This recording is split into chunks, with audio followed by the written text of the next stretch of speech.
was Future is She. And these are speakers who are going to be taking us through some fantastic journey of equality and sisterhood. Yeah, welcome to this year's theme. It's passing on the baton. So we are talking to women who are championing women, working towards empowering other women, making lives better for more like them. Yeah, but wait a sec. Mithun, isn't Sudha supposed to be doing this, the welcome address? Yeah, Vinny, but she's already passed on the baton. Oh, what are you saying? Yeah, That's so Sudha style. Oh my God. absolutely. Okay, so let's just go ahead. Welcome everyone to the Future is She season 4. Yes, sit back, relax, and let's all enjoy a day which is filled with laughter, love, and the spirit of sisterhood.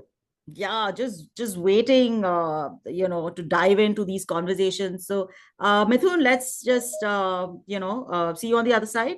Let's just go Absolutely. ahead. Yeah. Yes. Yes, let's go ahead.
Good morning, Naina.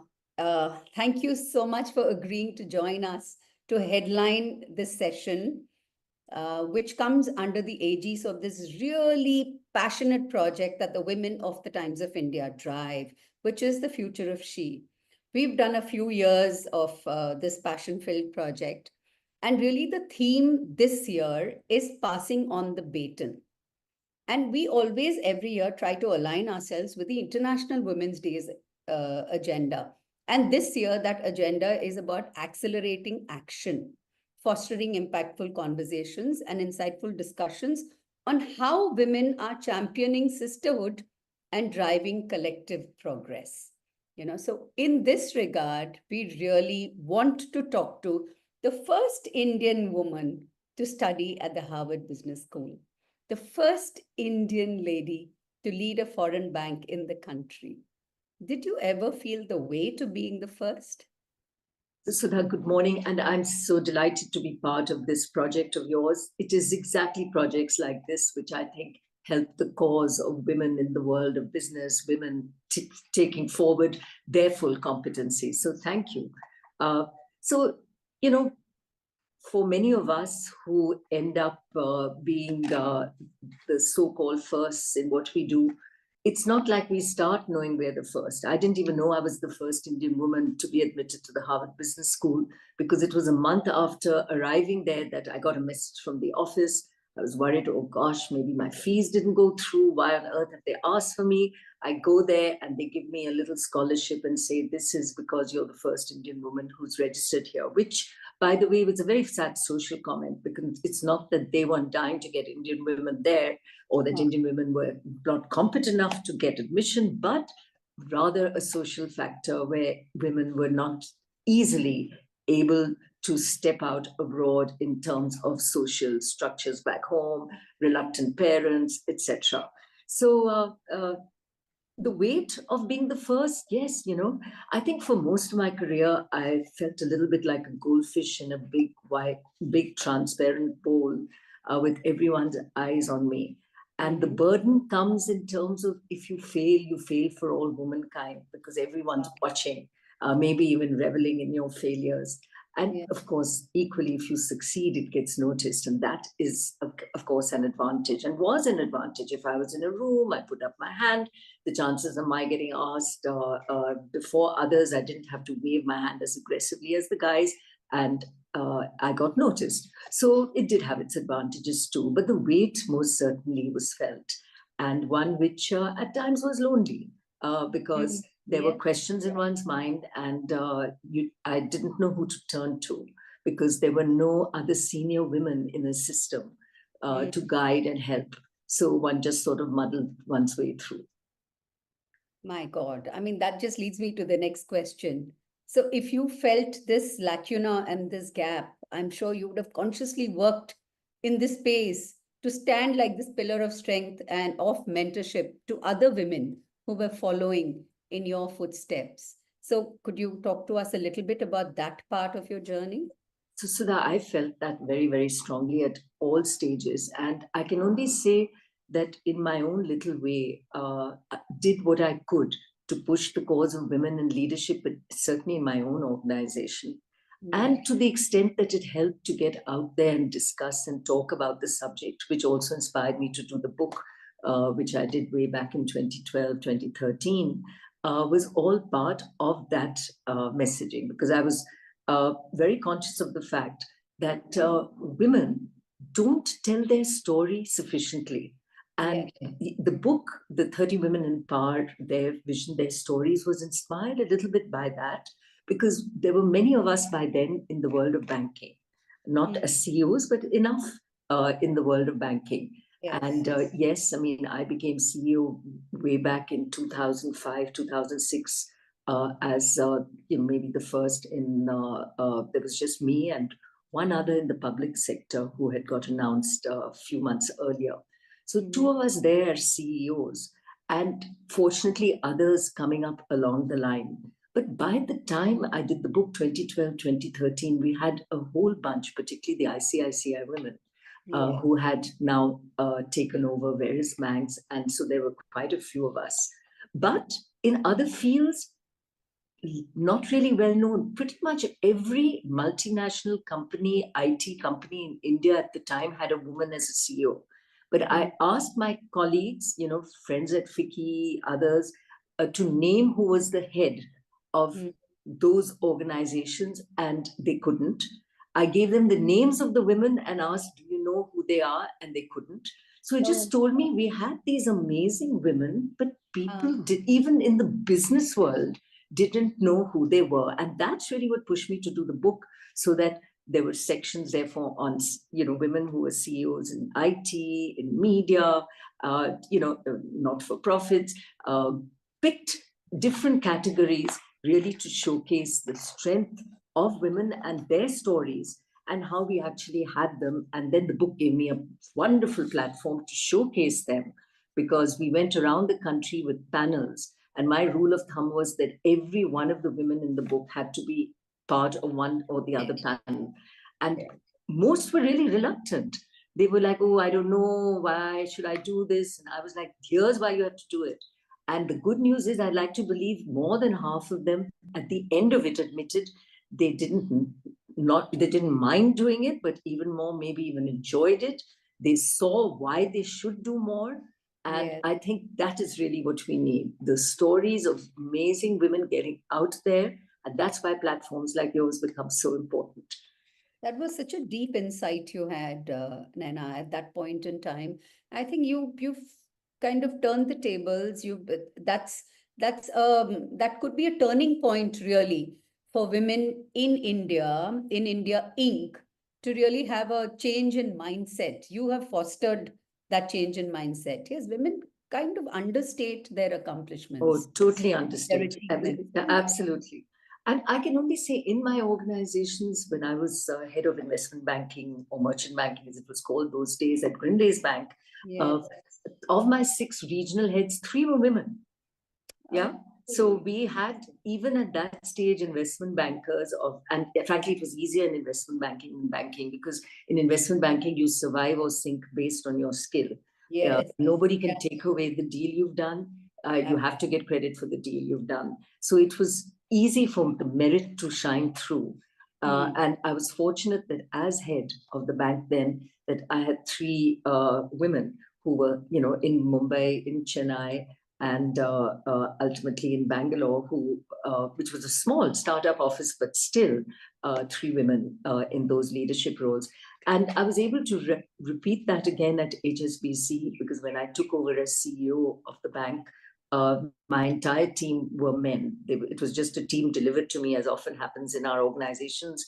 You get promoted and you inherit the team that's there. But over the first year, was able to change that to have 4 women in my team as heads of businesses, head of finance, head of compliance and legal, head of marketing, all women.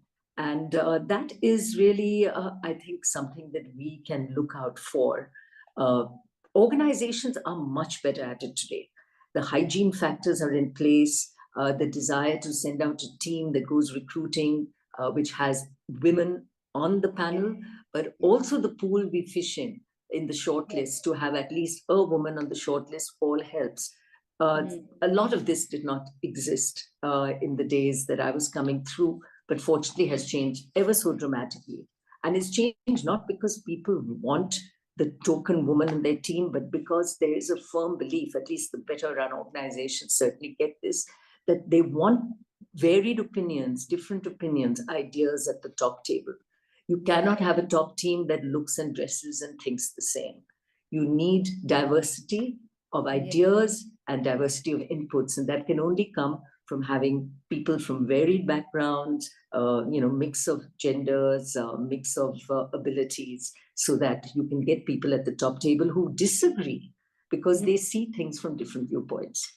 Yes, and very logical viewpoints. That brings me to the next point. So, what would you think is the most undervalued skill that a woman brings to the world of finance or the world of business at large? Yeah. I think of. So I think the undervalued one is about the balance that we bring. And I think it's also something that we as women struggle with, because at one end, we are seen as having, a greater EQ, the ability to connect with our teams, more considerate, more sympathetic. But in itself, we also have to be tough as leaders. Yes. And the balance of being tough without going overboard, not losing the femininity and the EQ and sympathy and balance therein, is, I think, something we bring. It's undervalued in that in some people, will consider us as just being there for the EQ part, not recognizing the toughness.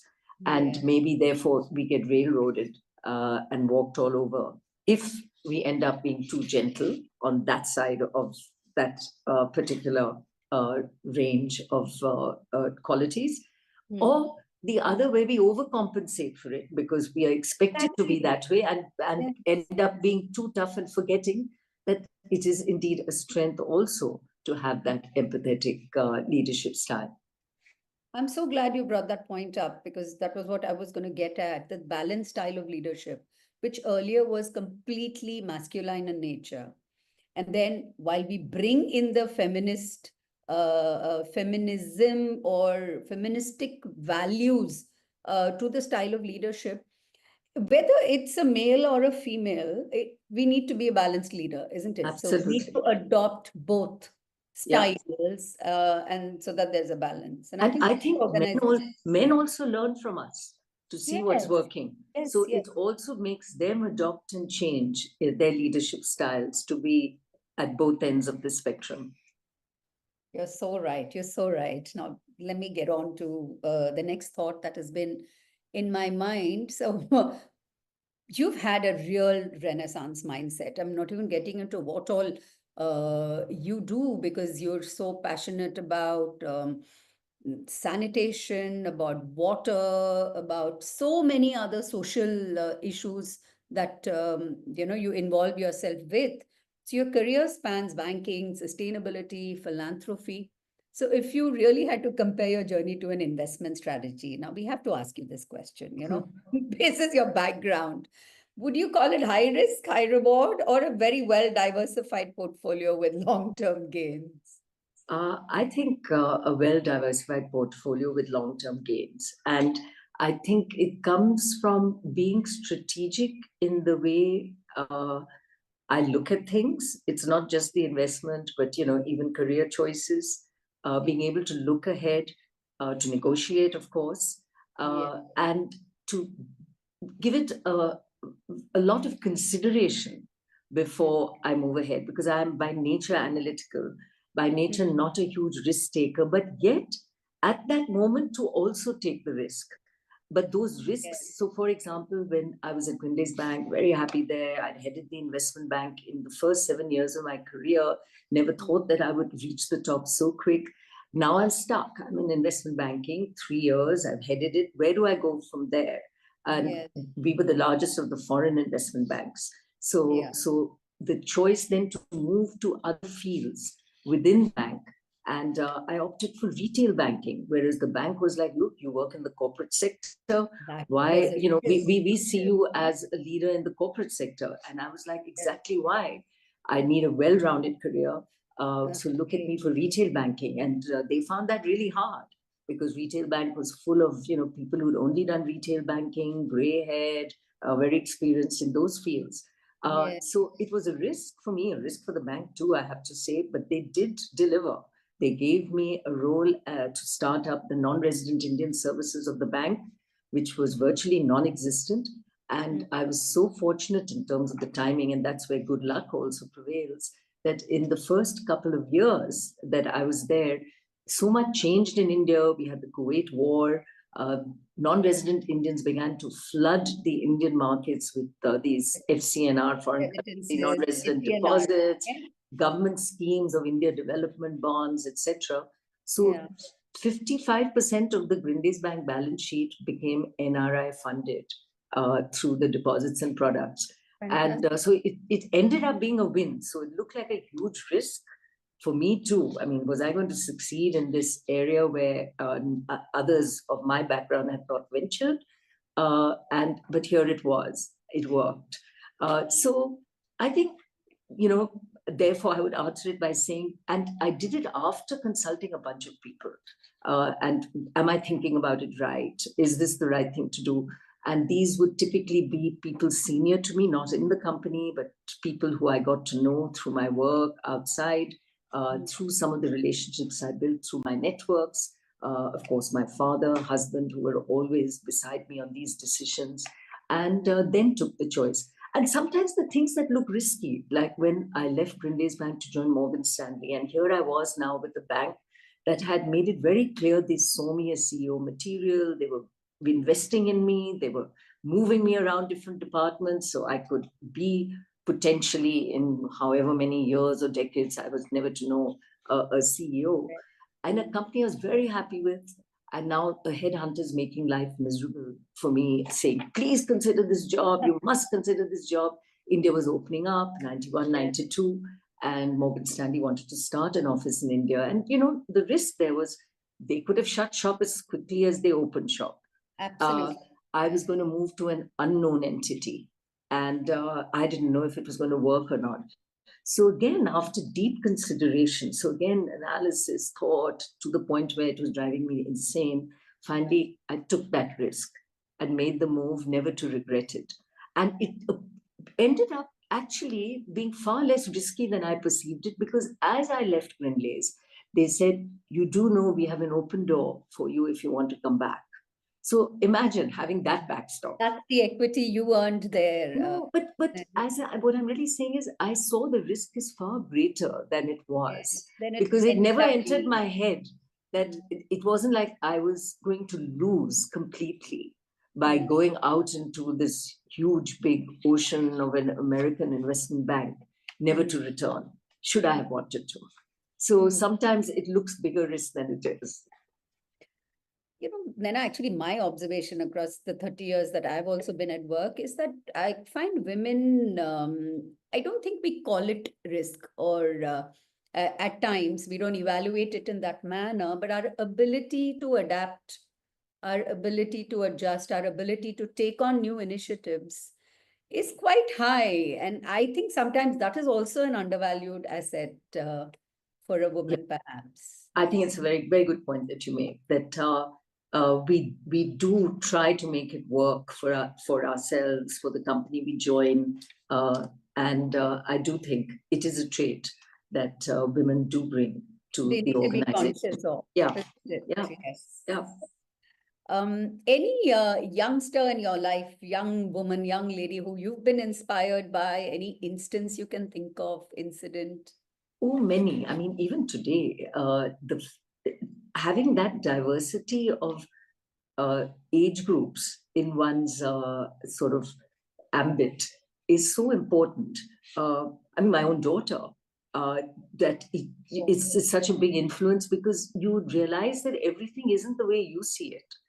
And, that you can actually get it quite wrong, because, they will very sharply sort of come back and say, hey, I mean, where are you coming from? Why should this be the right way? Why is this the only way? Because perspectives are so different. And I think I actively seek these different inputs from from people working in different fields. So it's perennial learning in terms of trying to understand where people think and come from.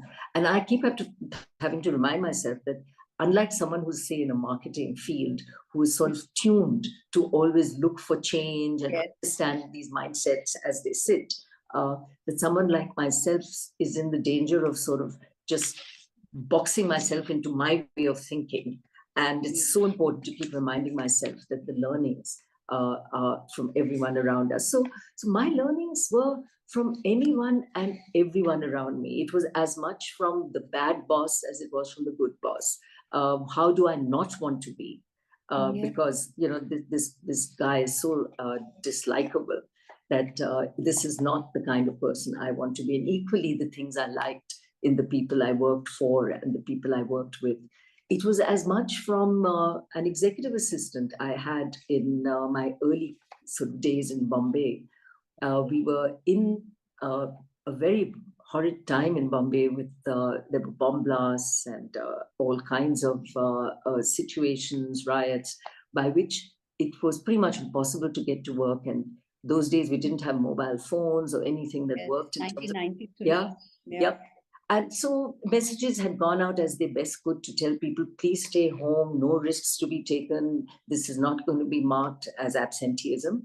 But as a young manager, and I just taken over as head of in retail banking, I ended up, of course, coming to office. And to my surprise, I find my executive assistant there. She comes from a distance 3 times further away than where I am, from Bandra. I had come with my track shoes and tracksuit in my bag in case I had to walk back or run back home if the car couldn't make it. She had come on a train, had left her kid behind with a neighbor because her daily help hadn't arrived. And I was like, why on earth are you here? Just go right back. And she was like, I figured you would be here and that you would need me. And, you know, in my mind, it was like, look at the work ethic here. Amazing. Who am I to have even questioned in the morning, and why am I even bothering to go in? Am I running a risk in terms of showing up at work? So a work ethic that is, you know, you learn from those around you at every level, every day. Some of the not-for-profit work that my husband was deeply engaged with, Seva, and that drew me into that wonderful organization. And you meet these women from such simple backgrounds at the village level, and under their leadership with Ila Bhatt and Rima Nanavati, how they've risen from those positions. Incredible talent. And correct. And the leadership they've taken at the village level, when their husbands would initially even beat them for having stepped out of the home, that they come together and then they lead the water committees in their village, that they become the economic earners for their family through the work they're doing, whether it's putting together bicycles, fixing solar lamps, doing embroidery, and the livelihoods that they create. So at every person we meet and every woman we meet, there's a lesson to be learned. You know, Naina, when you were talking about your daughter, I was just thinking about something. I think a generation of, a successful woman who wants to mentor and pass on the baton too, I feel that we also influence our male children in a very positive manner. You know, because they are able to then get inspired by successful, strong women, and they're able to again look for that as a quality in people they want to interact with. Yeah, I totally agree with you. Yeah, it sets the frameworks for all, male and female. Oh, that's so fantastic. Do you think that the next generation of not just finance leaders, but corporate leaders really need to balance profits with purpose? Because, okay, we've been talking about the triple bottom line, we've been talking about the environment crisis and all of that, but with you so deeply involved in a lot of causes at this point in time, is there a message that you'd like to give? You know, I think when leading a large organization, it was pretty clear through third-party studies that were conducted that the engagement scores in the organization of our employees was high because they saw us as effective players in the community and for the good work and the CSR we did. And they knew about it because we communicated it internally. We selected projects from proposals which employees sent up, so they felt engaged with it. And we had a very active volunteering program where they volunteered their time, and for the time they gave, which was often from their private time, the organization also contributed a couple of days, which were not treated as leave, as they went to those. And a lot of the volunteering happened in our own company programs so that they were able to understand those better. And so those were self-serving, frankly. It was very much a passion with a large number of our teams to be able to contribute around. And sometimes it happened, for example, in our team in Calcutta, the HR team gave of their personal time over the weekend to a microfinance institution, which was in fact the early days of the Bandhan Bank, which you know now. And Chandrasekhar had come to me saying, you know, I really need some help in getting the organizational structure of the way I'm looking at this off the ground. So here he had the best experts from our team contributing their time in a way that was meaningful for them. And Bandhan was one of the early microfinance fund, what HSBC had begun to fund as well. So it was in our interest at HSBC to have a strong Bandhan, help in whichever way we could. So, you know, I'm just saying, often you do things that are self-serving, but they also serve this other purpose, which is very, very useful as well. So I feel very strongly about this. And at every stage, without knowing I would benefit, I did benefit. So when I put my hand up at HSBC to be part of what had started as £100 million, very large allocation for climate-related initiatives, and that evolved into water-related initiatives. I put my hand up, and I was CEO of India at the time, to give of my time in terms of helping in whatever way we could. And so that, I joined the core group, which had people like Lord Nick Stern, who's very well known in the climate change space as an advisor. It had the group CEO, Lord Stephen Green at the time, who was passionate about it. So it gave me exposure to people of a level and people who understood some of these issues much deeper than I did. But I just knew I had a passion for it, and I was prepared to make the time no matter what. And the benefit I got was the deep understanding, of course, the ability to make sure that we in India were able to pull a lot of that funding into India, which was terrific, because I understood exactly what the bank was looking for, and we had to compete for those funds. So we were able to do that because I had a fabulous team in India that understood that as well. And I personally benefited because HSBC would send a team of 4 senior people to the World Economic Forum. It's a very expensive proposition. CEO, CFO, there were always the important people in the bank that would go, and they picked me to be one of the members because, of course, it brought diversity to the team. I was from a developing country, so all of that I'm sure helped. But I became this voice and spokesperson in all the groups and committees to do with water and nutrition and, the subjects where we were doing a lot of work as a bank, and where a voice was indeed required. So here I was, as a member of the HSBC core team at the World Economic Forum for, the 5-6 years. That I was able to go while at the bank.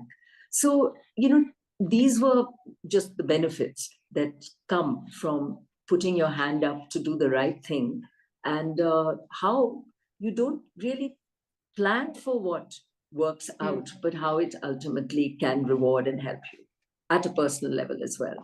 You don't give yourself enough credit for the instincts you had, the right instincts at the right time.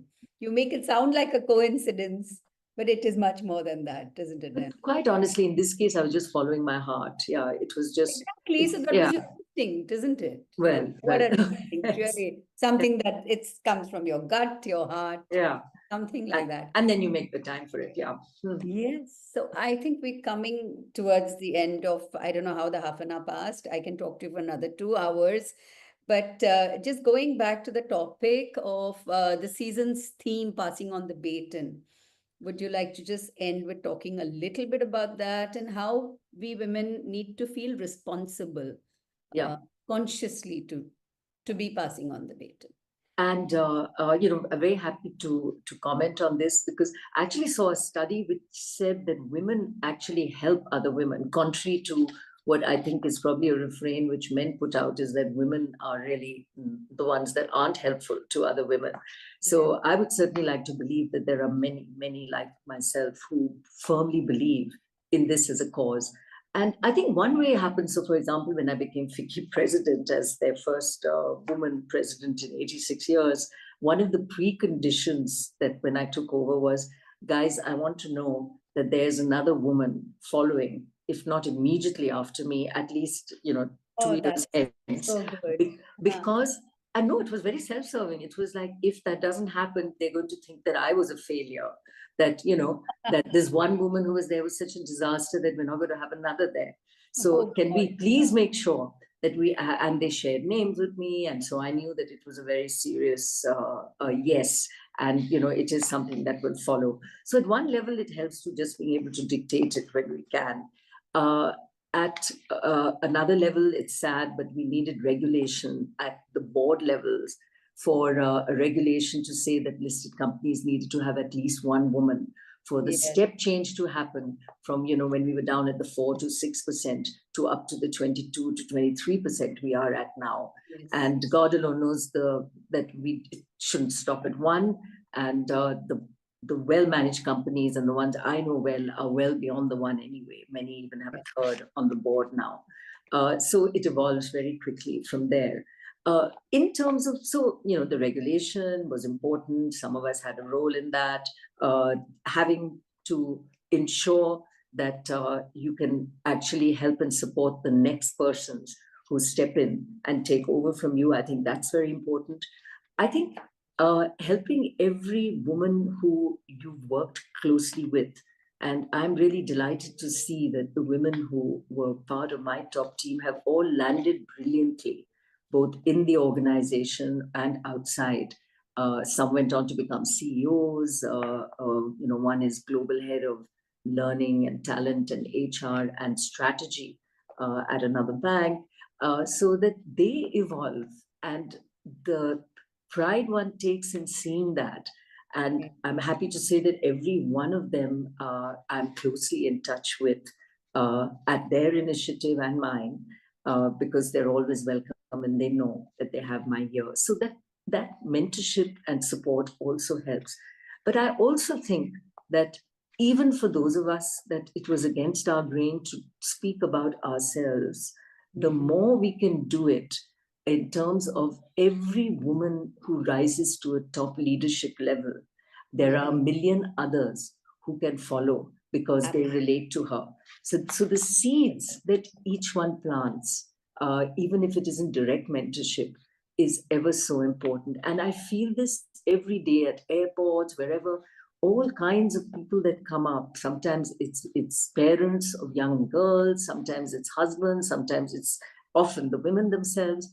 And it's always that little conversation, the desire to connect, that tells me that women are seeking answers. They need positive strokes. And the more we can show them the way, the more they will rise to their full potential. And of course, programs such as yours, Sudha. So keep that up. My goodness. Thank you so much, Naina, for this delightful half an hour, which is kickstarting our day's initiatives.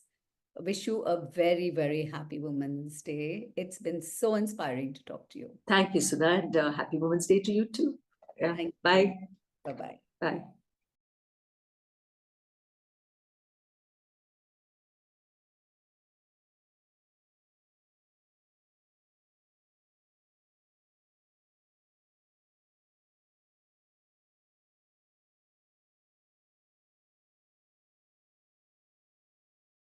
Hey, Mithun, hi. Hi. It's a great morning, right? It is? Yeah, it's that time of the year. Yeah, you mean summer, right? Yeah, it's nice and sunny, but it's already very, very hot. It's surely hotting up, but I'm not talking about summer here. No? Okay, then March. Okay, you mean increments and promotion month, right? No, yeah, Mithun. Yeah, you could say increment in value terms, but again, that's not what I'm talking about. Huh? Then? Think, Mithun. Okay, give me a hint. It's that time of the year, truly special. Special. Oh, okay, I got it. It's the time for Future is She. Oh, finally. Yeah, it's season 4. Imagine season 4 already. I still remember how it started almost on a whim, and from a few panel and some speakers, it has really grown to what it is today, right? Wow, yeah, absolutely. It's grown year on year. And today, my God, we've got about 15 sessions lined up. These are stellar panelists, inspiring conversations. We're going to go through some really great journeys, of all of these speakers and panelists. Wow, I'm really feeling special already, and we have all day to savor this feeling. Yeah, so let's just go right ahead and welcome everybody on board with this year's Future is She. And these are speakers who are going to be taking us through some fantastic journey of equality and sisterhood. Yeah, welcome to this year's theme. It's passing on the baton. So we are talking to women who are championing women, working towards empowering other women, making lives better for more like them. Yeah, but wait a sec. Mithun, isn't Sudha supposed to be doing this, the welcome address? Yeah, Vinny, but she's already passed on the baton. Oh, what are you saying? Yeah, That's so Sudha style. Oh my God. absolutely. Okay, so let's just go ahead. Welcome everyone to the Future is She season 4. Yes, sit back, relax, and let's all enjoy a day which is filled with laughter, love, and the spirit of sisterhood. Yeah, just waiting to dive into these conversations. So Mithun, let's just see you on the other side. Let's just go Absolutely. ahead. Yeah. Yes. Yes, let's go ahead.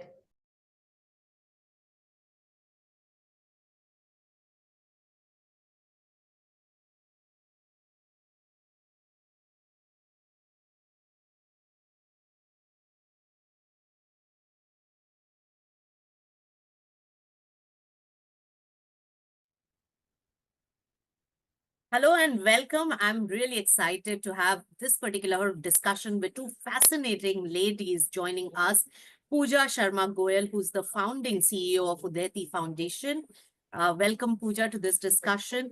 We have with us Tanya Chaitanya, who's the CEO of Her Circle. Two fascinating women right here. And what we are discussing and the theme for this year's Women's Day celebration is passing the baton. Now, Pooja, beginning with you, we thought of this particular idea because we thought, having worked for 2 decades myself and several of my colleagues with the same work experience, it is not that women are talking about, workplace discipline or mannerisms and environment. We are now looking at leadership of growing and getting our deserving place. And the gender bias is something that we are now approaching with a new lens in a new setup. And a lot of women leaders have already made their way to the top. And what they are doing to reduce the struggle for the others who haven't made it there. So that's the big theme that we are working with. Pooja, first, your thoughts. Of course, Udeti Foundation is doing a lot of great initiatives in this direction for women leaders, for women workforce. My first question would be that what personally pushed you to take an initiative for other women? Thank you, Nisha. Great to be here and look forward to the conversation. And I think a great initiative by Times of India. Uh, to your question about what pushed me, for a large part of my career, I was quite gender blind. I kind of had my blinkers on and assumed that the world is meritocratic and um, basically just did not even assume as much bias as there is.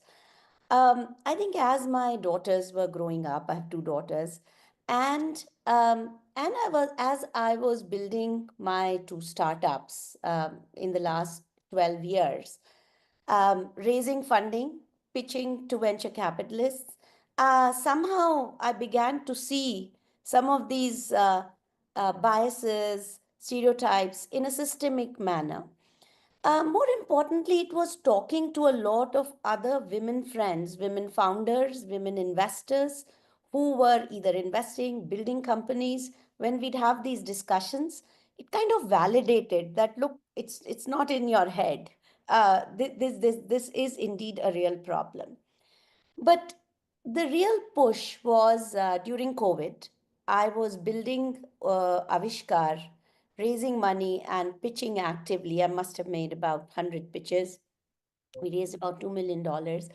But at the same time, what I began to see that women entrepreneurs were being disproportionately impacted by COVID.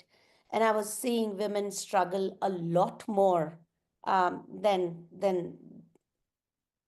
men and then others.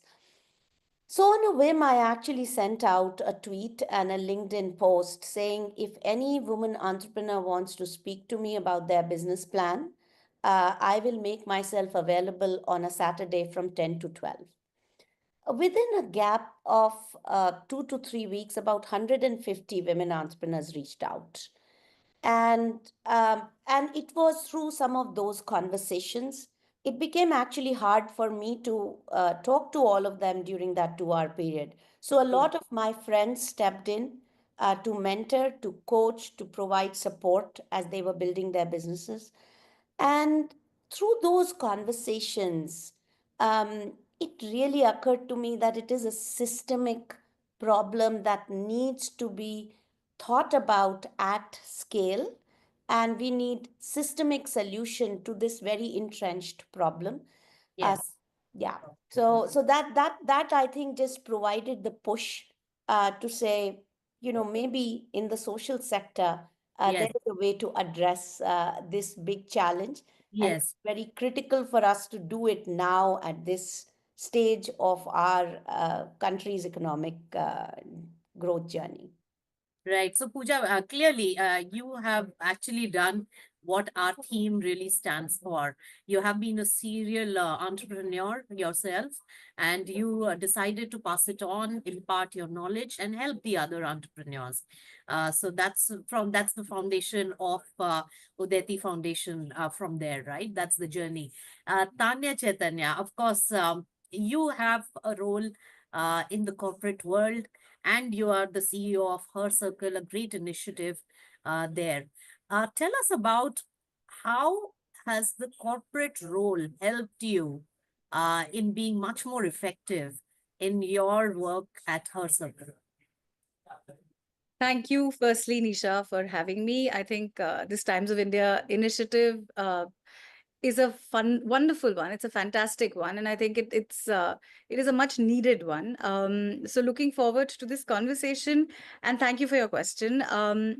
When you talk about my corporate journey, I do come from a news background, a journalism background, and we did, in passing, discuss the same. What I learned in that journey, because that is, I'm a sum of many parts, as are all of us. During the journey of making or breaking news, or finding stories, I realized that the one story that we often don't talk about are the challenges that any leader, especially a woman leader, has to face. So you may see a woman leader today who has reached a certain space, but what it took for her to reach there is the real story. Yes. And the amount of guilt mother, especially mothers in the corporate structure face, be it not having the provisions that should be in place. In larger organizations perhaps they are, but in the smaller ones they are still not Yes. important enough. So that entire journey that one sees behind a particular story of success is what got me to start something like Her Circle. And Her Circle as a platform is one that actually binds women. We call it her safe space for growth, because it is a sort of a blueprint for her success, for her having shared experiences with other women. As Yes. Pooja also beautifully mentioned, how when she found other women entrepreneurs, she realized that she was not the only one thinking those thoughts. And likewise, Her Circle gives the community a chance to express their concerns, to find Yes. solutions, and to also, sort of collaborate. Because if I am looking today at a Hmm. platform like Her Circle, I get to, not only talk about my business or my startup, I also say that I'm looking for X, Y, or Z individual to help bolster my platform.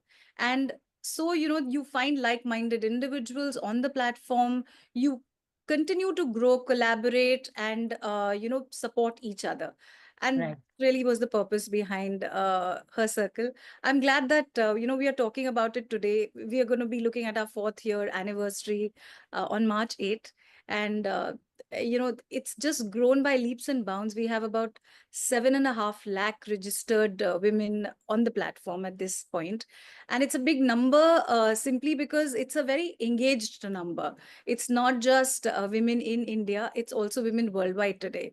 And I'm looking forward to people also coming on the platform, and women coming on the platform. It's a women only networking community. There's a little bit of content that is available for everyone, but as a networking space, it's for women only. Right. And Tanya, one trick question. There are a lot of stereotypes that we need to break here, right? A lot of people say that women don't work well with each other. Here we have over 7 lakh people registered on a platform networking with each other. How does that work? How collaborative has this been? I think it's a myth. Sisterhood is a big, big thing. It's the kindness of strangers. I think I'm going to be a little less corporate when I answer this, and more a storyteller when I talk about it. But um, the kindness of women, even in a train, in a public space, in a restaurant, in a washroom area, right? They'll be helping out each other wherever they are.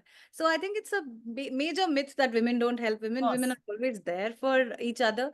I do feel that sometimes, and this is something that I have been talking about a lot, is that sometimes women are so hard pressed for time. There is that whole guilt, there is that whole double duty that women do at any given point. They are also managing their homes. They may or may not cook, they may or may not do the domestic chores, but they are constantly aware of what is happening at their homes.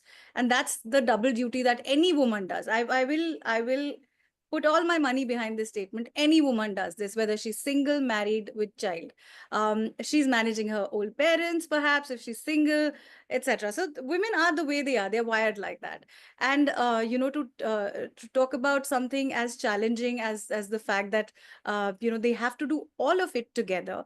They may not have the time to then hang out with each other to help bolster their careers. That's where the boys club, which exists, Glad really. you mentioned that. At some point, I would Yeah, have. they take it forward, right? They hang out together. There's this golfing thing that they go for, or they're with each other, and so there is that little camaraderie that exists, which isn't there in the case of women. And I really feel that building communities like these, where women can find time to maybe brunch together, to hang out together, is very important. And for us to also say that it's really a myth. Sisterhood is a big, brilliant thing. We should all get behind it. That's right, and both of you are really help make it much bigger. Pooja, of course, taking off from a lot that Tanya shared.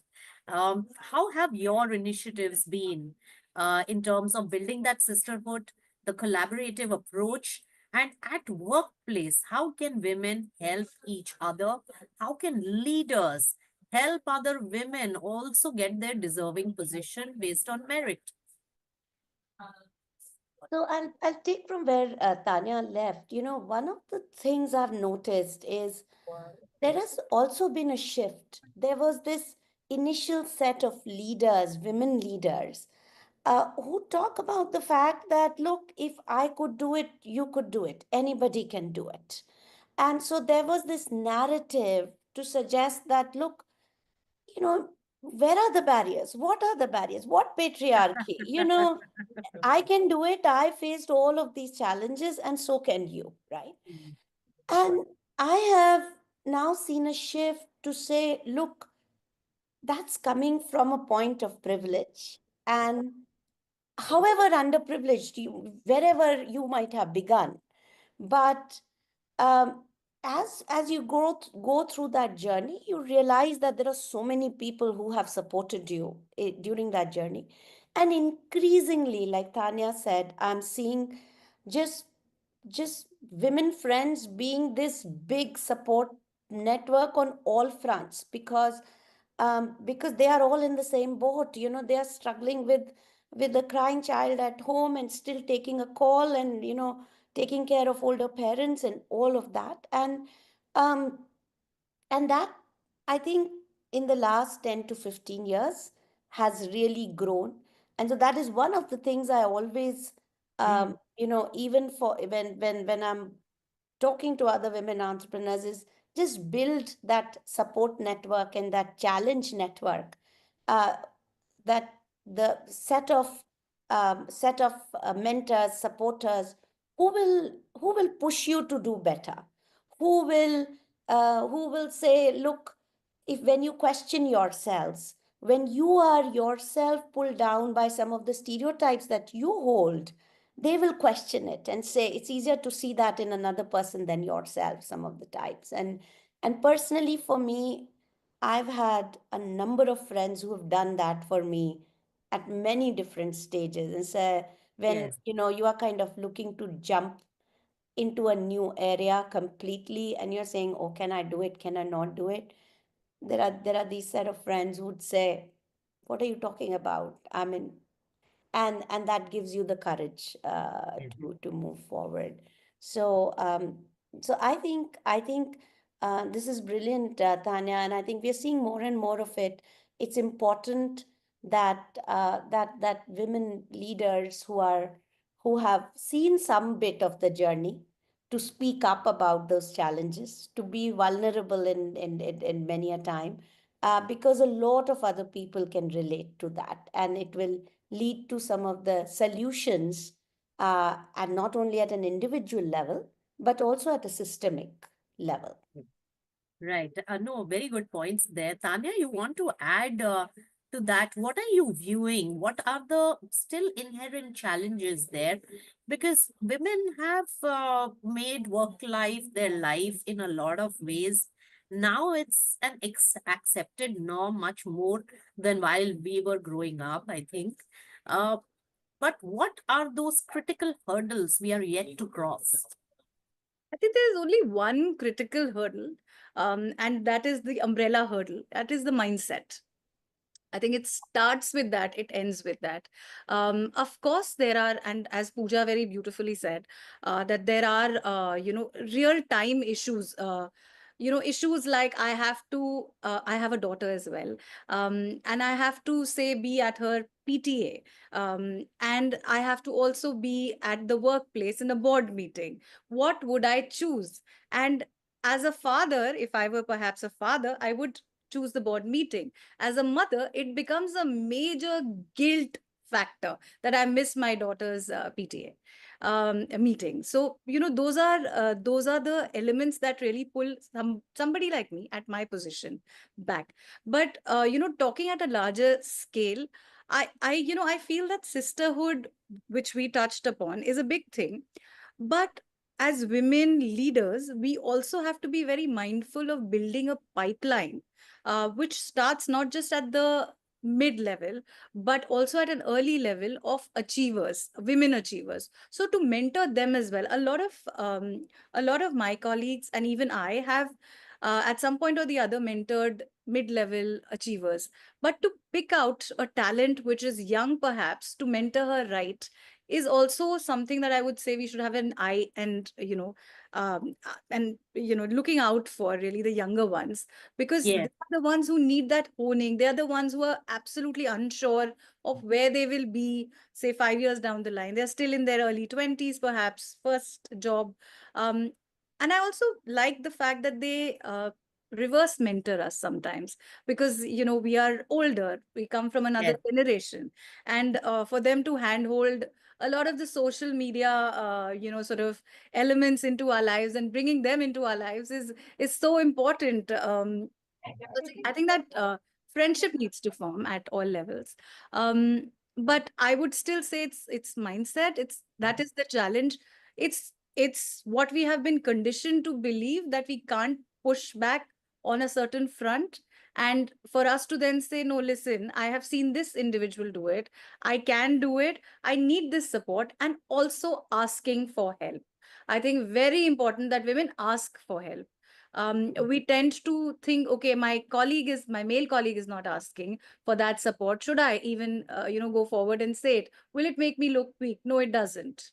It Mhm. does not make you look weak. It makes you look like somebody who wants to achieve a task. And so Yes. you're asking for that help. So I think a lot of those elements, and they all come from the fact that our mindset has been conditioned to be like this.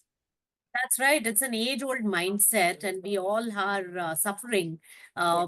on various counts because of that, because of this mindset. Pooja, what are the ways to break this mindset? And in your real life examples, how have you seen this play out? Yeah. So Nisha, mindsets is a complex thing. It will take its own time. It will take role models. It will take its years. But in the meantime, there is a lot we can do to shift some of those mindsets. One of the things to remember is that it's not as if a person, male or female, is sitting there and thinking, I'm going to discriminate against women. You will never come across a man or a woman who'll say, "Oh, I discriminate against women or men," right? Um, it this is a product of either bad design of workplaces, poor infrastructure, deeply entrenched stereotypes, right?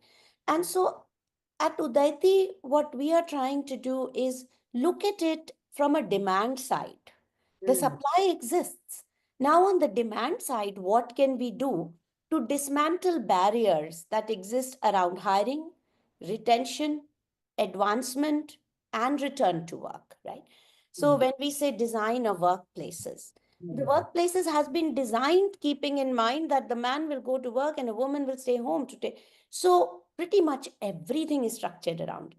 Can we now begin to rethink the design of these workplaces? Yes. And one of the examples there is just this whole idea of return to work, right? We keep beating the dead horse of saying missing middle. Yes, we want to hire women. Yes, we want women leaders, but they drop off. We've taken 50%, but they drop off by middle management level. And then we don't have a pipeline for leaders. Well, by 40, 45, they're ready to come back to work. Can we actually create pathways in a systemic way to really and and note that I say pathways and it is Yes. not entry and exit, because Yes. it is not as simple as taking a woman and saying, okay, now you start doing this work. You do need a ramp up time to get into it. So on the design side, can we do that? Another example I'll give you, we'll be working with a number of organizations, and in logistics sector, there are organizations that are committed to hiring women. They want to hire women. On the delivery side, as quick commerce is growing so rapidly now in the country, they want women to be riders, right? Um, when we will evaluate the materials and the posters to actually onboard riders, what will you see? Delivery boys want it.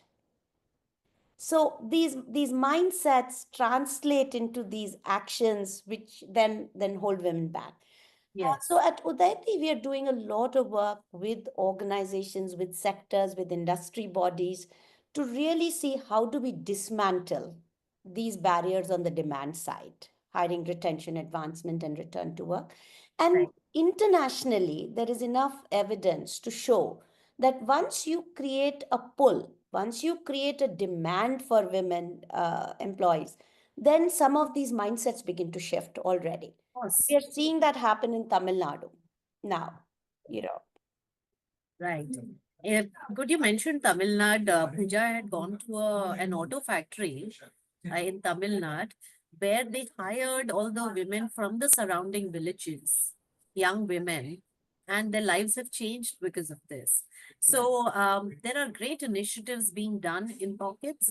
If the mindset changes, then the daily struggle is cut down and people can be, and women can be much more effective, much happier, and their output can be much better as well at home and at work, because everybody is playing that dual role. Now, you made a very important point of the pathway of women to get back in the workflow force. Now, Tanya, I have seen so many talented women throughout my professional life who have dropped out because of either marriage, kids, or some family, requirement. Now, how do we keep them in the workforce? Because anybody who has experienced work for 5 years is so well trained that that person becomes an asset. To retrain somebody is that much more pressure on the system.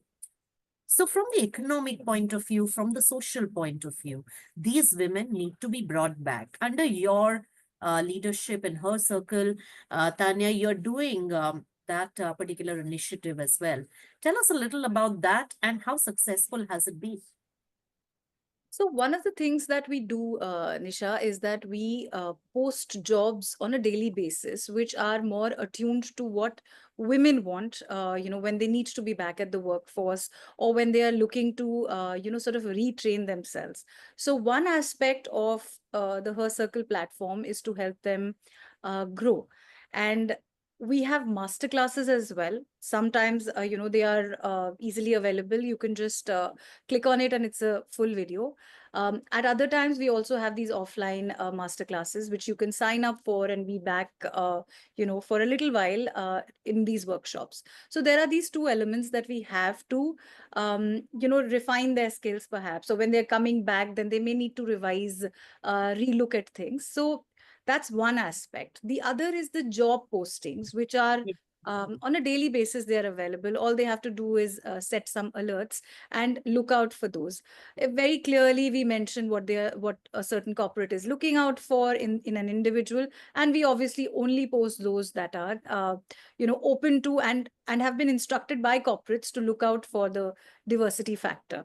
So those elements are very much there. However, I do I do agree with Pooja when she said pathways, because it's not entry. And Yes. many women, they may have started with their, other colleagues at a certain point. When they step away and they come back, they have to be prepared for the fact that the colleagues that were at par with them have now gone ahead, way past.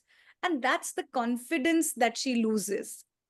She feels she's not ready to be in the same workplace, perhaps in the same workplace, or even in a different workplace, but seeing people far younger than her, with far lesser experience than her, being her supervisor perhaps.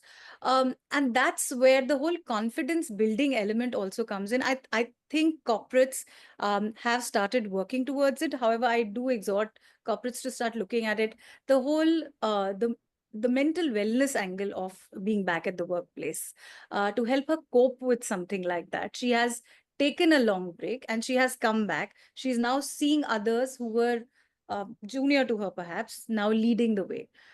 So to help her cope with that is also a very major responsibility of corporates, and I would ask them to look at it very carefully. That's one aspect, Tanya, but I would like to also take the opportunity to share one of the very successful CEOs. She told me that when she was she took maternity break, and it was a very crucial stage of her career. As a banker, all her accounts were taken away, and when she got back, she never got them back, and she had to fight it back. So, how much intensity is required to get back even to the position that you had left it at is a very big fight. It sets you back by a few years, which is a huge loss in a professional career. Now, Pooja, when you talk in your initiative, Close the Gender Gap, how are some of these issues tackled, and what is the result of some of the initiatives taken? So close the gender gap, Nisha, the program is, and we start with data. Let's look at data on what does the number look like. When we talk about women's representation, you feel like, oh, there are enough women, we're just hiring women. So what we were trying to look for, what data sources are available. NSC listed companies, 2,100 NSC listed companies have to provide their women workforce participation data in their annual reports, and top 1,000 companies do that in their BRSR reports. That is because of the ESG thrust now. Exactly. Thanks to that. Yes. Yes. So now what we have done is actually created a dashboard for anyone to go and see, to see what does the women representation in these top 2,000 companies of India looks like. You can break it down by sector and break it down by company as well. So 23 sectors. Overall, we see 18% women representation and 18% women in key management positions and 19% women on boards. And if you look at the sectors, the topmost sector is health with 44%, followed by IT at 34%, and then services, and then a BFSI, banking and financial services. Yeah. And then there is a long tail with power, construction at 2%, 3%, Yeah. pharma at 11%. Yes. So what, as Udayati, we are trying to do is we've identified 8 sectors where most of the jobs are going to be created, and Yes. set targets for those sectors. So Yes. pharma is at 11%. Can we work together as an ecosystem to get us to 25% by 2030. So Yes. overall, we are saying let's get this number from 18% to 30% Right. together. And let's focus on the sectors where new jobs are going to be created. Yes. So we are Yes. working very closely with the sector bodies, with some of the leaders in these sectors, to essentially create evidence where organizations like Dr. Reddy's or Biocon Biologics, they have beaten the sector average. Their percentage of women is at 23% and 28% respectively. So they have done something right. Can we Yes. actually spotlight and see what have they done right, bring some of those best practices to the sector, and Yes. then make sure that there is a playbook for the sector to work with to increase Yes. women's participation. That's right, Pooja, and very important data that you have shared. It gives a very good picture. But it also, sector to sector, is dependent on the aptitude of women, the talent part, and the requirement, and then the safety aspect as well, where they can provide safety for women to coexist. Uh, but there are certain sectors that I have seen are complete male bastions, and some of the women have managed to like break that stereotype, but they are the only few of them. And here I would say investment banking, private equity, boys club completely. And there, when they had this EHG trust, uh, they were looking for women at lower levels just to fill the numbers, but nobody wanted to elevate or even do lateral hirings at senior levels. So we've seen many such mechanisms also to fill the numbers. So I would say more than the numbers, actually the way the leadership and seniority and the women's trajectory goes, growth trajectory goes, merit based, of course, that also should be the analysis that needs to be done on many sectors. That's my one suggestion after seeing some of these, various sectors. But Tanya, of course, Pooja, Tanya, both, one sector which has given an equal right and a more nascent sector in India is the startup culture, where women, young women, are really showing their might. Of course, male dominated still, but still women have a very good and equal position over there. Tanya, there is the initiative under her circle of disruptors. Tell us more about that. So, thank you for asking me about Disruptor, because that's a passion project, Nisha, something that I have been thinking about for a very long time. And when we started the program, it was essentially meant to platform women entrepreneurs across sectors, across spaces. To look at them and to tell the world that yes, there are women in the manufacturing space as well. There are women, from the technology space as well, from the finance space as well, who have come up with startup ideas that are brilliant, should be taken up. So the intent was to reach out to the larger community, and at that point we were about 4.5 lakh registered users. Our reach was huge because we are also supported by Geo. So we were telling those stories of these women, and then we realized as we went along that a lot of women were nominating other women. Yes. So that was the beauty of it. They were not just talking about themselves. If we spoke to a startup, a startup specialist or some expert, she would not just take her name. She would take the names of others, in a room that they should be heard in. And there's a saying like that, right? That we should have people supporting us who take our names in rooms where people matter, where there are important people present. Yes. And Yes. that was the beauty of the Disruptor program as it started originally. And then when we realized that, yes, there is going to be a lot of interest in this, we opened it up for voting. Now, that doesn't mean that one is better than the other, but the innovation factor is something that we are looking at on a larger scale. Yes. Of course, the impact as well is something that is looked at. So what we did was we said, we are not going to judge you. Of course, there will be a jury panel to say, yes, this is clear. We are looking at everyone who has achieved a certain amount and a certain level of success. But beyond that, then we open it up for the public because our community is large. And then when the voting started coming in, last year we saw quite a bit of votes. This year we've crossed a lakh worth of votes for these women entrepreneurs. And we are going to go into the second edition of the Her Circle Disruptor, where it's not just the women who win the title, but also the other women who are a part of it. It's just going to be a networking session for every single woman that comes to the event. Yes. And we've also built a community which is on WhatsApp, which is on mail. So newsletters go out to them with information.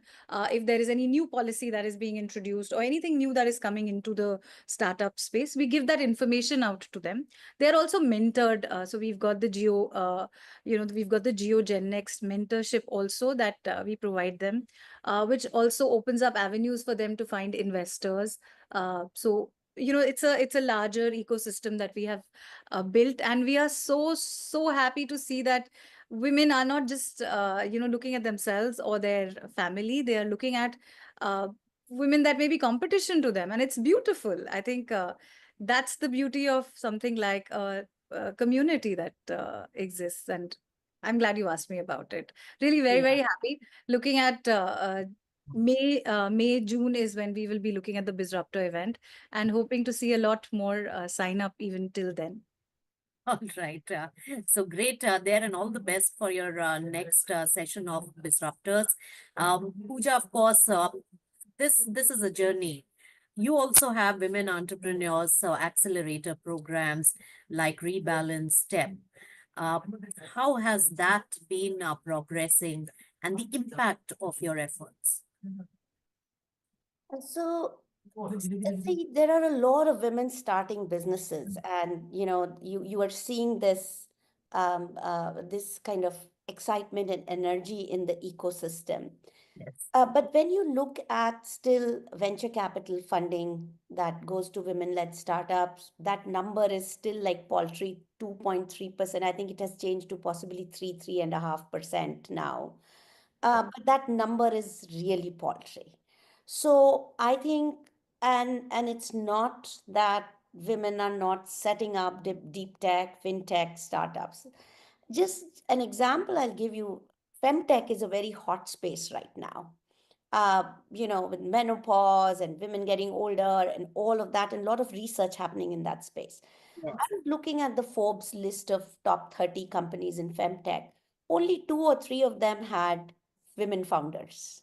So even a space that we understand so well, you are still seeing women not being able to grow their businesses or getting access to capital.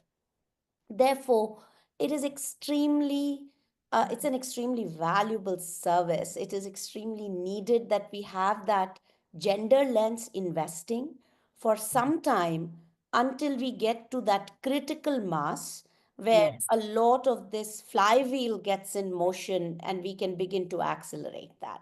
Yes. So, some of the accelerators that I support, like Rebalance, they are not only working with women but also LGBTQ, and because they are building Mm. strong businesses but have trouble scaling because of access to capital. Yes. STEP actually works with Bharat entrepreneurs in other languages as well. A lot of women entrepreneurs have challenge with language. I mean, they can only speak in Hindi or other regional, but it's not that they are any less of an entrepreneur because of that. So they are working very closely in other vernacular languages as well, and have a program for Bharat along with other things.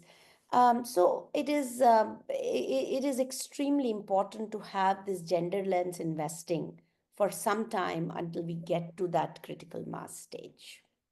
Right. That's a great suggestion.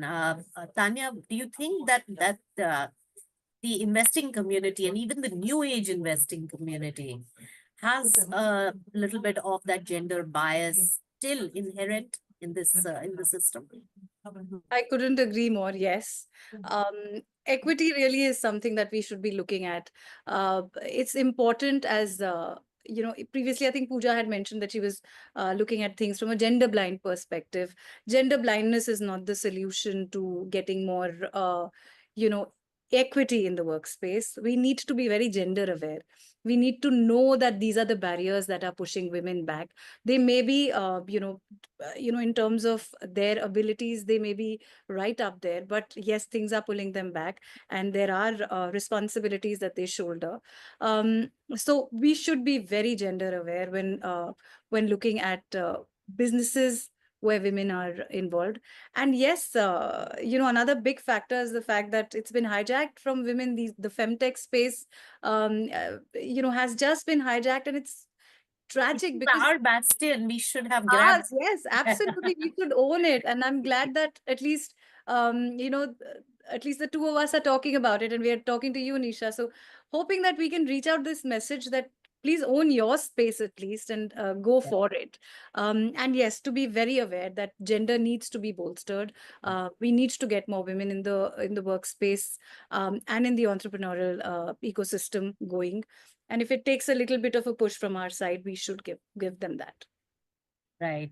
So that's a great suggestion. And Pooja, finally, my one last question. We have spoken about various suggestions, how to break the stereotypes, the myths, and where we are reaching. And we have all seen a huge amount of impact in our daily lives. Let's be clear about that. Let's also congratulate all of ourselves, our whole community, who has really worked their way to get this life with independence and opportunities. But what more can the government agencies and the overall ecosystem, Pooja, can do, in your view, to improve this further? Government has done a lot of reservation, ESG push, board seats reservation. But what more can be done to change this? Yeah. I think that's the bright spot right now, Nisha, which is that, government is really committed to it. We saw the largest gender budget this year, last year. There is so much allocation against building the V infrastructure around worker women's housing, around childcare centers, safety, security. So I think there is real action that is happening. Really, budget allocation is happening there, right? Uh, the Because of these entrenched challenges, if I wear my employer hat today, we've been talking from kind of a woman professional hat, but if I wear my employer hat today, it Yes. is harder for employers to find women at any level. I'll be talking to my venture capitalist friends, and they're saying, we want to hire a woman investor, we just can't find. I'm really committed to it. Because there were no women, workforce over there in that sector, Right. and therefore nobody climbed up. And now, if you want somebody with 10 years of experience, 20 years of experience, it is not. Where you get them from, right? If you look at even, and at every level, right? If you're looking at, as pharma companies grow, medical reps is where all of the growth of jobs is happening. We want to hire medical reps. How will, we can't find women. We want to hire women delivery agents, women financial service agents. It is harder to find women. And initiatives like Her Circle and Tanya's work really play a very important role in building some of those platforms to make it easier to find women at different levels in different industries. Second, currently it is more expensive to hire women because of different reasons, because of maternity benefits bill, etc. The third is, it is that there is risk involved, because when a woman takes up a job, either the job has to go to the woman, because they will not be able to travel more than 1 kilometer, whereas a guy can go 30 kilometers. And if they go to the job, then you need to provide safe accommodation, safe and affordable mobile solutions, and childcare centers, overall security, right? So I think there is a lot of work to be done to essentially make it easier to hire women employees, make it as expensive, if not less expensive, and and make it less risky. So have good infrastructure available. And as I mentioned, like a state like Tamil Nadu, and that's happening in many other states now. Whereas some of these manufacturing jobs are coming in and SEZs are being set up, the housing infrastructure is being set up. That's been one of the reasons why 42% of women in manufacturing in India are in Tamil Nadu. 90% of employees in electronics manufacturing are women, because it was thought about from a design perspective from get-go. The right infrastructure was put in place, the right policies and mechanisms were put in place to enable that. And I think that's what we need to do. There are some bright spots in different states that we are working with. It is extreme. What we need to do is essentially take some of those solutions and scale them either across the state and across the country at some point. Great suggestions there, Pooja. And Tanya, any final words before we wrap up? I think what Pooja has really spoken about is essentially what covers it all. You create the entire system in such a way that from the point of being trained to the point of infrastructure to the point of then hiring them, because then it is not an expensive proposition to have a woman in the workforce or have many women in the workforce. It's rather a facile ecosystem that we have built together. I also think that we should work a lot more with men, when we are talking about gender empowerment and getting women into the workspace, because men make wonderful mentors as well. And, a lot of us, perhaps, earlier generations have had the privilege of being mentored. Yes, definitely. To block them out and to say this is a women only space also does a lot of that does not help us in any format. So will be very important for men to join in this particular mission, and for men to be just as much a part of it, including elements like the maternity benefits. Say for instance, there are many that the corporate houses give out, and they're very fortunate today that there's a 6-month leave, etc. But it's again going to go back to the fact that there are going to be colleagues who will say things, and it is for, if there is a male boss at the workplace, it's going to be very important for them to then implement and say, no, these are not things that are under any sort of discussion. This is how the policy works. That's right. So yeah, so it's That's about right. That's a great thought and a great suggestion as well. And of course, all of us have benefited from our male, mentors throughout our career. So definitely, they have a huge role to play in where we are and how opportunities have been shared with us in the workplace. So yes, kudos to all the help and support. And what we are trying to do here is create awareness, opinion being created, and that being spread. That can help in changing the mindset, and all your suggestions and insights were just so useful in women also understanding that what they can do and what are the areas and avenues available to them. But our immediate goal would be to get much more opportunities for women, and the long-term goal is gender equality in the end, but probably in some time. So that will be a dream in the long run. Thank you so much, Pooja and Tanya, for a very, very interesting and insightful discussion. Thank you for joining us. Thank you, Nisha, for being a great moderator. Loved the conversation. Thanks. Thoroughly Tanya. enjoyed it. Thoroughly enjoyed it. Thank you, Pooja. Thank you, Nisha. Thank you so much. With that, it's a wrap on this very interesting discussion. And of course, a lot of suggestions, a lot of insights shared for all of us to benefit. Happy Women's Day.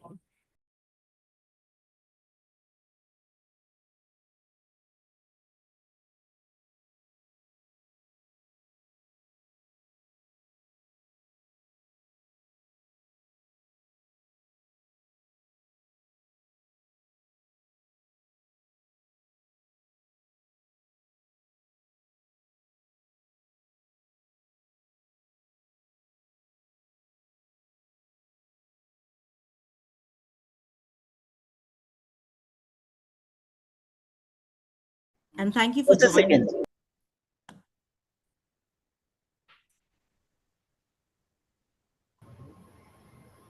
Good morning, everyone, and thank you for joining the Future of She Season 4. Welcome to today's panel on women in travel, where we celebrate the powerful contributions and stories of women in the travel industry. Our theme this year, and you would have seen some conversations going in the early mornings, passing on the baton. It underscores the strength of solidarity, empowerment, and mentorship in this space. Travel has long been a platform of exploration, but for women, it's also an opportunity to build communities, break barriers, create a lasting impact. And today, we explore how women in travel are not just carving out spaces for themselves, but they're also lifting each other up in the process, ensuring that the future of travel is more inclusive, it's equitable, and inspiring for all. So thank you all for being here. And let's just dive in and meet our incredible panelists. First up, we have Dilshad Master. So as a founder and director of Bull's Adventure, Dilshad's work focuses on inspiring individuals to step out of their comfort zones and into the wilderness. Over the past 13 years, she's led multiple treks to Everest Base Camp, Gokyo Lakes, Ranjula Pass, and other high altitude terrains in India and Nepal. She's also the first and only woman to lead a civilian trek to the Siachen Glacier. She achieved all of this after surviving cancer, a cancer thriver, as she prefers to call herself. In a previous chapter of her life, Dilshad worked in the media and entertainment space for over 22 years and has been involved in several TV channel launches. Welcome, Dilshad. Next up, we have Pia Bose. Pia is the founder of Girls on the Go, a pioneering women's travel club she launched in 2008 to empower women through travel. Inspired by an overland journey from Lucknow to Nepal and Tibet, she transitioned from a lucrative corporate legal career to create a community where women could explore the world fearlessly. Her TEDx talk on launching Girls on the Go with a zero cash business model, I mean, that's interesting, has been recognized as one of the top 9 TEDx talks on travel globally. Welcome, Pia. Good to have you here. Next up, we have Shanaz Treasury, not a stranger to a lot of us. Shanaz is an Indian actor, travel vlogger, writer, and entrepreneur. She first gained fame as an MTV VJ and later starred in Bollywood hits like Ishq Vishk and Delhi Belly.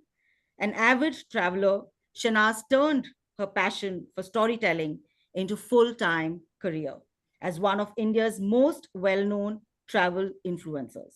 She has explored over 100 countries. Oh my God, Shanaz, 100 countries? That's quite a feat. Uncovering hidden gems and advocating for sustainable tourism. Welcome, and so happy to have you here, Shanaz. Thank you. That's a beautiful view. Thank you. Yes, our last panelist is Anusha Subramanian. Anusha Subramanian is an award-winning journalist, a British chevening scholar, and a mountaineer. She quit her job as a full-time mainstream journalist to pursue her interests in mountaineering and working for social causes. As the founding partner of Bohemian Adventures and an experiential outdoor educator and facilitator, Anusha is currently working to raise awareness about the inclusion of multiple cohorts, women, senior citizens, and persons with disabilities. This is in her outdoor activities. Her goal is to send a very strong message that we're all part of the same society and can coexist together. What a beautiful thought. Oh, lovely. Lovely. Thank you so much, Anusha, also to be a part of this panel, and welcome all. I am just wondering, what is a lawyer, a media professional, an actor, and a journalist have in common? besides, of course, leaving their cushy jobs behind. So let's really dive in and find out. Yes? That is key. Sorry? That is key. Yes. Yes, that is the thing in common. All of us have left our cushy jobs behind. Yes. Yes. So a quick question to all of you. It's open to the panel. How did your journey begin into this travel world? I mean, what was your trigger, or should I say, your motivation? So I'll take that on first. Yes, I worked in the television space for almost 23 years. And I had never trekked before, never rafted ever in my life. I never skydived, never did any of that lovely stuff that we used to see on Discovery Channel and National Geographic. And I married into an adventure family. My father-in-law was Colonel Narendra Bull Kumar. Kumar Post at Siachen is named after him. My husband was an adventurer since he was 15 years old. And so I was left with little choice. So I did a lot of rafting, never trekked. I was too busy being the media executive until I got cancer. And then I realized that I had to change the trajectory of my life. I couldn't do the 14, 15-hour days anymore. It was just not working out. And I woke up one morning. Anusha knows the story. Woke up one morning and told my husband, I want to trek to Everest Base Camp. And he was like, chup kar so ja. Because, you can't even move from the dining room to the hall. You're huffing and puffing away. I was 45 years old. I'd never trekked in my life before. And I had lost 8 kilos to cancer. And I decided I was going to trek to Everest Base Camp. And I think that was literally where my journey started. I quit my job and I took to the mountains. Wow. So interesting. That's a lovely story. Very inspiring. Shanaz, do you want to say about your journey? For me, I've always been traveling. My dad is a captain of the ship. So since I was actually very little, I was even conceived on the ship, Merchant Navy. So since I was a child, I think by the time I was 7, I had, I had visited every continent by the time I was 7. But then and then when we were growing up as well, we always traveled. Like even if it was just to Lonavala, Mahabaleshwar, whatever. I grew up in a family where every weekend we were somewhere. Then I joined MTV and I was based in Singapore. And for the first time in my life, I had my own money and stuff, and being based in Singapore, I could travel to all the Southeast Asia countries. So I've been traveling for a very long time, very pre-Instagram. Now, I was based in America and I was an actor. And I was, doing work, sometimes not doing work, sometimes it was a little bit of a struggle. And then one day somebody told me about an app called Instagram, Oh my God. And they were like, hey, there's this app, you like it, you like taking pictures and videos. I was like, yeah, okay. And so I started taking pictures and videos of my travels, which I was doing anyway. But I was not shooting myself. I was shooting that. And it wasn't really picking up. It was okay. And then one day I turned the camera around and I started showing the places and it just boomed. Like suddenly I was getting thousands and thousands and suddenly lakhs of views. And that's when I was like, wow, this is great. And out of the blue, I was in New York. It was a bit of a struggle. It's so freezing cold there. I was not really enjoying my life there. But at least I was getting some acting work. I thought if I move back to India, what will happen? Like I wanted to move back, but I didn't know what I would do here because I didn't know if I could go back into the Bollywood scene and all of that. And out of the blue, Ola called me. That was my first client. And they were like, hey, you're getting so many views on Instagram. We want you to explore India in the back of an Ola. And we'll pay you for it. So that's when I packed up my house in New York. I came back to India. My parents were getting old. I just wanted to move back. It was 7 years there. And I moved back, and since then, it's just like I didn't even know I could make money through this app. And that's how I've been surviving for the past 6 years. My whole entire everything, my rent, everything is paid for by Instagram and app. It's crazy. Crazy. Pia, do you want to? Yeah. Do you want to? So, I actually am from a small town, Jamshedpur, and I think for me that was Steel City, sort of grounding thing which led to my interest in travel. So, that particular part of India, Birbhum district, is actually it's only come into notice now. It's one of the oldest habitable areas in the world. Okay. So I think it's just the vibration of the place, which is just, amazing. It set me on a very, very different adventure. At the age of 16, I actually got selected for a Rotary exchange program to South America.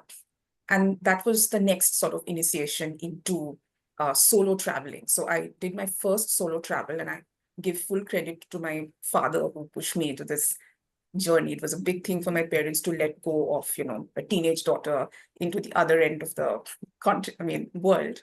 And I remember this was just before my ICSE exams, and I barely managed to pass because I was so excited about the possibility of going to South America.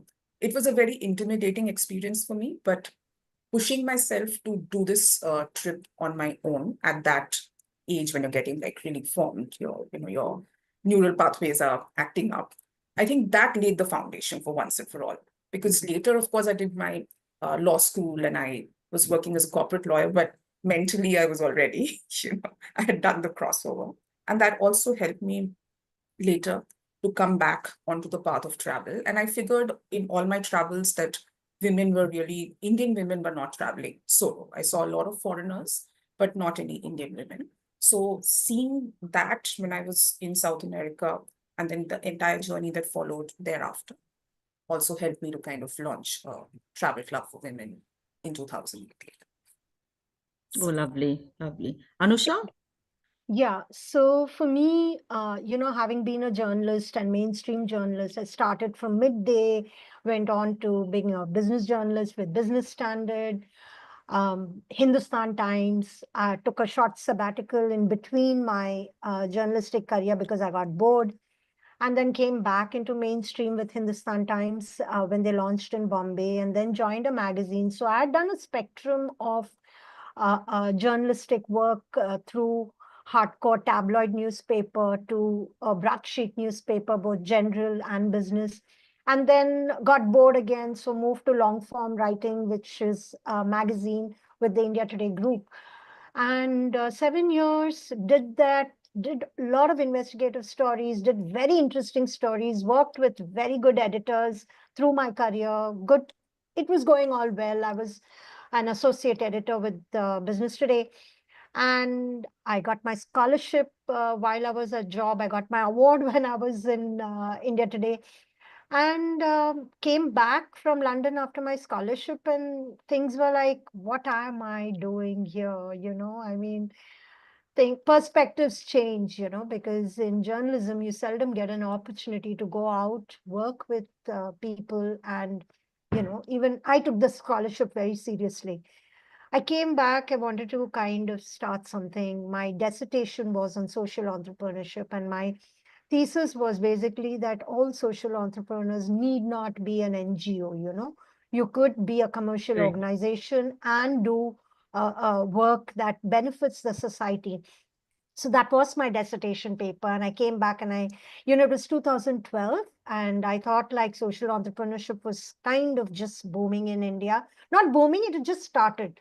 So I thought, nice columns I can write. Never ever thought of starting something in outdoors. I, even as a very high pressed a daily journalist or a magazine journalist, I would make sure that I never, kind of stop myself from going to the mountains. I would go on that 20 days expedition, 15 days long hikes, and come back very rejuvenated. Weekends, I would be out. So I never stopped myself, even as a full-time journalist. But then when I came back after my scholarship, I was like, this is getting boring. It's getting stagnated.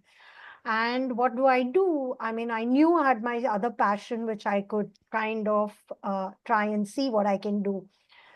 The problem was also that not getting jobs in the outdoor industry. So I said, Oh, chodo yaar. Yeah, I said, forget it. I said, I have my confidence. I can write and I can climb mountains. So I think let me combine the two and see what happens. And one fine day, December 2012, I said, Tata, bye bye to my editor. I put in my resignation. He's like, what? I mean, can't you, like, this is like sudden. I said, no, I've been giving you feelers, but now it's just too much. I can't. Hmm. The day my resignation was accepted, the next day I went on a solo cycling trip to Goa, and I like rejuvenated. It was like freedom for me. and not knowing, no job, don't know where the next income is coming from, but I knew I could do something.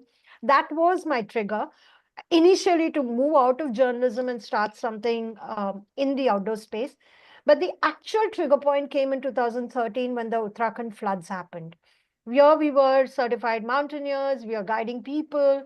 And when the floods happened, we had to kind of, there was a call for relief work. And I had the opportunity to move from Bombay to go to Uttarakhand, work with Bachendri ma'am. We did some relief work. And that was a trigger point for me because there were so many girls there who had done their courses, but not in the industry, not doing enough work. And I just told to my business partner, I said, you know what? Let's start something. Let's start taking people on the trek. I think we can do that very well. And we just started Bohemian Adventures in 2014. Wow. And that's how it started. Yeah. Lovely. So yeah, great insights there in terms of, how you went about finding those niches. I mean, all of y'all spoke about those niches that y'all have now mastered, so to speak, right? Pia, this is for you. As women travelers, we often face very unique challenges, right? And particularly about safety. Of course, that's gender agnostic, but but do you feel that the travel world is still very unwelcoming to women? And honestly, where did women's travel in India begin in the first place? So I'd actually like to start with talking a little about the history of women's travel in India. And this was very surprising and unexpected information for me. So, for me, I thought that this is like a very recent phenomena that, women have been traveling solo. Maybe in the last, say, 20, 30 years, the trend has picked up. So I've recently gotten to know, and thanks to two researchers, and I want to highlight their names here. One is Mrs. Damayanti Dasgupta from Calcutta, who's been doing a research on Bengali women travelers who've been traveling since 1864. Oh my God, Solo, way okay? back. So there is the earliest history that I've gotten to know of is this lady called Ramasundari Ghosh in 1864, who went to Kashi and Banaras. She went in a group probably. But in 1872, there was a woman who went to Bombay and Punjab with another woman traveler. This was back in 1872. Then in 1874, there was somebody called Gyana Nandini Devi who went to England alone. So this is the first woman traveler who's gone to England alone in 1877, okay, with her children. Okay, so mom and kid travelers since 1877 in India, completely pre-independence. Then there was Sarla Devi, who in the late 19th century went alone to Burma. Okay. Wow. Then there is again Jagat Mohini Chaudhary, who went to England alone in 1896. Kadambini Ganguly, who went to England alone for studying medicine in 1892. Ratnamala Devi, who went to Kumbh Mela, and this is really resonates with me because I've just come back from 2 visits to Kumbh Mela in 3 weeks. She also went to Kedar Badri and Kashmir in 1924 onwards. So Wow. this is one lady called Damayanti Dasgupta in Calcutta. Please, definitely, if you can, connect with her. So she's trying to get all her works translated into English in the next couple of years. But it's remarkable to see how the trickle of women's travel really started back in 1864, like around that time. And what we see today is basically, the latter part of the same current. And another lady from Mumbai, and I also want to mention her name, and she's a researcher called Aban Mukherjee, who's translated the works of this Gujarati lady called Sunamai Desai. Okay, so her book was called Mari Musafiri. And she talks of how in 1931, she actually set sail from Alexandra Dock in Bombay. She went to England on a voyage all alone to meet her son who was studying there. Okay, and she talks of how that was a time of great political turmoil. It was just pre-independence, right? And everybody was against her as a solo woman traveler, going on a ship all the way alone. And they're like, what if you get stuck and all of those things? And she got a lot of advice, but she just discarded all of that advice. And she just strapped on her sari and she went, in a cabin in the Italian ship, I think.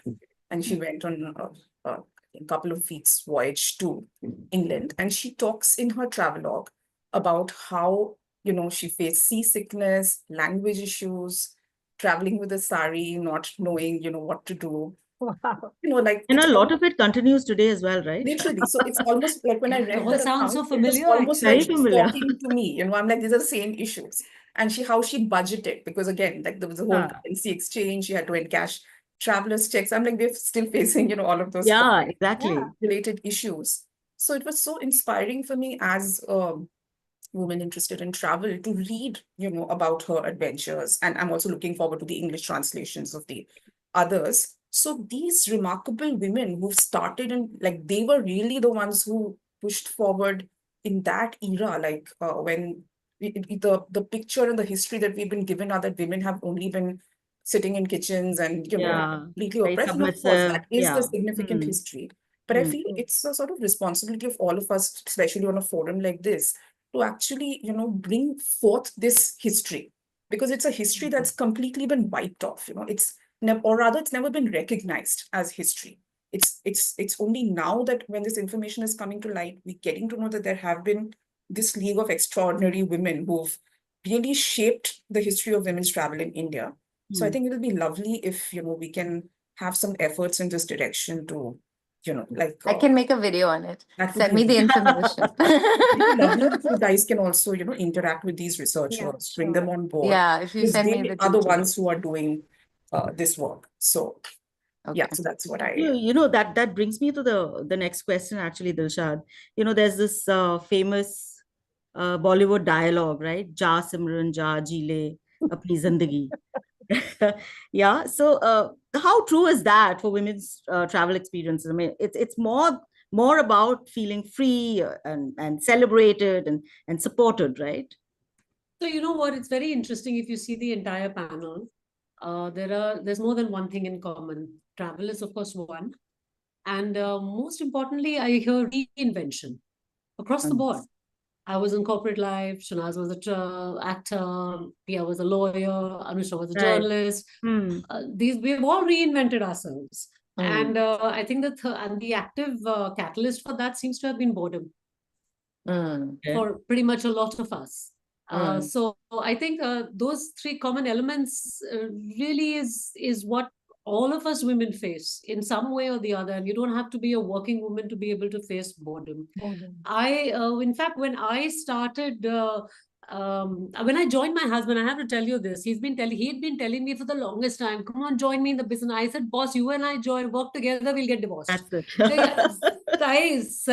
Impossible. The story of every household, I guess. Yeah, there's no freaking way we can work together, because our working styles are different. But however, after I did the ABC trek and all, I was convinced. I said, chalo, yeah, let's see, how can I bring my skills, 22 years of management skills, how do I bring it to the table?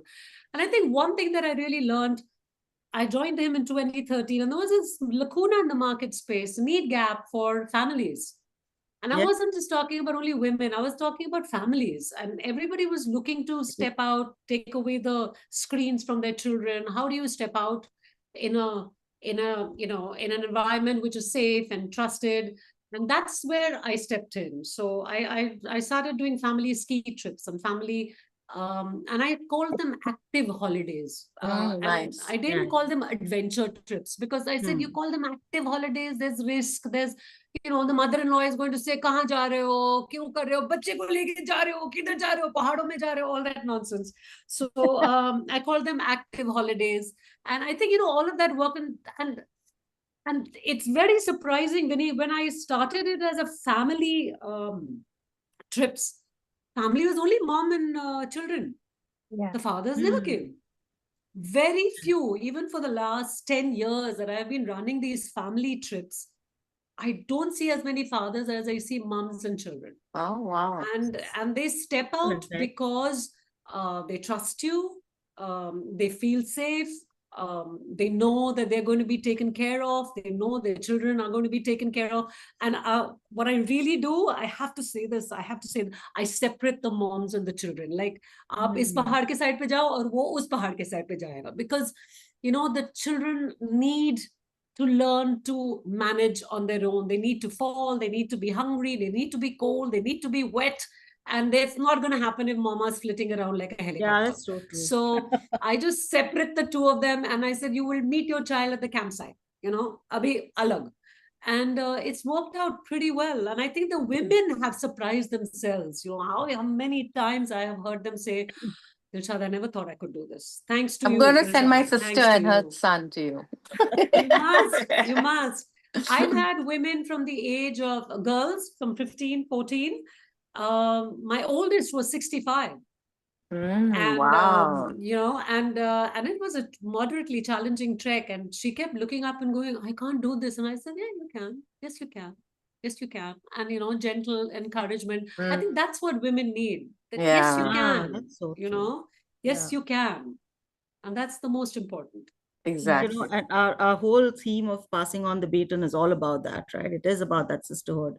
It is about inspiring more women to take up these challenges and come, to our side, so to speak, right? So Anusha, right? Yeah. Mountaineer. Now, this is a question that I always had, with people who are into adventure in a big way, right? When the call of adventure beckons, right? How do you decide when to stay grounded and when to chase that next adventure? Have you ever had to? Was there ever a tug of war? Have you ever had to sacrifice one for the other? Yeah, I mean, see, when we do our courses in mountaineering specifically is often seen as a deeply personal pursuit. Okay, it's not yet decided, it's not being designated as a sport that people can compete, or people can look at it as a sport. It's something that is a personal pursuit, a relentless chase for higher peaks and greater challenges. So you climbed one 6,000 meters, the next one you want to do is a 6,200 meters. And many climbers focus on their own achievements, is what is my perspective. Yes. Always striving for the next summit. And this culture is also basically reinforced. It's a mindset that the training itself pushes you to think in a manner that, bas wo ucha pahad hi jana hai. And now though it's become Mount Everest. I mean, there's nothing other than Mount Everest that everyone wants to climb. I mean, there's so many such beautiful mountains to climb. But it's It's Mount not Everest. even a beautiful mountain. Yeah, exactly my point. It's not even a beautiful I mean, mountain. when you go to these mountains and you look at Ahmedablam and you look at Exactly. Thamserku and you're like, True. Everest is, I'm sorry, one And of you the won't ugliest believe mountains it. in that range. And Everest Base Camp trek, you see so much of Ahmedablam. I mean, it's just calling you every time you go to It Everest calls Base me every Camp. time. Yeah, Every I've time. been to Everest Base Camp now 7 times. So many times what happens is that, but then being a guide is very different, I mean, I chose to be a mountain guide after being, a trained mountaineer, certified mountaineer, is because I wanted to introduce people to the mountains. I wanted to take, just as Dilshad was saying, introduce as many children, women, and families to the outdoors, which was not happening. Because even as a trek, even now, people think, ye mera bucket list mein hai, I have to do this. It's not that I want to go and enjoy and have a new experience. And I think for me, it was about balancing personal passion with responsibility. So there have been many a times that, where I've decided to go on a particular climb, and I've had to forego that and say, because there was no guide available, or my business partners were not available to guide a particular trip, and then, you have to kind of pitch in. So, but many people will also have told me that, Arey, you lead a trek. For you, it's nice, it's fun, going into the mountains every now and then, taking people. It's hard work. Guiding is all about having patience, being confident. You need to be vigilant while everybody else is enjoying their trip. And it's more so, it is about keeping everyone safe and healthy. So it's a huge responsibility being a mountain guide, taking people on treks, and especially high altitude treks, or even even if the Sayadri Hills, making sure that everyone is safe is very important. So for me, I think I've created a balance where I don't have any regrets that, this year I haven't done a personal climb. When I do a personal trip for myself, it's just doing nothing. It's just by being by myself. But having said that, if that doesn't happen in a particular year, I'm absolutely fine, because for me, taking people to the mountains is equally another passion. So, it just kind of balances out for me. Pia, we were discussing this, right? Just the other day about this whole conflict of a wanderer mind versus a grounded person, and how do you kind of. So, do you want to jump in here? Do you want to talk about that? There is a sort of, I think all of you might agree with me on this, that the sort of reputation that women travelers have, that we're not interested in family or relationships or stability. And that's why we keep, going off here and there, which I think is exactly the opposite. The women that I have met who really love traveling, and the stories that I've heard, and some of my own personal thing as well, is like, I think some of the women who deeply crave security and stability are the ones who are pushed by the universe away from anything which represents any form of stability and security into the most far-flung parts of the world, to bring back those stories and present in front of the world. So I just hope that, this image that we have, that we're not interested in family life or regular society, that is, kind of kept aside. Yeah, I'm told that all the time. Because So I think all of us in some way will agree on this. So there is always this internal, so this is actually also a book that I'm writing right now, and I'm digging into my own experiences from places I've traveled to, like Antarctica, Greenland. So these just sound like continents or countries on the face of it. But I think for all of us, we understand this, that every place that we visit is actually a part of our own consciousness. And the more extreme that a place that we're going to, whether it's the jumping up onto the Everest, or, any of you going to a very extreme place, we are actually experiencing or kind of exploring a very extreme situation in our own psyche, in a sort of sense, So that's what people see as travel bloggers or influencers or travelers or whatever, is just women who are really trying to get a sense of their own self and difficult situations that they are trying to find their way around. And so on the face of it, this looks like a conflict of whether we stay grounded in, in civil society, so to speak, or we just take off into our divine wild state of, feminine being, and just keep aside all social mores and just do our own thing, and, take up all, just kind of annihilate all stereotypes. But ultimately, it's two sides of the same coin. But the conflict is still real. And I think all of you in your own way would have had to examine this. Navigate that. Yeah. Oh, I had somebody. Sorry, what I have actually. Sorry. Good. No, so what I've actually noticed with many women who, kind of go with us on these outdoor trips is that they are just by themselves. It's just for them, it's one place in the outdoors which just lets them be who they are. There's no responsibility, especially when they are traveling in a group of other women with friends, or say two sisters traveling together, or it's like, because even when you are traveling as a family, say husband, wife, children, the wife is still, doing her roles as a wife, but when you travel as a woman and with other women, I have at least noticed that it just lets them be. And actually, for me, I always say this to people, is that the outdoors just lets you be, doesn't judge you, and you can just be who you are. Dilsha. Yes. No, I was just going to say something from what Pia says. When I went for my Siachen Glacier trek, my daughter was 5. And everybody said, "अरे बच्चे को छोड़ के जा रही है 21 दिन के लिए, 5 साल का बच्चा." I was like, "बाप है यार." I mean, she has a father. What's wrong with you people? I mean, it was just like the whole society was like, 5 साल के बच्चे को छोड़ के जा रही है. I think everybody kind of figured out that I was going high. It was an opportunity of a lifetime. There was no way in hell I was going There was to no stop way. myself.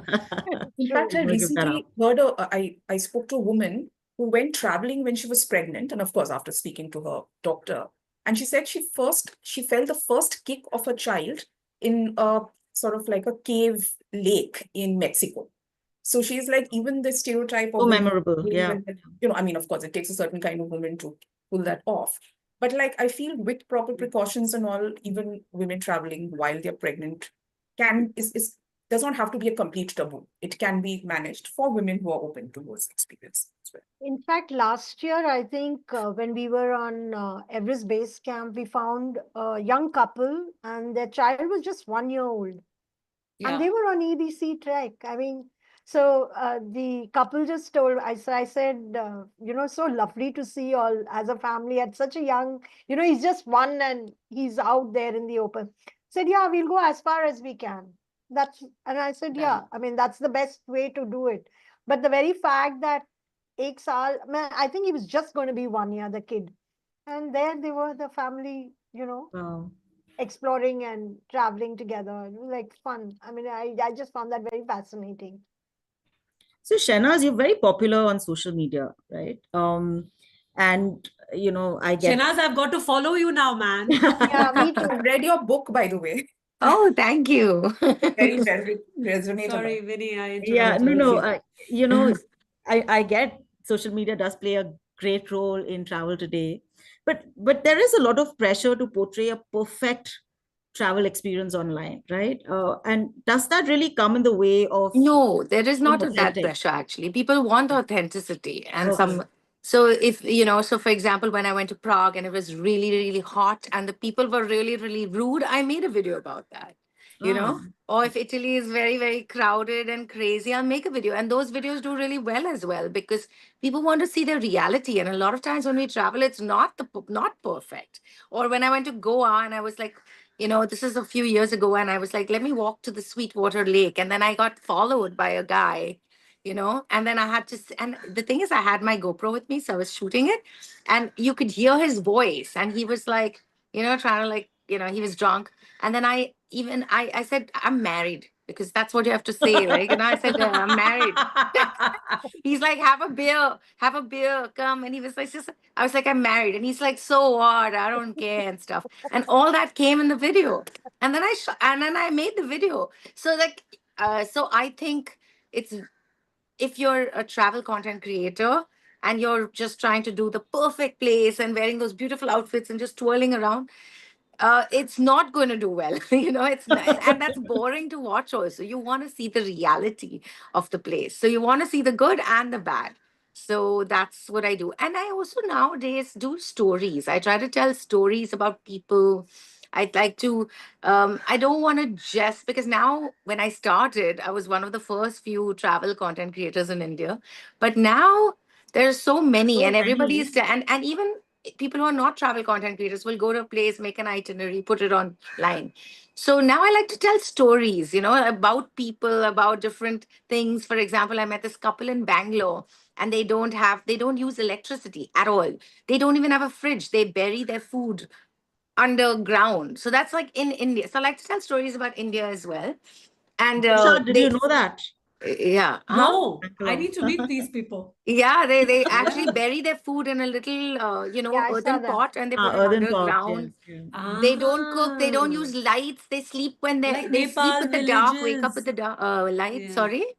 like Nepal Nepal villages. villages. Yeah, They do it's that. beautiful. So there are so many people like that who are living in India with very different things. So I like to tell stories about interesting things now, rather than just like, oh, this is a beautiful waterfall and that's a great trek, which everybody knows by now. So even travel content creation, it's moved. When it started, it was IGTV longer form videos. Now it's shorter form. You have to tell everything in like 30 30 seconds to a seconds. minute, and people's attention spans. So you, as a content creator, it's like you're telling a story. It's marrying travel but with also filmmaking, Oh, wow. but Love. making these small films on your phone. No, I can go on and on, but I think we're running short of time. So very Yeah. quick two questions that I had before the closing remarks. One, of course, and any of you can answer that. One, of course, is do you think women in travel are more supportive of each other? Dilshad, you mentioned about the collab that you're trying to do with Anusha, but are there more such? So do you want to add any points here? I about? think when you're on the trip, women support each other completely. Yes. From business to business, I think women support each other a lot. A lot. I mean, there have been so many times I picked up the phone, called up Anusha. I haven't done this trek in a long time. Can you quickly tell me what's the trail like? Has it changed? Da da da da da da. Can't do that with the men. Just can't.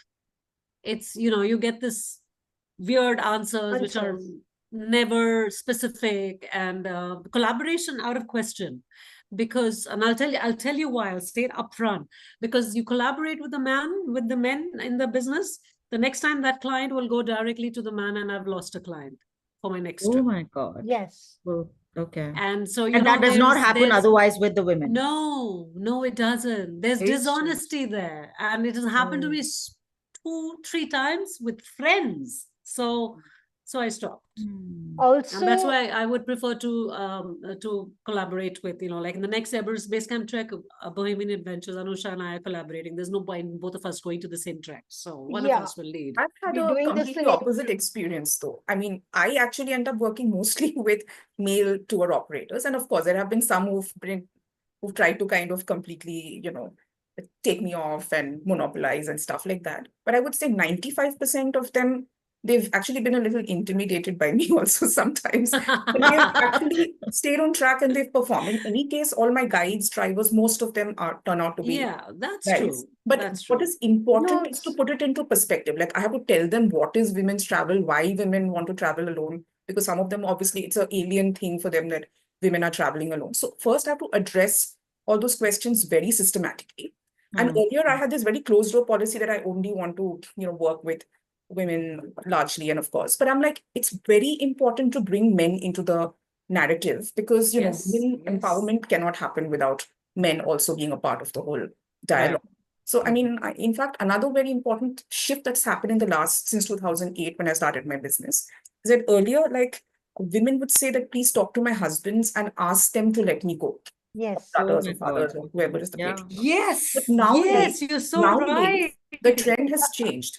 I'm actually getting calls from men who are like, I want to book a trip for my wife or my mother, my sister. In fact, there was a man who called up that as part of an engagement gift, instead of a diamond ring, he wants to gift a trip to his Oh, fiance. lovely. So there has been a huge shift, I think, in the mindset of men also, both in terms of the tour operators, the business, perspective, to husbands or whatever whose women. I think it also changes with the that's- kind of travel, because in adventure travel, it is male dominated to a large extent, It is, and yeah. we are very few women guides. I mean, I think we can count ourselves on our fingers and say that. And I mean, very recently I was told by a gentleman that oh, you're a women, no? So people will think twice before going on a trek with you. And honestly, I mean, I'm being very honest that yes, we do struggle to get clients to take them. What people don't understand is that we're far more resilient, confident, and do things in a most safety manner, systematic and very safe. People don't see our certifications, they don't see how we operate or anything, but there is this mindset in adventure travel that kuch ho gaya to ye sambhal payenge kya? But this mindset I've also are equally trained. women also, like there are women also who can be very similar in thought process. So I don't yes, we've had women thing. also. We've had women. People. Because many a times when we say that, okay, we are starting the trek and, they don't move. So like, where is the guide? Like, we are the guide. I mean, you need to move. And for the longest time, we started the company because we were not getting jobs in any other adventure sport company. It was quite tough. And basically they wanted us to come and do admin work, Yeah. So we thought might as well, do it ourselves. We do our admin work, we do our trek itineraries, and as well as we, go out there, take people. And now that I am working with persons with disability, the challenges are far more. We are one of the first companies, I think, which we truly have been taking persons with disability, into the outdoors. So, And how many people do you take? not more than 8, Okay. 10. And It now won't they take more than overnight, 8 or there are a 10. lot of overnight treks. Yeah. I mean, we have rolling treks as well as we have, like in the Himalayas, we have it around Bombay. I have, which is, a day trip. So there are different kinds of treks that one can go in, which is simple, which is really Great. tough. Tell them And to send me all your details. Like, I'll take your details. Okay. But Vinny, I want to Yes, say that's one thing definitely that offline, Shanaz. Vinny, I wanted to say one thing that Pia brought up is to bring men into the system. And I think that is really, really important, because when I started Bull's Adventures, trying to explain to my Kashmiri guide that the toilet tent for the ladies cannot be that far away. Ladies hai na, to thoda dur rakha hai. I said, ladies hai bladder weak hai. The men can hold their pee. The women cannot hold their pee beyond a point. Understand that. The toilet tents need to be closer. Even the men need to be educated. yeah. They have to be taught to how do you deal with women. Yeah. So many of the men I have seen, when you're crossing a stream, immediately the hand will come up. And I just slap his Yes. hand up. I go, हाथ मांगा क्या? हाथ नहीं मांगा ना. जब तक हाथ नहीं मांगते, आप हाथ मत दो. Let them Yeah. do it themselves. And the best, because yeah. it's their desire. Oh, we're going to help. I said, नहीं, help की जरूर मांगेंगे. Help चाहिए तो मांगेंगे. Acha, I think We have to now, teach the men. sorry, women. I think we're running short of time. Okay.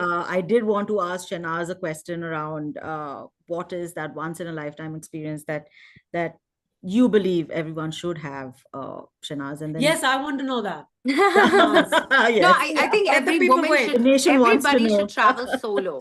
That's Yes. definitely like a once in a life. Everybody should travel on their own, because a lot of people can't just be with themselves. Even some friends of mine are like, oh, I can't just travel alone like you do.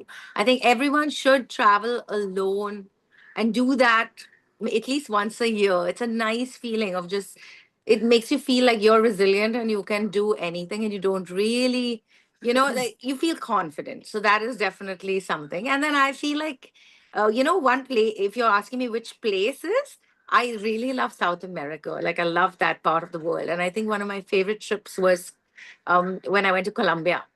Colombia and Peru, I think, are two places I really enjoyed. And since you all love climbing mountains, of course, Peru. Yes. But Colombia, I loved Cartagena. And it seems like everybody over here is a mountain person. I'm a very much a beach person. So, yeah, the ocean and Yeah, the that fun explains and a the lot of your vibe and the videos. people. It's really nice. South America is so fun. Yeah.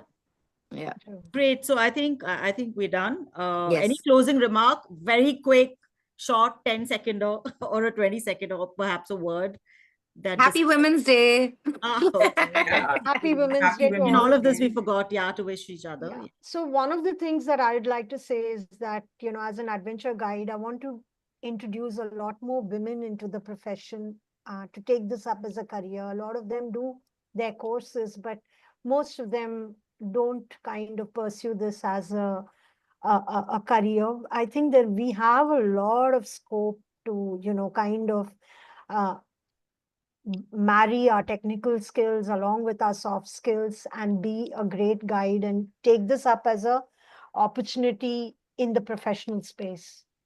Great. And that's what I'm working towards, apart from, of course, introducing a lot more persons with disability into the outdoors. I think they Okay. have an equal space with all of us. And I just want to leave one message for women that traveling alone is safe. It is Yes. as unsafe as getting up in the morning and making a cup of chai on a gas and a flame, like that's the risk that you're looking at, because there's a risk in both situations. So it's a calculated risk that you're taking, getting up on a plane alone, going to a part of the world. Just get your research right. Follow travel bloggers, follow, researchers, get your research right, and you can go Follow with Shanaz. Yeah. follow Well, Shanaz. I want to say one thing. Everybody. I mean, even though I travel alone everywhere, I have to say that traveling in India as a solo female is not that safe. It's not like making, gas, because there's been multiple horrendous horror stories that even I've had and many, many women have. And I would really hope that somehow we could make travel in India more safe for women. And I have traveled all over the world. I think the most unsafe country for women to travel, besides maybe Pakistan or Afghanistan, which I haven't been, is India. India is hard. Even at 11 at night, when you walk on Carter Road, like yesterday I went, walking alone, you'll still get a bunch of guys who like try to like walk and come towards you and just like bump you and go. So India is not safe for women to travel alone. They have to be very, very careful. Like, sometimes like I get DMs from girls saying, I'm taking now an Uber from this place to that place and there'll be nobody on this, and I'm a little scared. I'm like, yeah, you should be scared. You should not do that. You need to really, sadly, women still have to look like behind their shoulders, something that men never have to do in India, because in India it's very safe for men. Like there's no rob, it's not like Brazil or something where you're going to get robbed, but in India women will get raped and they will get touched and they will get molested, and that's something very, very sad. But we have to tell the truth that in India it's not safe for women to travel. They have to really be aware of where they're going, what they're doing, and be very, very careful. And it's coming from someone who travels solo all the time, So yeah, So I, sadly, this is the case. I completely Yeah. agree with you in of course, Yeah. in terms of the safety situation, but I also want to mention this, that I have traveled solo to some so-called not so, apparently safe places like Uttar Pradesh, Haryana, solo.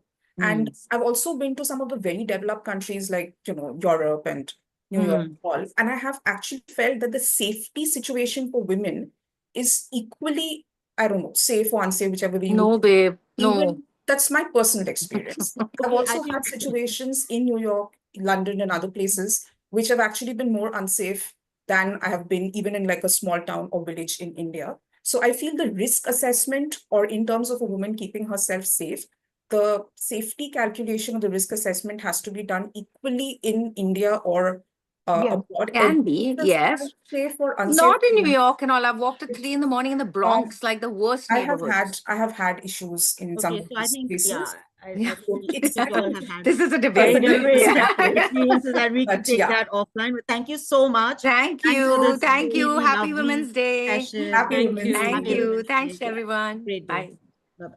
Bye, Vivi. Bye Thank you, bye. Thank everyone. you.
Um, I don't have Poonam on the list.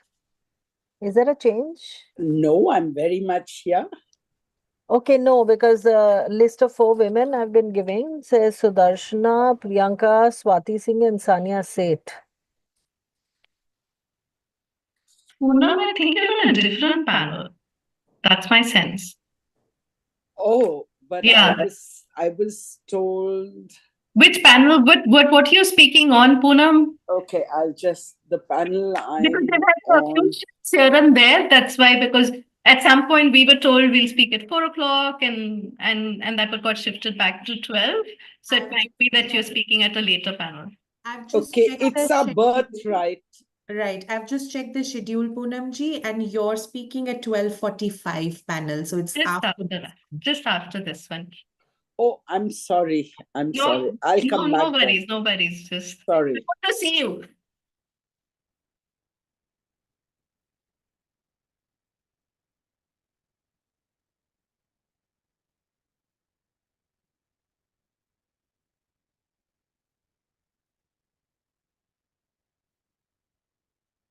Um, I think we're waiting for Swati Singh.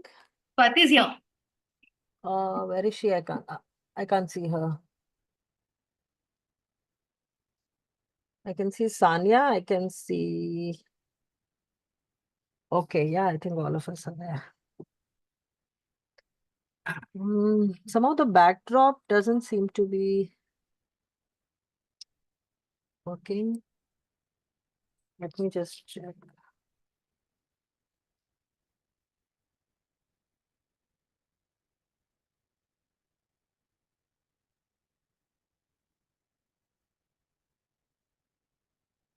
Yeah, where can I get the backdrop?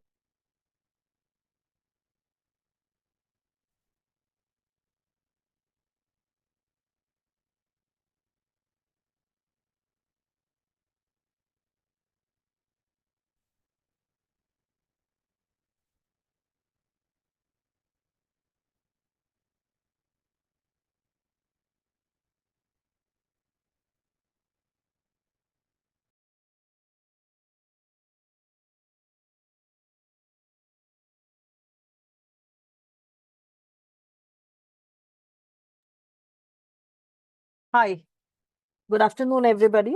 This is Swati Bhardwaj. I'm the business editor of the Times of India, Hyderabad. We are here for a very interesting session as part of TOI's The Future is She initiative, which has been driven by a bunch of passionate women at TOI. We are currently in the 4th edition. This Future is She initiative has been on from 2022. And the whole objective has been to, celebrate women, womenhood, and also women who are empowering other women and uplifting other women. And, through that, breaking barriers, creating opportunities, and inspiring future generations of women. And this year, our theme is passing on the baton. And this is aligned with the International Women's Day agenda of Accelerate Action. So the whole idea is to foster impactful conversations and, insightful discussions on how women are leading the charge in championing sisterhood and with the whole objective of driving collective progress. So we have with us 4 very, very powerful, impactful women. I'll just introduce all of you one by one. So we have with us Sudarshana Kundu, who's the managing trustee of Gender at Work India.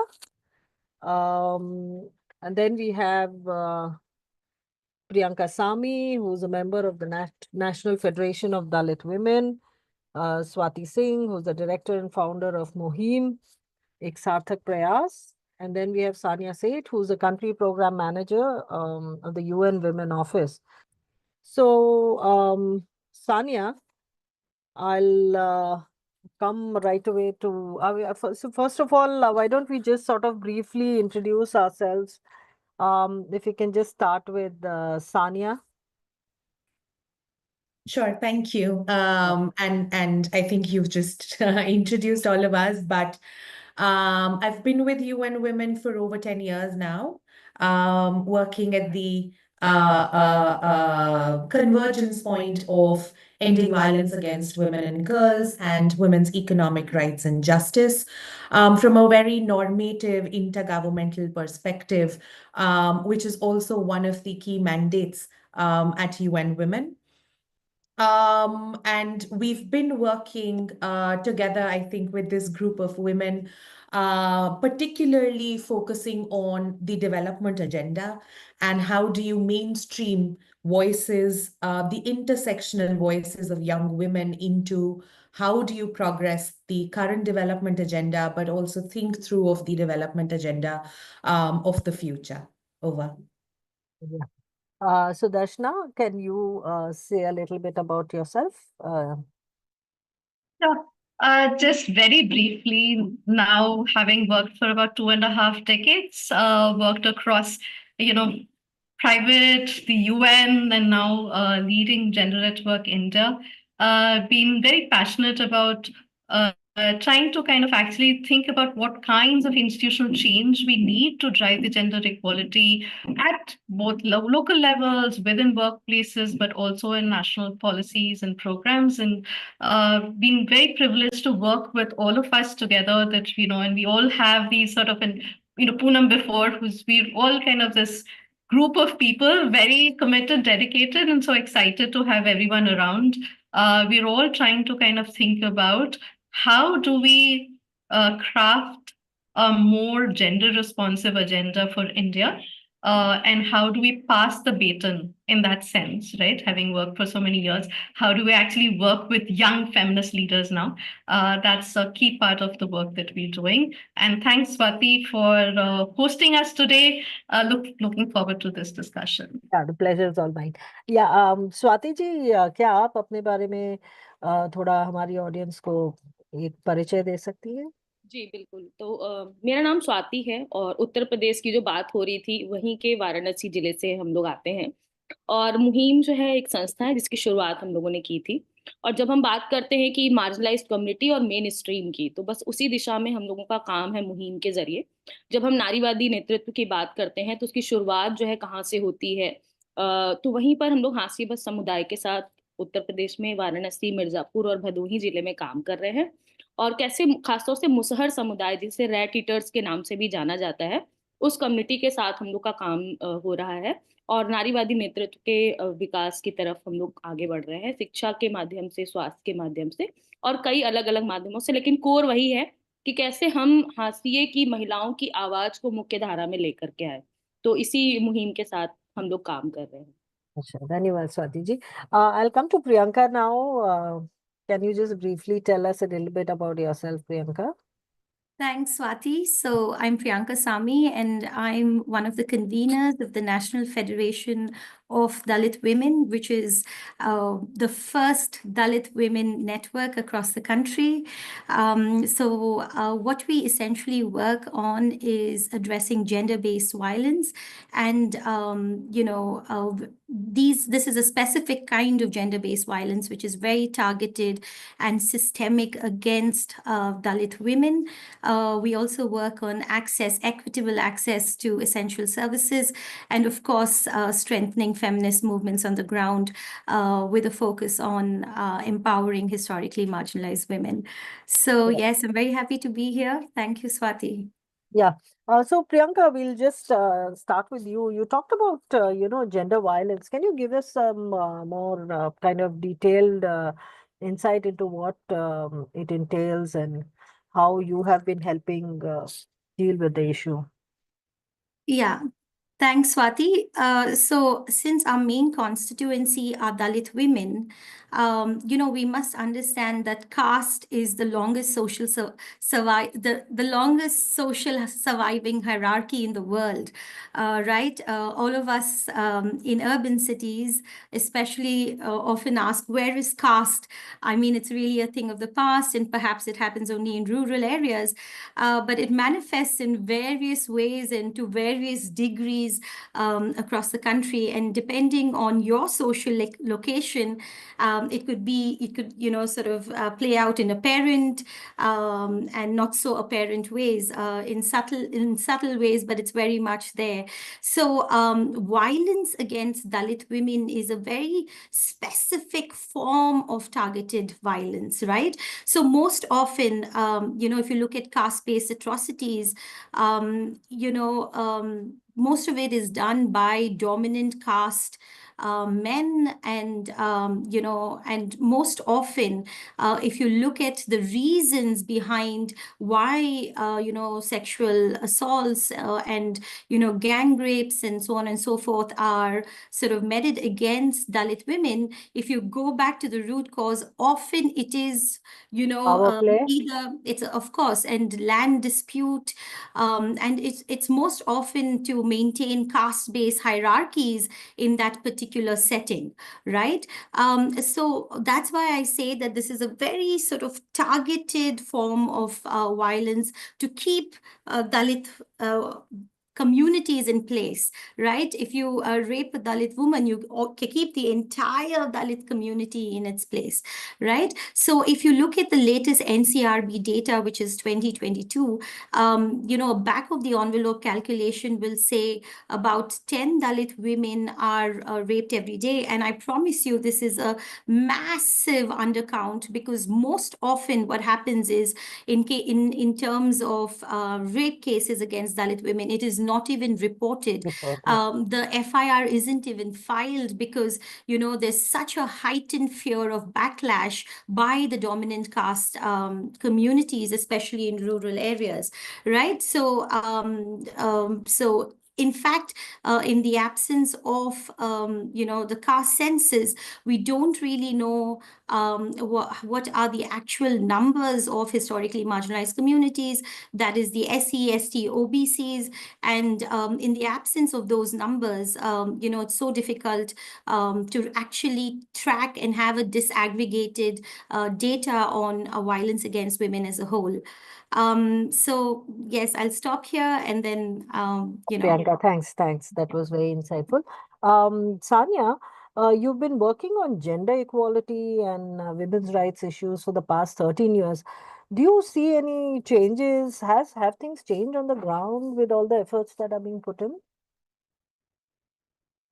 Definitely, I do think that there are changes. If you're talking in the global context, of course, things have moved from currently what you're looking at is the by all UN member states. And since then, things have moved.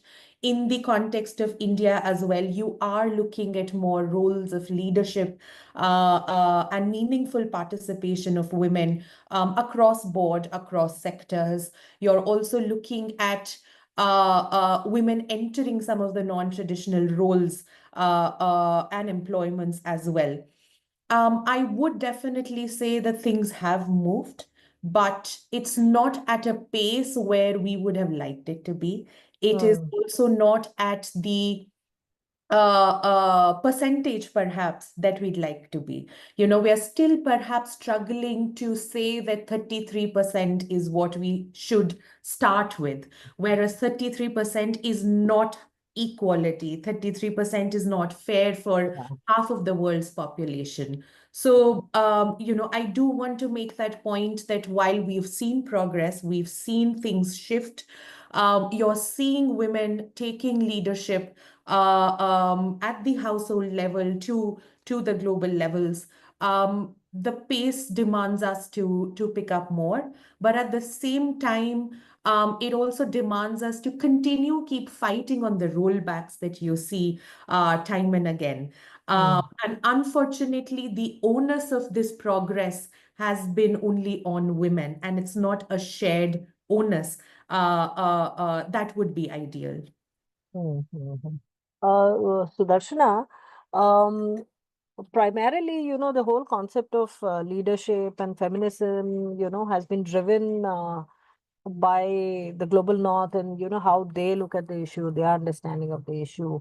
India also has a powerful story. I mean, for instance, if you see India or even, the Indian subcontinent had women leading the countries much, and a country like US hasn't even had a woman president. So what do you feel are some of the unique strategies that India has invested in to ensure, that we have some meaningful youth leadership in today's day and age, and intergenerational collaboration, and, to ensure a sustained impact?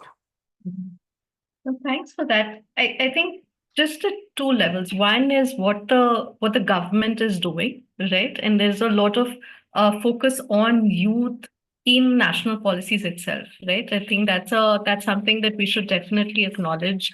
There is a national youth policy, which was, by 2013, 14. So even a decade back, we're already looking at a national youth policy. We're looking at the fact that the government's already talking of how do you kind of look at youth leadership to emerge, both at national levels, at state level. So you do have these state level action committees and so on and so forth, which is very, very unique to India in the way that we're actually conceptualizing and saying that, hey, here's this cohort of people who will drive the development agenda. Here's a significant part of the people who are going to vote and bring the next set of people to power. And let's build their capacity and let's build their understanding. So that's one in terms of, and there's also a big focus on looking at youth in terms of employment, youth in terms of agenda setting. The other part of the work is where, we can all speak to a little bit more, is the work that's being done by, let's say, the civil society groups, right? And we know that a lot of the work that's happening, let's say by Priyanka's doing or Swati is doing in the ground, on the ground, is really about bringing the voices of people from, especially from those who are affected by marginalization, and kind of providing them with space, providing with them knowledge, providing them with exposure to actually then take up leadership roles, right? And this is the brilliant work that all of them are doing on the ground, right? And different states, right? Every state you will find these amazing youth leaders who are not asking for permission, they're actually driving the change.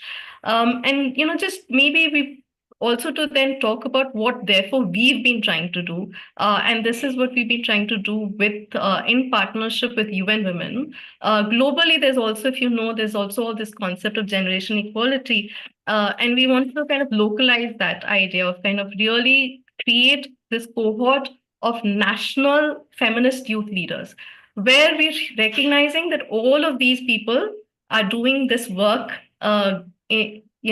amazingly well in each of their locations. So how do we create a movement of bringing all of these people together, creating a shared learning, shared understanding, presenting a safe space for that leadership to emerge, but also connecting them to policy level spaces, because still, there might be activism on the ground, there might be implementation on the ground, but till youth have a voice and feminist youth leaders have a voice on the table, the policies won't shift, the priorities won't shift, right? So our effort, therefore, has been of, creating that connection from local to national to global, making sure their voices are being heard at different levels, right? And these are things we're all working together on this. So there's a lot of interesting, really work that's happening. We have a feminist youth charter. We would love to share that with you, that these young leaders have created. And this is, of course, our priorities. This is India's priorities. And hopefully this is how these young leaders will be able to drive the agenda forward. Happy to answer more later. Thanks.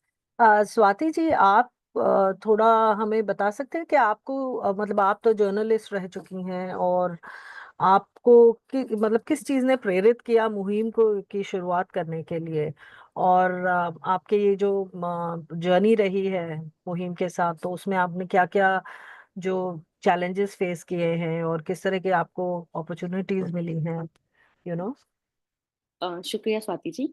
तो मेरी शुरुआत career की journalist के तौर पे हुई, और जब हम कहते हैं कि जर्नलिस्ट का कोई जेंडर नहीं होता है, पर हमारी कंडीशनिंग बड़े जेंडर के आधार पर की जाती है कि एक लड़की क्या करेगी, कैसे करेगी, कहाँ जाएगी, कितने बजे वापस आएगी, सब कुछ तय है। तो स्वाति का सफर भी बिल्कुल ऐसा ही रहा है, जहाँ पर हमारी कंडीशनिंग जेंडर के आधार पे होती है, और हम उस प्रोफेशन में जाते हैं जहाँ पर हम कहते हैं कि उसका कोई जेंडर नहीं है। तो जाहिर है कि जब आपकी कंडीशनिंग महिला के तौर पे हुई है, तो आपकी कलम, आपकी सोच उसी महिला मुद्दों पर बात करेगी जो आप खुद झेल रही हैं बतौर महिला। तो मुहिम की जो शुरुआत होती है वो उसी फेमिनिस्ट आइडियोलॉजी के तहत होती है, जहां पर हम पीरियड पर आर्टिकल लिख रहे हैं। ये बात 2016 की है, जब अक्षय कुमार ने पैडमैन नहीं आए थे और उन्होंने पैड नहीं लहराया था। और उससे पहले लोगों को पता नहीं था कि अच्छा पीरियड भी होता है और ये भी एक मुद्दा है जिसपे बात करने की, काम करने की जरूरत है। तो उस टाइम जब ये आर्टिकल लिखा हमने, तो पहला लाडली मीडिया अवार्ड मुझे मिला, और एकदम करियर का शुरुआत था। बहुत बड़ा अवार्ड माना जाता है कि जेंडर सेंसिटिविटी के लिए, और एक मतलब जो स्टार्ट कर रहा है अपना करियर उसके लिए। तो कवरेज आती है, बहुत वाहवाही होती है, पर जब हम पलट के अपने घर में देखते हैं तो वहां पर पीरियड पे बात ही नहीं हो रही है। तो ये लगा कि हम बड़ी बड़ी बातें तो लिख रहे हैं, जहां पर मेट्रो सिटीज में बैठे लोग, इंटेलेक्चुअल लोग, प्रोग्रेसिव लोग उसको कहते हैं कि हाँ ये बहुत अच्छा आर्टिकल है, इस पे अवार्ड मिलना चाहिए, लेकिन हम जिस जगह से आ रहे हैं, जिस समुदाय से, जिस फैमिली से आ रहे हैं, वहां पर इन मुद्दों पे बात भी नहीं होती है।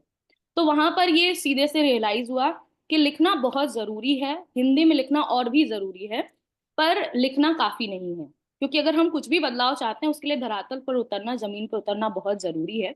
और इसीलिए अपने लिखने के काम के साथ साथ हमने मुहिम की शुरुआत की। और मुहिम का जो शुरुआती मुद्दा था वो यही मेंस्ट्रुएशन का मुद्दा था। और इस मुद्दे को लेकर के हम लोगों ने गांव में खासतौर से जाति के आधार पर जो हाशिएबद्ध समुदाय है, वो दलित हैं, मुस्लिम हैं, उनके उस कम्युनिटी में जाकर महिलाओं किशोरियों के साथ इन मुद्दों पर जब बातचीत करना शुरू किया, तो समझ में आया कि सिर्फ पीरियड ही नहीं है, उस यूट्रस के होने की वजह से कितना सारा महिलाओं का भूगोल और उनकी स्थिति बदल जाती है, वो सारे मुद्दे हैं। उन पर बहुत आसान होता है थप्पड़ चलाना, क्योंकि उसके पास यूट्रस है, महिला है, वो क्या कर लेगी। बहुत आसान होता है उसके साथ चाइल्ड अब्यूज करना, क्योंकि वो दलित है, उसकी रिपोर्ट कौन लिखेगा। तो बहुत सारे भूगोल जो है शुरुआत के ही दिनों में समझ में आया। और मुहिम का जो पीरियड के नाम पर उसके मुद्दे पर जो शुरुआत थी वो और बढ़ती गई। और मौजूदा समय में जो हम लोग का काम है वो मुख्य तौर पे मुसहर समुदाय को लेकर के केंद्रित है। मुसहर समुदाय जिसको मतलब यूपी में अभी तक उसका कहीं कोई लीडरशिप नहीं रही है, ना पॉलिटिकल ना किसी भी स्तर पे। अगर हम देखें, इस समुदाय ने अपनी पहली पढ़ी लिखी जनरेशन तक नहीं देखी है। और यूपी के ही आंकड़े बताते हैं कि सिर्फ 3% लोग मुसहर समुदाय में पढ़े लिखे हैं, और उसमें भी विमेन जो है मात्र 1% है। तो इस समुदाय को कोर पे रख करके इनके सामाजिक समावेशन की, सोशल इंक्लूजन का काम हम लोग लगातार कर रहे हैं। और ये जो काम है वो इतना आसान बिल्कुल नहीं है, क्योंकि ये पूरा काम और ये जो मुहिम चल रही है वो एक महिला के नेतृत्व में चल रही है। और वो महिला की भी अपनी एक पहचान है कि वो युवा महिला है। तो जब आप एक महिला होते हैं और लीडरशिप पोजीशन पर होते हैं, तो आपके अंडर में भले ही कोई छोटी संस्था हो, एक छोटी दुकान हो, महिला का लीडर होना हमारा समाज स्वीकार नहीं करता है। अगर कोई महिला जो है किसी दुकान की मालकिन है, तो भी वो समाज को बड़ा नागवार गुजरता है। और अगर वो कोई संस्था को लीड करे, तो वो भी बहुत नागवार गुजरता है।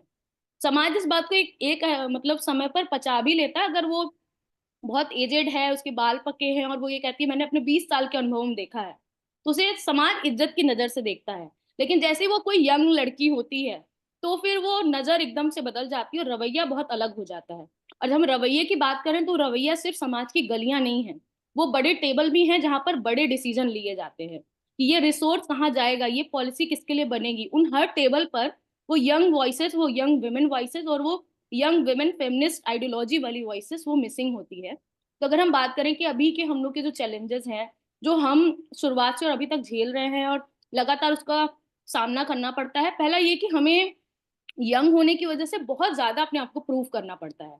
जितनी आपकी पहचान पर लेयर बढ़ती है, उतनी आपका प्रूफ करने का, आपसे हर बार प्रूफ पॉइंट मांगा जाएगा कि अच्छा आप ये बोल रहे हो तो आपके पास प्रूफ क्या है type.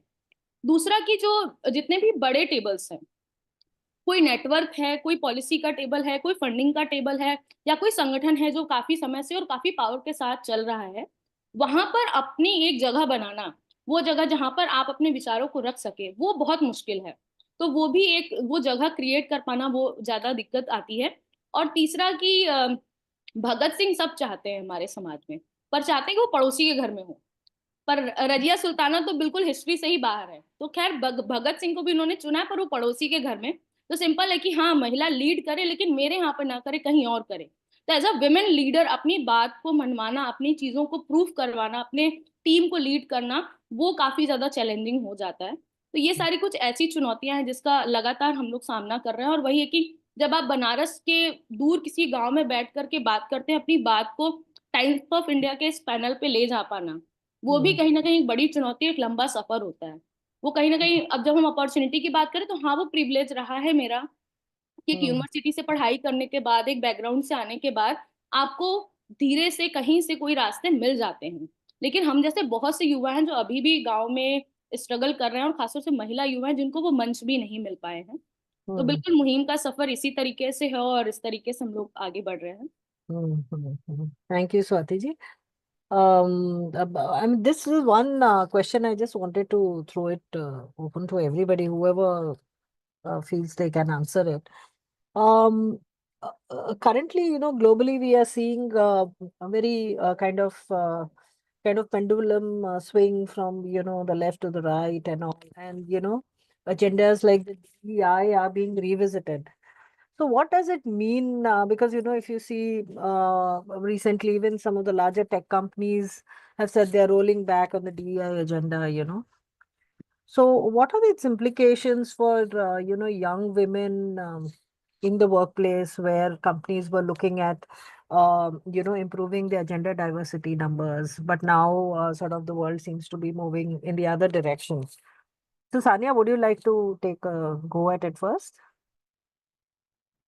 Sure, no, of course, then. Thank you. It is worrisome. I think that, overnight you've seen the entire global discourse shift completely, especially on gender rights and rights of women in all their diversities and intersectionality. I mean, the other day I was just speaking to somebody, and I have two girls who are 15 months old, and I said that I thought that we were looking at a world where they'll grow up, and perhaps at 12 or 15 years of age, they will be able to shape the kind of future that they'd like with complete freedom. That's the direction that we were moving in, where there's no fear. They're able to pursue education in whatever fields they'd like. They would be able to overcome any kind of barriers, either in employment or business or arts, culture, whatever. But you've seen that kind of political shift globally, where you're continuously moving towards a more conservative approach, where you're looking at rollbacks on this freedom, even the freedom that we currently enjoy, so to speak. But I think that as much as the existential crises are kind of seeping in, seeing what's happening, it's also the time where you're looking at the energy of young people. You borrow that kind of hope, aspiration, and energy from young people, which is very unique. To say that we continue to fight on, we continue to push as much as possible. And yes, there are certain, as you'd also posed in your previous question, there are these kind of social norms, for example, that are very global north centric. That's now I think it's the time where young people now, especially from the global south, especially from the Indian subcontinent, try and put out what social norm change means. What are the values that global south brings on the table, shifting the understanding of social norms, institutional norms, and so on. And that is the kind of unique perspective, that is the kind of unique energy and standpoints that I am depending on the younger generation to keep feeding into. And at the same time, I do need to acknowledge that it's not just one organization, it's not just the governments, especially in the global south. It's not international fraternity or local civil society organizations. It's an agenda for all to kind of come together and create those spaces, where you see backlash on certain spaces in certain regions. It is then our responsibility to create more and more equal, safer spaces for newer voices to join in and shift the discourse further to something which is a collective commitment of all of us. So how is UN Women's mandate trying to ensure that there's a really close alignment with, leadership of young people? And why is it so important to invest in the youth? And how does it sort of align with the larger development goals?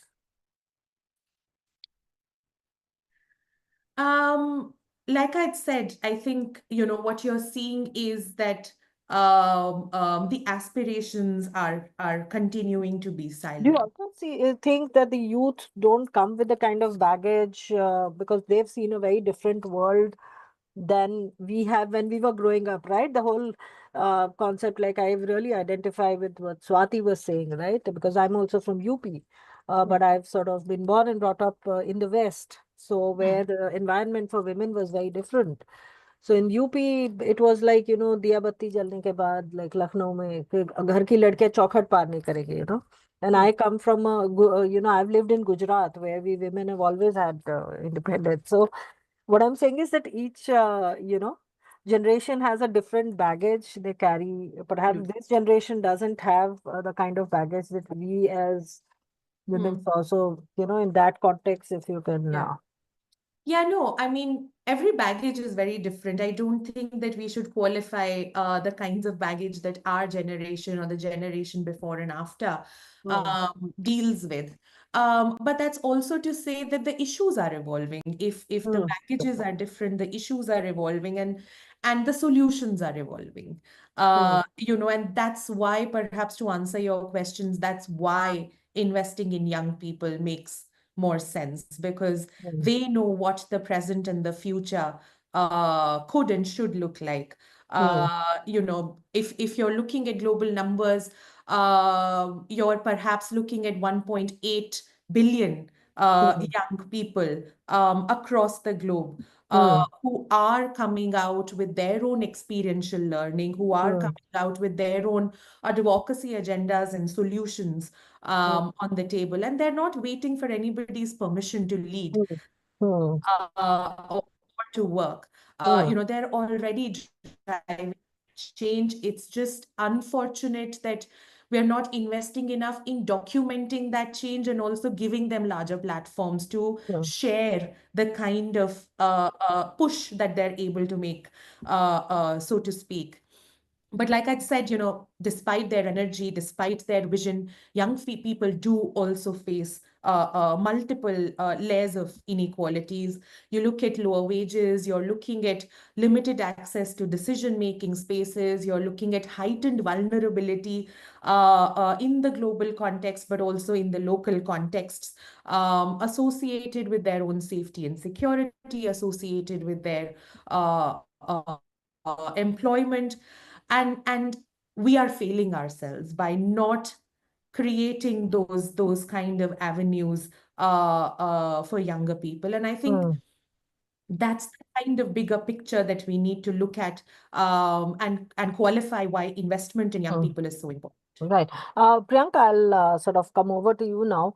So, since we're talking about youth and, what they can do. So, how do you feel, the youth can play a transformative role in policy advocacy? And what are the kind of strategies that have been effective in ensuring that, their voices are able to influence decision making at the local, the national, and the global level? Thanks, Swati. That's a really interesting question, and there's really no straight answer to that. But I think the most important thing is, to truly reshape policy spaces, young people must be recognized as political actors, and political actors of today, not the future. Most often we're like, oh, the youth are the leaders of tomorrow. No, we're the leaders of today. And I think, the most important thing is by centering the lived realities of youth from the margins and historically marginalized communities who are sort of experiencing systemic oppression on a daily basis. I think their direct experiences, which be it gender-based violence, casteism, ableism, or economic exploitation, must be the advocacy that we do must really be rooted in their lived realities rather than abstract policy making by folks who have no lived experience of oppression, right? That is one. And I think that collective power and movement building is a very critical piece. I think it's very important for us to understand that change doesn't come from one individual alone. It really comes from movements. And you see young feminists today, they're organizing, they're strategizing, they're building cross-movement, cross-national solidarities, really from the local to global level. They've been really they build these solidarities on their feet. There are no templates that are readily available. They're just creating their own templates and mandates, whether it's pushing for climate justice or demanding for reproductive rights. They're doing it all. And I think, the essence is really about disrupting traditional power spaces, whether it's power spaces that are appropriated in our context by dominant caste folks, especially men, or whether within the feminist movements, it's sort of appropriated by older elite feminists. I think that the youth are really sort of entering these places, reclaiming even policy spaces, where decisions are made, be it, local governance meeting, the panchayat meetings, or meetings with the national commissions, various commissions, or UN spaces.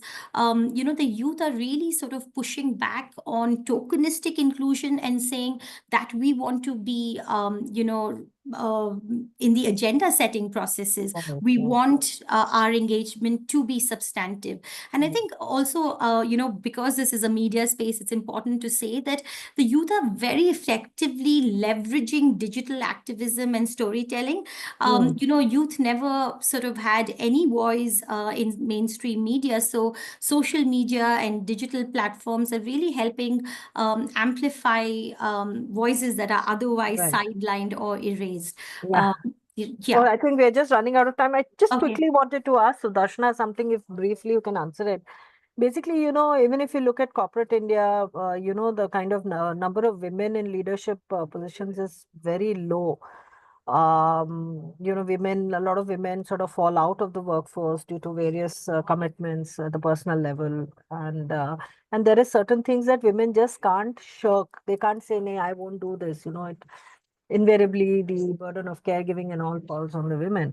So how do you think, we can sort of go around ensuring there are more women in leadership positions? Quickly, if you can just answer it.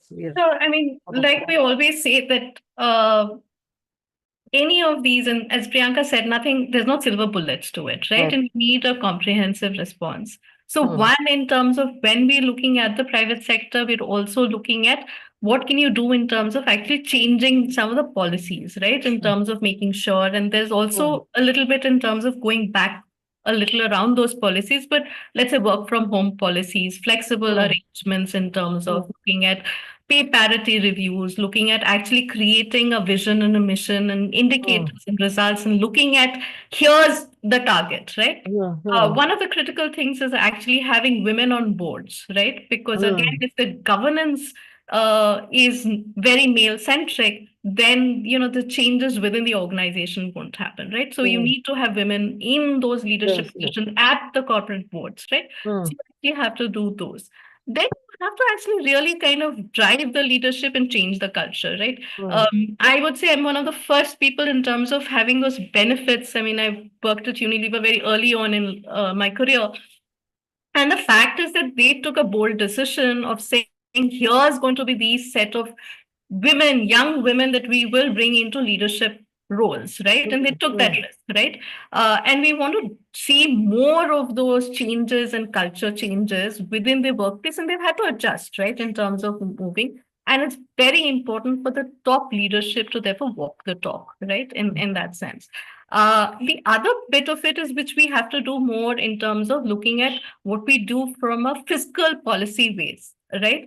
Care burden is an issue that you just mentioned, Swati, right? Maternity is an issue that we cannot kind of really, and if you think about really small, medium sector enterprises, it's really also a truth that they don't always have the finances to support some of those, right, in a way.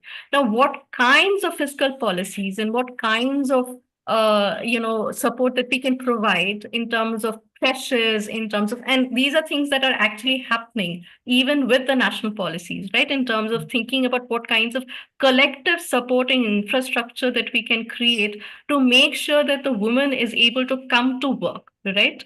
So it needs fiscal policies, it needs infrastructure policies, it needs better transportation. We just heard from the previous panel how it's unsafe for women. Safety is important, the Safety is most important. important. Safe work is, so for me to be able to move out, there has to be change inside the house, in Outside the public place, in the workplace, And for all of that to bring together, we need a strong policy and infrastructure framework with adequate budgets. So we would kind of say, let's also look at what is the gender responsive budgets that's happening in terms of allocation at national government level, at state levels as well.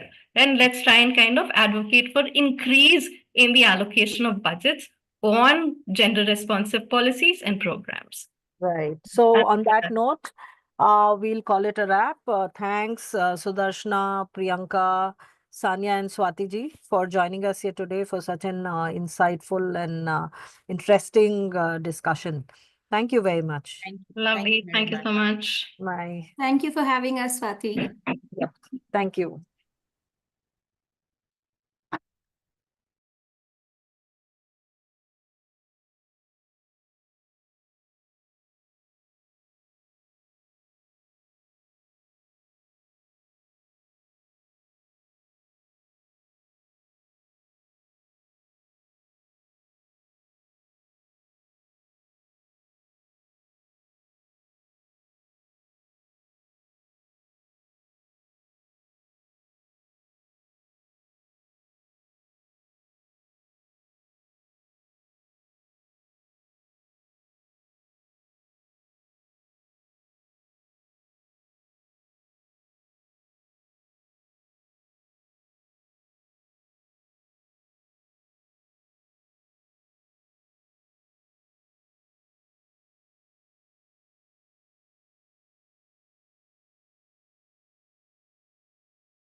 Hello and welcome everybody. This is season 4 of Future is She, and it's a Times of India initiative and a humble attempt at furthering this conversation around gender equality and gender diversity.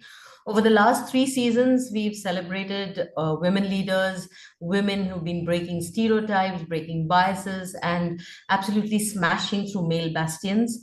And this year, in keeping with the UN International Women's Day agenda and theme, we are talking to women who are championing other women, women who are mentoring, inspiring, and paving the way for women like them, basically women who are passing on the baton. So this session, which is titled It's Our Birthright, we will be talking about women's social rights. And, the Constitution of India actually guarantees women's social rights. So whether it's equality, whether it's non-discrimination, equal pay, equal inheritance, it guarantees everything. And the laws of the land are supposed to protect women from any kind of abuse, be it violence, dowry, or sexual harassment. But, the legal system, even though we can say it's transformed over the years to reflect, the changing social and cultural fabric of the nation, there are still laws which are detrimental and discriminatory against women. But to add it to all of this is the lack of awareness and the lack of literacy when it comes to any kind of rights among women.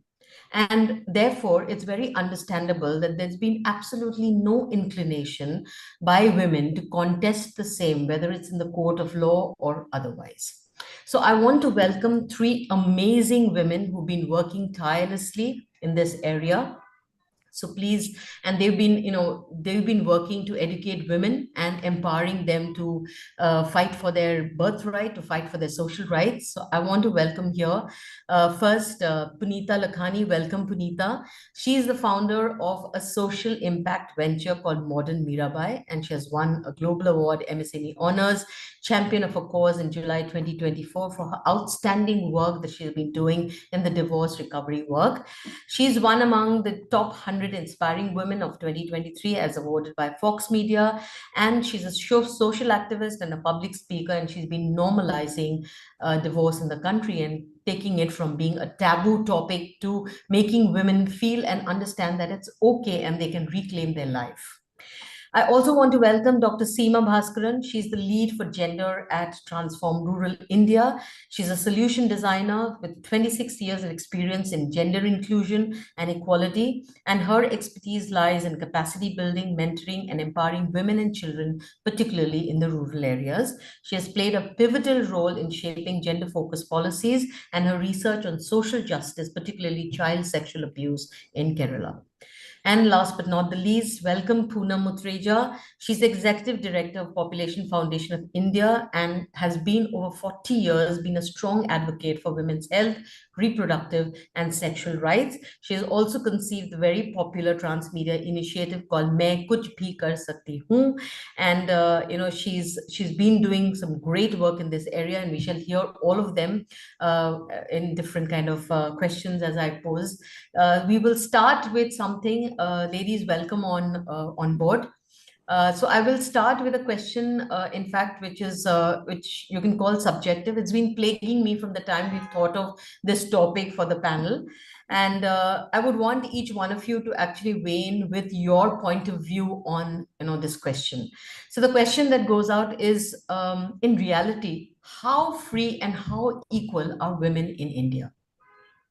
So if you could start with you, Punita. Sure, sure. Thank you for that amazing question. And it's deeply reflective, as you said, very subjective.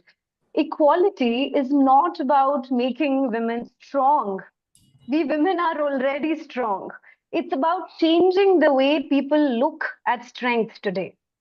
From boardrooms to courtrooms, and even in homes, we women have been fighting to be seen, to be heard, and to be treated as equals. तो सवाल ये नहीं है कि क्या women equal हैं, सवाल actually ये है कि हम लोग लड़ क्यों रहे हैं उस चीज के लिए जो हमारा बर्थराइट है इक्वल होना. क्या हम फ्री हैं? कॉन्स्टिट्यूशन अलाउ करता है, बिल्कुल. We are all equal, we are free, but we are not equal. हम लोग लीगली भी इक्वल हैं, पर क्या सोशली इक्वल हैं? सवाल तो यहाँ तक आता है. चेंज आ रहा है, स्लोली आ रहा है, और उसी पर चर्चा करने के लिए to have a discussion we are here. It's more about a mindset shift to make us equal. Thanks, Poonam. Dr. Bhaskaran, would you want to talk about this? How free and how equal are women in India? Yeah, so long back, of course, with independence and the Constitution, we have declared this basic tenets of equality and equity, framed by Dr. Baba Sahib Ambedkar, and its relevance has been understood by all of us in the country, whether policymakers or implementers or women activists or any other stakeholder.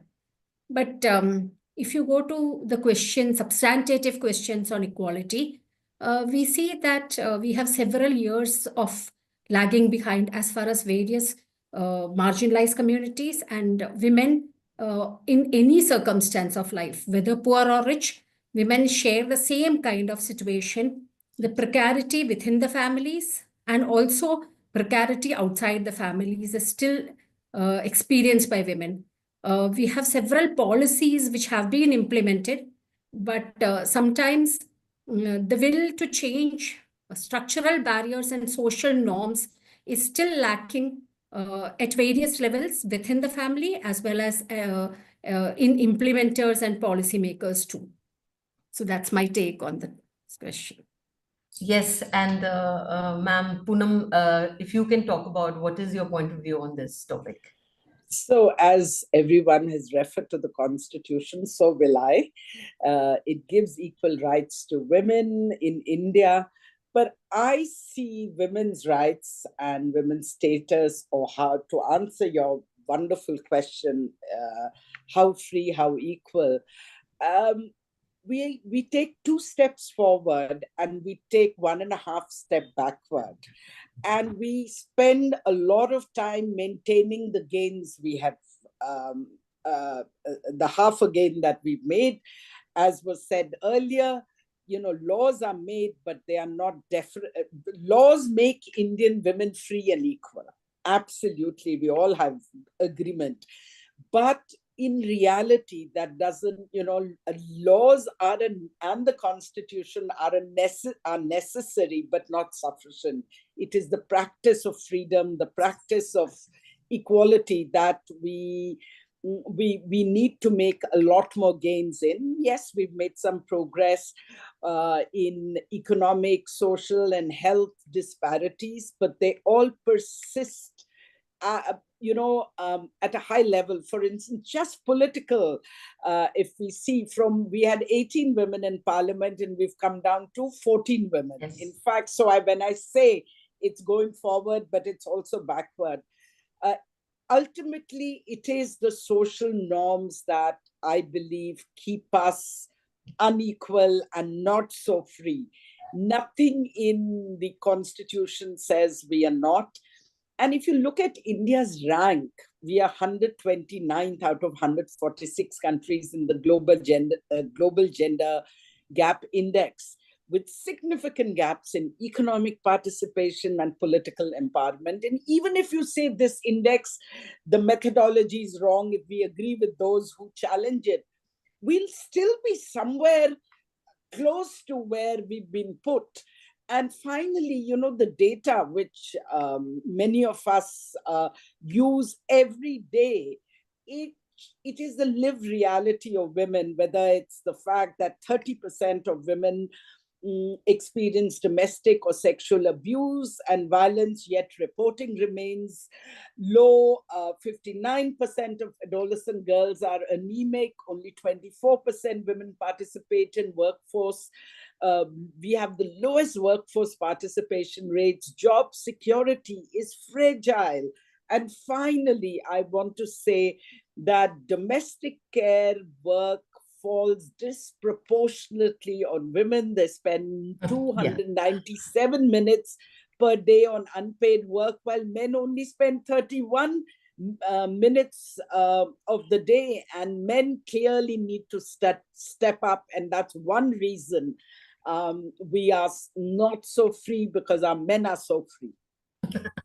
Yeah, that's a great way of saying it. And yes, the disproportionate hours of housework, and we also spoke about, I really liked the fact that yes, while Constitution says we are free and equal, but it's not really been practiced. So Punita, I wanted to ask this question because each of us spoke about kind of different reasons. It's normative, and it's kind of driven more by society than by laws. But what prevents women from actually standing up and fighting for the rights? Like, is it that I'm not aware? Or is it that, it's years of schooling? And I'm just not talking about people like, like women like us in the room, but general women. We never fight for our rights, because what is the reason is what I want to know. Is it unawareness? Is it because, I have years of schooling to be submissive? Or is it the overpowering patriarchal, hierarchy that Poonamji was talking about? So please kind of throw some light on that, Punita. A right is only as powerful if you know it exists. The awareness being low. Second, if you believe that you deserve it.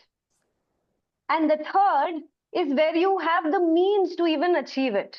ये तीनों अपने आप में बहुत गहरे मुद्दे हैं. To be knowing that there is an existence, to be believing in ourselves that we deserve it, and also that we have the means to even accomplish it. Millions of women together are fighting for their rights, because it's not, again, the law has been made, but it's again the deep-rooted cultural, social, economic barriers, जिसकी वजह से वो आज achieve ही नहीं कर पा रहे हैं. There is immense low awareness of the legal and legal rights of the individual rights of a woman.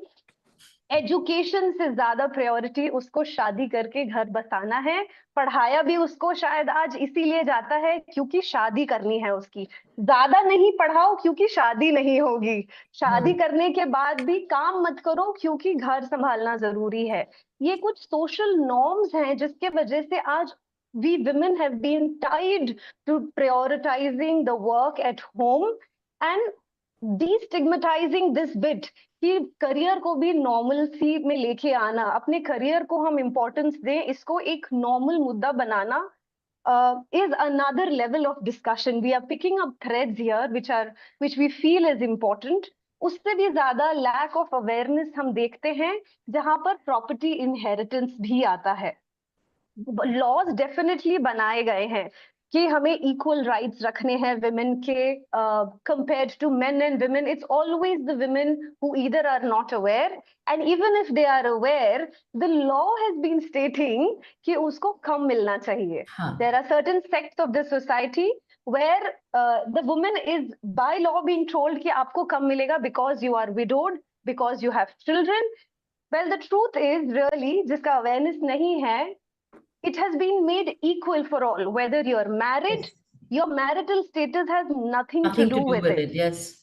Whether you're married, whether you're single, whether you're divorced, whether you're widowed, you have equal rights to your father's ancestral property and accessed property. और ये सारी basic चीजें, ये awareness जिससे उनको devoid रखा जाता है, sometimes become a bigger issue in them not having the financial freedom. Now, this is another discussion. Yeah, I know, this is never ending. In fact, it's a chain reaction जो कि आता ही चला जाता है. एक चीज दूसरे को impact कर रही है, दूसरी तीसरे को, और यहाँ पर इस social conditioning में हम बंध के रह जा रहे हैं. मिथुन. Absolutely. So, Dr. Bhaskaran, you want to talk us through some of the great research and work that you've been doing on this very, obviously, the topic around child sexual abuse. Because again, that is one area where I think we all need to be aware, we all need to be educated, and especially, the rural lives and the children's lives that you've impacted greatly through your research. Please talk us through it. We would really kind of benefit from it. Yeah. Because we work from Transform Rural India, we actually provide technical support to National Rural Livelihood Mission and MG Narega government programs on economic participation too. And we realize that despite all the efforts, like only 36% of women are there in the economic sphere, like as formal regularized workers, even looking at both the rural and the urban environments. Even when they are educated, women are not still getting into the economic participation just because of the kind of structural barriers, social norms, and care work. And occupational mobility is extremely limited. because of the kind of education also attained by women. Like after 8th standard, educational mobility becomes a huge question for many of the, even if you go to UTSE data, despite Right to Education Act, up to 8th standard, most of the children are getting educated, but after 8th standard, there's a high dropout of girl children. So even then, the mothers' aspirations have changed. We can see that there are 10 crore women in SHGs and aspirations have changed, but still there isn't sufficient money, or there is an inequality of assets within the houses, as a result of which there is no investment for a child's education. Second point is that when you look at the assets, like, earlier our speaker was also pointing out, it's only 9% of land entire holdings in women's names across the country, which actually puts you in a very weakened or disempowered situation within the family.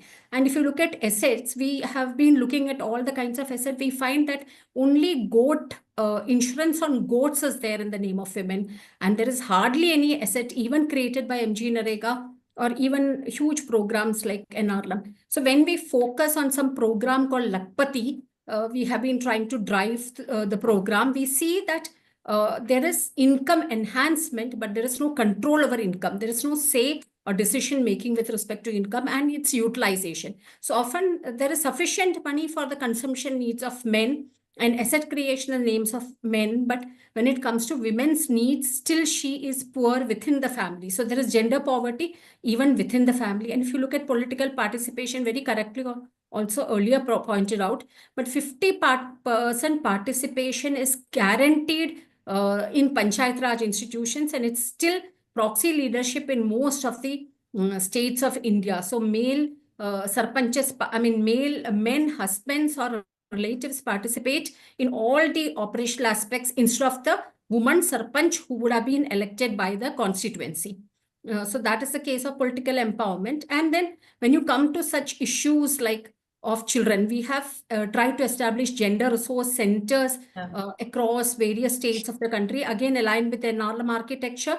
But we see that, even to fight out a case of domestic violence or various forms of violence, the women have great difficulties, because reporting, even if they're ready to report, there are so many barriers, and many stakeholders like the police or the legal service authority and the WCD have to come together hand in hand, or there should be more coordinated efforts to support the women. So even if you are aware of your rights, we are not getting over the structural barriers, both within the family and in public spaces. That's a wonderful point. I mean, structural barriers as well as in the entire social ecosystem is not kind of supporting her to come out, even if she is aware. I mean, like Punita said, awareness levels itself are low, and even if she is aware and she has the kind of courage to come out and fight, the social infrastructure is not supporting her. So, I mean, that's what a wonderful word you said, Dr. Bhaskaran, gender poverty. I mean, that was amazing actually to hear. I mean, that's the level of inequality that we are talking about over here. Yes, May I Punita, you add were to saying this, something. Mithun? Yes, yes. Thank you, Seemaji, for bringing in that perspective, because we all have strong laws, but what is it that they don't work? The gap between the legal provisioning and the real justice is actually where it really needs that attention, that work needs to happen.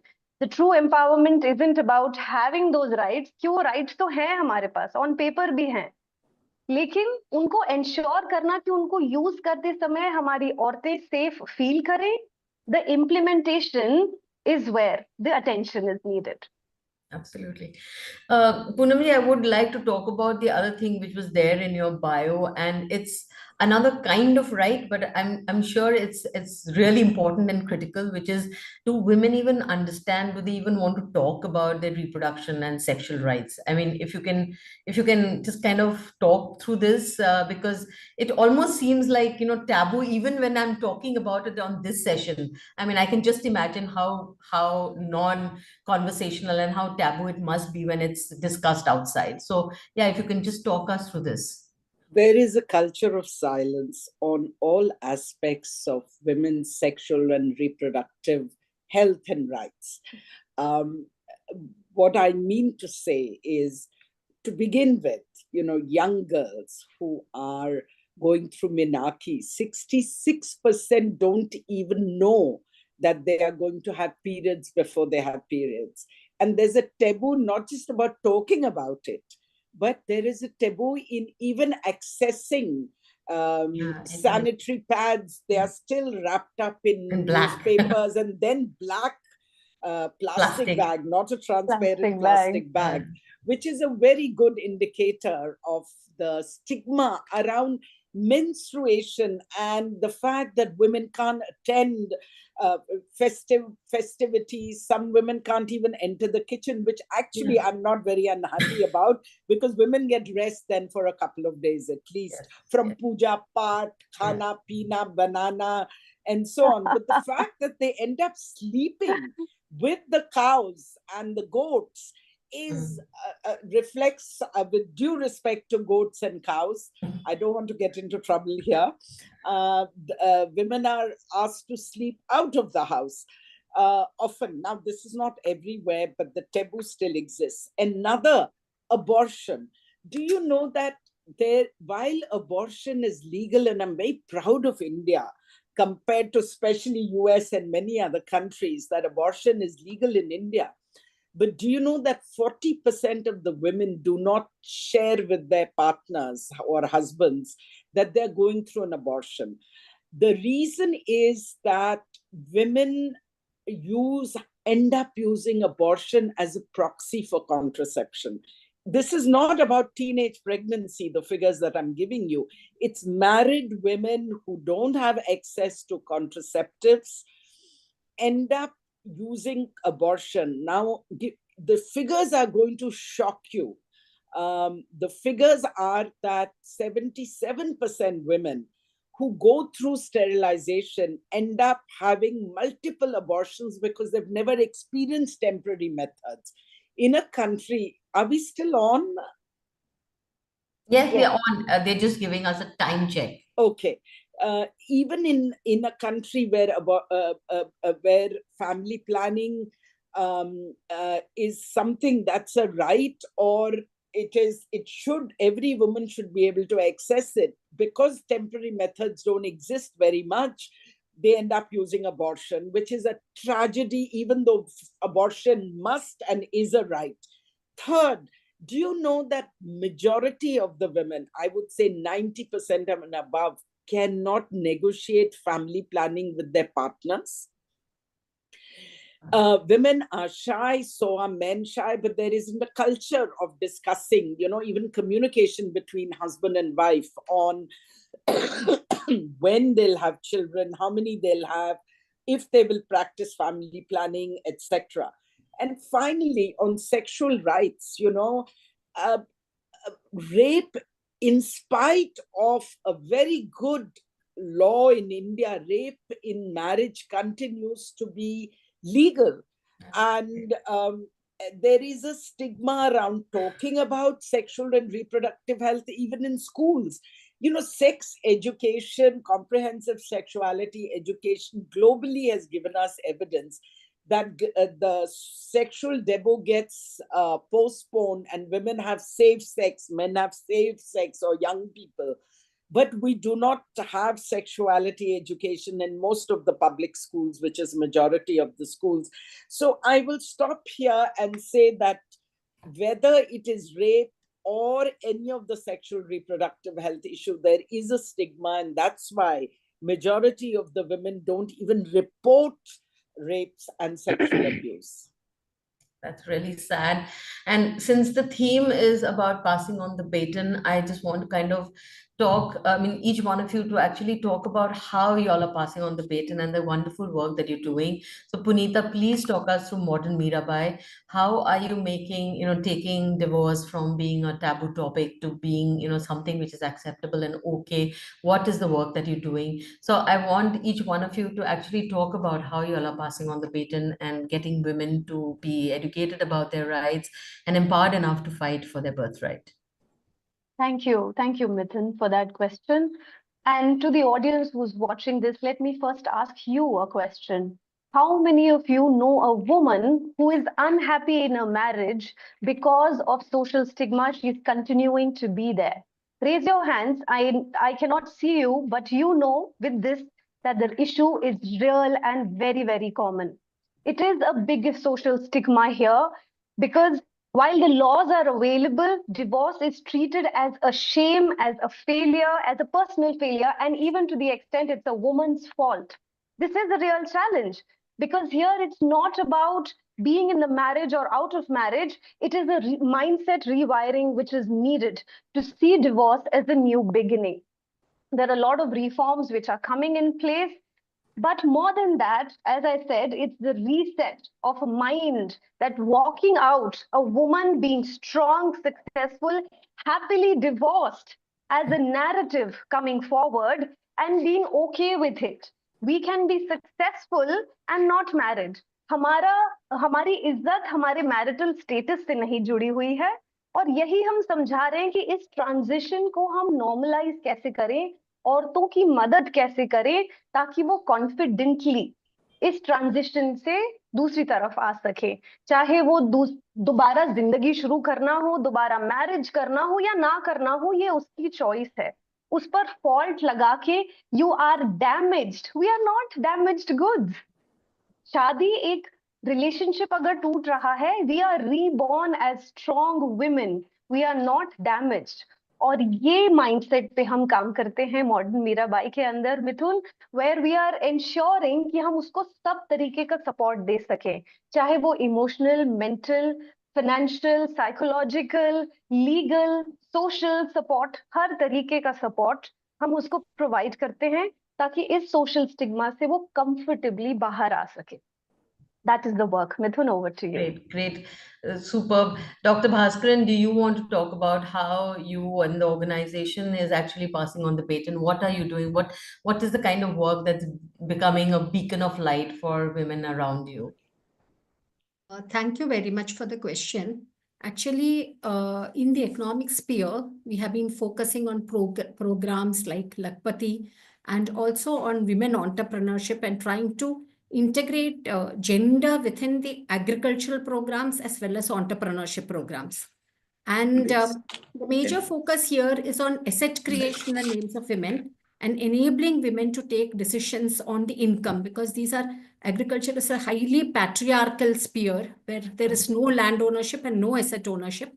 So there has been a major focus to bring women into farmer producer organizations and where they are board of directors, and in the entire value chain, they are able to take decisions from crop sowing onwards to marketing and value addition. So it's a very difficult process since to be able to take decisions is within the household is the most difficult. So that is one area of focus that we have. Second is on the political sphere, like with the Ministry of Panchayati Raj, we would be training around all the women elected representatives across the country, and we have designed modules related to gender and gender integration within decentralization, which has been inaugurated 2 days ago and is being rolled out across the country in a TOT model. And it is for the first time that a large number of women elected representatives are being trained, because usually there is only proxy leadership. And the third, which I spoke to you about, is gender resource centers, which is aligned with the NRLM, National Rural Livelihood Mission architecture, where we are training community cadres on gender and also to take up work with the various institutional mechanisms, beginning from the SHGs and its federations, and working with public systems like the police, the WCD, and one-stop centers of the WCD and Legal Service Authority to be able to demand justice and also to work on practical and strategic gender needs. And we are trying to create a cadres of several women who would similarly speak about gender in the same political way that we address. Thank you very much. Thank you so much, Dr. Bhaskaran. And Poonam ma'am, if you can talk about what is the great work that you are doing for all those rights that you spoke about, women's reproductive and sexual rights. What's the work that you're doing to pass on the baton? So PFI, where I work, I and my wonderful colleagues work on a range of issues. The first thing we do is working on policies and programs. For instance, I'll give you an example. We've done the population policy for UP, which took us 7 years to battle to get it right. It's a women's empowerment approach and a life cycle approach, and it deals with women's reproductive, sexual health and rights. And, ultimately, even a conservative government said, oh my God, this policy is about empowering women. We will look very good if we roll out this policy. So that's what we do, good policies and rollouts. Second, we work with the reason we thought of Main Kuch Bhi Kar Sakti Hu is the first village exposure I had shocked me when I was 18. And I started traveling across India to different villages to learn how women and how people live and their problems. I found women couldn't say their name. You were either so-and-so's daughter or your husband's wife, or then once you have a son, you're so-and-so's mother. So, this remained in my mind that these social norms reduce women to a nothing. And so, and over 40 years of my work and my colleagues, including present company, I realized that we all, as I said, are going step forward, step backward. So recognizing that social norms need to be changed, we studied how the world had dealt with something called entertainment education and used that to change social norms. And we spent a year studying that. And then we came out with this serial, Main Kuch Bhi Kar Sakti Hu, which reached to 150 million people just on television. And you'll be very happy to know it was men, 48% men watch a serial like Main Kuch Bhi Kar Sakti Hu. It led to conversations between couples. It led to young people watching. From 60% men and women saying violence is legitimate, it came down to 40% in 58 episodes. Only 40% were then saying it's legitimate. Second area, we work with young people. It's called Sneha AI. It's India's first AI-powered chatbot by an NGO, which provides young people with confidential, non-judgmental information on reproductive health, contraception, and most importantly, online safety. That's so good. We've engaged 10.2 million messages with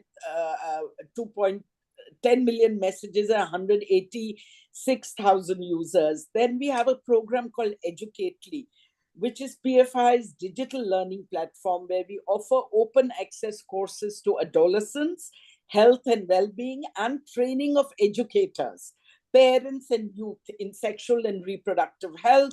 In the state of Bihar, we are scaling up in the entire state of Bihar. And finally, we engage with you people, which is the media. Mithun, we spend a lot of time influencing, participating in the media narrative on women's sexual reproductive health and rights. And we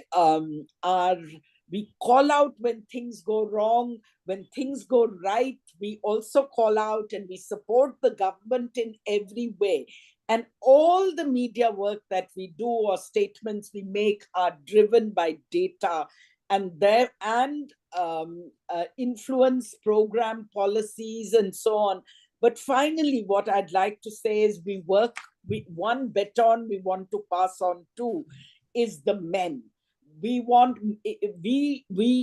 are trying to work in different ways, campaigns. Hamara nara hai, Desh badlega jab mard badlega.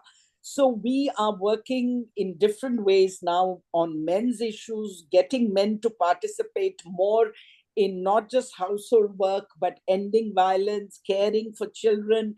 And we also have, I personally have been involved with three programs, fellowship programs where we give fellowships to women. And let me tell you, nothing gives me more pleasure than mentoring women, young women. And I loved what was said by Punita happily divorced. I want to add to that, happily single, happily remarried. And I think what you're doing is very empowering. And what Seema is doing is really fantastic with the Lakpatis. Let's, we want to pass the baton on to not just women, but men, but also society. Women's issue is not just women's issue to be taken care of by. It's equally men's issue, it's societal issue. And that's, we want to spread the baton everywhere. Absolutely. And I'm sure with women like you who's doing such amazing work, there is the light at the end of the tunnel. And I'm sure this work that has started, I mean, like you said, there is change that is happening. I'm sure it's going to get multiplied, and very soon we'll be maybe looking at, I hope so, and I'm keeping my fingers crossed, looking at a society which is far more equitable, where women are, they have the education, they know they have the rights, they have the freedom, they have, the justice, the social infrastructure, all working towards making it possible for them to fight for their birthright. So thank you very much, women, for this wonderful, wonderful session, and happy Women's Day. And yeah, it's a wrap. Thank you, so Mitchell. much, Thank you, Mitchell, Punita and for Seema. Very inspiring. Thank you. Thank you. Thank you.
to all of you. It's a warm welcome on Women's Day. And today we are going to discuss her story unfolded. And we are going to focus on startup and entrepreneurs, women entrepreneurs who have formed companies, founded companies with purpose. So it's not just for livelihood, not just for their entrepreneurial skill, but also the companies which have been made with a purpose and impact to the society and with a cause. Let me welcome on board on the panel, Girija Chatty, who is the co-founder of Salt for Cooking. Girija, welcome. Thank you so much. Dr. Megha Pansalkar, who is the founder of Tisser Artisans Trust. Hello, Dr. Megha. Hello. We have Kritisha Jain, who is the founder of Spirit Animal. Kritisha, welcome on the board. All right, so powerful women on board. You all have startups with an idea which has an impact on the society. Now, Dr. Megha, first beginning with you on the artisan's journey, also preserving the culture, art and craft, and also supporting and empowering our own artisans and the cultural values. How did you come up with this? And as a woman, do you think that the entrepreneurial journey has been more unkind on women, or do you think that at least in the startup phase and startup stage, now there is a lot more equality? Okay, thank you and happy to be here. To start with, I have been in the livelihood space with almost 20 years now. I am a development sector professional with an urban planning degree and a doctorate into information systems and resource planning. It's an IT kind of degree, but I've been with the World Bank in the water sanitation sector and then over a period with the livelihood sector. Right. And that gave me a lot of access across South Asia with the livelihood approach, meeting artisans, meeting farmers, meeting self-help group women, and that gave me a good slice of the segment. And then I noticed that livelihood sector in the art segment is very big in India. It's the biggest of the globe. We have 60% of the global artisans. Yes. And 90% are women in the supply chain, in the production, and many, many more work apart from marketing and other seed. So it's a women-led initiative everywhere across the country, even in the South Asia where I've been traveling and noticing a lot of art and craft out there. I started this journey because I felt that at the bank side, World Bank side, I was always on the other side of the table, giving, advising, policy making, advocacy. But I thought that it is necessary to put sweat on your body and go to the grassroots and really understand what it takes to set up a business, or what it takes to set up a value chain of the craft sector, what it takes to bring technology in the craft sector, and so many other things, including market research, design thinking. And craft value chain is slightly difficult, and that is why I chose this as the journey. Right. And a great initiative there also, Dr. Megha. Today, our theme for this year on Women's Day is also passing the baton. So not just you have made your own career, but you have put that to use to empower other women also and pass it on. Another such story also comes in from Girija, who is the co-founder of Salt for Cooking. Girija, every woman has an expertise, in the household work, or at least society expects that, and that is taken for granted. What your startup has managed to do is bring that expertise out of the kitchen to the fore and also make the women feel good about what contribution they are making even to their family. Tell us more about this. You see, everything in life it comes from experience. So do most of the startups do. And it's a very simple insight. So when we started off, we obviously didn't have something like this in mind, but it came from his home cook who said that, just a time when TikTok was big, before it was banned. And she was showing off how her children are on TikTok and singing and dancing. And she asked my co-founder also to be on it. She said, Bhabhi, aap bhi, naach gana karo, whatever, comedy karo, jo bhi hai. And she said, that's not my cup of tea. And then my co-founder, Anu Rao, said, why don't you be on it? She said, even I won't do that. She said, you cook, why not that? So the only thing that she had and the aspiration that she said, Bhabhi, like milega ke. That is all that is there. So something that is and ordinary, and everything, every day we do it, and it's taken for granted. We just decided to make it extraordinary, bring it out of the kitchen. All that people want, we say, essentially, whether we're men or women, we are social animals. We need some kind of appreciation, some gratification. Of course. That was the foundation of Salt for Cooking. Make it an appreciation app. Yes. And you could be Recognizing from, also. yeah, Yes. and you could be from anywhere. You know, you don't like, for instance, we have an 83-year-old woman who creates traditional recipes, and we have an 8-year-old boy who creates trending recipes too. So it's not just about women, it's about everyone. In fact, our community also has a lot of men who are cooking and putting up their stuff too. So I think that's where our thought process came from. It is appreciation and come out of the kitchen. Simple.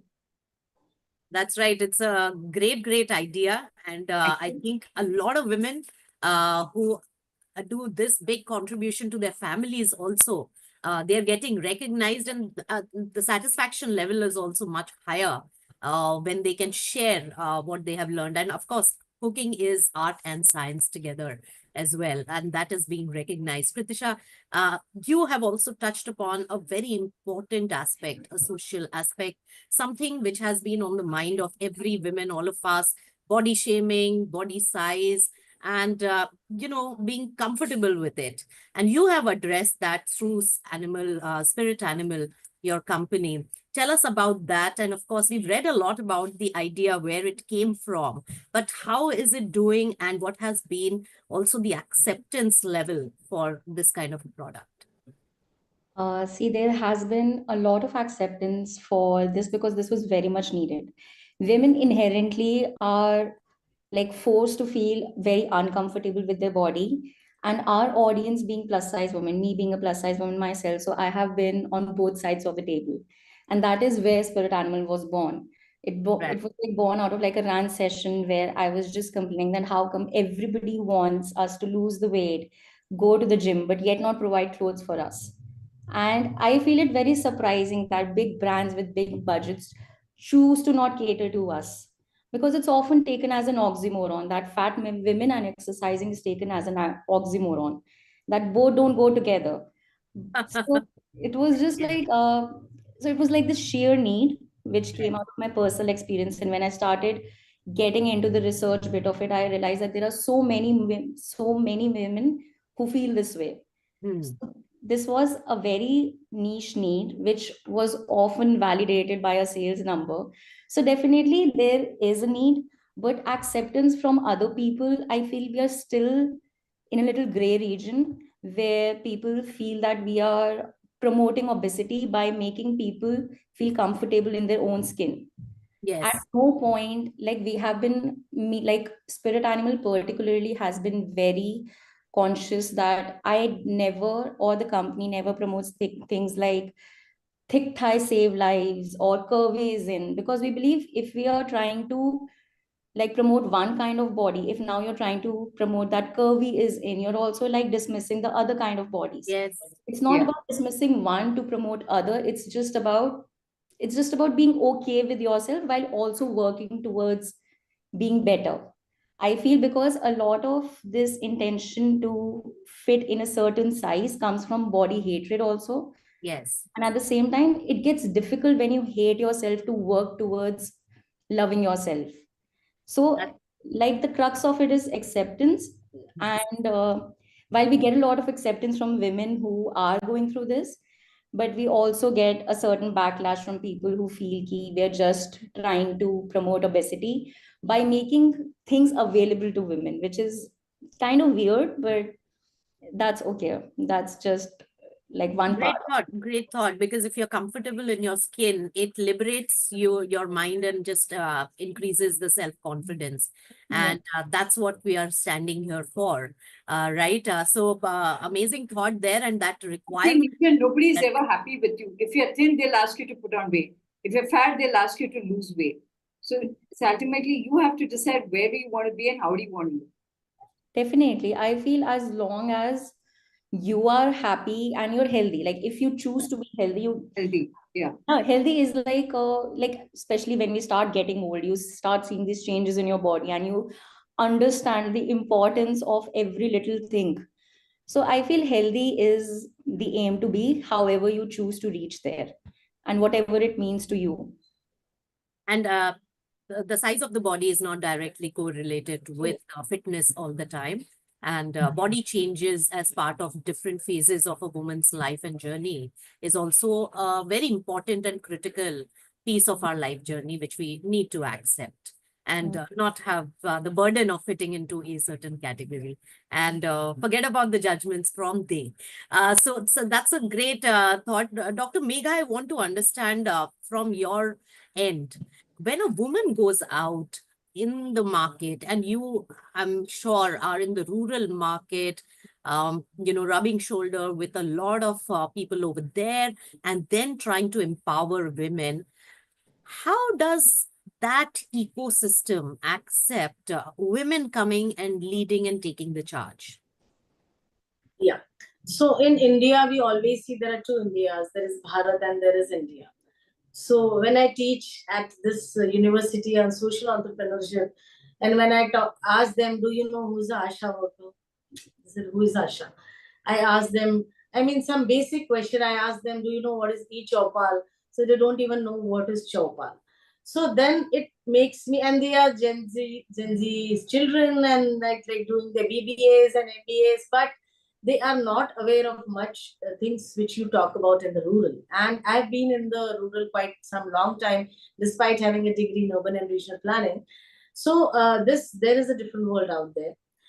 And I would just want to take the point ahead, which we were talking about being healthy. So I always felt that happiness leads to a healthy body. And you have to be really happy in what you are doing. And if you are happy in what you are doing, you always have a healthy body. Because mind plays a bigger game in the health rather than many other things. Because as it is, women get loads of opportunities to exercise because of a lot of household chores and so many other things, and especially in the rural areas where water, sanitation, and many problems exist. So we just thought that women needs to be happy in whatever space they are. And when they are in the space of the craft, it's such a beautiful sector, creativity, and doing something which they've been doing for generations.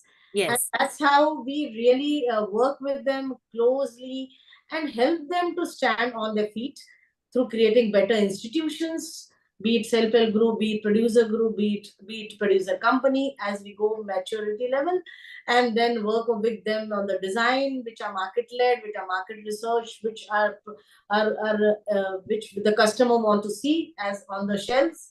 And then we also help them on the financial aspects in terms of bookkeeping, account keeping, working capital, loans from the government schemes. And the last, we help them on the sales and marketing. But because we do the entire value chain, we could really see so much of happiness in the hearts and on the faces of the community. And we do also work with a lot of urban and peri-urban women, but mostly marginalized, mostly vulnerable, and the community which needs livelihood necessarily as a part of their subsistence.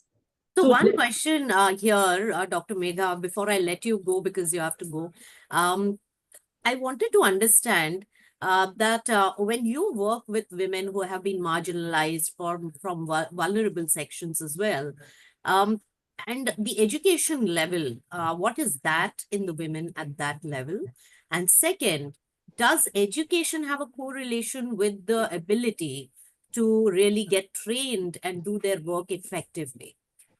Okay, very nice question. So basically, most of the people who, women or men we were working, are coming from a very less background of education. But they come up with a huge experience of two generations in them. Like just to talk about Narmada Devi from Madhubani, last 3 generations they have been doing Madhubani painting. We could talk about Aksa around Patachitra art. She's been doing it for 3 generations. Right. So come with huge experience and many such women that, I mean, there are thousands and thousands of stories of women empowerment, and they come with very less education, which I would not say it is an asset, but it makes them very stronger on their experience side, and that they know that their experience counts because they are lower on the education side. So But where there is an education, it helps them to become a coordinator, or become a slightly bigger jobs rather than just doing the craft. They become a supply chain manager with us. They become a banking sakhi with us, and they can do a better job. So we, as we pass through them, we also educate them with lot of tech and other tools which may not require education, but they can use it in a multimodal medium, multi language, or a very simple like TikTok or WhatsApp, or like an Insta. So we are developing a lot of tools for them which surpasses their educational limitation and makes them a stronger person as a part of the craft sector. And that's how we see women reciprocating very well through multiple tools which we are using with them. But yes, there is a dearth of good education out there. But many a times we also connect with the second line, which are the younger generation in the craft clusters, in the vulnerable section, and they also help their parents and mothers to take ahead their journey. So there is a lot of enthusiasm. And one thing before I leave, I want to just add to it. And of course, I'll be listening to the other team members. So I always felt as a woman, every woman has a seed in her stomach, in her body, and which can be converted as an entrepreneur. But the only thing she needs to do is to nurture it a bit, so that water it a bit, so that it germinates. Once it germinates, the other ecosystem looks into it and start nurturing you, start helping you, even your family members, until you germinate the seed which is there within you. We've been doing all the work balance at the home, and every woman is an entrepreneur. I especially feel, because doing all these home budgeting and classwork and homeworks of the children and everything takes a lot of entrepreneurship qualities. And then once you germinate your seed, I think all other starts nurturing it, watering it, and family also supports it. Right. Then the other thing which I just wanted to put ahead, that all seeds are not all similar. Some will go in a big banyan tree, some will grow as a rose plant, some will grow as a pudina plant. So not always we have to look by somebody else's growth or failure. We have to know what is our seed and where and how it's going to grow. And I think that inspiration is really taking ahead with women. And if she really takes it well, every woman is an entrepreneur. She can become an entrepreneur. And the last point which I started is that entrepreneurship, while you support so many others, the best thing it does to you is gives you so much of happiness. And that happiness correlates into the health. And all happy women with good health can make a better society, better citizens, better families, and a better country. So we can raise the happiness quotient of this country by creating more and more work. So, Dr. Maya, such great thoughts. And I'm so glad that apart from strategy in work, people also are now talking, and especially women entrepreneurs are talking about philosophy of work, culture, and values at work as well. So these also are critical components which women as leaders are adding to the work culture as well. COVID made a big change in the way work is seen, work life is seen, and women entrepreneurs and leaders are taking the step forward in more normalizing the workspace and bringing in the values and philosophy of life as well intertwined. So that will do a lot of good to the society. Thank you so much for your nuggets of advice and words of inspiration for all the women who are joining us and watching us here. Thank you so much for joining us. Thank you. And I'll be around while I'll put my camera on, but I'll be around and would love to listen to others. Great. And thanks so much for the other panelists for patiently waiting. Kritisha, tell me about the young women. I see a lot of energy. They break the stereotypes types a lot more. Sometimes I'm even surprised to see how in the social lingo boisterous they are, and the go-getter attitude. So they are much more free from probably my generation 20 years back when I entered the workforce. This particular crop is very different. Are you working with a lot of young women, and how do you see the women of today really taking the big leaps? See, I feel what I've personally noticed among my generation, I'm almost 30 years old, so I don't know which part of the generation I fit in, but among women who are like similar You age. and below, your age and No, below. and yeah, me and below, but there's also Gen Z, which I personally find slightly difficult to work with, because like I've had my fair share of dealing with them. So I won't talk about them. I'll talk about my generation. So in my generation, what I felt is that there's a different level of empowerment which we've been. I don't want to say that we are very lucky, but because it's sad that the generation before us did not have the same kind of opportunities that we had. But I feel there's a lot of acceptance with what we choose to do, women as of today. There's a lot of acceptance, there's a lot of encouragement, and there's a lot of support. Yes. My mother did not get the same level of support or encouragement to do things, because I feel she's a lot like me. Had she had the similar level of things which Yes. I have, the same environment, she Yes. could have been much more. But Yes.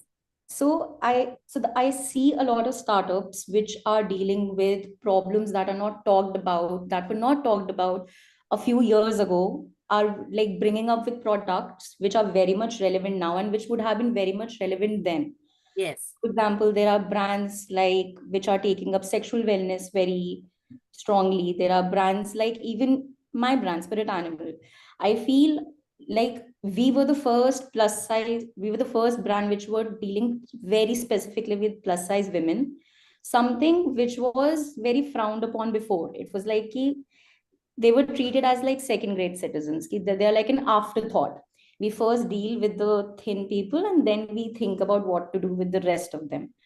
So I feel now we are in that part, like whether we can focus on the things which are actually very important. And there's a lot of the environment is such that it is very like cultivating for what we want to do. So I do see that in the new age brands that keep coming up, and I feel it only gets better from here. Right. And what you said about your mother's generation totally resonates with me also. And for several women I know, they said that our previous generation did all the hard work for us to get the opportunities we are getting today. And we need to also provide them a much smoother smoother path for the next generation for us. So it's only getting better and better. Girija, there's one more, stereotype. Women with technology. Yeah. You have an app which is used a lot by women at home. What do you have to say about women with technology right now? See, I think technology is a way of life. We can't escape it. But having said that, with women that I face, like including me, when we started the app, I didn't know really how to record a video. I knew how to record a video, but how to edit. But that's something that we learned. And COVID has been a very big learning for us. In fact, our startup is also a COVID baby. So Yes. that's when it started too. So especially the women that I interact with, the 50 plus, they've seen both sides of it. They've seen where it took 10 years to get a telephone installed at home to where now it takes 10 minutes for something to get delivered at your place, including both. Okay. So we are pretty much comfortable with both sides. Yes, there are women who come to us and say, how do I record? How do I do this? And we teach them and they're very comfortable with it. Yes. So I think that's the power of the 50 plus. And for that matter, even women. Women are born and they're wired in such a way that they multitask. Yes. They do everything, a lot of things together. They're born that way. It's not like men. They're just like they've got blinkers. They just go right there. Nothing else. So there's a lot of learning and unlearning. And more importantly, we've been very open to ask for help. It's not something, oh, how do we see? That's the beauty of being a startup. Yes. You know that you can't do everything. Even if you can do most of the things, you're not supposed to do it. Yes. So you ask for help, you learn. So including technology, I speak to a lot of tech guys on a daily basis. I learn a lot of new things from my experience, or as co-founders, our experience from where we've come from. We pass on that experience to them and our learnings to them. And it's just a synergy of everything.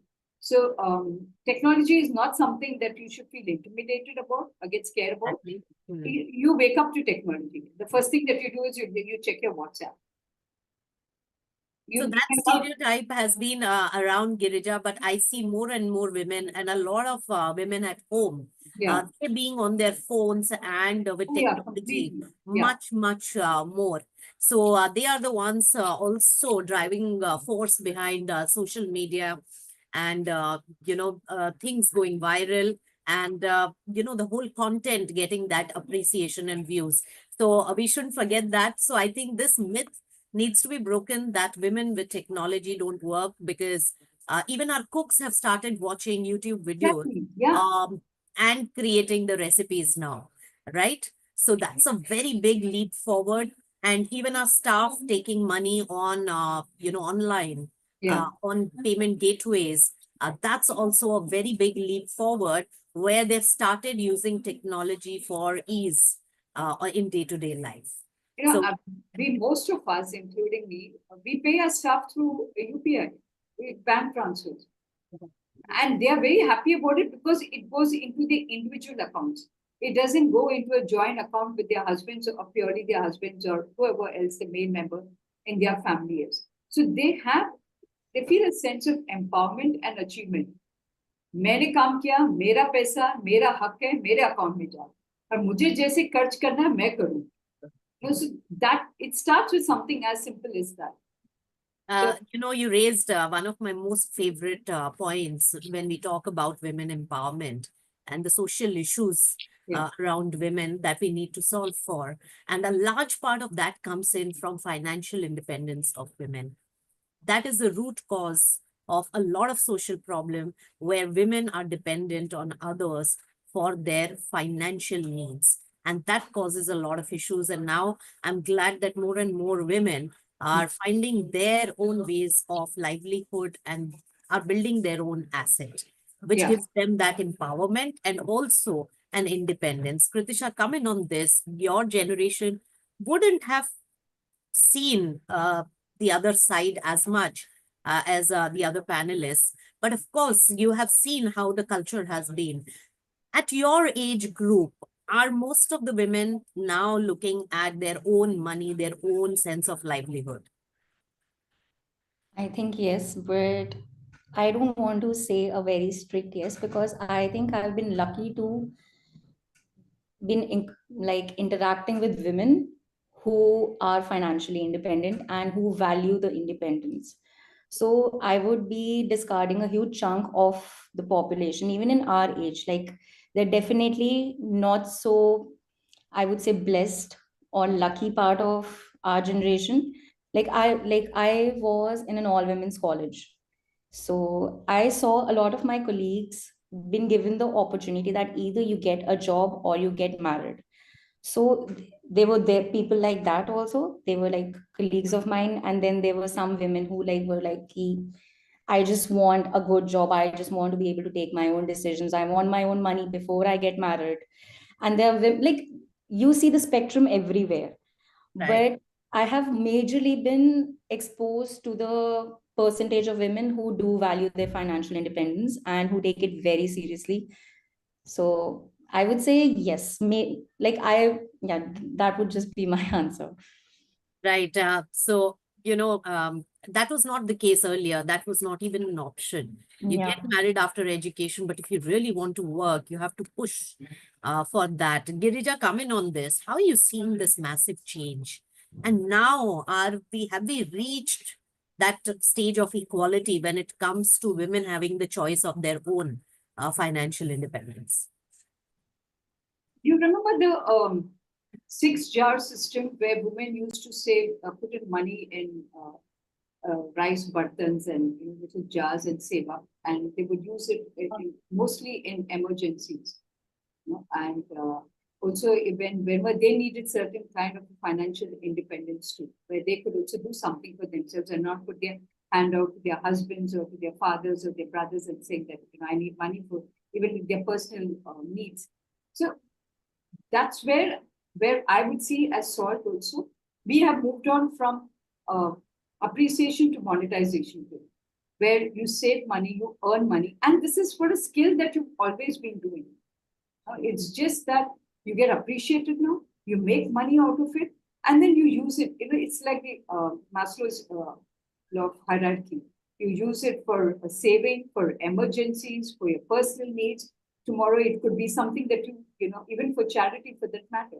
It is a sense of self-belief, and this is for me. That's where I see it. So whether it is saving money from the household expenses or going out and working, and it has nothing to do with literacy or what social strata that you are. I find women very independent, financially independent, especially the ones who come and work in our homes. Right. Financial independence means also a lot of things, even having a voice in decision making in the family. There, women have not been accepted or included a lot of times in the past. But they having their own standing gives them a voice inside their family as well. So we have seen the entire rigmarole, the entire journey, and it has been a struggle to come to this point. But I will tell you about two very small stories. There was a lady who's also a salt chef. We call a community of chefs who are within our community and contribute videos. We call them salt chefs. So one of them, I think her name Savitri, she worked with us as a cook and a regular maid for 15 years. And one fine day, she said, Didi, bas abhi nahi karna hai. Mera beta bhi kama raha hai. But I said, आगे क्या करोगे? तुम खुद के लिए भी तो कुछ करना चाहिए. So I like the fact that where she started her journey with salt as a chef, and now she's thinking of having her own momo stall. So that's also an empowerment. It's not just about appreciation, but going ahead of the curve and saying that I want to establish a business of my own. So where she was a part of a startup, now she's beginning to become her own startup. And she said, "Abhi mujhe ghar ghar jaake kaam karne ki zarurat nahi hai." So that's a great story, Girija, and to your story on the jar system. I wonder why we don't have enough women CFOs in the country, because women are so great at budgeting for their household, and this comes very naturally to women. And in accounting roles, in financial roles, we have far lesser women, though I would say that banking industry has given the maximum number of women leaders to India. And they have also given the type of work timings and safe environment so that more and more of women workforce started working there from the very beginning. Kritisha, when I talk about the generation now, and which is really in the startup world as well, doing their own thing, are there still challenges that you face when it comes to gender bias? And what are those kind of challenges which still are there around you? I think there are, like, I deal with vendors all the time. See, because we have our own garmentation, so I deal with the customer end of it also, and I deal with the staff end of it also. I see a lot of gender bias when I talk to vendors or when I'm talking to my staff. I have a male co-founder also. They would wait, like if I would give an instruction, they'll be like, okay, sir se ek baar pooch lete hain. As they would often not like, they would feel as if I'm just coming, having my own share of fun, giving orders, but the authority still lies with the male co-founder. If I'm talking to somebody, like if I'm talking to a vendor, there'll be a lot of mansplaining happening. Even if I'm the one managing that department, they would still feel the need to over explain, mansplain, and have a little condescending tone to them. But I've learned to deal with it. Oftentimes I ignore, oftentimes I speak with a little more authority, and oftentimes I would even let it go when I know that oh sorry, yes. So oftentimes I would let it go when I know that right now this guy is not going to like really deal with it properly. And for me, it's more important that the work gets done. So I would let it slide. But it's often not very nice to be on the receiving end of it, but it's still very prevalent. This has been a feedback in the present generation a lot. And it hasn't really trickled down to all stratas and all types of sectors as well. So that's a big challenge that we have to now surmount. Girija, what are the few challenges that you see around you in your work environment? Yeah, I have always come from a world, corporate world, where the only thing that was shown to you was a client and a deadline, and the mind didn't know the gender. So you had to get a job done, and you were told very early in life that you know what you signed up. You know when you're going to come to work. You don't know when you're going to go back, and you may not even go back. Okay, so whether it's been in the corporate world when I've been employed or as a startup in, it's more or less been the same. Right. However, I would definitely say when you are in the working sector, you looked upon as, oh, this person really wants to work. But when you are a startup and a woman entrepreneur, there's something, oh yeah, if this doesn't work, she'll get back to her job. Or this is just a passion project. Sometimes the seriousness is not there. Seriousness is not there. Yeah. That's very good that we are openly discussing this, because I'm sure that a lot of women, viewers also face that on a regular basis. And we have also got Dr. Megha rejoin us. So, Dr. Megha, what do you have to say about the biases against women, which are still inherent in our society right now, and we face it on a regular basis? What is, in your view, is the solution, or have you surmounted such challenges in your own journey? Yeah. So basically, what happens in a family, when you talk about entrepreneurship and similar activities, there is a bit amount of failure attached, natural. It's not like the woman start making a pickle making industry and that she's going to be a huge entrepreneur. She may end up having a lot of overheads and no lot of bottles of pickle. So there is always there is a family concern that it is assumed that male will do good as far as the marketing is concerned, as far as business is concerned, and similar aspects, while women may not have such skills, right? And because of that, what happens? There is a gender bias immediately coming out there. But I also understand that there is a method and a lot of schemes have been put by government through training and through skilling and through marketing support and capacity building. So, and to overcome this, to help them, to support them. But at the senior level, at my level, I see a lot of ecosystem promoting us, supporting us. A lot of mentorship programs are there. The ecosystem is very, very supportive. That's personal experience, but I don't see that experience percolating too much below, and that's how I feel that there is a gap in terms of understanding the real business and relationships in terms of business. But yes, personal experience has been very good. The family, the friends, the ecosystem. Last 10 years, we've been part of multiple mentorship programs, multiple cohorts. Latest, we were part of the nudge cohort, and they have been very supportive, especially for the women business. And one more thing I just wanted to add, I've been a national level horse rider, and I always see there is a tilt to support women in such activities, to promote them, there is a special effort done by men when you are doing something, and that I really want to put it here, because Yes. that's my personal experience. I have seen the ecosystem and the men in the family, the men around, everybody very, very supportive, but not always it percolates at the lower level.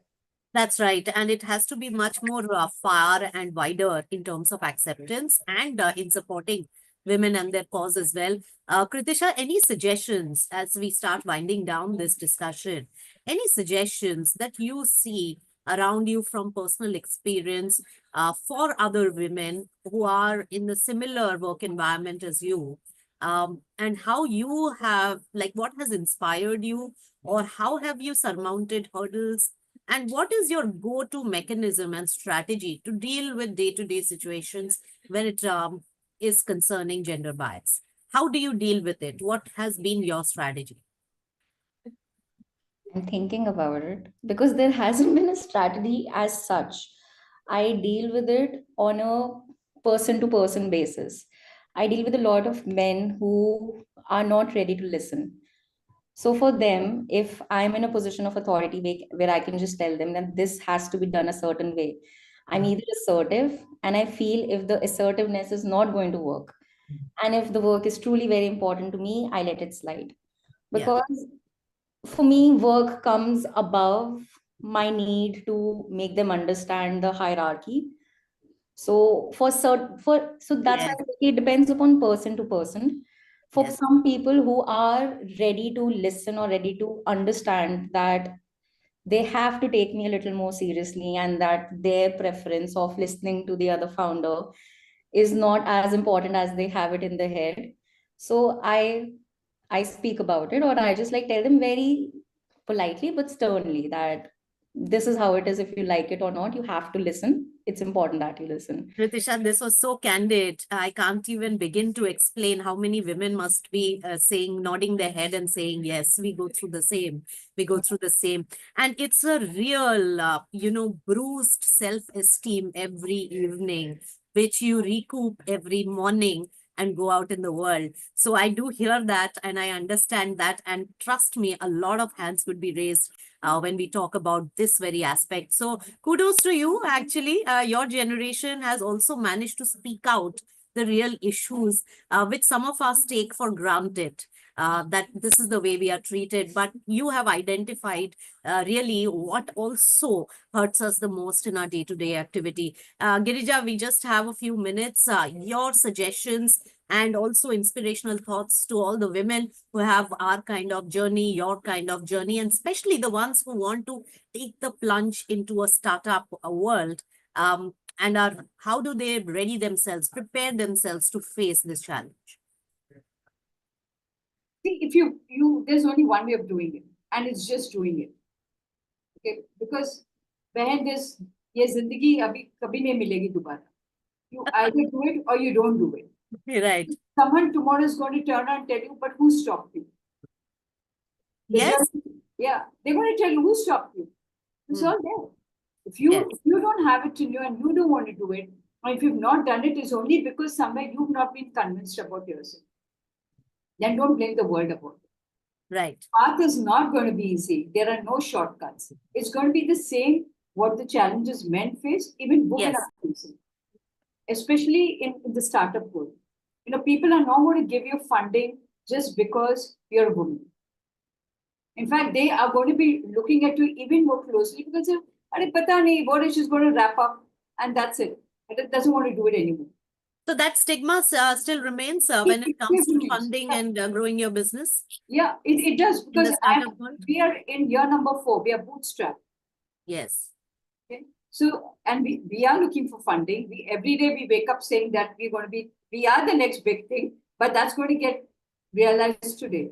But So this is a great message going out there to every participants of the venture capital and investment community, that there has to be much better understanding of how women can take care of businesses, and the differentiated approach that is brought about, which has a larger impact on the society as well. And that's what all the three of you entrepreneurs and your work really stands for, that it's not just for livelihood, not just for business, but you're addressing a critical requirement in the market, which has a social impact. So profit with a purpose is a very important theme which women are bringing back in the society now. And Dr. Megha, any final words? How do you deal with somewhere where your authority is challenged? Do you have any nugget for all of us? I think it's just keep on trying, learn and unlearn. That's the only way. There is no blank anything. There is no blank approach to anything, and there are no blanket failures anyway. It's all personal to personal basis, and the only thing is that we need to learn from our experiences, learn from the ecosystem, and inspire others and inspire yourself daily basis. Yes. Entrepreneurship is like daily encouragement to yourself and your community. You have to get inspired daily morning that today is the day I'm going to crack it. And the next day again tomorrow that today I'm going to crack it. So it's like daily every day there are so many hurdles, so many So the opportunities, so many journey is solutions, tough. and so many Yes, the journey is tough, journey. but we all are strong to surmount it. And it was so great chatting with all of you, Kritisha, Girija, Dr. Megha, about some real issues which cause us discomfort on a regular basis, and the real troubles that and struggles that women face on a regular basis.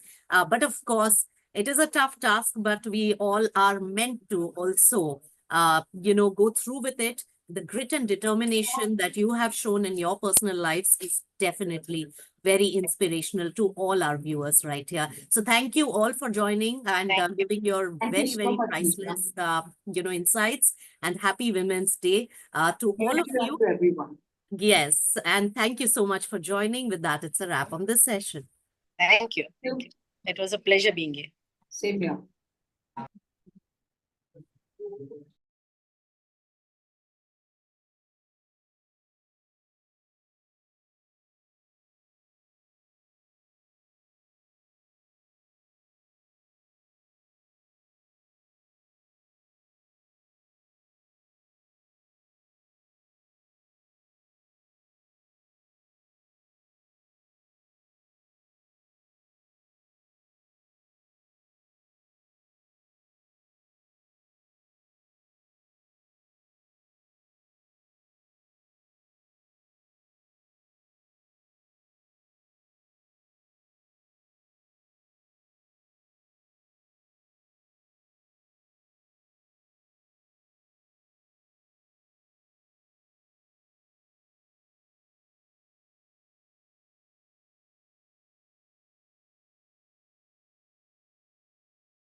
Go. Hello and welcome to the 4th edition of the Times of India initiative, The Future is She.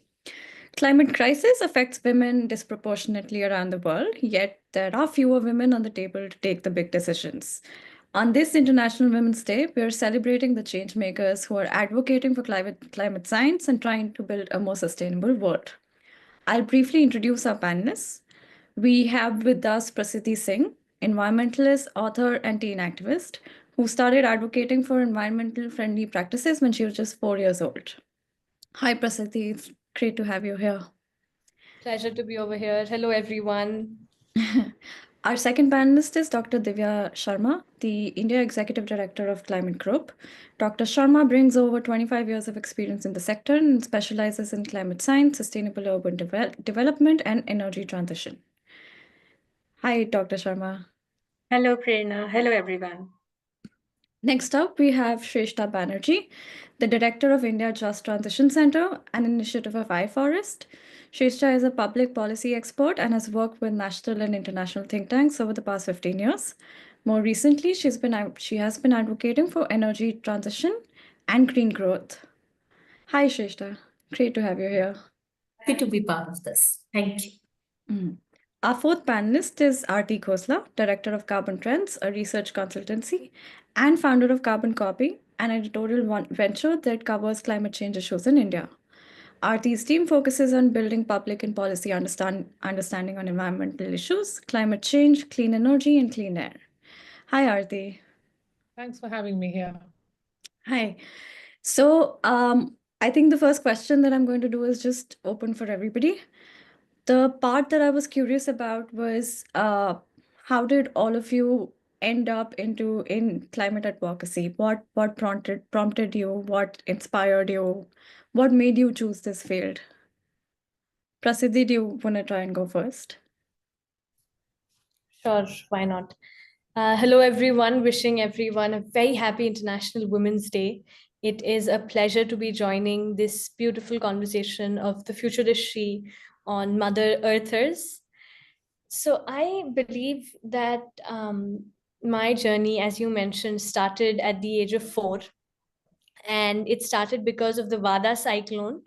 I have always been a nature lover from a very young age. I'm still young, but even before I could walk or talk, admiring the rustling of bees, the buzzing of bees, something I've really enjoyed. And then when Vada cyclone hit the shore of Tamil Nadu, as a 4-year-old girl who treats trees like her friends, I was so disheartened to see the impacts that I decided I wanted to take action, not just talk about it or be sad about it. And so I decided to be a part of tree plantation drives. So I participated in tree plantation drives from the age of 4 to the age of 6, learning about indigenous tree plantation, lake restoration, agroforestry, different techniques, how it is done from farmers, villagers, experts. And then at the age of 6, I decided I wanted to do something of my own. And I created Prasiddhi Forest Foundation with a mission that as a 6-year-old girl, I want to plant 1 lakh trees. And now, fast forward to now, at the age of 12, I have planted 150,000 trees across 110 different locations with villagers, farmers, rural schools. Some of them have grown into forests that now support the entire community, mobilized 80,000 people across 20 countries, and had the opportunity to represent the inclusivity of children and youth in platforms such as the United Nations Climate Change Conference in UAE or in Azerbaijan, where my NGO also became UN accredited, and we had our own delegates from around the world.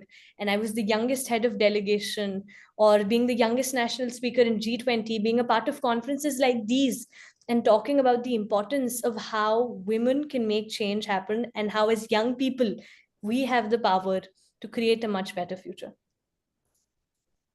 That's great to hear, Prasiddhi. I can't believe that you're just 12. Anybody else, Miss Aarti?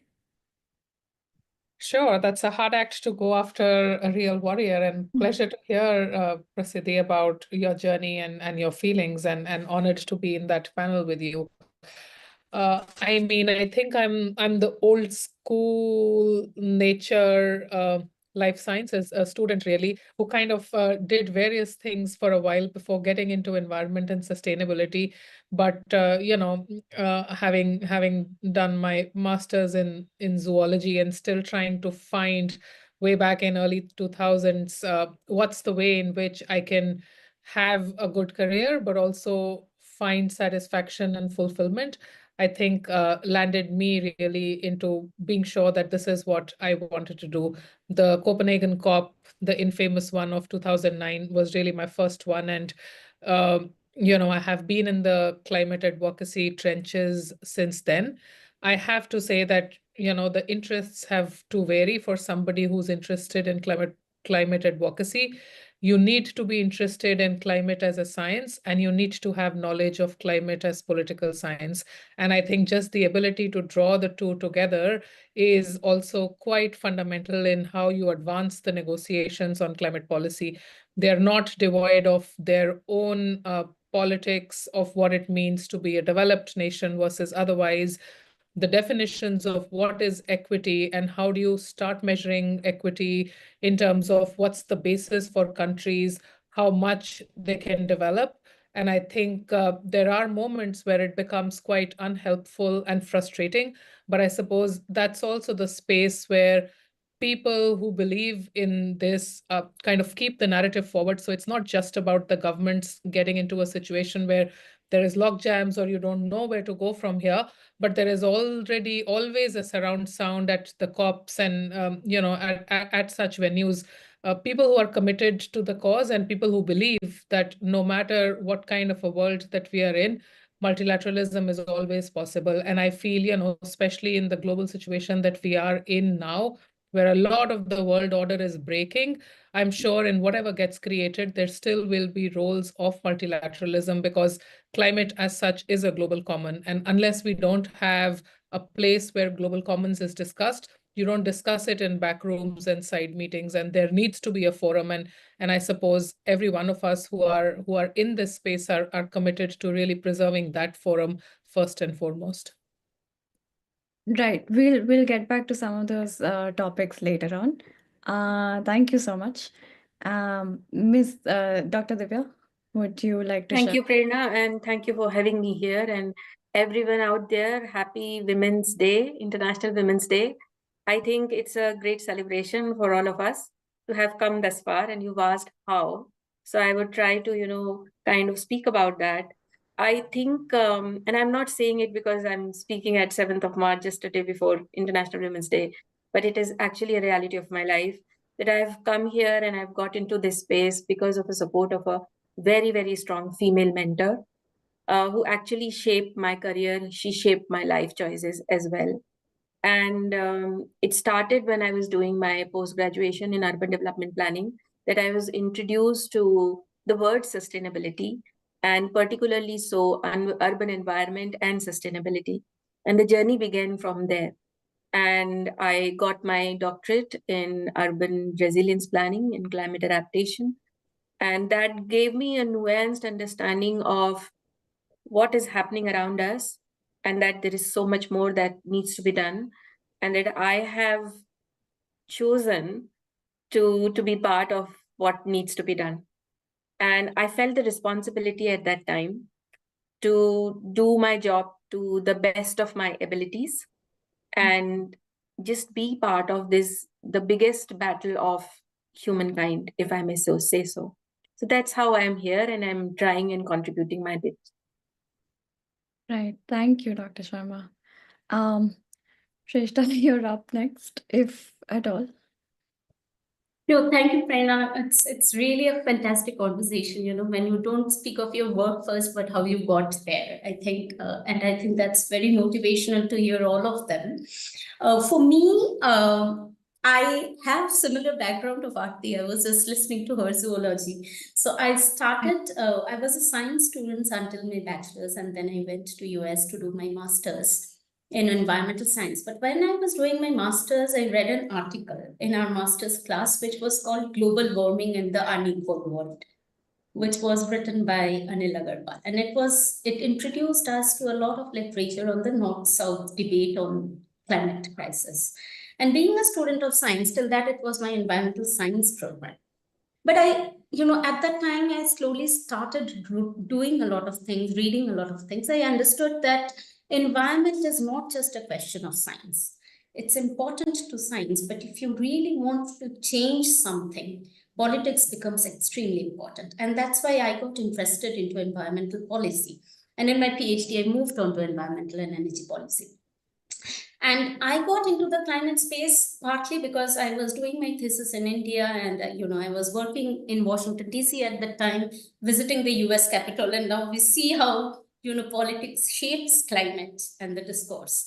And I used to feel every time that whatever we do as policy students, when I move, I think I did a brilliant paper, wrote something, but when I see actually what's changing on ground, it's very little.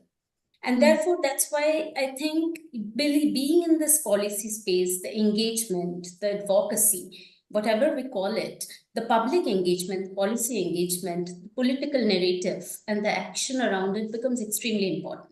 And there I got the interest. And I love that because at the end of the day, it's my inspiration of fulfillment. I need to see that change. And I'm very convinced that that change is not just in writing some academic papers. I'm very, very convinced about that. And I think that's how I'm in this space. And I would love to be, and I know many of them fantastic. And I really hope we can make a difference and inspire people. Thank you. Right. So just carrying this forward, could you take us through the concept of just transition, since that is your area of specialty? Just so that also our viewers can understand, and all of us who are not as learned would be able to get the concept of just transition. See, just transition, I'll also explain it in a very, very simple way, because I think it's a term that is very loaded and heavily colored by the concept of Western countries. But it's a very simple concept, and how we came to work at iForest and the team. Because we have been working in India's mineral-rich districts for a long, long time. And there is a divide between where wealth is generated and how the local people are. And the question to us became, when we started working on it, even without getting into the terminology, was that if climate change demands a shift away from this economy, which is heavily dependent on fossil fuels, livelihoods that depend, what happens to these regions? That was the simple quest with which we started actually working on just transition in 2019-2020. Then, in fact, we explored the term a lot more on the literature, on how it was first proposed in US and all of that. But fundamentally, the question of just transition is that if there is a economic shift that must happen to support green growth and a low carbon economy, of course, it will come with some sort of implications for people who are engaged in the traditional sectors. And what happens to them, because it's not just jobs, but government gets a lot of revenue from those industries. There is what we call, in very technical term, induced economy. So local businesses have grown around it. There is a lot of people who are supplying to these industries. What happens to that entire ecosystem? It's a big question to deal with. And fundamentally, therefore, the understanding of just transition is that the socio-economic transformation that will go side by side with the energy transition that we need to undergo right now must be planned and executed in a manner which retains local jobs or creates better opportunities, which does not let any government suffer. Government can maintain that revenue, and it actually creates a better sustainable environment, maintaining economic prosperity, because we cannot sacrifice development and prosperity in today's world. So therefore, we need to plan and balance it. And that's a just transition, which is not to compromise on the well-being of the people and communities and the overall well-being of society as we plan this transition. So in very plain language, Prerna, that's where we come from. Yeah. Right. So the one way that I looked at it was, how do you not just see this as a global South problem, as it's commonly associated with, but also from a gendered lens. Like, because since women are already at the are already disproportionately affected, where then women who are women of color or of any other marginalized community that could get affected, how do you see it in that case?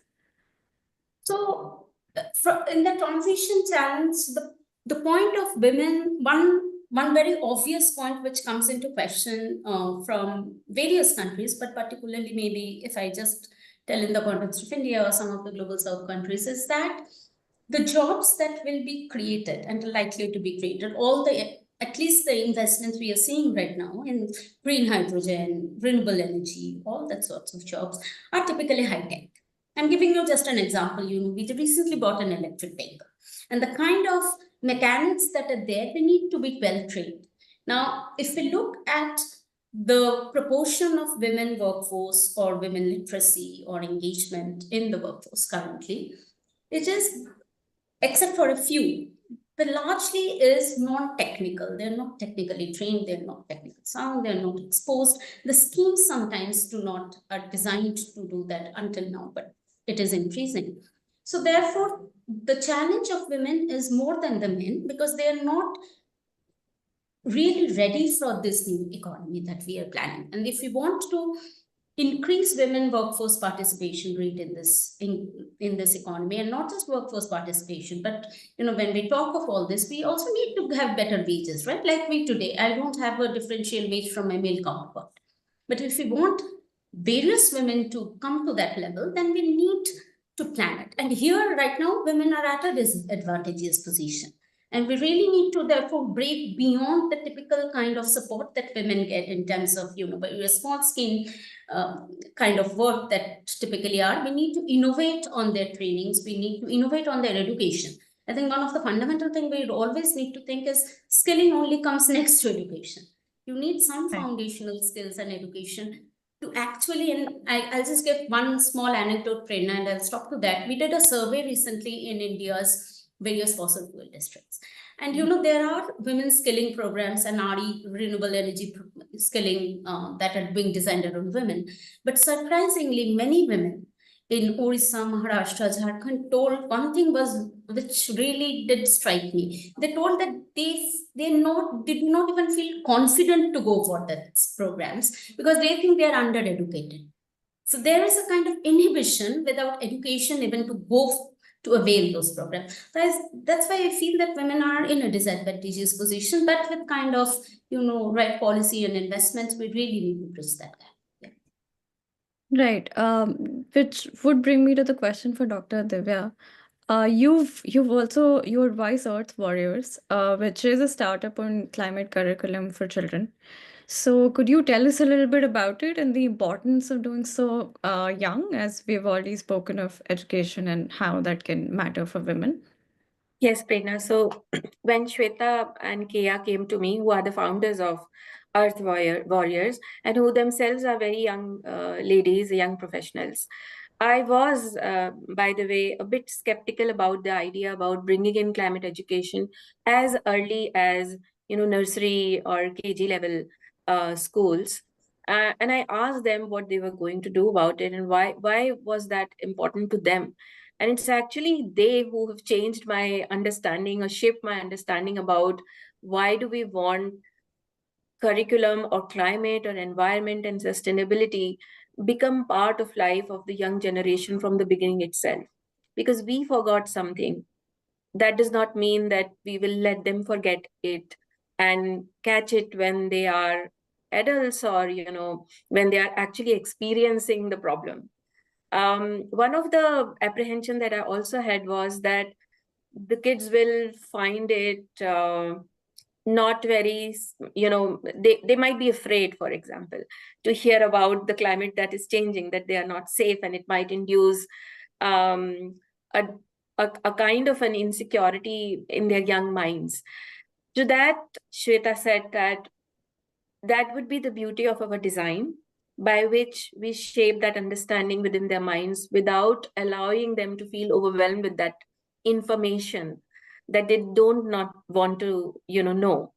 But it is really important that we capture from that age onwards, so that a nuanced understanding of some of these issues is created for generations together to come. And I was really happy, surprised, pleasantly surprised, and moved by these two young ladies' commitment, but also a very futuristic stronghold view around how do we want to deal with climate education. Right. Prasiddhi, have you, as our young people and ambassador in this panel, have you felt overwhelmed? Have you had moments like those, or have those around you, because you also get school children involved in the plantation riots? Have you had such moments? All right, it is an interesting question. I think this, firstly, I want to acknowledge that this has been such an interesting conversation, whether it was Miss Shrestha, or do you mind me calling you auntie, talking about gender responsive just transition, or if it was, Dr. Divya talking about a climate education curriculum. I think that everything is interconnected. And for me, I have been introduced to these topics in a very staged manner because of the work that I do. Because for me, it all started with a very simple terminology: nature. That is how I developed this bond with our beautiful planet. In fact, for instance, tomorrow I am traveling to one of the places, one of the cities, to one of the schools where I am the chief guest for the convocation of KG children, right? And over there, yes, over there, I will be also talking about climate education. In fact, I've had the opportunity through my social enterprise for climate education, the green pillar, in which we have ESG courses for corporates designed by experts, and eco carnival sessions with a set of 5 workshops designed in such a way that children are actually able to learn about our planet through activities, through projects, by growing their own saplings, by probably learning about reuse, reduce, and recycle in ways that are more creative and less theoretical. More where they get their opportunity to have a hands-on experience. And that is what helped me in my journey as well, because I did not start with climate advocacy or climate justice or inclusion for children and youth. I started off with climate action. I started off with doing it on ground by doing tree plantation drives, which actually I realized when I went into different conversations, that for instance, that tree plantation is thought of a way that is definitely important, but not as something very crucial because it is not advanced. And then I got the opportunity to remind people about the fact that how trees might be old solutions, but they are actually the future. Now, because I wanted to explain my love for nature to other people, especially trees, I started digging deep into that. I got the opportunity to learn about trees through that. Then, when we speak about climate education, there was one of the bilaterals I was in with our director of World Bank for Education, where I was talking about climate education for children and youth, and especially in rural levels, such as in Tamil Nadu, where in 200 plus rural schools of Tamil Nadu, I'm giving free fruit sapling to every child, as well as in the local language of Tamil, explaining them about it. And through these on ground experiences, I was able to introduce myself to other concepts, as well as other children or other friends to concepts like these around the world.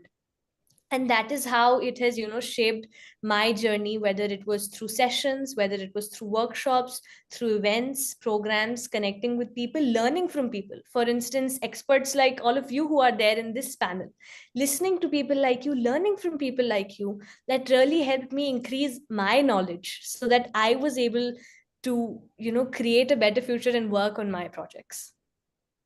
Right. Thanks, Prasiddhi.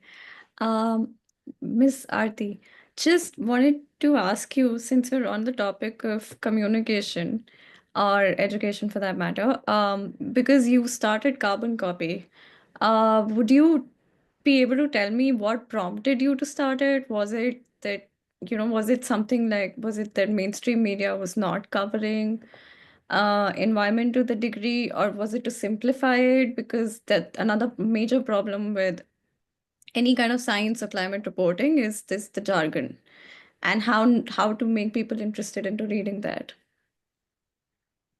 Indeed, and the answer is a bit of both reasons that you outlined. The journalism on climate in India was limited and has been growing, especially in the recent years. The links to climate are through the automobile sector. They're also through energy sector. They're a lot through foreign and trade. But about 10 or 15 years back, a lot of the reporting on environment was mainly by environment beat journalists. Actually, even now it is environment beat reporters who will traditionally write about nature and conservation will also write about climate. And the reason why we started Carbon Copy was very simple, that the jargon on climate policy in international policy making circles is so strong that there is a disconnect between how at the local and the regional level you understand climate issues and how at an international level they are being discussed. Just to give you one example, a survey that we did in coastal parts of Maharashtra a couple of years back in Ratnagiri and Sindhudurg. Every household that we surveyed, and we went to 600 households, people knew that climate change is happening, and over 90% of people figured that it's affecting their livelihood, health, etc., and so forth. When you get somebody like a Yale University to do a survey, they will come up and say 8% of Indians understand climate change. It's not that 8% of Indians understand climate change. 8% of Indians understand it as the topic climate change. When you explain to people what climate change is, then over 80% of people in the Yale study also, will understand what the subject is. So I think there is huge disconnect, and there is an element of how you need to also educate reporters, editors, and newsrooms on climate not being a separate and siloed issue, but far more interconnected. That's the reason. Right. Thank you. I also wanted to get back to this issue of, how many women, since you work with agencies, all of you work with agencies, government agencies or international agencies, or for that matter, advise governments, how many women do you see in around you in that field? And how receptive are they? Because that might be one of the issues that again, I have no idea, but I think you'll be able to tell us better. So anyone who'd want to start with that? I can go first. Please. So let me start with government. I think, of course, less, particularly the kind of departments I deal with, say mines, power sector, and finance. Of course, we have the Minister of Finance, who is a woman, but generally, it is. I must say, there is less women. Also, environment. We recently had Leena ji, who was the secretary. But generally, if we look across particularly high-level positions, there has not been too many women in the leadership position. Yeah. So there is a dearth of that. Where we do have women more coming up, I believe, is at the, when we go to localized level, particularly districts and all, where there are more district collectors that are women, or at panchayat level, there are more women representatives members. So there is higher, but in government, it is less. In research organizations, I think people that are growing influential, think tank spaces, it is growing. But in decision-making positions, there is still a dearth, but I personally think it is growing, and anyone happy to share if they think so. But one thing I would like to mention, Prerna, I have been sitting in rooms where one or two women, and I always think that we should also be asked tough question. I hate being patronized when I'm in a room with men. I want to be treated equally, asked the difficult questions, and I feel I must be able to answer. So I also like that women also, not just for the sake of being there, but should be there being equally recognized. I think that's my point of view.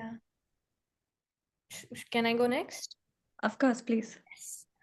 I think let me actually start on a younger level, because being a person who involves with, because not just, as in, for instance, if we talk about climate discussions, then there is this whole different space of, children and youth constituency, where there are young activists and young people who are involved in this.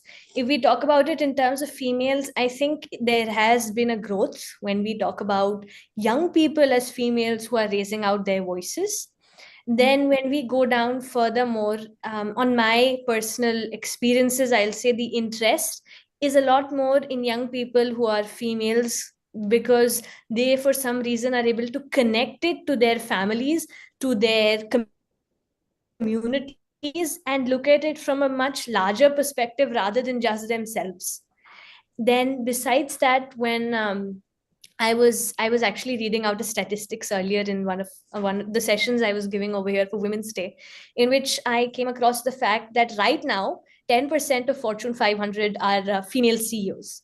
That, I think, is a good number as of now, but I hope that by the time I come in the age of, probably 2070, by when India is supposed to achieve net zero, there are more female CEOs, there are more female leaders in these positions, so that we are able to amplify such opinions, amplify such perspectives.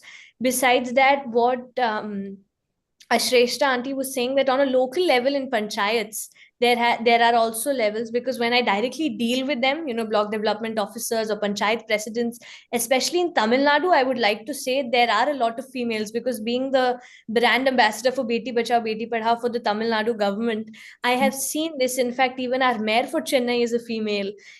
Previously, our additional chief secretary for environment was a female. IAS officers who are bringing change, and I think they are beacons of hope for young people like me to dream.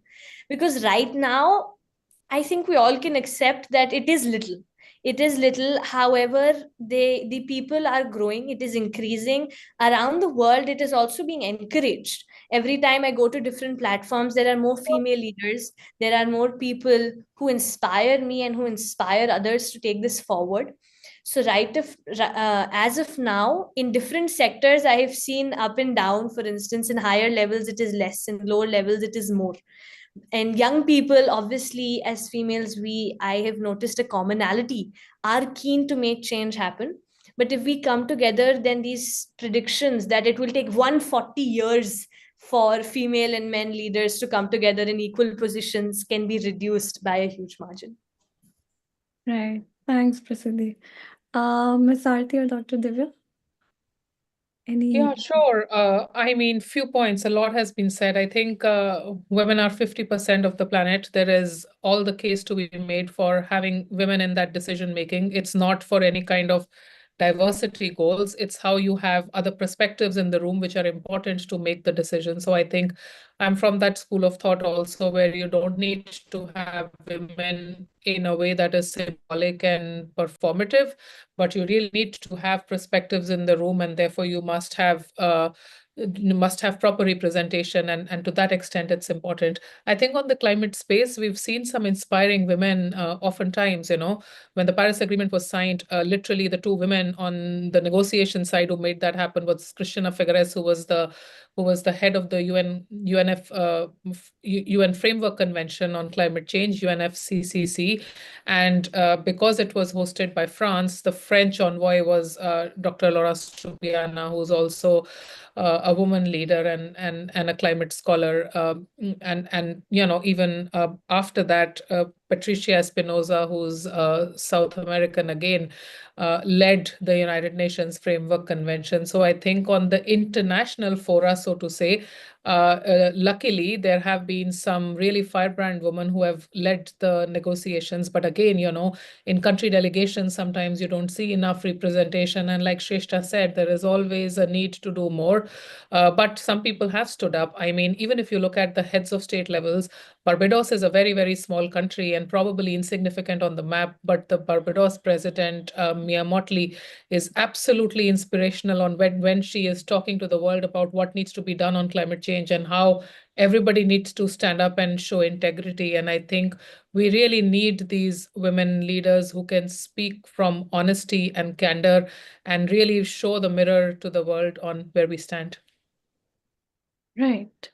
Dr. Divya? Yeah, I would quickly come because great things have been said by Shrestha, Aarti, and Prasiddhi, and I totally agree with what they are saying.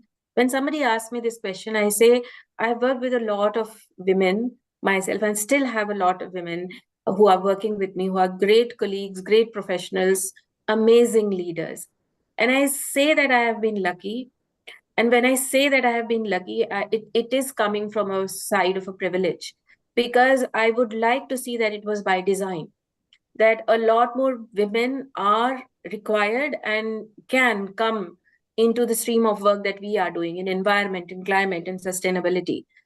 I would really like to see more females have a seat on the table and have the courage to voice them also. I would really like that we are not invited to a panel just because they want a balance in the panel. And I'm invited for what I am, for what I bring to the table. And these are some of the things that really disturb me.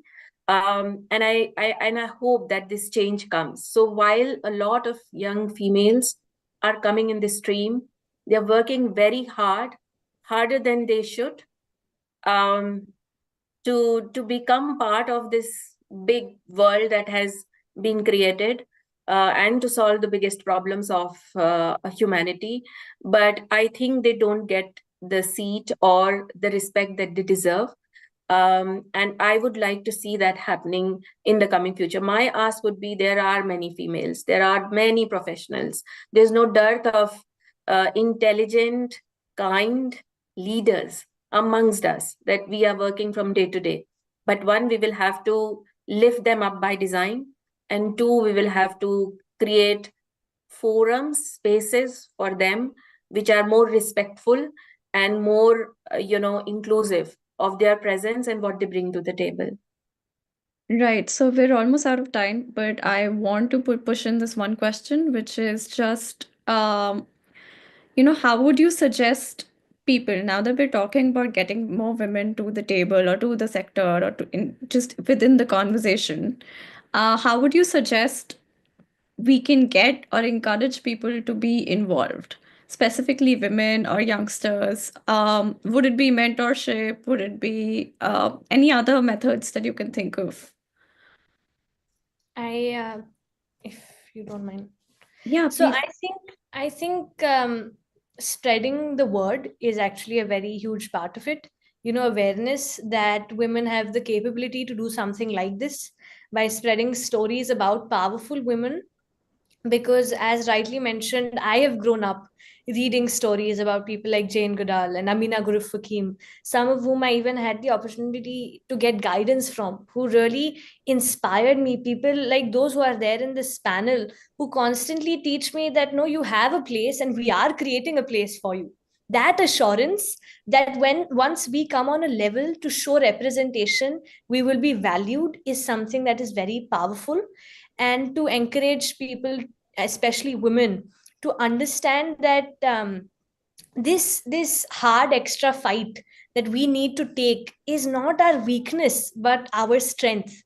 Something that makes us different, better, and much stronger in the longer run compared to those who were able to come here easily. We are able to see that difference, frankly speaking, quite directly. But that belief and that assurance can really help change this idea that gender equality is about fairness and make it into something that is about progress. That is the one thing that I think is very important, spreading awareness and making us believe that we have the potential to make change happen if we come together. I think I'm astounded by your your perception and your thoughts at this age, because I don't think I could have ever been that as a 12-year-old. But thanks, Prasidhi. I think one more thing that I wanted to bring in was when Dr. Divya said that we're also kind and intelligent.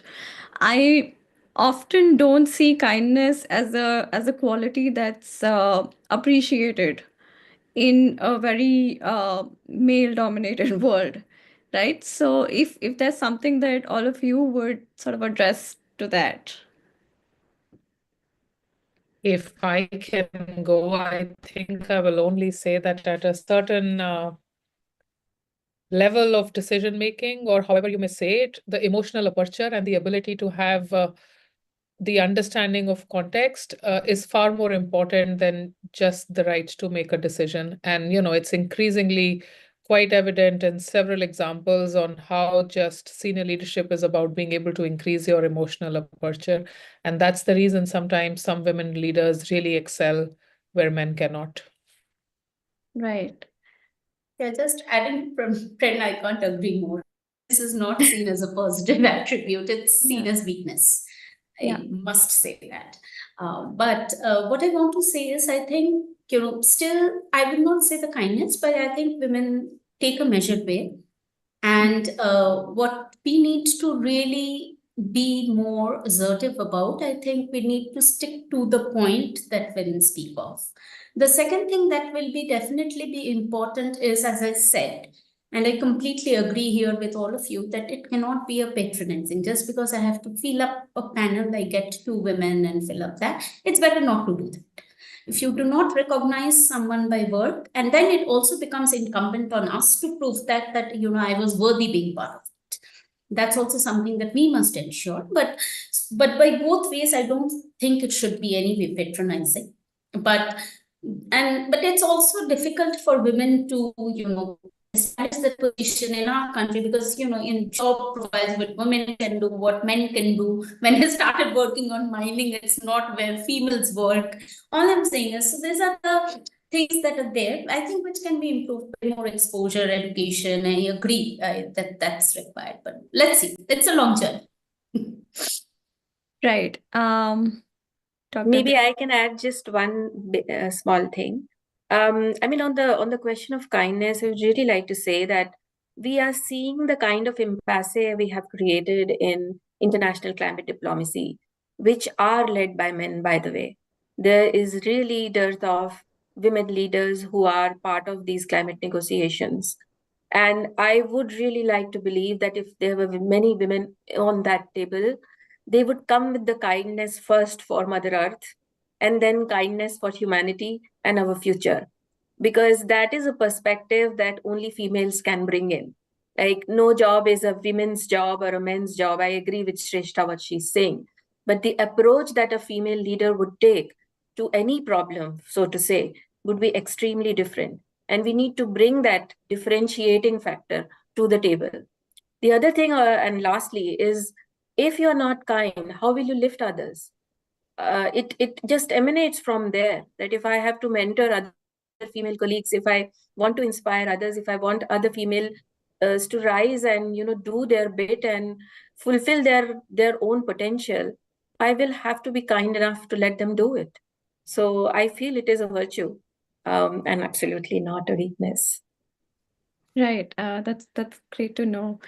Just on the mentorship bit, if there's someone who'd like to think about, how we can bring more women into the field at all. If you have any ideas, or if because all of you are already working, I'm sure you know a lot more there. I mean, here, it's also by creating by examples. I think many of us joined certain things. For example, Aarti she has opened a new how to bring climate journalism. I mean, she can inspire people to do that. And some, always leading by example can be a way. Definitely it inspires people. If I see someone doing that in front of my eyes, it gives us a lot more confidence.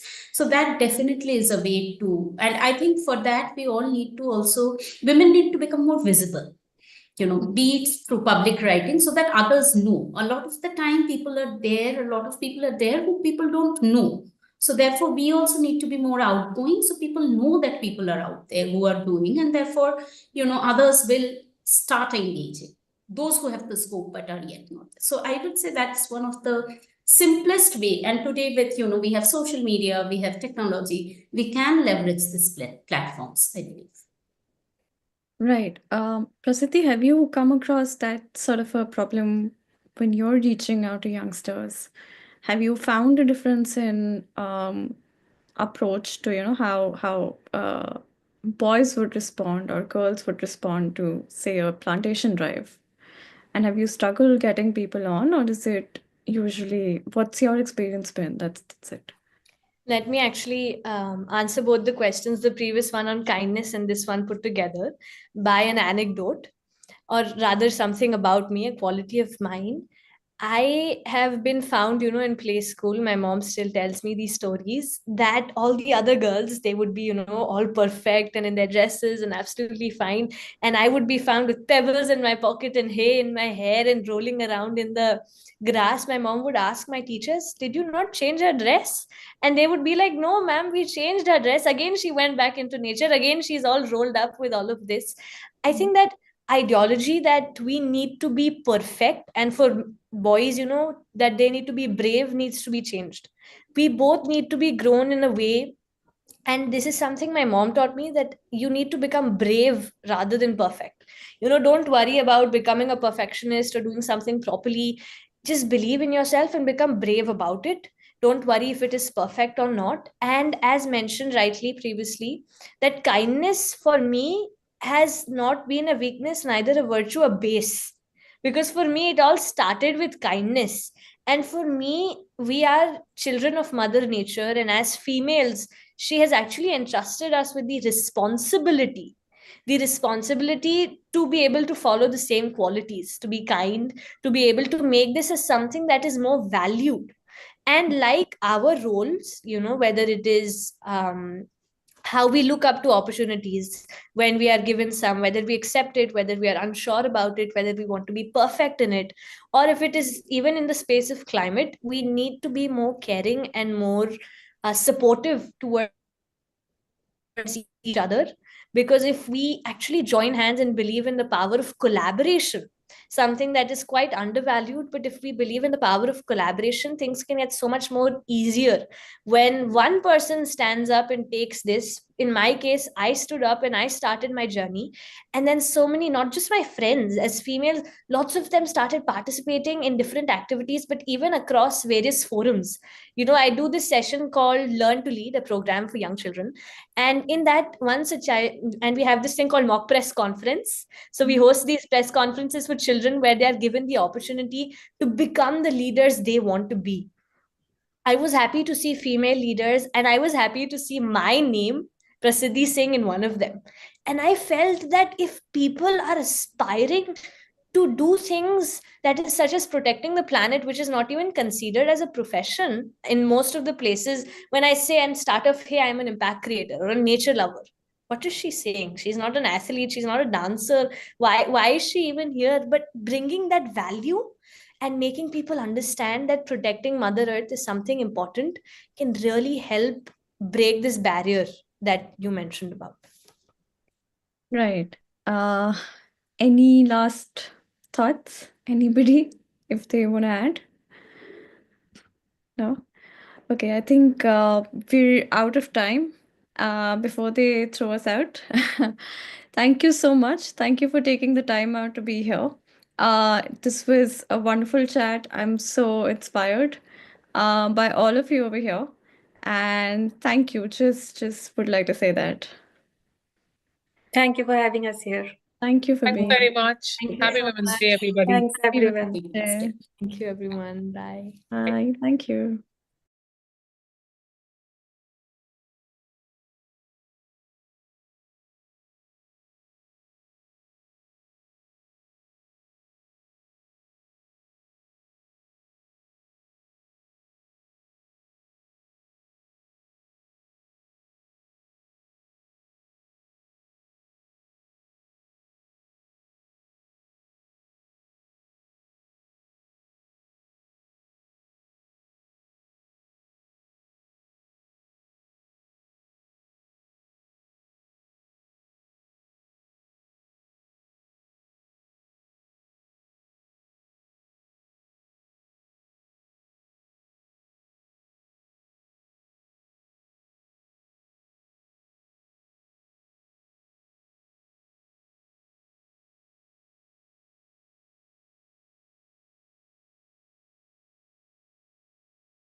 Good evening and welcome to the fourth season of The Future is She, presented by the Times of India, where we continue our mission of championing gender equality and celebrating women who uplift, mentor, and create opportunities.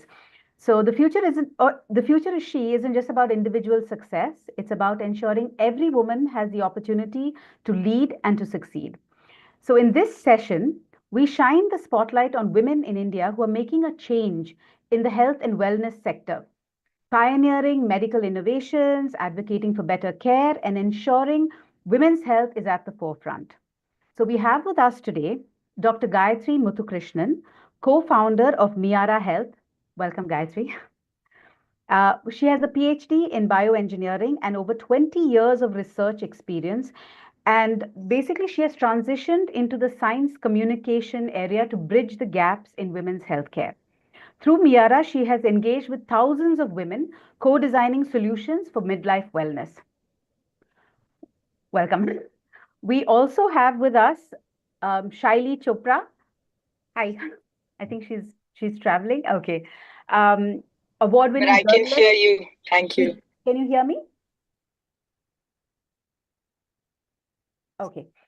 We also have with us award-winning journalist, author, and entrepreneur Shaili Chopra, founder of She the People, one of India's largest digital platforms for women. And one of our platforms, Gayatri, is focused on hormonal wellness and personalized healthcare for women. So it's good to have you here, Shaili. Okay. Thanks. It's an absolute pleasure to be here with you all. Yes. So unfortunately, our third panelist, Dr. Madhu Chopra, who's an entrepreneur and film producer and doctor, couldn't join us together because of travel commitments, but we hope to have her with us in the future. So maybe we can start with Gayatri. Oh, before that, sorry, I'm Kamini Mathai, and I'm the coordinating editor of the Times of India, and I'll be moderating this session. So Gayatri, your work focuses on in the midlife, health, women's health in midlife. So I just wanted to ask you, what are some of the biggest challenges that you have encountered when starting a venture in this area? Yeah, thanks a lot, Kamini. So it has been, when we first started, we thought there's a huge gap in this space because women, as you go through menstruation, there are many life stages women go through, then the hormonal changes they go through. And there is some support now, a lot of work in the menstruation puberty stage. There's work in fertility and pregnancy, though still there's a lot of more work can be done. But we found that there's a huge gap. Once women have kids, they're kind of ignored, but they're still going through hormonal changes. So that's how we got into this whole midlife health. But what we realize is there are two issues. One, there's lack of awareness amongst women themselves that they're going through these hormonal transitions, they're going through these life changes. So there was a lot of education that needs to be given to them about what is happening before they can even seek solutions for it. And again, there was the other big problem we found is from the healthcare side. Because since we are talking about health, we expect the healthcare professionals and the whole medical community to be part of the system, except that they have very little education themselves on this life stage. And when they don't have education, it's very hard to get into this life stage and develop a whole business around it because there's the support system, the support system around it was missing basically. So we had to kind of build the ecosystem around this whole thing right now. So when you started, were there a lot more players in the sector, or did you in India? No, or did you? There were very few players. Even today, there are very few players in this sector. There are others working in midlife health, including Gayatri with the Shaili Chopra's work. They do also have a huge support for perimenopause and menopause. And there are other companies. But considering the number of women, half the population is going to go through menopause. All the women, basically all women are going to go through menopause. The number of solutions are very less. Okay. What about you, Shaili? What was what was the reason for you getting into this, into the space, the hormonal wellness space? I think. Oh, okay. So, were there, so what were some of the challenges that you encountered when starting it, Gayatri? Um, we had to figure out what is the right solution for the women that they will understand and easily take up. Because, like I said, because of the gap in the whole awareness that they have. Um, so when you make a business, awareness is a huge aspect of developing the marketing and working in the space. But the business comes from something more than that. So I think that is the biggest challenge is awareness, but also from the policy makers and decision makers. Now, who's going to pay money for all these things, a work we do? And there's a lot of hesitance and understanding even from decision makers, policy makers on this whole space. So awareness is not just about women, but even in different levels of the ecosystem, we had to create this awareness. And I think that's the biggest problem. That's where we started. So me being from health communication, my co-founder also being a PhD, we come from a very strong science background. Both of us dove right into doing this whole advocacy and creating this whole giving information around this area.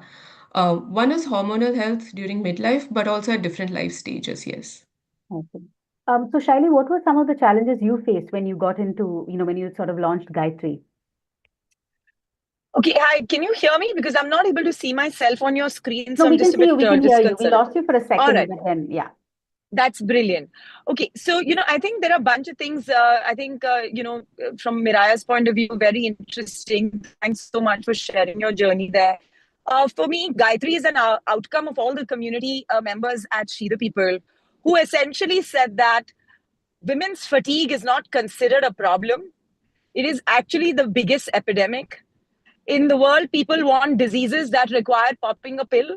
We are desperate for something that can solve that without popping a pill and in a preventative way. And that really led to the birth of Gayatri, because for us, the idea is now to look at how women can manage their fatigue and tiredness, or as most women would say, thakan, in order to ensure that they are able to have better days, happier days, more productive days. That was the genesis. It remains extremely novel for most people that women want to solve for fatigue. And I always give them the big smile because they are always wondering that if this is about fatigue, then what is the pain point? And then I tell them, fatigue is the pain point. And I think that's really where we have missed the bus in so many different ways, because today we are always wanting to solve for something that you can see, something that requires a blood test, but not something that is an actual feeling of exhaustion that allows for people to do anything to find a solution to that. I want to just pause here and tell you that much, and then you can let me know what's your next question. Oh, yeah. So while you were looking at fatigue, you looked at fatigue as the pain point that you were trying to, sort of solve. What about you, Gayatri? What was the main pain point that you found when starting that, your business? Yeah. Yeah, thanks for the question. Because I was just going to add on to what Shaili was saying. Fatigue is a huge issue. So menopause, when women going to menopause, first of all, menopause is just one day, 12 months of not having your menstrual cycle. And this happens, unlike what people think, it's not in 50s and 60s. In India, it happens in the late 40s. And so 5 to 8 years before we start experiencing a lot of symptoms, even as early. So when you say average age of going to menopause is 46 to 48, there are a lot of women who go into it in early 40s. So when you say 5 to 8 years before, by mid 30s, you're basically can start experiencing symptoms. And fatigue, as Shaili mentioned, is one of the huge symptoms that they also experience. But apart from that, there are some of these silent ones. So joint pains is one of the things a lot of women do talk about externally. But apart from that, urinary incontinence, some kind of vaginal dryness, sleep. Again, sleep is a huge issue that they have. Mood swings, mood changes. So these are all symptoms because as they go through this hormonal transition in midlife, your estrogen levels, which is a hormone that estrogen and progesterone, basically go down eventually, and these affect your body from head to toe. So basically, their whole quality of life goes down, and and these are the many symptoms that they experience. So we started focusing, we are creating programs for all the symptoms. So we have programs for the pelvic floor health, for incontinence. We have programs for even mood swings towards the mental health and physical health for joint pains. Ours is a more digital, the way we work is in a more digital way through the digital platform. And like Shaili said, preventive health is a huge issue. I mean, not a huge issue, it's a very important aspect, but women like to just, so we need to balance the two things. So is creating Yeah. awareness, are you all still at that stage in your businesses, creating awareness, and you think I wouldn't say that, Kamini. I think there is a challenge here. The fundamental challenge in this whole conversation is that the experience is not new. Okay. And not only is the experience not new, the biggest issue is that there's no a recognition of this being a challenge itself. So I really don't know if awareness alone is the problem. I think we've lost you, Shaili. Okay, I think okay, maybe Gayatri, I can ask you another one. Yeah, I can continue. Yeah, what are the other areas you think that need to be addressed? In this. Like she said, I think while awareness is one thing, women also need to be more compassionate towards themselves. Okay. There's a societal issue, which say basically women are expected to just bear through the pain and just live through things. It's not only Indian society, it's across the world that it's just expected because we go through monthly menstrual cycle, the periods, and women do have some pain during that or mood swings. You're expected, people think that you have to live through this and it's fine. And you don't need to look for external help or solutions. So I think that's one of the problems. So even if they're experiencing it, they don't necessarily look for solutions. I think there needs to be a policy. So women, and I don't want to give the complete onus on the women.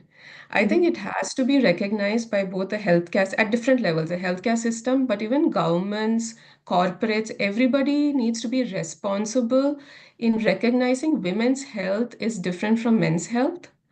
And when we talk about health in general, we are talking about unfortunately or fortunately, all the work has been done based on men's health.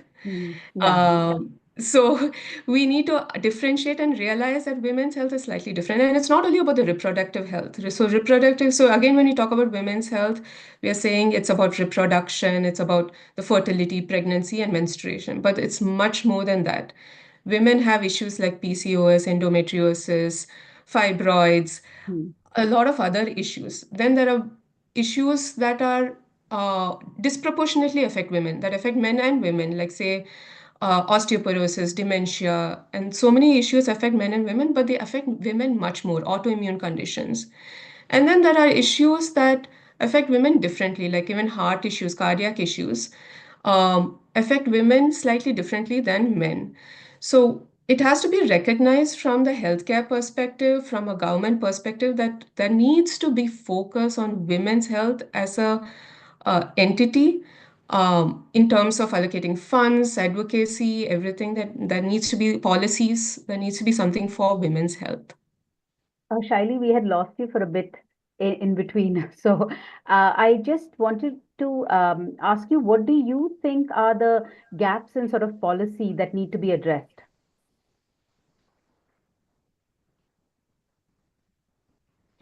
We can't hear you.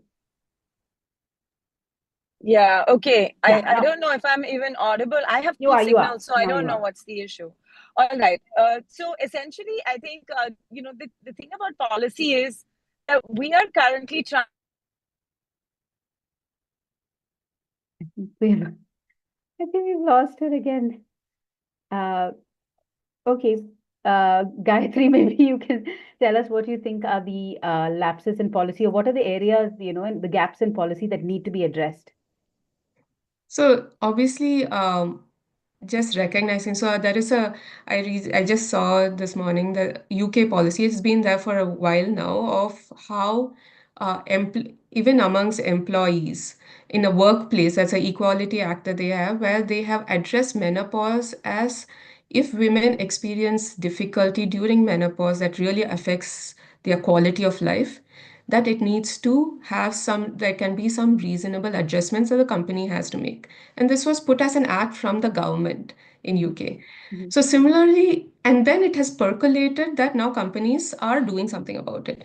So I think similarly, when you have policies in place at the government level, at workplace level, at different levels, even the medical school levels, where they say even an ophthalmologist needs to know that there are because estrogen goes down, there are issues with the dry eyes and stuff. Okay. So that needs to be at healthcare level. So I think they need to put this policy that menopause is a life stage that needs to be addressed if women are having issues with their quality of life.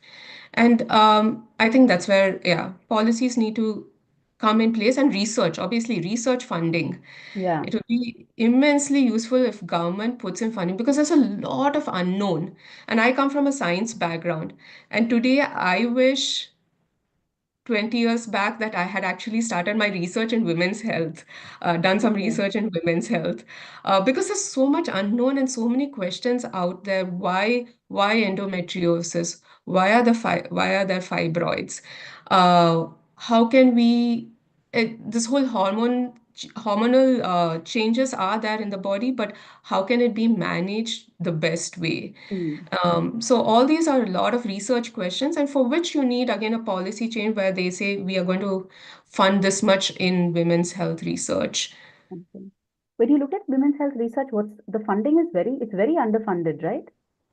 Extremely underfunded. So I was looking at there's a report, I think it's still from 2021. Globally, only 4% of the money goes for women's health research, Yeah. of which most of it is for cancer, which is nothing wrong about it, but it's for the women specific cancers like breast cancer, ovarian cancer, uterine cancer. And a very small amount goes for everything else, like I think 1%, of which a lot of it goes again for fertility and pregnancy. Yeah, I guess those are the S- more maybe money. Yeah. Yeah. Yeah. So you're talking about like less than 1% amount of research is going to cover everything else related to women's health issues, hormonal change issues. Everything else is less than 1%. And this is a global statistic, but it applies to India also. So, for a woman looking to maybe get into this sector, their own startup or their own business, what is it that you want to sort of tell them? What, Yeah, so I think it's at different levels. So and what is the first, market potential in it? What is the, to get into something like this?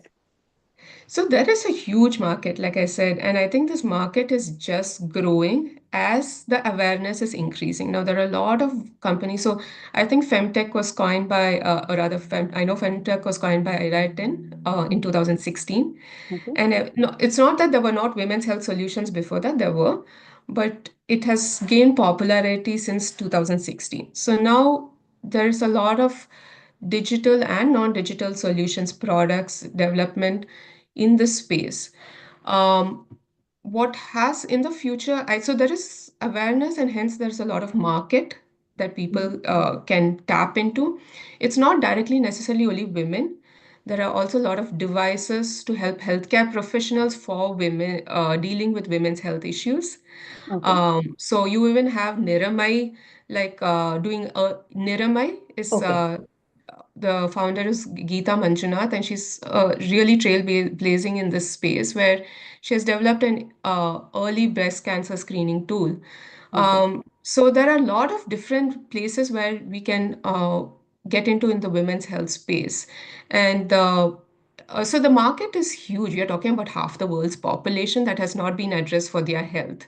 Yeah. In India itself, if you're talking about 1.5 billion people, you're talking about 750 million women. So you're talking about a huge market.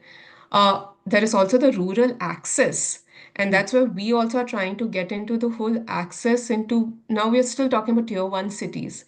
Tier two, tier Okay. three cities also, you can have a lot of uh, help. And now with the new technology, the digital age, it's much easier to reach tier 2, tier 3 cities also. So with our platform also, so we have created a AI chatbot and we have a health assessment that women anywhere can do it. Even the programs, they can sit anywhere and do it. So we have women from Madurai, from Chandigarh, Agra, everywhere sitting and doing our programs.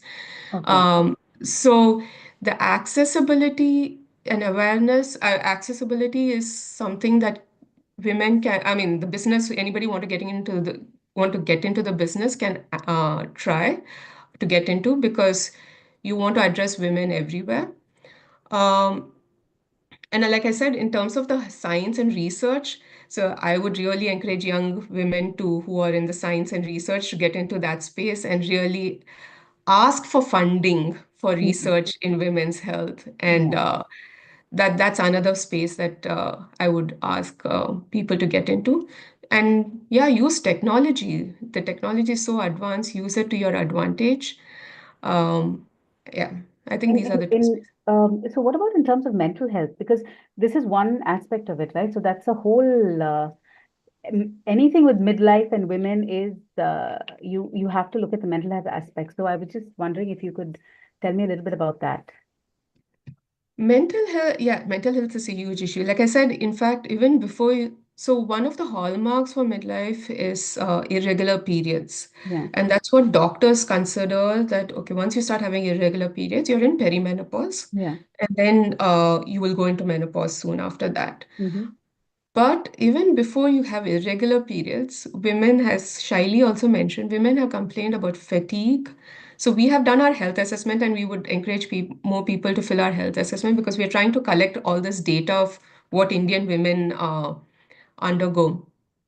And so far with the current data we have seen fatigue as a huge issue, sleep as one of the bigger problems, joint pains as another big problem, and some amount of urinary incontinence, sexual health. All these are big issues. So mental health, when you're talking about mental health, again, this fatigue and sleep play a huge role in the mental health, and mood changes and irritability. Yeah. And women want, first of all, it's a big taboo to access mental health, any solutions towards mental health. So we have a partner with whom we work towards, who deal with women. They're all women they're women psychologists who also have who are trained in working with women in midlife. Okay. So women, they really need to realize that mental health is something that they can seek solution for, that it's okay that you seek solution for mental health. Yeah. But apart from that, obviously, you have to do mindfulness, stress relaxation. Women have a lot of 24/7, they have things going on with family, with work. We are put under a lot of pressure. They need to take that time out for themselves Okay. and spend that, for even if it's 5-10 minutes, with this meditation, mindfulness. And it need not be that if you want to just do a fun activity that you want to do. If it's dancing that makes you happy, take 10 minutes out to dance. If it's singing, take 10 minutes out to sing. So work on your mental health. And also, if it's really necessary, go out and seek professional help. So we have some of these things on our platform. Again, fitness helps with mental health. So we have fitness program that helps with mental health. So you can take these solutions, and if it's really depression is so there are women who we have heard during midlife who have go through a depression. And again, it needs to be understood that this is a medical issue after a certain point. And if it's a medical issue, go out and seek medical help. Okay. Okay. I just, this is for women who are looking at getting into this sector. What would you sort of, oh, Shaili, we were, okay, I think she's, okay. So women who are, getting into the sector, what would you sort of tell them in terms of like starting the business, growing the business, sustaining the business? Is there anything that you can sort of, any advice that you can give them? Shaili, can you hear us? Yeah, I can hear you loud and clear. Okay, now that we can hear you, maybe you could just, take this question on what, women who want to get into this into the health sector, what sort of advice would you give them in terms of starting a business, growing the business, and sustaining the business in this area? I think if somebody wants to enter this sector, please know that this is the long haul. If you're looking to do something quick and 1,000 bagger or 100 bagger, well, women's health is not for you, simply because this is not how women's health functions. We all operate in a sector that requires a deep understanding of what's going on and what may happen, because just like any other species, humans are not homogeneous. So the experience of midlife, menopause, and other health preventative needs are all extremely specialized and tailored to individuals, if not buckets of individuals. And my suggestion to somebody who wants to enter this would be to perhaps spend more time understanding what are the facets of women's health. There's no concept called men's health. Remember? They know exactly which part of men's health people want to address. Women's health is no different. It's a bit like what happened to me 10 years ago when I started She the People. Women were always a tab on another website in the news world. And we said, we're not having women as a tab. We're going to talk about everything that matters to the universe of women. So women's health is a bit like that.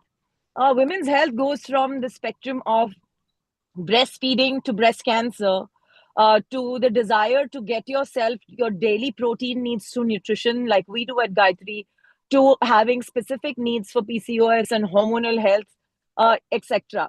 Now, while there is a different way to enter this journey, it's also very exciting to see how all of these things add up together.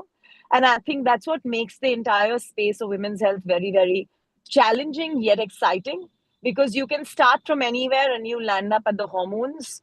And I think that's really, therefore, sort of it's imperative that one's time is spent in understanding which element of it resonates with women. When I went and started talking to women about hormonal health, they looked at me blankly, like I was a person out of a science textbook. When I talked of fatigue, they were like, oh, I know that word. If I say the word tired, they're like, I know that word. They understand those symptoms. They know the feelings. And I don't see this being different. You go to go to a bone and joint specialist.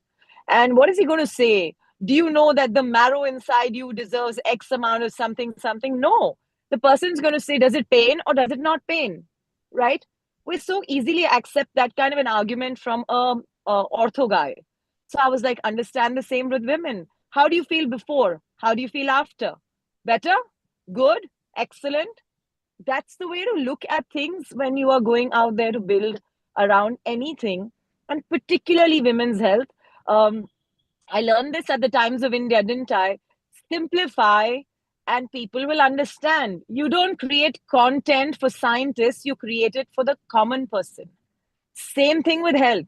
You are trying to offer services and products to the common person, speak in their language, offer them products that they understand simply, and get them on board, then educate them more.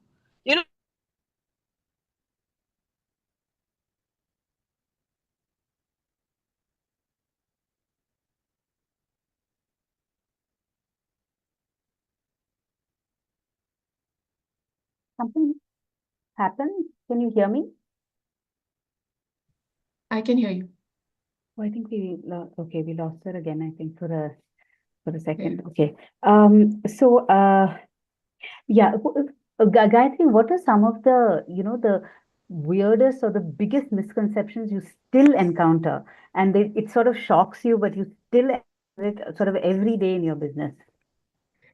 So, two things. One, when it comes to investors, one thing that we have seen is they're like, but this is a niche market, it's a small market. And we're like, you're talking about 50% of the population. And first of all, beat any women's health issue, you're talking about 50%. And then when we're talking about menopause, we're talking about actually every single woman is going to go through menopause. So you're talking about 50% of the world's population. So why is it niche? So this is one huge red flag that I find.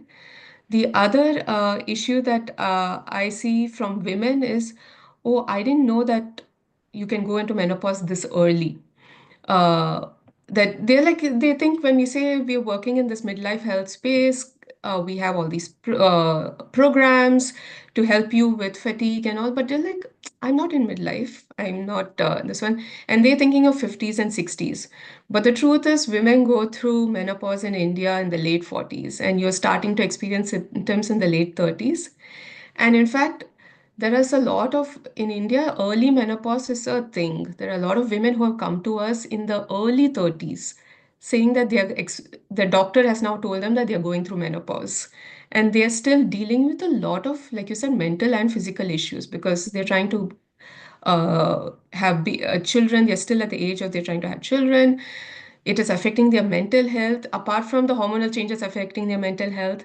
So it's quite difficult for these women. So to understand, basically the 2 points is, one is from the investor perspective that it's not a niche market, from women that you need to really start thinking about it in your 30s Yeah. when it comes to this health, especially menopause. It's so surprising, no, that they consider shopping and all that fine, but this is a niche market when it's still the same Yes. population. But if you want to Yes. sell clothes, then you're the market to go to. But Yes. if you're looking at health, it's not the market to. It's Yeah, not. that's so true. Very well said, Kamini. And we find that even women themselves are like, if you have to spend 2,000 or 3,000 rupees to buy a salwar, you would go buy it. If you Yeah, say spend that same 2,000 on your health, yeah. uh, You is think it twice really about seeing a required? What am I going counselor. to get out of it? They'll Yeah, ask you 100 questions on what the program is, what it is. correct. Um, and we have priced our programs quite low for that matter. The Yes. kind of benefits women have seen through our programs is huge compared to the price point because we are doing it a digital. We have made it a model that is scalable and easily accessible, and it's digital. So, Yeah. yeah, the price, people are ready to pay for certain things and not the other things, or Definitely. not for them, not for their own health. Yeah.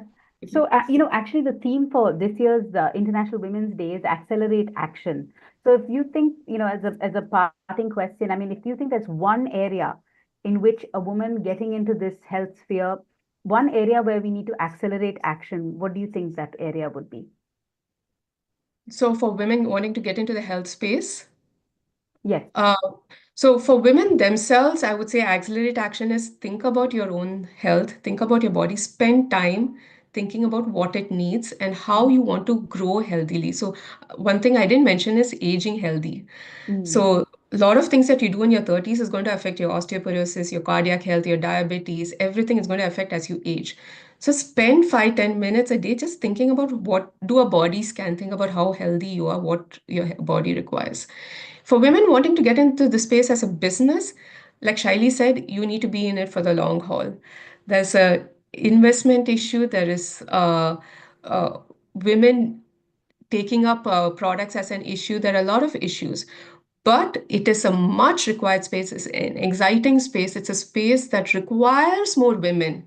Unless there are more women talking about it and working on business and solutions in the space, we are not going to be able to improve or accelerate the action for women's health.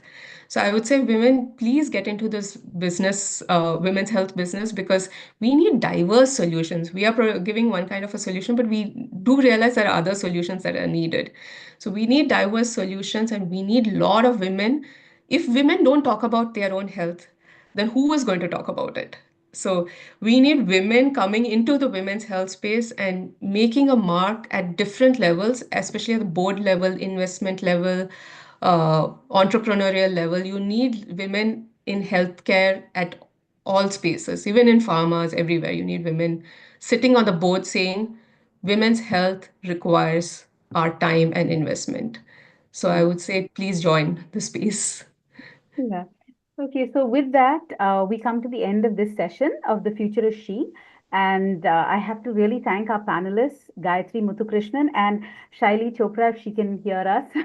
But thank you so much for joining in. And to all those who are watching, thank you and see you the next time. Thank you. Thanks a lot, Kamini.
Thanks. Hello and welcome to the Times of India's Future She panel.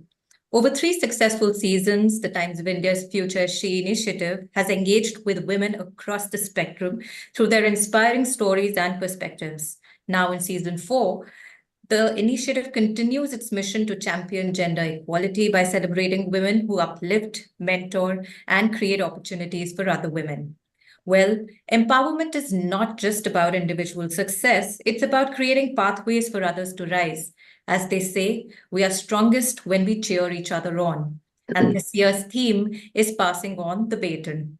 To celebrate that very spirit, we have with us 3 trailblazers who are at the helm of the marketing landscape, leading top brands, crafting powerful narratives, and creating spaces for more women to rise. We have with us Akshayta Saxena, Head Marketing, Copcom, and Brand, Bosch Global Software Technologies. Akshayta is a seasoned B2B marketing professional with expertise in technology, GCC, and telecom domains.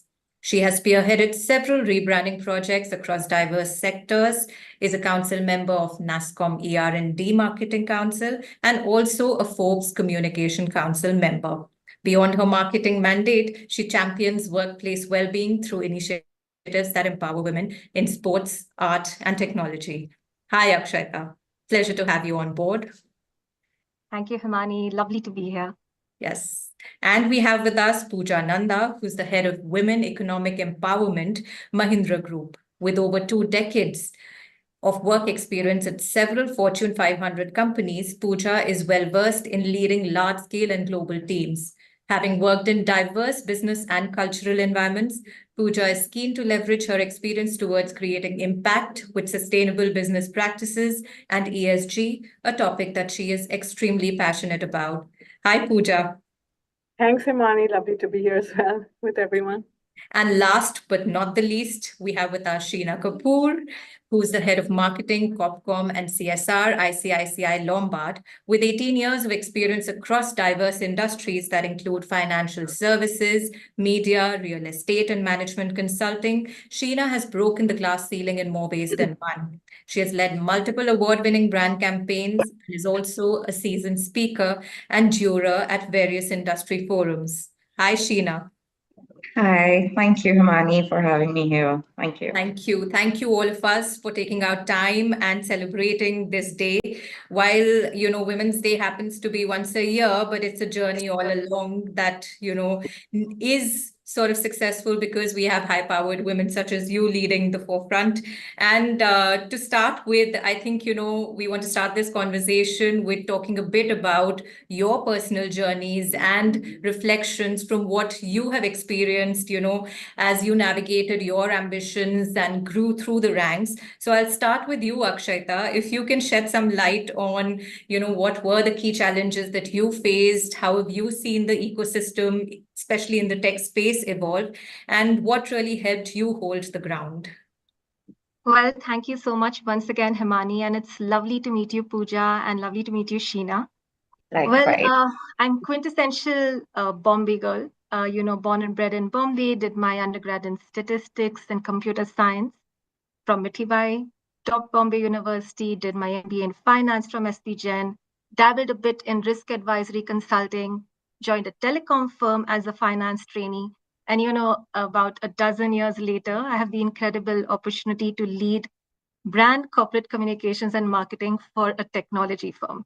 So when I kind of look back at the last 12 years, it's safe to say it's been quite diverse. It's been full of very interesting pivots.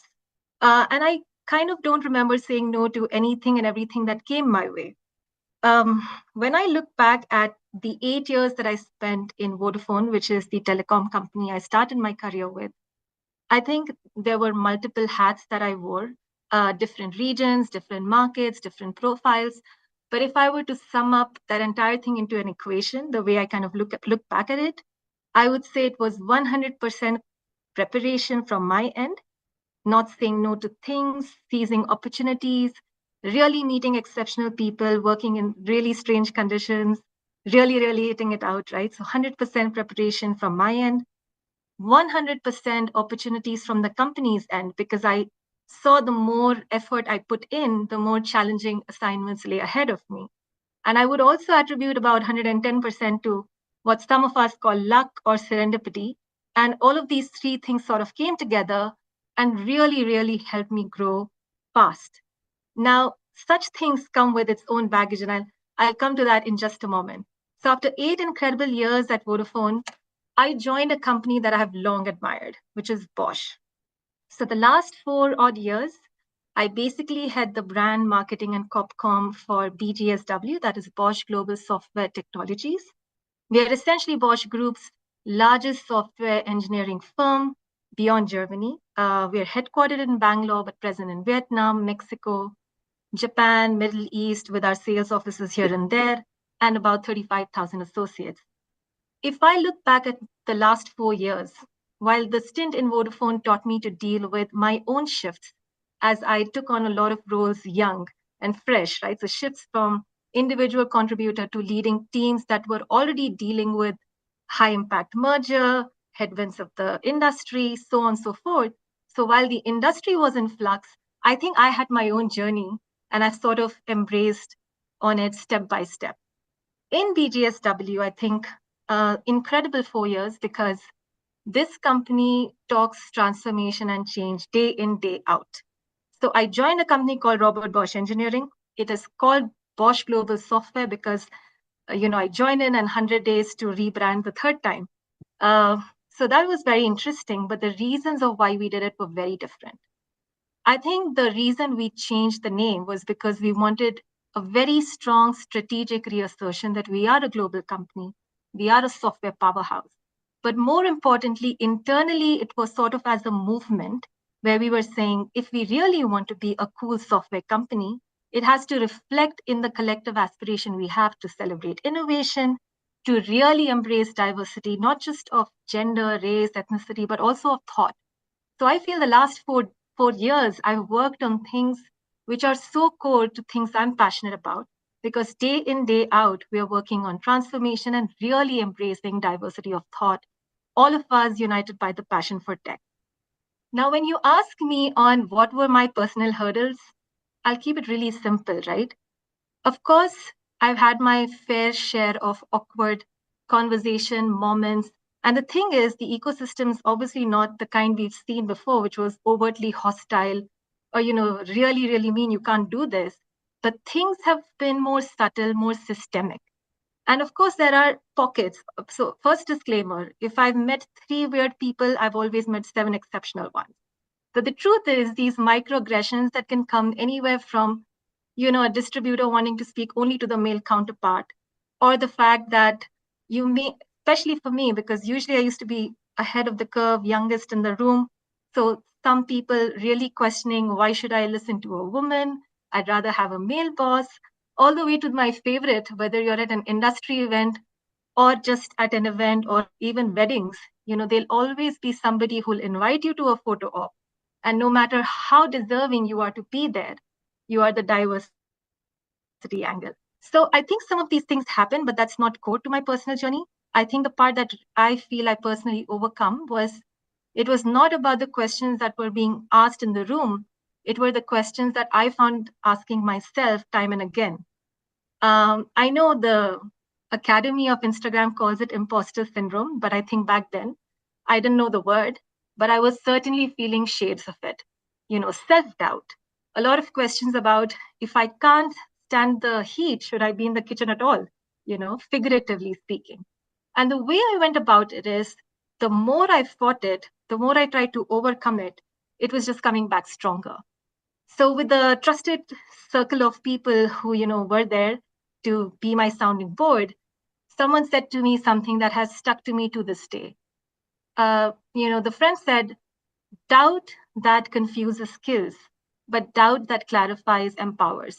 So every moment of that self-doubt, I have just used it as a way to invest in myself a lot more, to be better, make more impact, and really use those moments of self-doubt to, embrace it and then move forward. And that can be very, very empowering. And lastly, why is it so relevant to passing the baton? I'll just sort of answer in one line.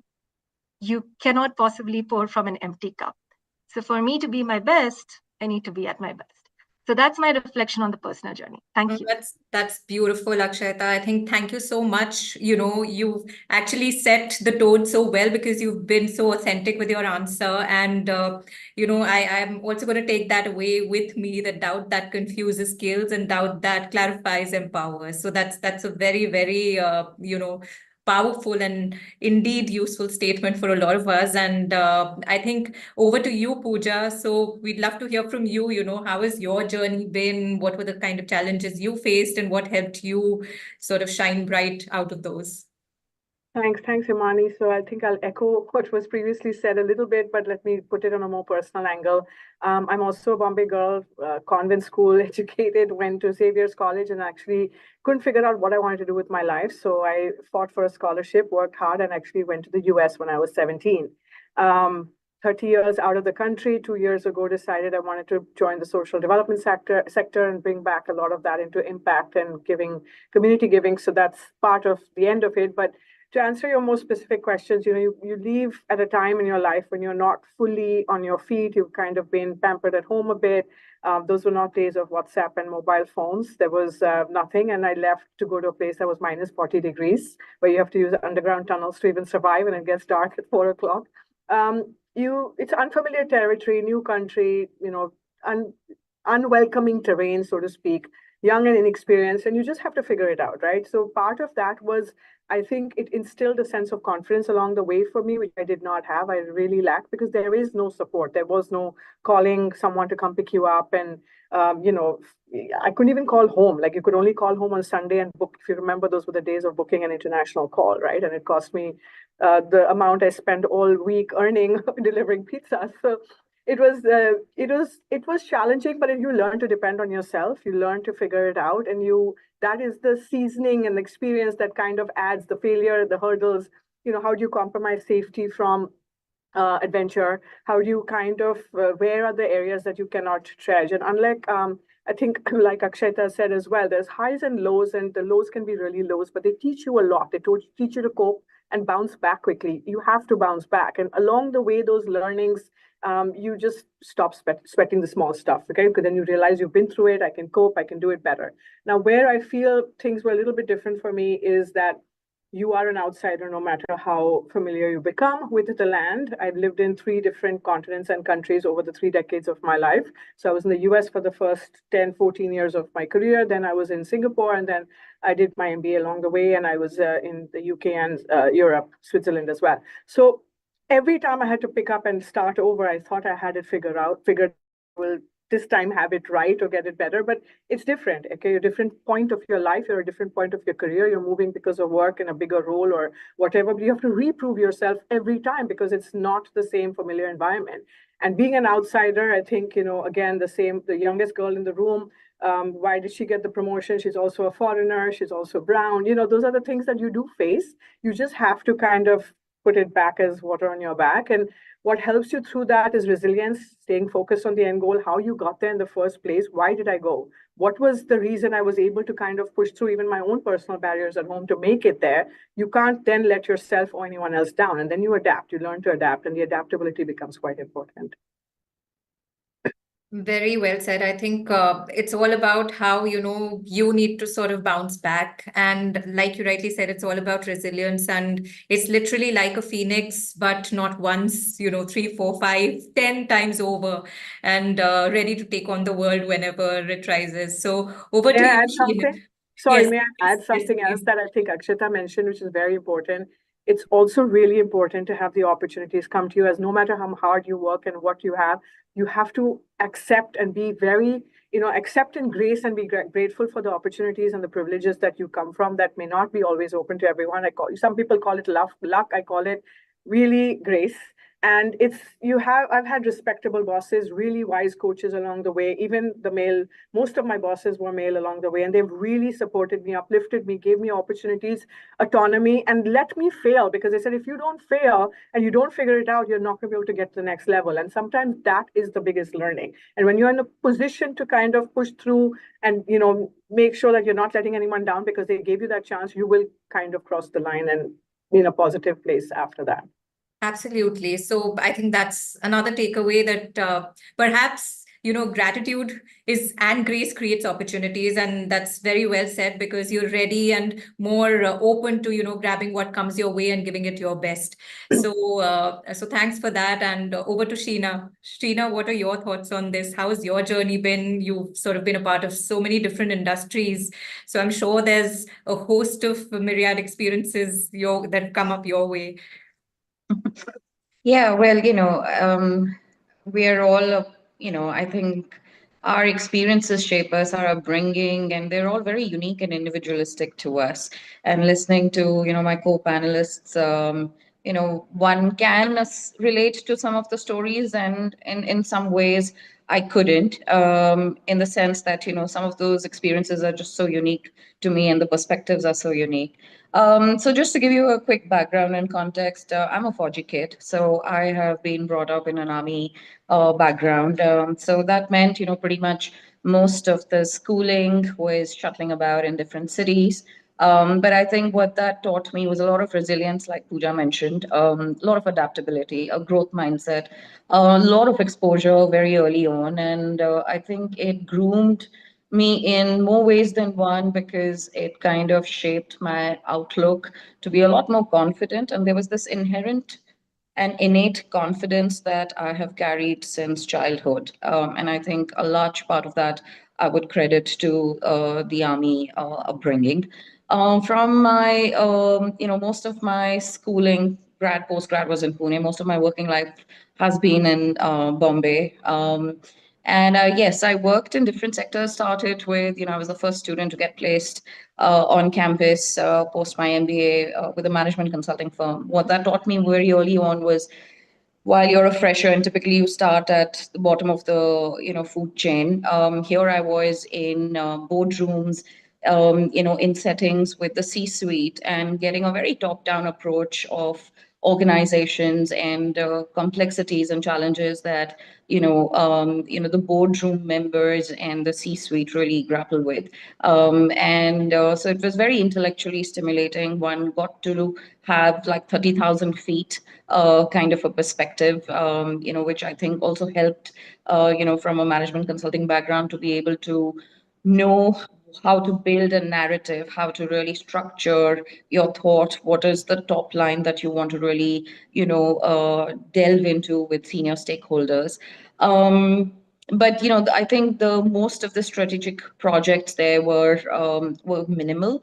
It was a large part of the studies were on research-led assignments. And then I moved to Times of India Group, actually. So this is coming back for me in many ways, and I did over 11 and a half years with Times of India Group, and of which a large part was actually in the non-media side of the things. So I was fortunate enough to have gotten a break with a startup within Times called Times of Money, where we were India's pioneering online remittance solution. And I'm talking way back when you didn't have even, or ATMs were just coming into the scene. So back then, as a media house, trying to convince NRIs who are sitting miles away in different, international geographies to trust a media partner with their monies and send money back home. But that taught a lot of skills. Thereafter, actually, I was the closest that I've come to being an entrepreneur. I worked with Artha Property, which was again a startup, and as entrepreneurial as it could get, because I was a signatory to the memorandum and articles of association. So this was an investee company of the Times of India. And right from managing the brand, the product, the alliances, to even call center, to even admin, to setting up the Eureka Forbes and the pantry. So one donned multiple hats, one burnt the midnight oil on both ends of the candle, and that sense of ownership and the feverish pace with which we worked, I mean, that just taught me a lot. And post which I was heading innovations for the Times of India Group again. Again, the canvas was really huge, so it allowed me, to come up with a lot of disruptive innovation, formats and solutions for advertisers and clients across the board, whether it was FMCG, whether it was telecom, whether it was automotive, and what have you. And then I was with 6.5 years with Edelweiss Group Financial Services conglomerate, where the challenge was to try and make the brand a lot more retail friendly. It was known predominantly as a B2B brand. And again, I think one of the few things that I'm actually very proud of in my career, because we as a brand were the first in the country to have a long-term partnership with the Indian Olympic Association. And back then, Indian Olympians were just not given the stage, and we were the first brand in the country to start giving them the mantle and the brand endorsements that they truly, truly deserved. And the stories that you hear of these athletes, and when you work with them closely, they give you goosebumps. They're so, so inspiring. Thereafter, now I've been 3 years with ICSL Lombard. I'm heading marketing, corporate communication, the entire suite. But I think another thing which is very close to my heart is CSR. So that's, another, a part of the portfolio, and it's quite significant. And, I think in my own little way, one is able to play some part in giving back to society. And again, it's very, very humbling. The stories that one comes across, the NGO, from the social enterprise, the people that you meet, the incredible work that they're doing. So yeah, it's been great. From a journey standpoint, I think when you talk about as a woman leader, what were the kind of challenges or that I faced. So, yes, there is a class ceiling. But, for me, it was always something that is in your head. If you don't come with that perspective, if you don't believe that you have to fight your battles as a woman, if you are very self-assured and secure in your own skill set and in the strength and the value that you bring to the table, for me, it was let it be the best man or woman for the job, and let it be on pure merit. And to me, therefore, I don't even, play the entire feminist card that, hey, we should play the diversity angle. I wanted to be more merit based. And, like I think Akshita mentioned, that you don't want to be seen as the diversity hire. I'm like, no, you want to pitch me against and peg me against the best men in the room, do that. If you want to, if I'm capable, I want to feel that I earned it on my own right, not on the basis of gender. But yes, there have been some very, funny incidents where I remember, I had set up a meeting with a very senior stakeholder of a very reputed, credible, a PR Copcom firm. And it was a meeting that we had set up first on email and over the telephone. And, a very senior gentleman who was coming for the meeting, I just felt as, courtesy sake, I would go and receive these two gentlemen who were quite senior, both by means of designation and by age. And their first reaction when they saw me was, hey, we're here to meet Sheena. So can you please just escort us to Sheena, the CMO? And I was like, yes, and that would be me. And their jaws just dropped because they're like, you are Sheena, you're heading marketing. And I was like, yes, I am. But you're a kid. You look like a kid. And I'm like, okay, why don't we just get into the room and start talking? And maybe then, so one has faced those kind of, biases, but I've taken it in my stride. There have been sexist comments, some subtle, some not so subtle, but you learn to take that in your stride. It's water off a duck's back. I let my work talk for myself. And, I think over the years, especially in the professional life, I may be a wuss in my personal space where I'm not so assertive. In corporate life, I have learned to build that skill and muscle to be assertive and stand up to the bullies, and stand up for what's right and say what's on my mind. So yeah, and I think that's what's worked for me. No, absolutely. I think that's wonderful. The fact that you have believed that standing up for what you feel for was really always the right thing to do, and never really wanted that kind of a favor in terms, even from the other side. You just really wanted to be entirely merit and skill based. And the fact that you took on whatever came your way, and you sort of did everything right from whether it could be probably setting up the RO unit to probably, talking to C-suite members in the boardroom and advising them. Well, women are inherently problem solvers, and that's sort of a forte, and nobody can compete with that. So thank you so much for sharing your stories. And since the session today is about women in brands, I'm going to go back to you, Akshayta, and talk to you a bit about, brand storytelling and the perspective that women bring to the entire process. You've sort of been a part of rebranding initiatives thrice over, like you mentioned. So what is the edge that, women bring when we are crafting a brand narrative and when we are really spearheading innovations? I think from my point of view, long answer short is empathy.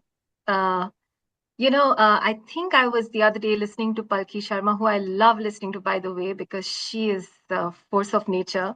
And I think she said in one of her infamous talks that the whole world is in one giant storytelling competition.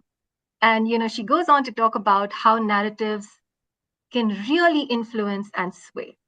And with that in context, as a brand custodian, how we build the narrative and how we deliver to the promise of the narrative, I think that lies in the hands of the marketer. Now, what's the edge that women have? I mean, simply put, I think we listened to what Sheena had to say, Pooja had to say. They literally had skin in the game, right?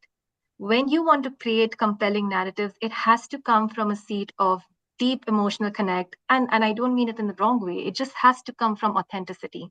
And authenticity comes from interest, being open to ideas, being willing to take, the discipline that even details. And basically, it's a lot of hard work as much as it is creative. So I do think women, because they are more open, they are more empathetic, and they generally are more, they're willing to take inspiration. I think they genuinely are more attuned to having the skin in the game, to have the most authentic narrative ahead. The second part is, how do you deliver to the brand promise, right? Now, you can choose your job to be the trigger or the conduit. So if you feel the brand promise doesn't meet the stuff being done to deliver that promise, and there's a gap, most of us as brand custodians or marketing heads or whatever, we have access to the entire layer. What stops us from triggering the right actions to deliver that promise? And again, this is directly proportional to interest, directly proportional to how willing we are to collaborate. Keep the purpose ahead of any personal agenda. I think these things just come more naturally. And finally, this is something I always, it's something that it's almost a compass. I do think every campaign, every brand is actually a story of transformation. Whether you're trying to change consumer behavior or you're trying to change, the outlook of what employees think, it is always a story of change.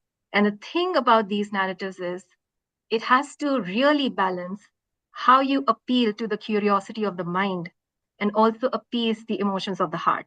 And who better than, women who are intuitive? And that's essentially why I think we have the edge.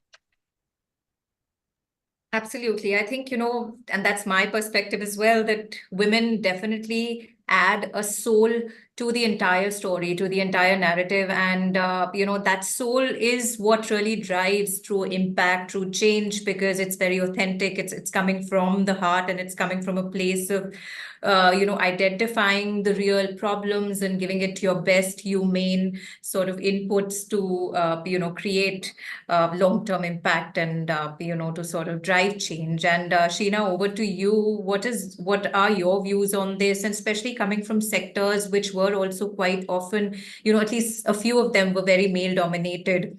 How is it that you brought that edge to the entire brand storytelling piece? And No, all of them, Himani, all are of them, correct. yes. All of them were male dominated. Yes. In fact, I have been, amongst the youngest and the only woman in, sea of men, whether it was, yeah, so, and, it's sad. I mean, that's the sad reality.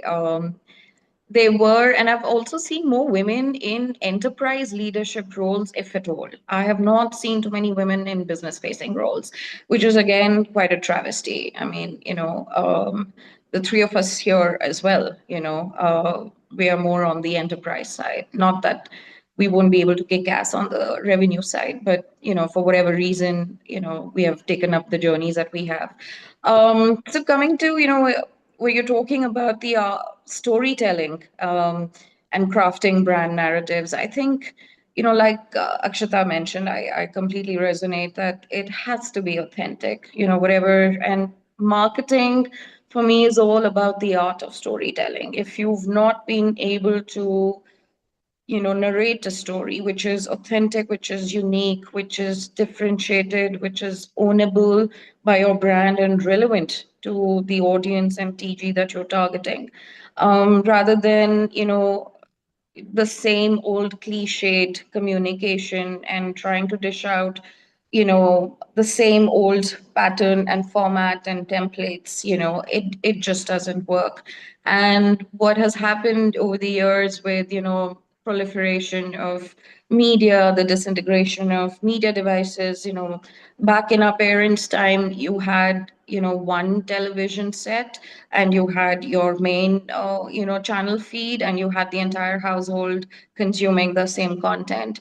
Today, if there are as many devices as there are number of people and members in a household, and each one is consuming their own content and in their own environment, so it's, as a marketer, trying to get your message across is that much more, complex, given the information overload as well. You're bombarded with multiple channels, and everybody is vying for your attention. The attention span itself has gotten very, very, short and limited. You're talking about 5 seconds, 6 seconds, thumb stoppers. You've got doom scrolling happening. If in 3 seconds you don't have me hooked, I've moved on to the next content. So that's what you're battling with as consumer behavior, which is the reality. I think, again, I wouldn't say so much as women versus men, but yes, I would like to believe that women are, naturally attuned to being better multitaskers. They're a lot more nurturing, evolutionary, it's hardwired, from our evolution standard, where you have the very strong nurturing instinct. So even if you're leading teams, you're a lot more empathetic, you're a lot more intuitive, you're a lot more acute, that you are able to sense and decipher, acutely aware of perceptions and pick up, nuances, which a lot of times are, a lost on the men folks. And I think that is what gives you the edge, apart from, especially if you combine that with a woman who, has conviction, courage, communication, and is a collaborator. Literally, I think I've sounded off 4 C's there. um, then you've got a powerhouse of talent, which is very hard to beat or replicate. For me personally, I have been part of, multiple campaigns and, brand narratives, and for me it's always been exciting to be on the B2C side.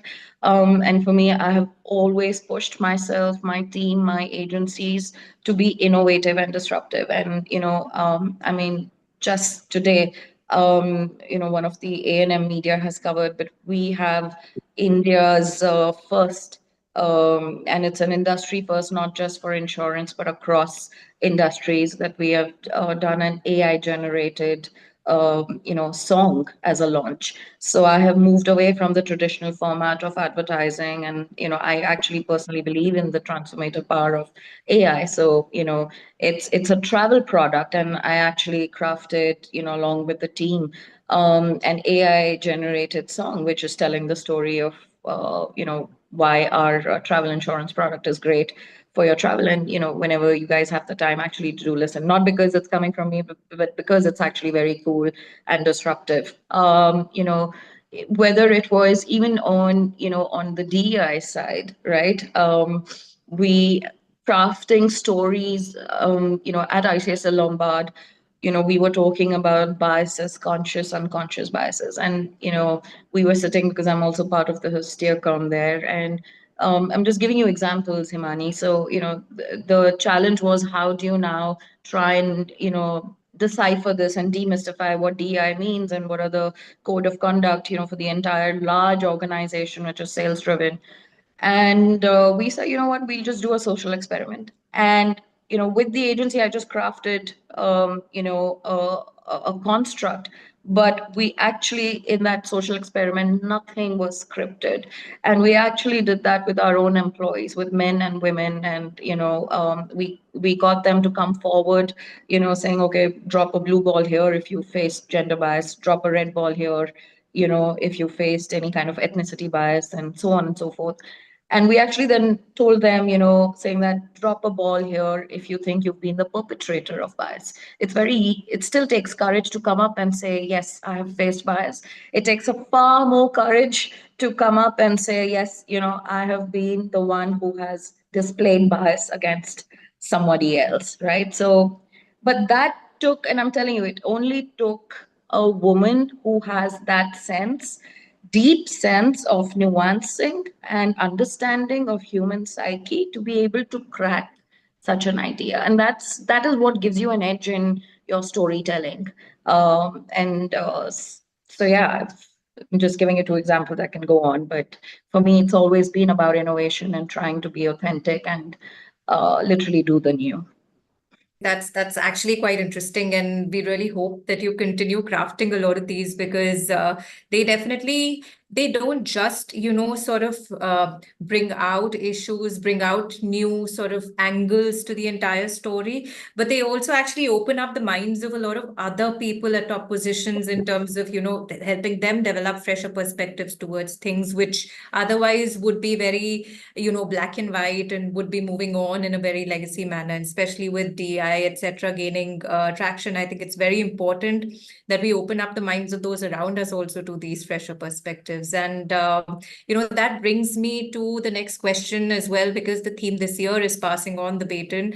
Akshayta, I'll start with you, and for Pooja, I think I'll have a more sort of custom question for the same sort of query. But the whole idea is that what is really the role of mentorship, because men and women both have an equal role to play when it comes to mentoring more women to come forward and to sort of grow and not really drop out of this entire journey. So how is it that people in power and people at the right positions can use their influence to advocate to have more women sort of grow through the ranks and, be for organizations to be more inclusive? Awesome. So Himani, I'll break it into two quick parts, right? When I hear the word mentorship, I understand it in a very simple way, that you have a trusted circle of people who have the best interest for you. And it's always good to use people as a form of a sounding board. Now, the only part that I would like to extend is it doesn't always have to be top down. Some of the best advice that I've got, or some of the best ways to validate or recalibrate things that I have on my mind, have been with people who are peers, sometimes reportees. The idea is to have a circle of trusted advisors or friends, because 2 minds, 3 minds is always better than one. Having said that, it doesn't take away the onus of responsibility to those who have experienced life the way they have to mentor. And I think the only 2 reasons why I would say it's really important. One, it's a very rewarding experience as a mentor, because you get a chance to even get a sense of perspectives that are different to yours. And if you are suffering from time poverty, I would strongly suggest this is a priority that will help much more in the long term. Secondly, we keep talking about what the nation needs to do, what the society needs to do, what the organization needs to do. But the fact is that whoever we meet at work or otherwise, they're just a reflection and representation of the average population, right? So what is the role that I'm going to play in making things better? And that's just a simple argument of why mentorship needs to happen. And I don't think it has to do with rank or age or experience. I think it's a prerogative that can be taken at any point, as long as you're open to sharing and lifting others as you sort of soar yourself. Absolutely. I think, that whole philosophy of each one teach one extends on to mentoring as well, that, you can only build a better society if you actually build better people around you, and it starts from you and passing on the knowledge. And over to you, Sheena, before I move on to Pooja, your views on this subject. Yeah, so I think it's a function of the kind of peers that you have and the senior stakeholders that you have. You can't manufacture that, honestly, because you have, all sorts of folks in corporate life, and it boils down to how empathetic they are. But I think if, as women leaders, if you're able to show the path that, hey, it is possible for you to break the glass ceiling and to have a seat at the table and be yourself and still be able to do justice to even your personal life, because I know women have it a lot more daunting because they're the primary caregivers in their lives, whether it is the children or in-laws or parents or whether it's meals, what have you. The kind of responsibility shoulders, and it's again society driven, and it has been a patriarchy driven society. But I think more and more workforce today and talent, if you're able to demonstrate by example that it is possible, also get in men, in senior positions to champion and become allies for, women. It gives them the sounding board. I have myself spoken to so many, young women, and they find, one thing I find is no matter how capable they are, they all seem to be in this shell of, and they find very difficult to break that shell of communication and coming forth. And I just tell them that those barriers are in your head, and just see yourself as one amongst the men. If you keep this belief system that I'm a man, I'm a woman, I can do this and I can't do that, I shouldn't do this, that's where the problem starts It's and begins. But entirely the imposter syndrome, like Akshata yes, started with. and Yes. sometimes the best man for a job is actually a woman. So. Absolutely.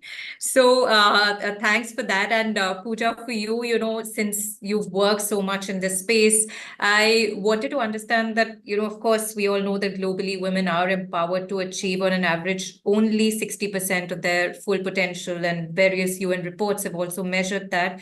So our roles need to expand beyond just the ecosystem around us to create true impact. There's also a role that we have to play in terms of creating the right opportunities for more women at the grassroots level. And, when you change the life of a woman, you change 5 more lives around her. So I would really want to know, what is it that we as, professionals and even organizations such as yours, what role do we have to play in this endeavor? Himani, I'll build upon what's already been said, because I think you're, asking me from a different perspective and lens. But I've been on both sides, right? I'm moving my way from Wall Street and consulting and across continents to a completely different sector where I'm working with women farmers, and we're working with a sector and a demographic of people who've never seen anyone work before. Even they've never seen anyone in the formal sector. They come from, families and communities where it's mostly labor, agriculture driven, etc. So we work with a lot of women on the counseling side. So I'll answer this both from a business and a CSR lens.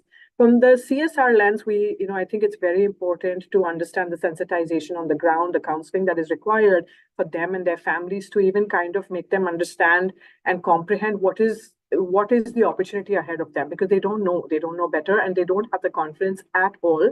And then when you share your own story, when a lot of women feel alone in their challenges faced, they all have sociocultural. Everyone talks about the data that we already know, the sociocultural barriers, the caregiving responsibilities, the access to not the lack of mobility and migration opportunities that women face, and that's, I would say, true globally. It's not just in India. Of course, it's much more pronounced in India in that sector, but it's a global issue, right? Most women in London are also running home as the markets close to kind of go pick up their kids from school. So it's no different. It's how much access to privilege and opportunity that you've had. And I feel let me put it this way. I feel there's a big misconception about investing in women in the corporate sector, that women are not ambitious. I feel it's very important to break that barrier and understand that we want to go from everything from women in leadership positions, women on boards, but also women in the front line, including the shop floors and including the farmers and the labor and the worker, right? So for them to understand that the roles that were traditionally male dominated and opportunities that are opening up to them, the support that organizations and the role that a corporate needs to play on both the infrastructure and policy side to make themselves more gender inclusive in their hiring practices, changing infrastructure, etc., being more mindful of the safety and the barriers that women face. That Mahindra is, by far, I would say, taken really big leap in steps in terms of maternity policies and very generous returnship programs, etc. And what we have done, saying that we need to walk the talk if we need to influence other corporates to do that. So when you are an enabler of opportunities in whatever capacity you can do personally or professionally, if you've been privileged, share the wealth around, be it knowledge, access, support, encouragement, guidance, the right tools to help, and the network to help them navigate, it becomes very important. And I think when you share your story, I've noticed when either me or my management or leadership, when we go for community visits and site visits, it plays a huge role in empowering these women and just hearing and seeing you, because the credibility, the faith, the reassurance that they kind of feel, to know that it's breaking mental barriers and making the journey relatable, but also to see that they have a path ahead and that there is an opportunity to kind of look up to someone and go from there. So like I said, to be on the receiving side of the mentorship, but also to be, impacting where you are providing the tools and the transformation and the platforms to unlock that potential becomes very important, because you're advocating for their inclusion in key projects or just opening the door to the opportunities. Your actions can inspire and empower them to step forward. Absolutely. I think that absolutely, as you rightly said, I think you have to sort of take a lead and, you have to be able to come from your place of privilege and see how much impact you can create with what you have and take it on from there. So before I move on to the concluding question, I think there was an audience question and I perhaps can ask Sheena to pitch in there to start with. We have a question from Shweta based in Karimnagar, and the question is, how can one achieve a balance between vulnerability, building equity, and self-esteem in one's life?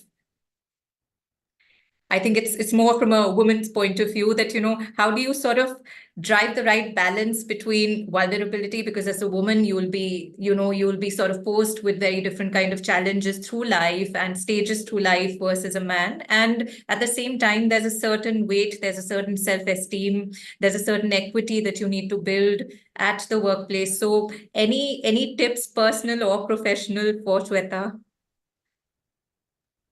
I can start with sorry. Sorry, no, go on, Pooja. I was just going to start with a quick thing, picking up on what Sheena had mentioned earlier. Kudos to her that she says she stands up and is able to be assertive and stuff. I think it's very hard. It's easier said than done. It takes a long time to get to that point. And I think being assertive comes, especially for women, comes with a little bit of a gray line on when you're being assertive and when you're being a bully. And being secure, again, building on what Sheena said earlier, being secure and actually collaborative versus positioning yourself to be collaborative are two different things. But assertion and affirmation comes with a little bit of being how you kind of communicate, and how you also use that in your own examples in your daily working. So I think it's not just words. Assertion also comes in your actions, and it has to have a little bit of a gentle element. Otherwise, you're seen as someone who is, it can backfire. Yeah, I get that. Perhaps. Yes, absolutely. Right.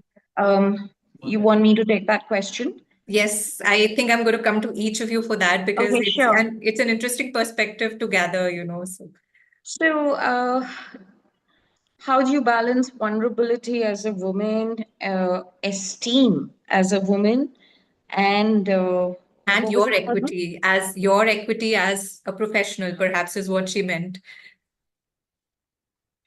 So, I think it boils down to, like I said, there are innate and there are external factors always at play, right? what you have in your control are only those levers that you can play with. The levers in your control are, how you want to respond and react to a situation. Therefore, the part about holding your esteem, your self-respect, if you love yourself enough and adequately, you will protect that. And you will also, as an individual and as a professional, forget as a woman. I mean, some things are very, again, hardwired right from childhood. But you would set your boundaries, right? And that's where the esteem angle comes in. But and like I said, it's more an individual trait. I would say this even for the men, not just for the women. How do you stand up to the bullies? How do you stand up to someone who is being aggressive at work and is, possibly being abusive and is creating the toxic culture? How do you, stand up, and what kind of reactions and response mechanisms and tools that you want to bring to the fore as arson to be able to diffuse the situation and still hold your ground? And the other factor, from innate sense is therefore a very deep and a sense of confidence and belief. You can aspire to, you can admire others, you can aspire to have certain traits of people that you admire and you want to be like. But I think if everybody, chose to be authentically themselves, it would work far better for you, because then you're not putting on an act. You are showing up in life It's as what you yourself. are. It Is is who you are and what you are. And absolutely. I think that's a big, big game changer, and having that sense of belief where you have also the equity part comes from when you have enough, if you take enough pride in your work, you would go that extra mile to build that subject matter expertise in whatever role and function that you are in. And therefore, you're able to stand your ground. You have enough data, you have enough content, to call out BS in a room, and to be able also be the only person in the room with, an unpopular opinion. But if you think that's the right thing to do, you would speak your mind, and not just be one of the coteries of yes sir variety. And there are a lot of leaders actually who respect that. If you have a voice of dissent, but it comes, backing with enough, reasonable grounds, and you have enough justification and data to support your point of view, there are CEOs and, C-suite who actually respect that. And that's again what makes you stand apart, Absolutely. so I think yeah. it is authenticity. It is sort of overcoming the fear to seem stupid and seem different from popular opinion. But I think it's all in the head. Like we said, it is an imposter syndrome. You need to get over it. And of course, there's a lot of self-love that needs to be cultivated. Easier said than done. But I think for all women out there, that's very, very important to sort of overcome self-doubt in all possible ways to succeed. Akshita, over to you for your views on that. And I think after that, we'll quickly sum it up and wrap up today's session. Awesome, Himani. I also pick up on your hint. I'll be very quick. I echo with what Sheena says. I just want to add a couple of lines. I think vulnerability, equity, and esteem, they don't have to be seen as three mutually exclusive adjectives or a state of person, right? Some of the most equitable, I mean, the ones who are deeply esteemed in organizations are also because they are vulnerable and aware enough to let themselves just be. I think to me, the three are not mutually exclusive. And of course, when you start cultivating your own sense of self-worth, self-confidence, and I'll go back to what I said right at the beginning, right? I think the idea is not to fight what you're feeling, but find a way to manage it and use it to your advantage. So obviously, I don't know the individual's actual scenario, but I think embracing some of this is far more helpful, because then you're aware and only then can you calibrate, right? So that's it from my side.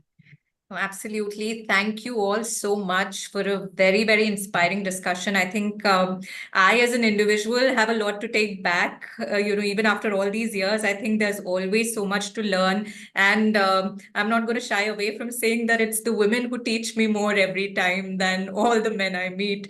And yes, to all women out there who've attended this session, I think just overcome all sort of self-doubt that might be holding you back and cultivate self-love. And yes, of course, whether you're at senior levels or mid-management levels, find women around you who you can mentor and whose lives you can really change. And even if you're starting early, find women, from, say, not so privileged backgrounds. And like we said, and like Pooja also added, find communities of people who you can work with to actually transform the world around you, because every drop in this ocean counts. And thank you all so much. And it's the weekend. This Women's Day is on a Saturday, and I hope you all enjoy. Give yourself a little treat and continue to sort of create beautiful stories like you always have. Thank you, Himani. And it was wonderful listening to Pooja and Akshita as well. Nice meeting you. Thank you so much. Thanks for having me. Thank you. Bye. Bye.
Wish you all a very happy Women's Day and welcome to this session of TOI's The Future is She.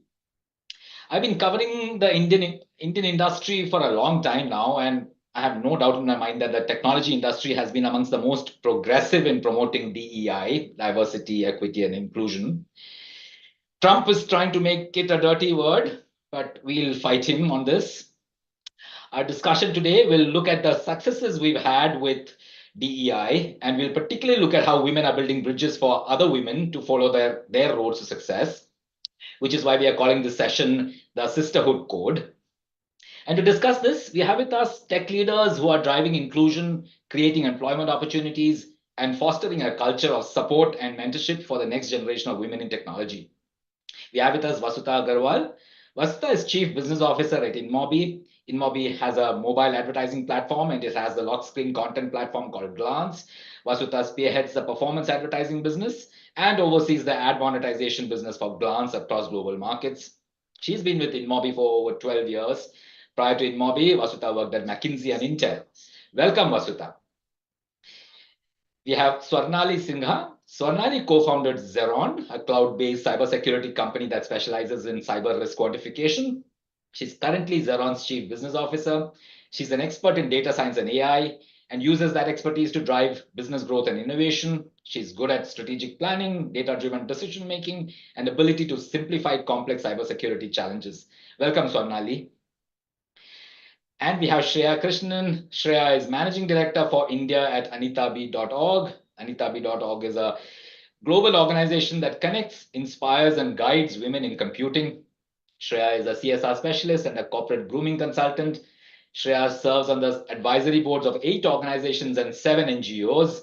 She works in the spaces of activism, dance, theater, poetry, blogging, sustainability evangelism, and more. Welcome, Shreya. I don't know if any of you saw the Times Techies page today in TOI. It comes out every two times a week. And today we had a Women's Day special. And we focused on mentors and mentees. They talked about each other and what they got out of the process of mentorship. I hear all the time that mentorship and sponsorship can really help women. Can we start with that? How are women championing each other's growth through mentorship and sponsorship? Who wants to start? Vasudha, go ahead. Sure. Thanks, Sujit. It's really good being here today and talking about this. And I think the Sisterhood is a very apt name for this panel, especially as we talk about mentorship and sponsorship. And I'm glad you brought up sponsorship because I truly believe that you need both mentors and sponsors. Mentors are those who advise you, who help you grow. But sponsors in the workplace are needed to sort of back you, right? And those who will take a bet on you. So I think we need both. And I've seen both play a really important role in my growth in sort of, almost the 18 years that I have worked. I think mentors, played a role in sort of being able to see, okay, what does life look like 5 years or 10 years ahead? What are the skills you need if you're at crossroads in terms of decisions? They will share their life experiences, which help guide you. And sponsors are those, when you're at critical junctures, like what's my next opportunity? What's my next promotion? They are the ones who take a bet on you and who will bat for you when you're not in the room, right? So that's how I would define a sponsor. And I've been truly sort of, blessed to have both, in my career journey. The way I am sort of, thinking about it is that obviously, when you benefited from it, you do want to pay it forward in that way. So I think mentoring, and especially women who are very early in their career out of either engineering or, getting into both tech and non-tech roles, really investing in mentoring them, because I think people, especially in the early years, right, you are struggling with a lot of decisions, choices, what's the path ahead. And I believe that, sharing life experiences early on with those, in that career stage, I think is important. So I've personally been mentoring a lot of women at the workplace outside as well, who are in the early stages of their career. And I think the structured program. Do you have a structured program in InMobi? How does it work? We have something called what we call Winspire, which tries to bring women together with mentors. And that is not just for young women, that is also, for women at large who are trying to also, let's say, come back from a maternity break, right? And looking for options. So different life stages, mentorship does play a role. And that's the attempt with different programs. We have Winspire, we have something called Coffee Conversations, where you can connect with people outside your function and team to just understand what roles and opportunities exist across. So different things that we try to do. And then obviously, there's the whole one-on-one mentoring aspect that at least I strongly believe in. Okay. Shreya? Yes. So I think mentorship and sponsorship, I also call championing people a very important part of our journeys. It's about paying it forward because we stand on the shoulders of the giants that held space for us to come into the positions that we're in. And if we can do the same of picking up a name in a room that often would not be picked, if we can look at the quieter person who often doesn't get platforms to speak up, and if you can create that platform, I think it's also behavioral. Mentorship is not just the engagement that you drive, which is very conscious. It's also your everyday behaviors in the workspace. It is the way you would treat, I totally believe in she for she, because when you stand up for women, when you continue to advocate for them, you're not just doing yourself a favor, but generations that'll come after you will change the way the dynamics of the workplace shift when you demand for equity. And that is a slow change, but it's an actionable change. And since we are talking about affirmative action and taking action this year, it's important for us to recognize that when you're talking about mentorship or sponsorship, when you're talking about engaging in it, it is so much more behavioral and in your everyday nuances. And while Anita B, of course, has a structured program and we look at the community and we see how that's done and all of that, I think in the collective, even this conversation we're having right now, representation is so important for people to see Swarnali, Vastuta, having this space and having a platform to be able to speak in itself is also a form of mentorship. So we often, look at mentorship from a structured perspective, but I keep saying, let's bring mentorship into our everyday life, into every conversation and see how we can learn too. Then it becomes a full loop because while you mentor, you're also getting menteed. And it's a full circle. It's never a power equation. It's a circular equation. Yeah, people use the word reverse mentoring also for that, I think, no? Yeah. But bring mentorship into your everyday life. Swarnali? I completely agree with Shreya. So, in everyday life, there are so many people, like when we are speaking about women over here, like they have certain capabilities of their own, right? But they might not know about it.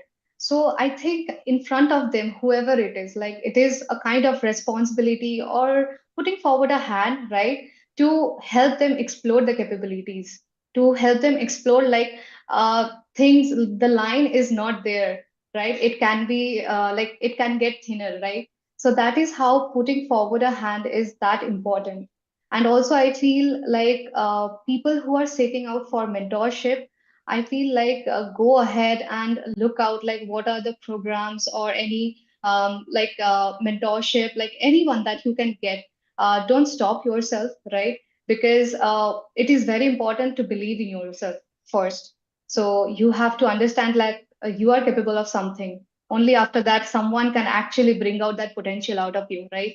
So these programs, even sponsorship and everything, I feel this is very much required to at least pull out someone from their comfort zone and to show them like you are capable of much more than you believe. So yeah, that Normally, I was want to come back to you before, but Sinu and Lakshmi, sorry, this is the previous session still going on. So I think you'll have to drop off now and come back a little later. So Normally, tell me, I mean, you're still very young. I mean, you started a company. So who gave you that confidence and somebody mentored you, somebody gave you what? Or you already kind of prepared for it? No, I was never prepared like to be an entrepreneur, to be honest. Like I was in my computer science, and from there, like I planned differently, like a very structured way, like how my career should be and everything, right? But then my mom was kind of like she inspired me, you know. So there was something that I came to know during my college period, that there are societal norms. So I can say it out loud here because I feel like many people can connect with this. That after your college, the next step for a girl is like to get married, right? And I really wanted to be out of that. So that is a kind of societal norm. And from there, like I got determined, like I want to do something of my own, and I have to do it, right? And my mother was a like pillar beside me. So she was an inspiration, and that is how like today you can see me out here. No, very true. So good to hear that. I also wanted to, I mean, in this context, the whole concept, I keep hearing this, that women are not very good at networking. The men, even after work, they'll be hanging around, going to a bar, network. I mean, networks have become so important sometimes to build your careers. How do you get over this? Is there I mean, of course, somebody can mentor you to do that, but is there any other way that you can think that, or what is your advice to women in general? Because networking is so much an important part of building your careers. Who wants to give it a shot? I can go. I don't think women are bad at networking at all. I think women have too much on their plates that they don't have time for networking, you know? So that is the angle and lens that I would like to bring, because very often the timings of a lot of these networks happen that are very inconvenient with the way women's lives are structured, right? So whether it's the after evening, when it's time to give your children food and put them to bed is often when, so the unequal share of load is what disempowers women from accessing networking the way men do. And I think the fact that we need to build better support structures and better participation of men in familial systems, and we speak about this irrespective of whether you're talking about tech or not, the unequal load is what, you know, does not empower women to be able to access networking opportunities as much as men do. So we really need to look at both the structures of how networking has been designed, because it has been designed by men for men, and how do we change that? And that's what a lot of people, especially even today, if you look at the women who are speaking on this platform, have created so many communities, have created spaces for women to be able to meet each other, network each other, talk to each other, but just in very different formats from the normative ideas of what we think networking should look like. So what are those formats? Like, for instance, Lakshmi, who runs Mom Power 360, brings together mothers in different parts of the world to come and meet, and they do brunches and they do, you know, afternoon events or 4 o'clock tea time events where they're able to sort of somehow get in that kind of an audience or a crowd. Or you make it online where women are still able to log in from their devices, because now you have access to networks and internet. And that gives you an automatic sort of way to find spaces and platforms that are probably not traditional, but still give you access to the networks that you want and need. Okay, I'm sure digital has made it easier. Yeah. Vasudha, you wanted to say something? Yeah, and I was just saying, I think where we fail is when we think of networking in the very traditional way of how it was done, you know, by men. Like, she was saying that it was created for men by men. So I think we have to look at networking from the lens of women. And I also don't think networking is just about, you know, going after work for drinks and dinners and so on. I think networking is also about building meaningful connections which are long term, right? Because that is what pays off in the long term, right? Just having like a drink with someone, I don't think is going to spark your next, you know, business or opportunity always. I think it's really about how do you build meaningful long term connections, and I think that can be done in very different settings. It can be done over a coffee in the daytime or an early breakfast, and I think it can also, like for me, I think I tap into a lot of my alumni networks, right? Whether it is from engineering or from my MBA days. And sometimes we miss out on that because there are those people who knew you in a very different setting, whom you have credibility with, whom you've spent many years with. So connecting with them, leveraging those networks, I think is also a great way. I've seen a lot of benefit of some of that. Of course, while you know what you do in your workplace is important, and similarly, I think you have to also be very strategic about it. I think you have to be very clear. At least I am, right, because there is the time aspect that again Shreya talked about. That okay, what's important and what's not so important, right? So I think the must-haves and good to have needs to be prioritized. So really sort of think of networking also from a value and ROI lens, and not just spending tons of time. Look at it also from a value and ROI point of view. Swarnali, you want to add to that? Yes, so right now, like there are so many options available. Like if, as Vasudha and also Shreya mentioned about it, right? There are multiple options, like how you want to do the networking. But right now, most of the networking like opportunities, if you see, like it is built for men and by men, right? But how you can do it is like you have to bring in some inclusivity over there. Like for example, if you're setting up a panel, like include women over there, include some discussion points where the women can participate. You can have some activities over there where like women are also comfortable to participate, right? So these are few of the basics that is coming top of my mind. But if we or if I want to go into any of the networking session, I know what I want from the networking session. What is the goal? What is my passion around that? So I will just figure it out, and whichever suits the best for me, I will just go for that. So networking is that important, because if you really want to broaden your opportunities, and if you really want to explore more about yourself as well, networking is that important.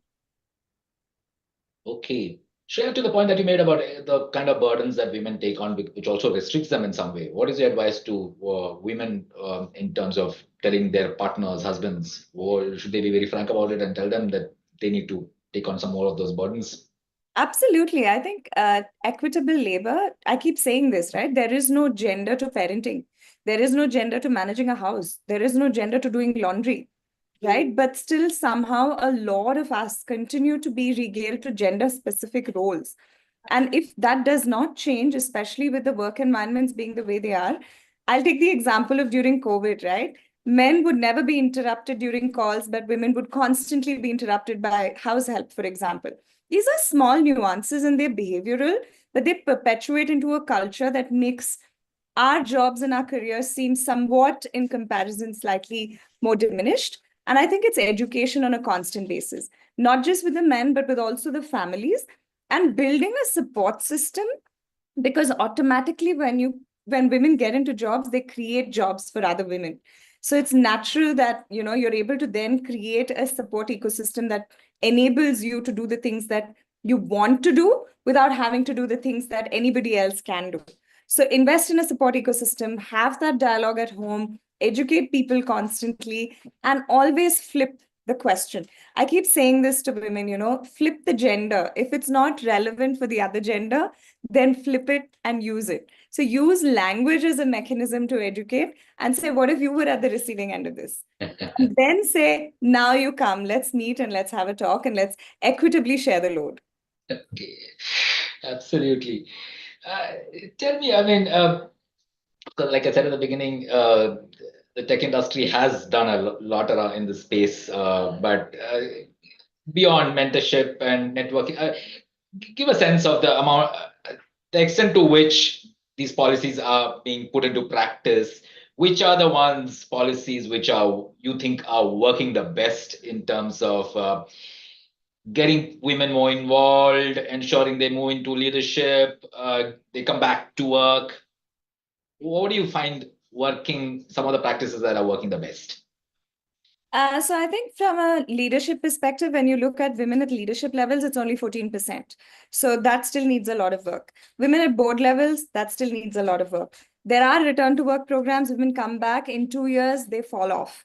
So a lot of works, the programming exists, the policies exist, the framework exists. The work that needs to happen is with the women and the ecosystems that they come back into or that they hold.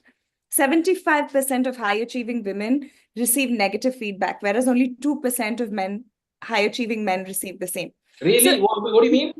Yeah, so it's a global research which says that high-achieving women get 75% more negative feedback and the same comparative with feedback from who?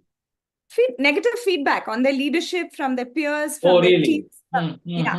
And whereas men who are high achievers, only 2% of them get negative feedback. So there is a certain lens that we already are working with psychologically and behaviorally and structurally from a societal perspective that needs to be removed for us to then be able to access the fullness of the policies that exist. So the work, while on policy level, is fabulous. At the individual level of both men, women, and the people that make up the workplace needs to be so much more with a vested interest of educating people on how to change the narrative. As long as, oh, that's a diversity hire is still a line, we've still not done the work. We've diversity hired, but we've not created a space for that term to not exist, right? So how do we really change the dynamic, the fabric of where the metal hits the road, to change the way these policies will behave at play? That's why people still struggle today. The policies and frameworks are fabulous. Change is happening in small pockets, but drastic change can happen only when we bring in all of the parties, the public and the private, and all of these pieces need to come together. Okay. I think the main area, like, or life stage where the focus needs to be, at least I think, is a lot is at because the fallout is also at a leadership level, right? When women are moving from mid to, sort of the CXO or the board, there's a big fall off happens there. And a lot of that is because of, let's say, for example, either motherhood or, the need to then step back when you are a mom. Or if it is, you feel that, the pressure or the whatever associated with it is something that you don't want to relate to and so on. So I think that's the stage where it needs a lot of work. I think there is an aspect of policy, sure, but I think, like Shreya was also saying, I think the implementation is where it still sort of falls apart, right? And I think, for example, childcare, right? Can organizations do something about that? I see now a lot of companies, for example, there are tech parks who have, let's say, these creches and daycares, right? So that's a great starting point. But then, how feasible it is, how many women can sort of do that, right? But childcare is a big one. And then the second thing is around flexibility, because at least like with my own journey as a mom, what I've seen, right? There are like unexpected sick days. There are, unexpected, so many things that happen. So you need some flexibility in terms of, being able to suddenly, just be remote for a day or, be able to step out. So I think just flexibility in timings, in some combination of sometimes being at home, being in the workplace, I think adds a lot of, you can just say, support for women. And even those things, I think, are not fully getting implemented today. Yeah, very true. I mean, women require that flexibility, but in terms of policy, have you seen any companies at all adopt policies along those lines, thinking that, okay, the women should be provided that flexibility? I actually don't think it should be a women thing. I think it should be for everybody, because again, coming back to Shreya, right? Like I have days where I can't step out of work, then my husband takes my daughter to the doctor, for example, or goes for something. So I think it has to be for, like, now we have parental leave, right? It's no longer maternity or paternity leave, it's parental leave. So we need parental policies, right? And I think that will then, of course, help send a different message and share the load. But then also in the process, enable more women to then, make that leap to the next level. Swarnali, which are the policies you think should, working the best right now, you think, and to what extent should what should companies be doing more? Sure. So I think we just spoke about the compliance part, right? So compliance is something that no one can avoid. So policies, compliances, like it will be in place, but also the implementation is very important. So I think that is where most of the organizations like they lack, because they think like the compliance part is done, right? The checklist is done, but actually what is happening in the backend? So being in a startup at the moment, the ratio is very small, but at least we are taking some of the initiatives to support women in whichever way possible. It's not just about compliance, for example, childcare, right? Or maybe leaves over there. So it's not just about that. It's about understanding the dynamics that you are dealing with. It can be from the beginner level till your leadership or board level, right? So you need to understand the dynamics and you need to curate to that program accordingly. So that is very important. So if you are having people like who needs, parental policies and like it needs to be deployed in a certain way, so it needs to be done in that way. It can't be a generic one for every organization. So I feel that understanding the dynamics and implementing the policies, that is somewhat is lacking, because it's all about the compliance end of the moment. So it shouldn't be that. The picture needs to be changed. Picture needs to be changed. No, you're absolutely right. I mean, understanding the dynamics and curating it to that particular requirement. Something like crashes, for instance, I think the government did bring a rule that within some certain number of meters, 500 meters or so, 1 kilometer, something, or 2 kilometers, there should be a crash or something. What those? Does that even happen? I thought there was. Yes, so Yeah, I saw in many of the private organization spaces, like they are actually implementing that, right? So that kind of support is also required because, I feel women like they have a lot of responsibilities together, right? So it can be their child, it can be their family, it can be many other responsibilities. So if you really want them to work dedicatedly and you want to bring that efficiency out, so you need to provide that certain support that is actually required. So I think these are a few of the initiatives at least to get started with so that they can bring everything on together. Right. Shreya, Vasudha, have you seen companies measuring improvements and things like that of particular programs? Anything?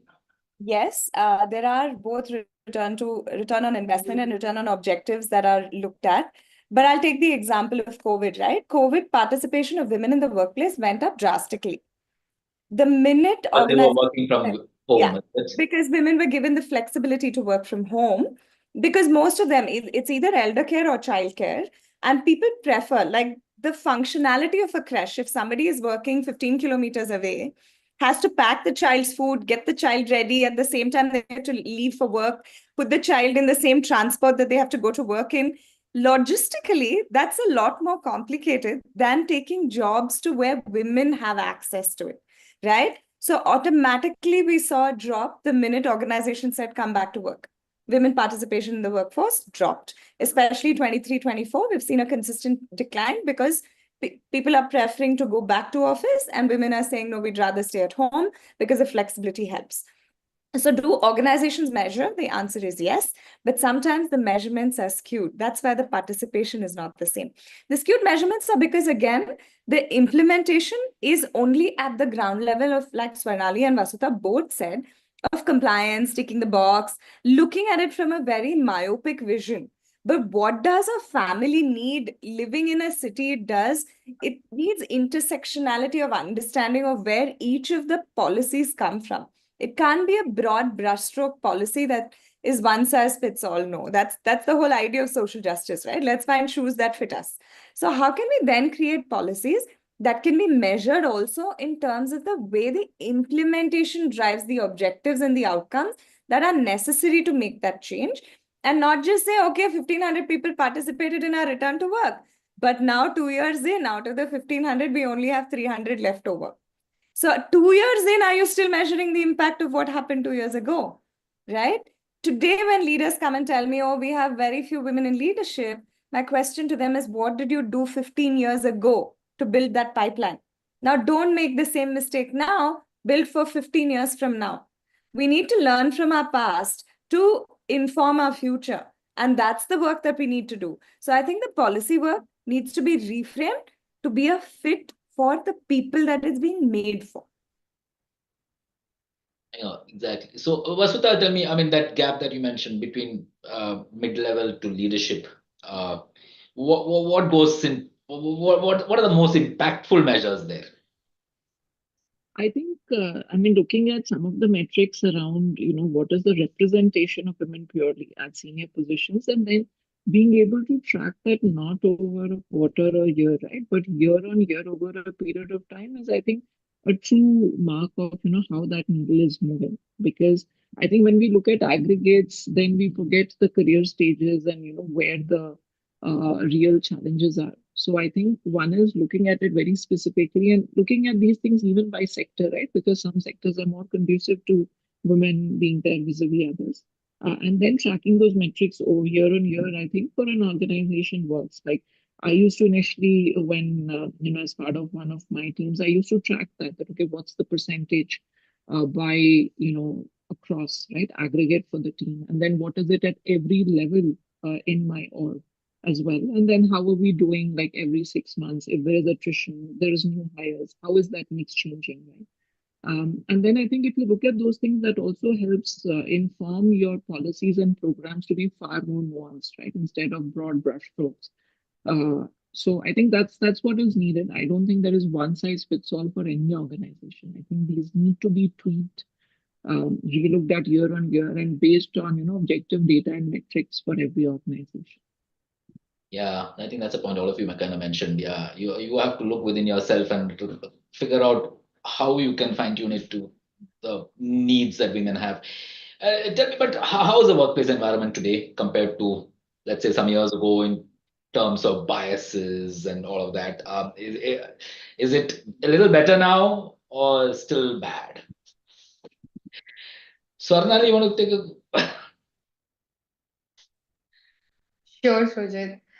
So what I can say is, I see many women at the moment like moving out and going to, their workspaces. So that is a kind of difference that I see, because previously it was like okay, the husband is there, like he's taking care of everything, right? But right now it's kind of a shared responsibility, and also this is a part that they are getting the opportunities as well, right? So they are getting the flexibilities as well. So it makes a very comfortable space for them to bring out, their potential. So with the opportunities, like I feel right now, women like they are empowered, but also there is a long way that we can go, right? So that is a kind of difference that I can see. Vasudha?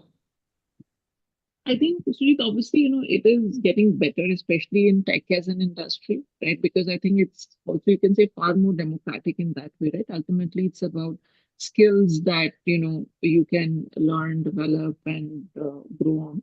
But I think there is still biases. Of course, there is still biases, and we have a long way to go, right? For example, like sometimes, even in the tech domain, like in business roles or revenue roles, right? There is a bias that women may not be aggressive enough for it, or ambitious enough for it, right? So those kind of biases that come, right? Or sometimes I've seen, for example, for some of the sales roles in my team, that if someone's on, for example, oh, will she travel enough, we need someone who can travel enough, right? Or when someone is a new mom, right, and people immediately start doubting their, commitment and hours and all those things. So there is biases. A lot of them are unconscious and unsaid, and I think we really have to work on a lot of those, right? Because I think we're just wired that way as a society and ecosystem.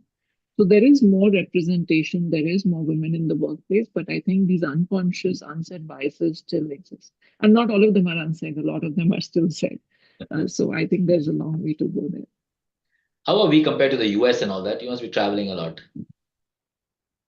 I think, every country, honestly, Sujit, I've seen it has its own set of challenges, right? I think in the US, there is a genuine, challenge of childcare, for example. I think in India, a lot of us, maybe in this group, are very privileged that we can afford childcare and help and support ecosystems, right? Paid help, all of those things. That's very much in our reach. And that's a big part of, at least, for example, my support ecosystem. But in the US, that's not even an option for a lot of people, right? In the tech industry. So I think they have their own set of challenges that they navigate with. The maternal leave policies are actually nothing compared to India. India gives 6 months. I think US is like hardly 30 or 60 days and so on. So I think the policies, in fact, in some areas are actually better here vis-a-vis, some of these countries. I think in that respect, from what I understand, Nordics is really the best. They have the best parental policies in the world.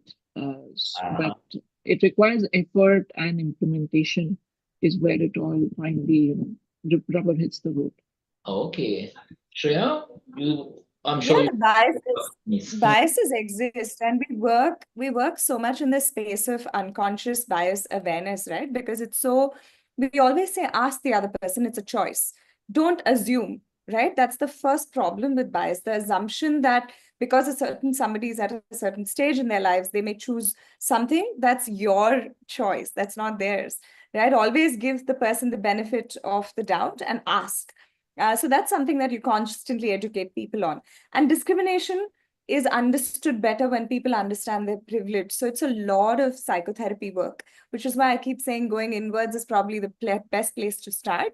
Because when you start there, you're able to understand the nuances of where you stand as a person and what your privilege means versus somebody else coming into the workplace. My favorite line is, my brain and my uterus are not connected, so don't connect the two for me, right? So it's some of these things that you sort of have to call out or call in based on where you are at that juncture. But as hiring managers or as people leading teams, I think it's very important for us to be conscious of the fact that everything we say or do has an impact. And as long as we continue to perpetuate our thinking and not upgrade ourselves constantly on what that looks like, I think we'll still be dealing with this. And it's a long haul. It is a journey, but I know that the destination will be achieved. So it's not one of those long drawn out ones, but we're on that path now. The destination will be achieved. A quick one. I know we're almost out of time. Quick one from each of you. Your advice to a youngster who's just coming into the workforce or a mid-level woman. Any particular advice, Swarnali? Quick one. I will say just don't ask someone like, what are your capabilities? Just believe in yourself. Just believe in yourself. Vasudha? I think speak up for yourself. Step outside your comfort zone, because I think that's where true growth comes from, if you keep pushing the boundaries for yourself. Keep pushing your boundaries. Absolutely. Shreya?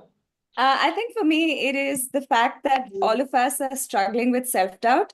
Remember that you and your definition of you is only yours, but anybody else's definition of you is just an opinion. Always remember that. Only you can define you. Only you can define you. Thank you all so much. Let's hope it won't be long before at least half of workforces, and especially leadership in tech companies, are women. I'm sure it's achievable and hopefully not too long. And once again, wish all of you again a very happy Women's Day. Thank you all so much for being on this platform. Hope to see you. Thank you, Sujit. Thank you, Sujit. Thank you What so a much. lovely conversation. Thank you, everybody. Happy Women's Day. Happy Bye. Women's Day. Thank you. Bye.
Good evening, everyone. Thanks for joining us.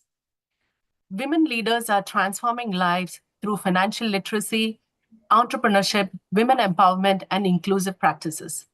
From breaking barriers in business to sports to championing education, these changemakers are not only shaping their own futures, but also paving the way for others to build a community. Thank you. Thank you, panelists, for joining us. And for let's have a wonderful discussion on the role of women in driving change and for being the torchbearers of transformation. Having said that, let me introduce you to the panelists. Lakshmi Sheshadri, the visionary founder of Mom Power 360 and Joybox, is a mom of three, a social entrepreneur, an engineer, an ex-model, and was crowned Mrs. Perfection in Mrs. Universe 2016. She's a passionate advocate for empowering mothers and nurturing communities. With a deep commitment to enhancing the lives of women, Lakshmi has dedicated her career to creating supportive environments where mothers can thrive. Welcome, Lakshmi. Thank you. Yeah.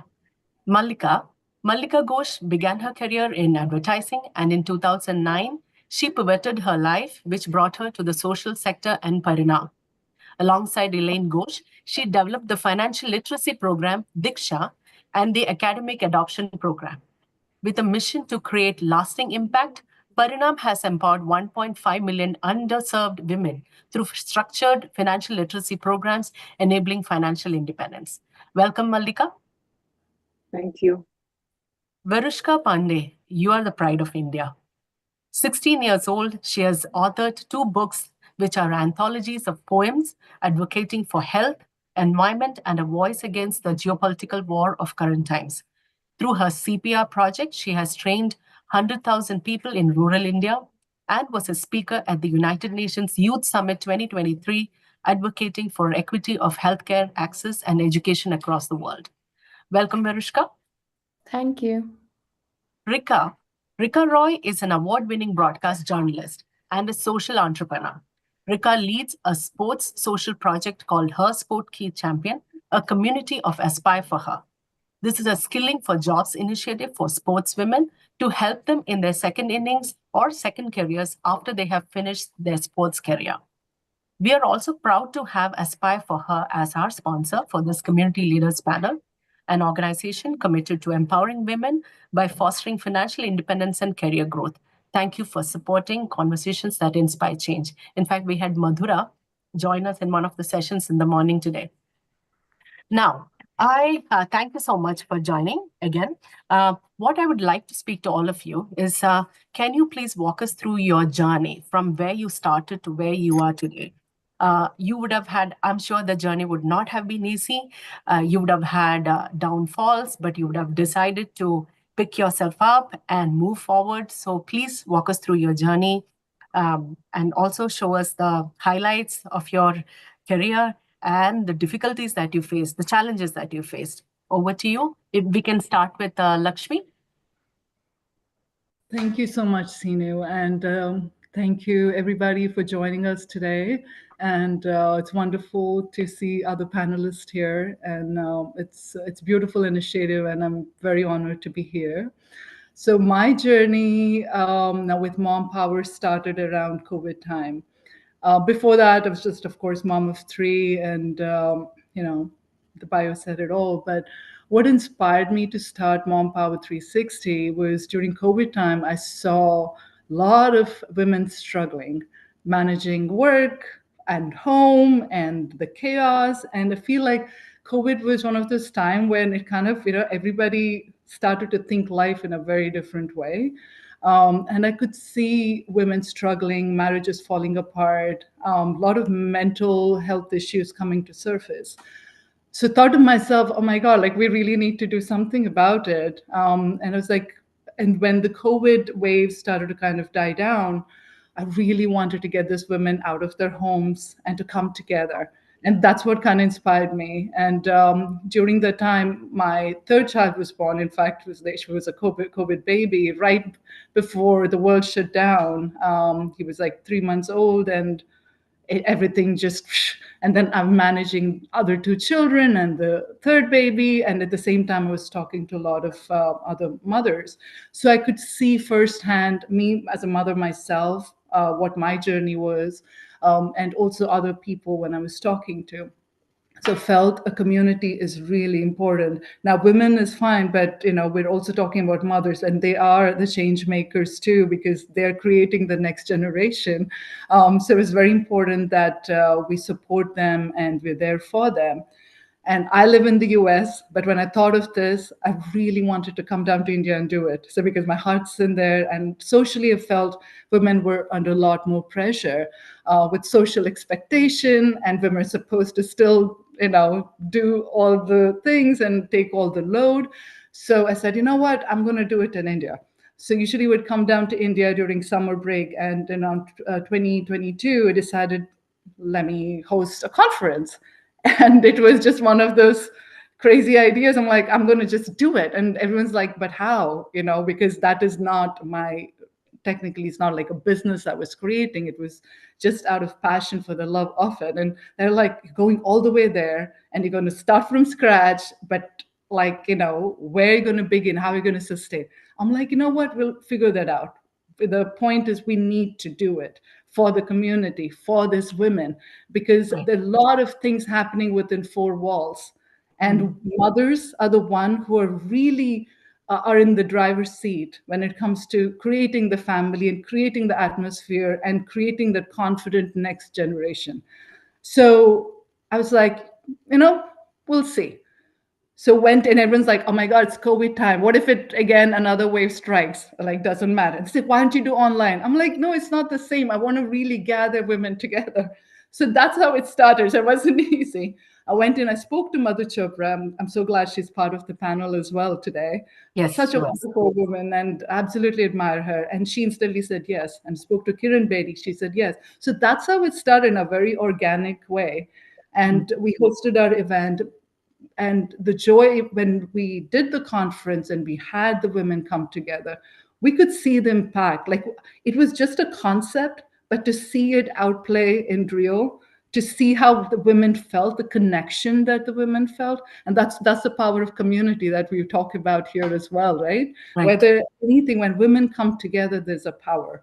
And to be able to share, and so just sometimes feel like we're in a world with social media and everything, and feel like people are more distant now than ever. And getting them together in one room created that vibration and that connection, and everybody could talk freely, whether it's postpartum depression, whether it was other mental health disorder, whether it's the work, getting back to workforce. Like, how do they do it? They're on pause for years, and then they want to get back, and now there's identity crisis, and they don't know where to begin. So there are a lot of deep conversation and deeper topic that I wanted to address. It wasn't just about, we'll do an event. It wasn't coming from that space of let's do an event. It was more about let's come together to talk about things that matter. We're in our fourth year now, and it's going now, we talk about parenting, relationship, fitness, nutrition, career. So we cover all the topic, pretty much everything that a woman thinks about all the time, right? Like, we're always like, so we wanted to kind of bring people together and have conversations. So that's how it started. And we're very grateful with how it's been going. Very so good. It's been my journey. Right. Superb. Sounds good. Over to you, Mallika. Hi, so thank you for having me. And my journey started actually studying film and then going into the advertising world for 7 years. And I finally decided that was not my, it was just not something I wanted to do, and I wanted to do something more meaningful. I really love kids. I wanted to work with kids. So I joined Parinam.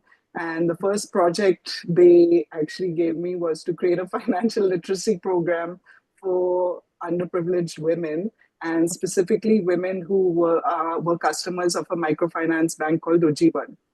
And I was like, oh my God, I come from a privileged family. My association with the women who were their customers was very limited to probably even the help at home.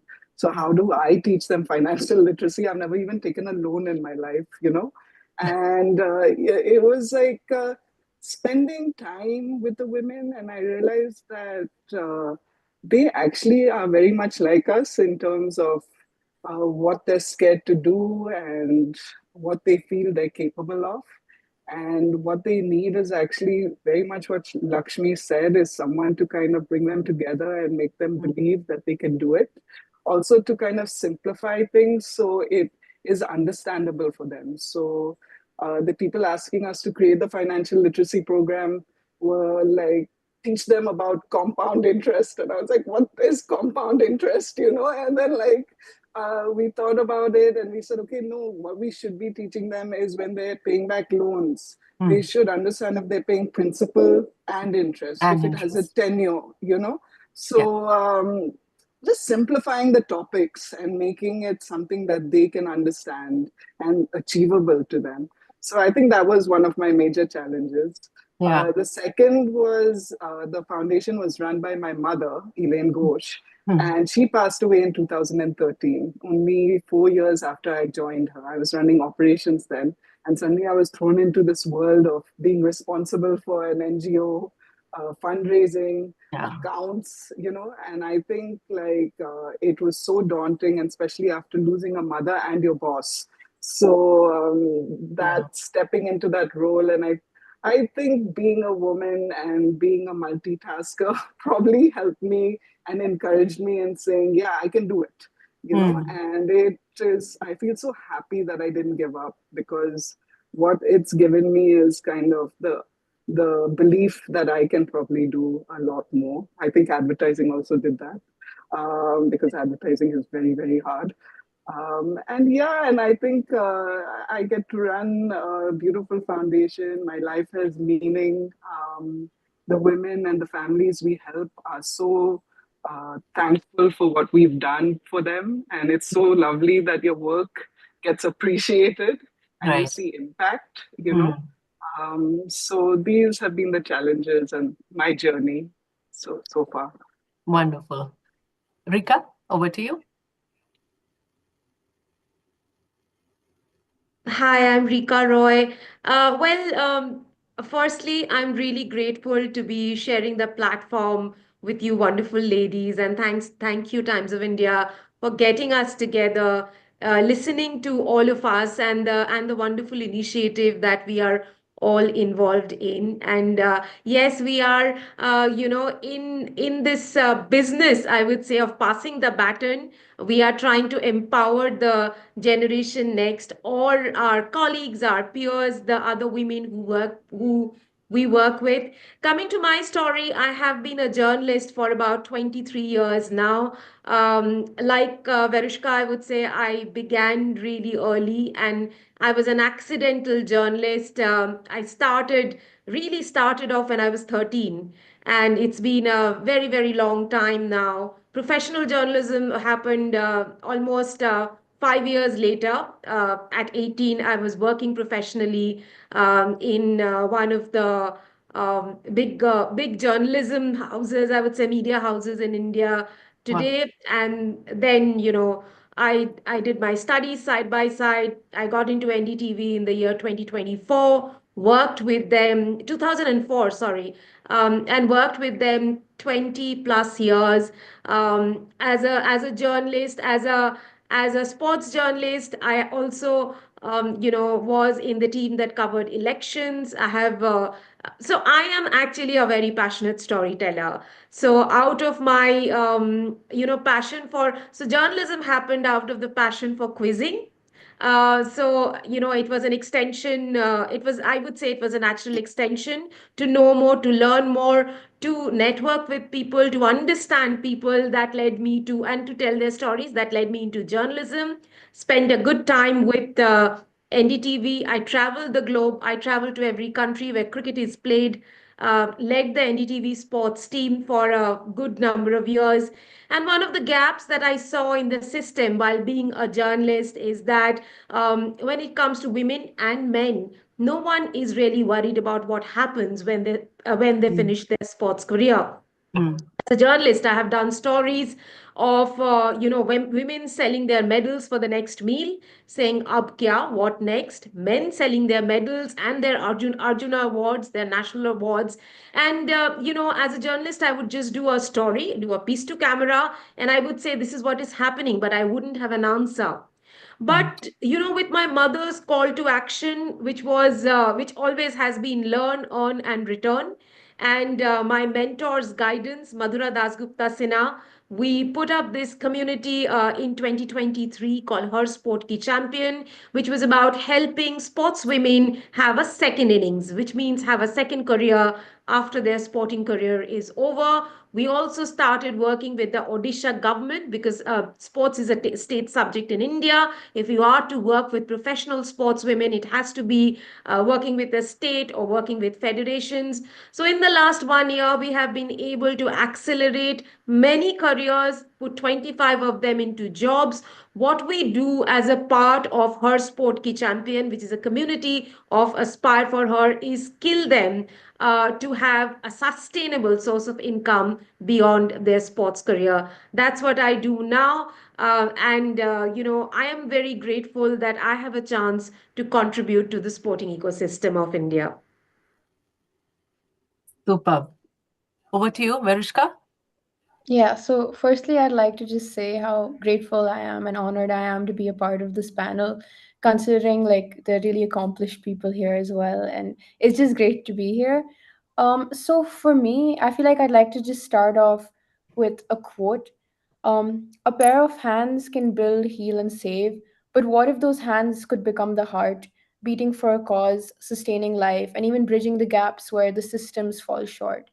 And I Well think said. this is the sort of ideology which I've implemented into like CPR training and my entire project overall. So I'm not just standing here as an advocate for health, but also as a poet, since I have two books. And one who has sought to give voice not only to like silent crises in healthcare, but also to silent cries of war. Considering the geopolitical situation of today, a lot of my poems also revolve around war, about it's written in different perspectives. Like it's also written in a perspective of a girl during war losing her mom. So I've written like a compilation of poems which extend beyond myself. So that's in my poetry side. Now coming to my CPR training initiative. So at the age of 13, which was around grade 8, I initiated a CPR training program, and its target audience was specifically ASHA workers. So ASHA workers, just for everybody's like just for general knowledge, it's like accredited social health activists. So there are these women who are present in villages and like rural communities, and there's one ASHA worker per like 10 people in a village or a community, and they look after pregnancy, neonatal issues, and stuff which is related to more of like care for the mother or care for the child when it's just born. But and they're part of the government, so they're basically recruited by the state government. But then these women, they're even though they are in such large numbers, like there are more than a lakh ASHA workers in India, and in Karnataka itself there are 47,000 ASHA workers. Despite being there present in such large numbers, these ASHA workers are not they don't go through basic first aid training like CPR training. So how I found out about this, or how I sort of started this, got into medicine and got into like the healthcare system of India, was basically like my grandmom actually passed away a few years back, and she passed away because of an issue which was not able to be diagnosed for a really long time. And I think that was something which like really hit me. It was about the inequitable nature of healthcare, like how we say that we're in the golden age of medicine, but a lot of like if we compare countries, like for example India, America, there's obviously a lot of disparities in healthcare and equitability of healthcare, right? So the minute this happened, I sort of got really into research and figuring out like a healthcare system, public health. And I was really research oriented at this point, and I found out that 9 out of 10 cardiac arrests can be saved during the golden minutes, which are like the minutes while it's happening, like few 5 minutes or so, if you perform CPR. And 98% of Indians are untrained on CPR. So it's like a basic life saving skill which could save lives. But because of people not being aware, it's like we're losing out on people, we're losing out on citizens. And that's why I began the CPR training workshop for these ASHA workers, because they're like the silent pillars of rural healthcare, and they're all women. So they lack the basic skills to perform CPR. But then I realized that I can start like my pilot session. It started out in Kolar in near Karnataka. I mean, in Karnataka, near Yeah. Bangalore. I had my CPR session there first, which was around 100 ASHA workers. And after that, I faced a lot of hurdles because I held like over 100 CPR sessions and trained people across India. So it was not just in Karnataka. I even went to Noida and had a training for ASHA workers over there. So I think one hurdle I faced was a lot of skepticism, because obviously, not just because of obviously being a woman, also being somebody who's younger. I think you face a lot of skepticism because people would ask me about like how I am like sort of trained to do this, how I am organizing these sessions. But the thing is, I had taken like CPR training before I could start training people. So it was a whole process. It was like 8 phases. I Sure. started CPR training Yes. myself. There was collaborations, there was pilot, there was figuring out my target audience as ASHA workers. So there was a lot of thought process and time which went into this. But because of the skepticism, I sort of had to overcome these hurdles and learn how to talk to people. I had to develop my soft skills as well because I had to communicate to the people I was teaching that it's not like I sort of felt like I was not just teaching them, I was empowering them to be able to empower others. So sort of pass on that baton and create like a ripple effect. Because all of the Great. ASHA workers I taught, they came back to me with like beautiful stories about how they're teaching people in their households. And it's like people are seeing them more than just the traditional roles assigned to them now as like health workers related to pregnancy. People started teaching them as like people who are teaching people first aid in their own communities. So like in households and in communities and villages, these ASHA workers like started to train people amongst their own communities, and it sort of became like a dominoes effect. And I Yeah. think that's what appealed to me the most about this entire project. And soon it grew and I got covered by a lot of news channels. And I even got the chance to speak at the United Nations Youth Summit, talking about and championing healthcare.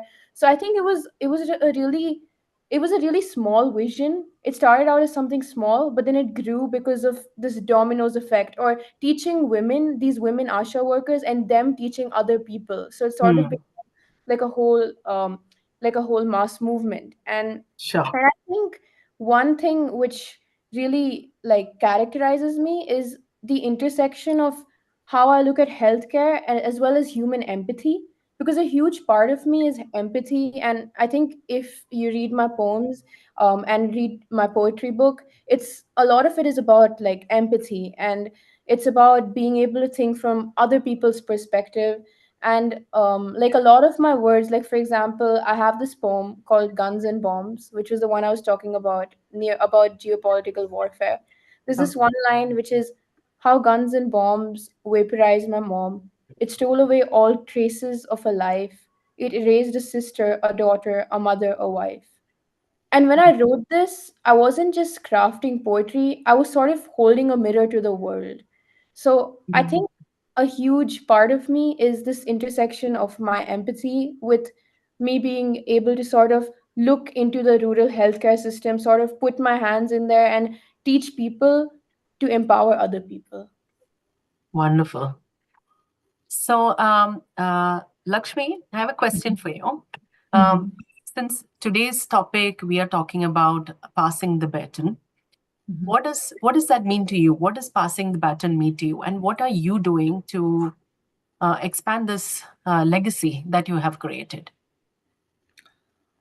Well, when you talk about empowering women, it's only going to happen when we get the community involved, when we lift others. It's not just about lifting oneself, but it's lifting everybody along with us. And for that, it's not going to happen overnight. And it's not going to happen by just one person. And for that, it's a collective effort that we as women need to do.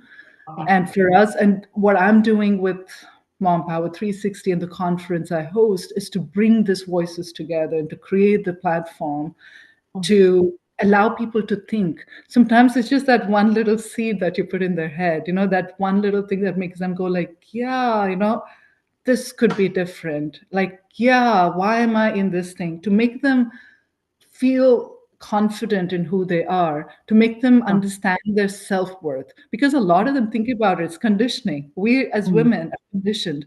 Societal conditioning, family conditioning. It's everything that what we see, what we observe. So sometimes what you have become is not really you. It's just that everything that's come, from around.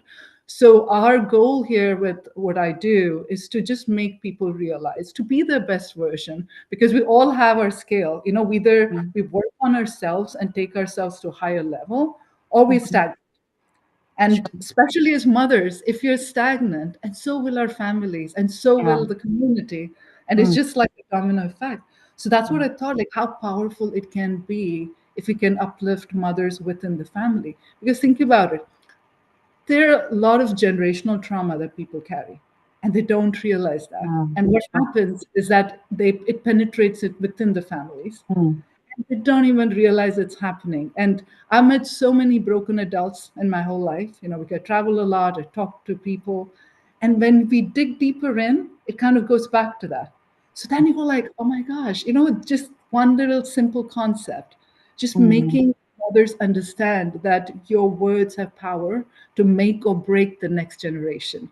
It's like, think about all the daughters who are coming. Like, I have 3 sons. Now I train them. It's like, listen, you got to do all the work. It's not just about women doing the thing. So they help me around in the house. They have to do their thing.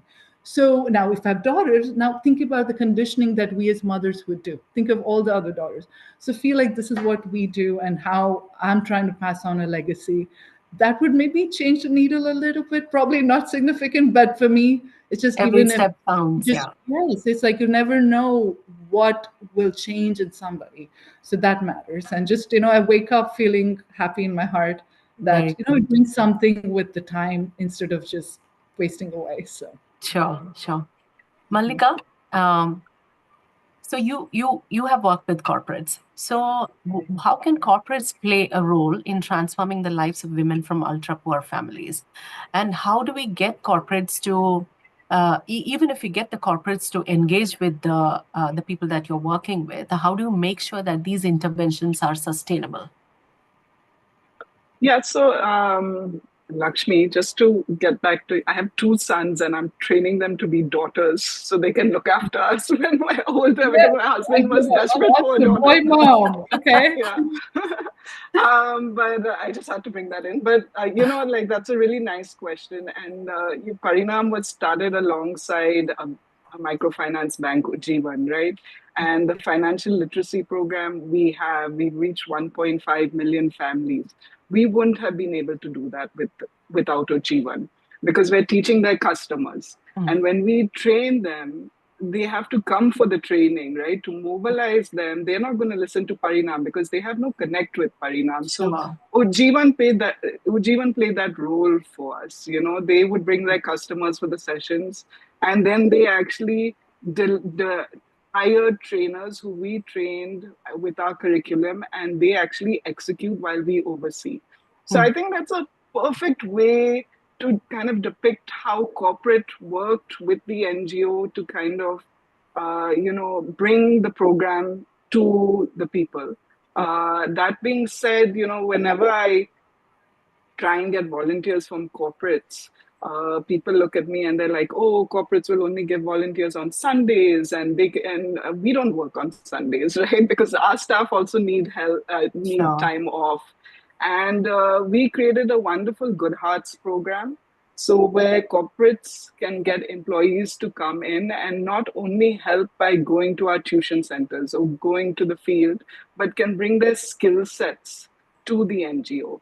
And NGOs are limited with our resources. We're limited with the kind of people we have to put things together. And if corporates bring that in and help us do that, like give us someone who specializes in HR, or someone who can put our tech together, I find that is so helpful. And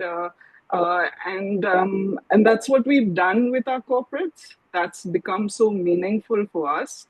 And it's helped us develop as an NGO.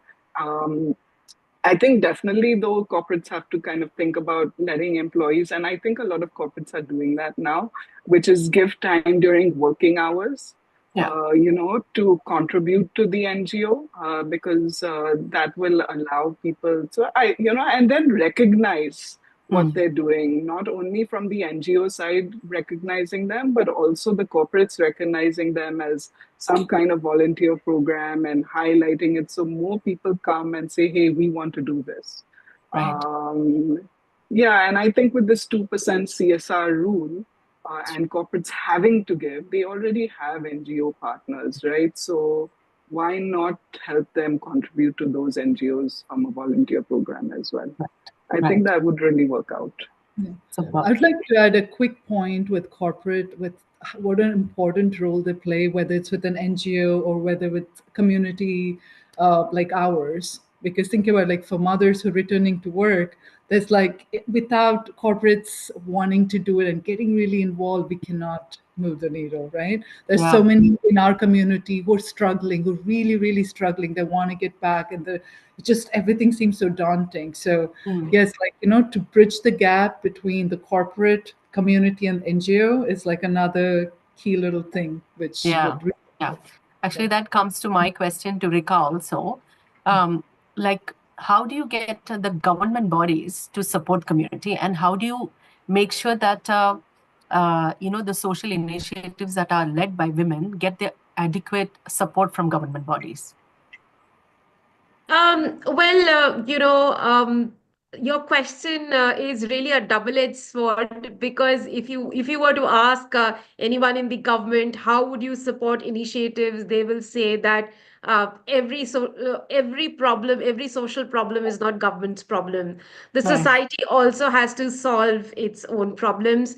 Having said that, see, I do, and as a part of Aspire for Her, we do a lot of work with the government, with the help of the government. What we do is we work with the government, in the sense we try and use their resources to run the programs that we do. I'll give you an example. With Her Sport Ki Champion, the girls that I work with are the ones who've played sport for Odisha, who have been in the sports hostels, and hence the beneficiaries of the government.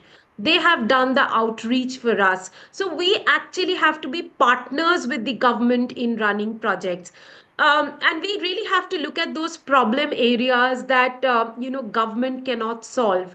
Today, when we talk about the sporting ecosystem, and I will zoom in on the sporting ecosystem here, since you are asking me about the sports community. Government is funding a lot of the programs that are being run by Sports Authority of India, but there is a considerable part of the sporting ecosystem that cannot be looked after by the government.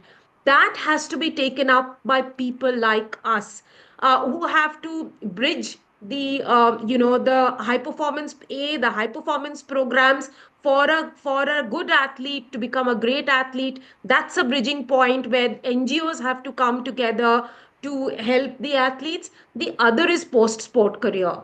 All of these things have to come together with the help of the government and non-government participants taking active steps to help the society, to help the athletes, to help the ecosystem move. It cannot all be left to the government. It cannot all be left to the public sector. Private sector, we have to work hand in hand, identify those unique social problems that we have, and it's like an onion. We have to peel layer by layer, and each layer have to be peeled by both the parties. It can't be one person's job. And when there's a problem, we actively work with the government. We tell the government, look, here is the problem, can you please help me? Or the government tells me that, look, the problem is here, can you come in, can you do the intervention? So everyone has to be ready to knock the other person's door. Sure. Yeah, I think I'd like to add on to that. Right, Valishka. Yeah. With my project, which I started out, at first it was a sort of thing which I was doing by myself, but at the same time frame, I think the State Institute of Health and Family Welfare in the government of Karnataka, they were pioneering this project called Jeevan Raksha, which was teaching first aid, not specifically CPR, at a sort of higher level, like not higher level, I'd say like trained nurses, as well as like other target audiences, not ASHA workers though. So when I sort of reached out to them and I told them about, hey, these ASHA workers are women who are like more like they're very prevalent in rural societies, rural communities, and if we reached out to them, it would sort of be like a perfect target audience, and that's what my project sort of does.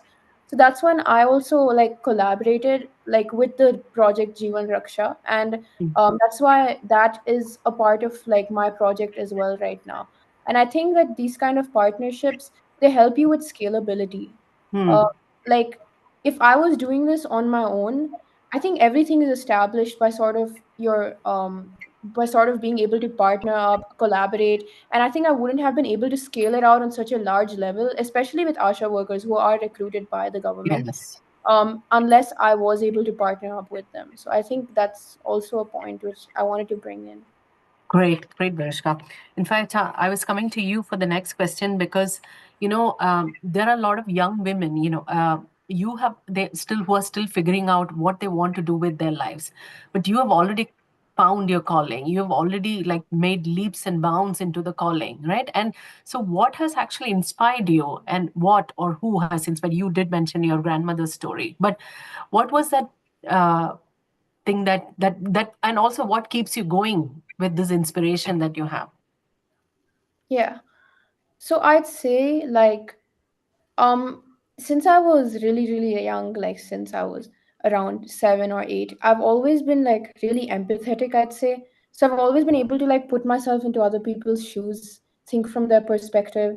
And I think growing up, like I saw a lot of suffering, at least with my grandmom and her health condition, because we'd be going from state to state, sort of different hospitals, to figure out like what would be the best treatment to her illness.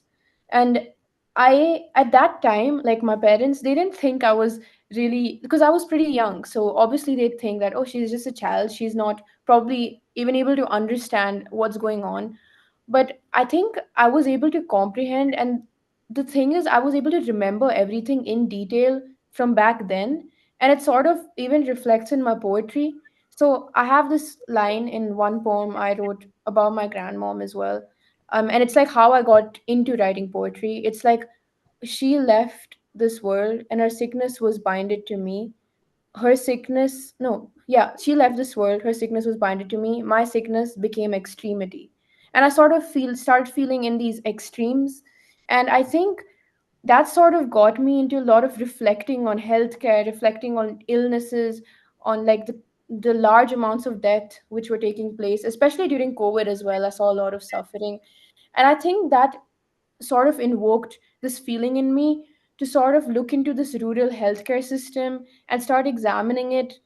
Because like I feel like it's sort of interlinked, the way I write my poems, how empathetic I am, and how I'm able to sort of reflect or use this sort of empathy to understand what's the best way I could sort of help society, and I could help these grassroots workers, like all these ASHA women, they're all grassroots level workers, how I could sort of help them contribute, them to be able to empower and help others.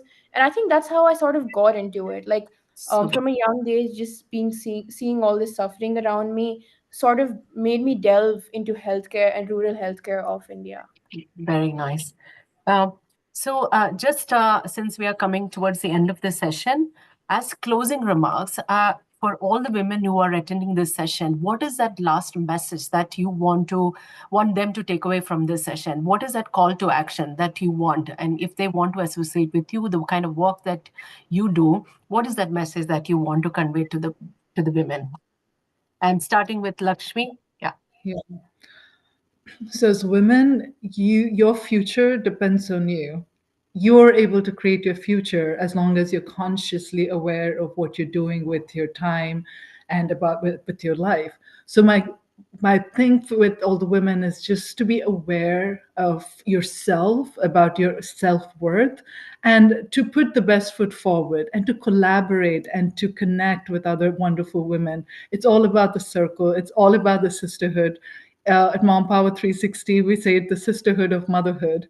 And the community plays such an important role, and to lean in on each other, because sometimes we don't ask enough. It's all about just stepping out and asking. So, step out, be the best version of yourself.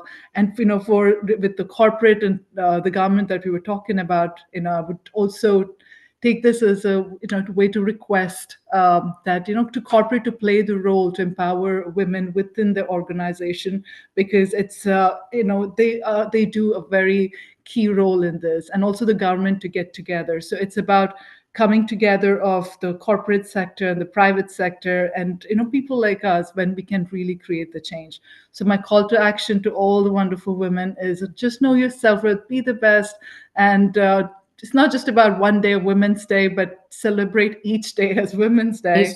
And right. And so thank you. Yeah. Mallika? I think be financially independent, and feel like you can. I think that was the most valuable advice I got from a random woman at an airport when I was pregnant and deciding whether I wanted to continue work or not. And I cannot be even more grateful that I don't rely on anyone for anything. I keep working.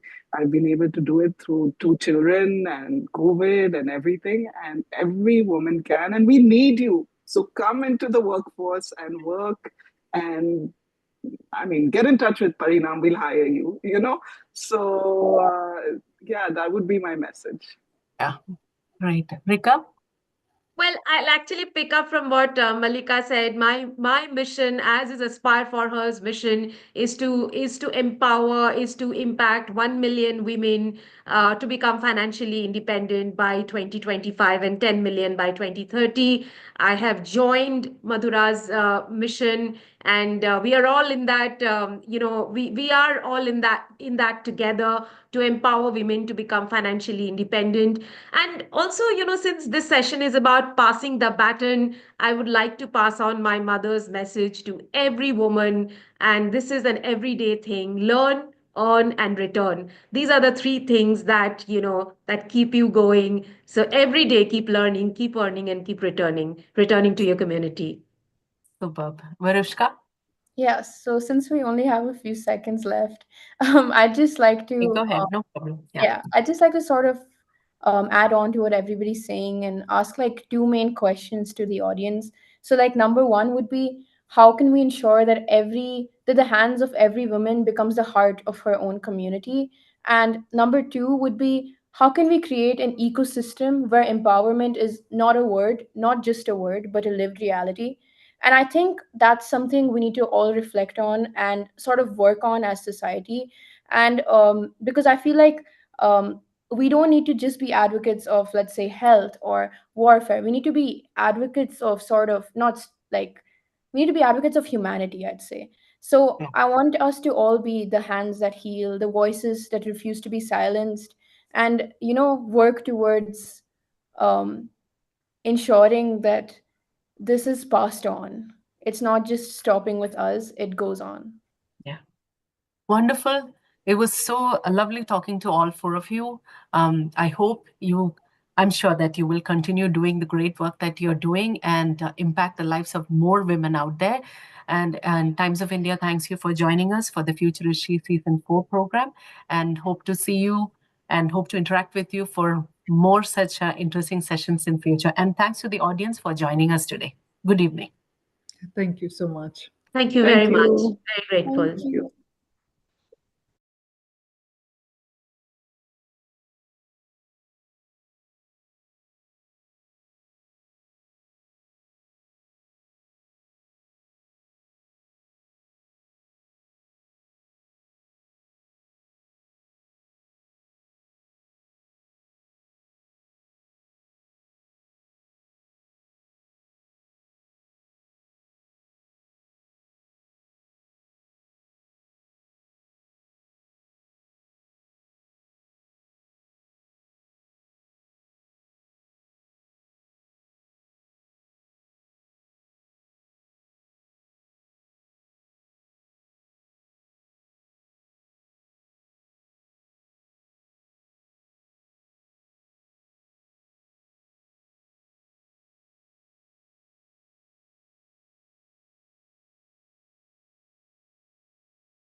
Good evening. From breaking records to building lasting legacies, women in sport are not just competing, they're uplifting each other, creating networks of mentorship and fostering a strong community.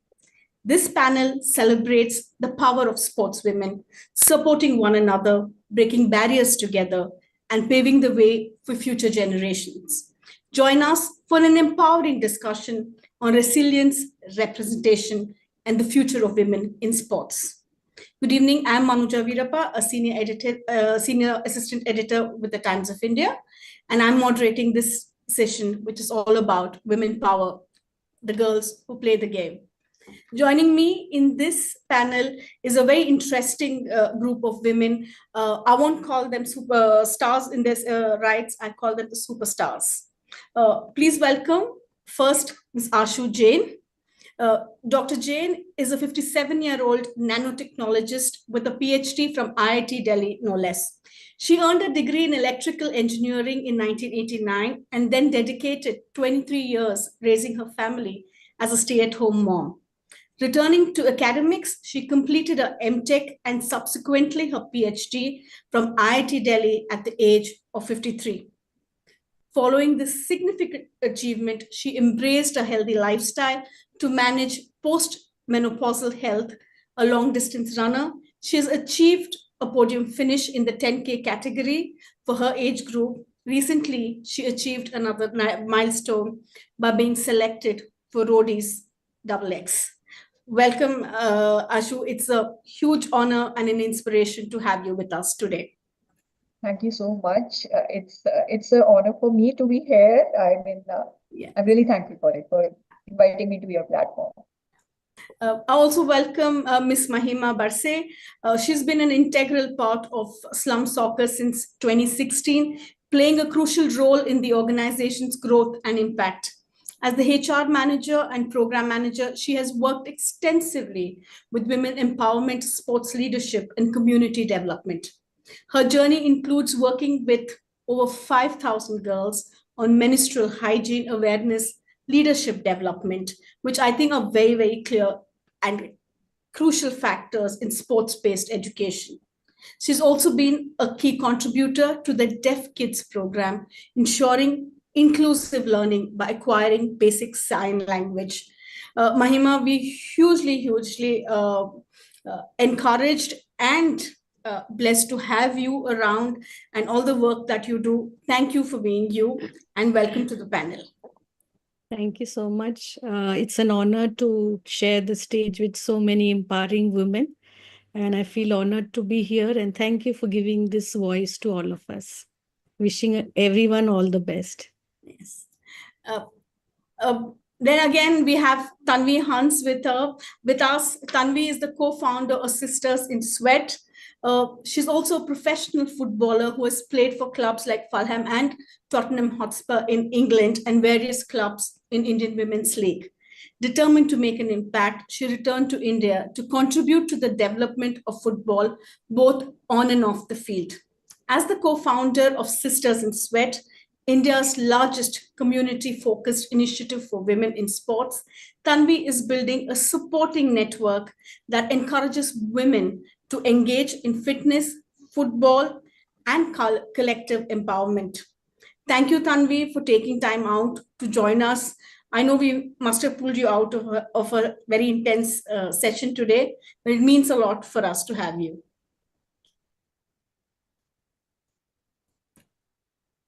We also have with us, last but definitely not least, Preetam Rani Sivaj, former captain, Indian women's hockey team. Preetam, a mother of two, defied norms to make a comeback and lead the Indian hockey team to gold at the 2002 Commonwealth Games in Manchester. Preetam and her team's heroics in Manchester was the inspiration behind the movie Chak De India. No prizes for guessing which role in the movie defines Preetam. She led the team. In 2008, the Arjuna and Dronacharya awardees started the Preetam Sivaj Academy to grant formal growth opportunities to deserving talent. Most of the academy's efforts go into coaching girls belonging to underprivileged or small farmer families from Haryana. Pritam's academy has been a nursery for over the past 15 years, from where many women have gone on to play the Olympics for India. Thank you, Pritam, for taking time out. It's hugely inspirational to have you as a part of this panel. Thank you. Thank you so much. To begin with, I think I'll start with, we'll just go in an order, and I see Anshu is first on my screen here.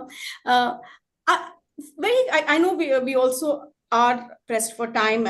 I think we can speak all day about women in sport, but I want each one of y'all to tell me, to tell our audience two things that define sisterhood in sport, and why is it so important? Ashu, we'll start with you. Yeah.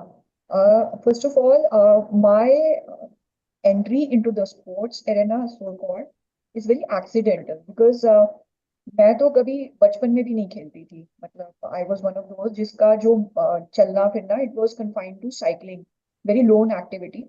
तो लेकिन जब health issues आए और जब health पर ध्यान देना शुरू किया, तो I think it was a very natural graduation, because sports is the means how you enjoy health. And sisterhood भी मैं ये कहूंगी, because when I started posting on Instagram, मेरा जो सोल पर्पस था वो था to promote active ageing, because it changes your life experiences so much. मतलब अगर हम कहते हैं, बिकॉज खासकर हमारे अगर इंडियन कंटेक्स्ट में अगर हम बात करें, there's a lot of stress on hard work. बेटा मेहनत करो, आगे की लाइफ कंफर्टेबल होगी. पर हम इतनी मेहनत करते हैं जो साइड लाइनिंग आवर हेल्थ. हमें लगता है कि एग्जाम आ रहा है ना, बच्चों को बोलते हैं बेटा अभी ना कुछ दिन पढ़ाई को साइड में रखो, सिर्फ सॉरी खेल कूद को साइड में रखो, सिर्फ पढ़ो. मतलब मुझे लगता है कि अल्टीमेटली जब हम कंफर्टेबल होते हैं, उसको एंजॉय करने के लिए भी तो हेल्थ चाहिए. तो मेरा जो था कि बिकॉज मैं जब पोस्ट कर रही थी, अगर मैं सिस्टरहुड की बात करूं, I was actually posting about my experiences, क्योंकि घर में एक फैमिली का, सोसाइटी का एक स्ट्रक्चर होता है, जिसमें कि मुझे लगता है कि हमारा जो एक केयर गिवर वाला जो एक रोल है ना, उसको हम इतना सीरियसली लेते हैं कि हम खुद को इग्नोर करते हैं. तो हाउ आई, मतलब I am not giving up on that role of mind. Dilute जरूर किया मैंने with no guilt, I am telling you that, कि मैं बिल्कुल शेमलेसली डेलीगेट करती हूँ जो मेरे प्रीवियसली सो कॉल्ड मेरे काम थे. अब घर में सब शेयर करते हैं. वो जो है ना, जो ट्रांजिशन हुआ है कि how I have managed it with in the family structure, the social structure, the importance of health for my self, and how it has changed my life experiences. तो मेरा जो सिस्टरहुड है ना, वो उस तरीके से है, because I am basically, without even realizing it, it is basically a very female thing, like how I have handled my status as a woman or in the family to incorporate fitness and thereby sports into my this thing. And that is very important, because वो आपके लिए ना एक दूसरे के लिए support system भी होता है, and plus that gives you a high, because every day I receive so many messages कि उनकी वजह से मेरे से इंस्पायर होकर उन्होंने भी अपना वो शुरू किया है. Sometimes they share personal pictures also, personal wins also. तो वो जो फीलिंग होती है ना, मुझे लगता है कि विदाउट इवन रियलाइजिंग, जो एक छोटा सा चेंज इनिशिएट करना, वो जो एक फीलिंग आना कि we are a group, we are there to support each other. Not only that, I feel it at so many points. There are times when I feel low, I go through something, and my support team, my sisters, they come out and support me. और वो इतना अच्छा लगता है. मुझे लगता है कि it is something which should come not deliberately, because we cannot sideline a particular gender within a given a society. But हम सबके जो roles हैं उसमें एक specific हमारी limitations होती हैं.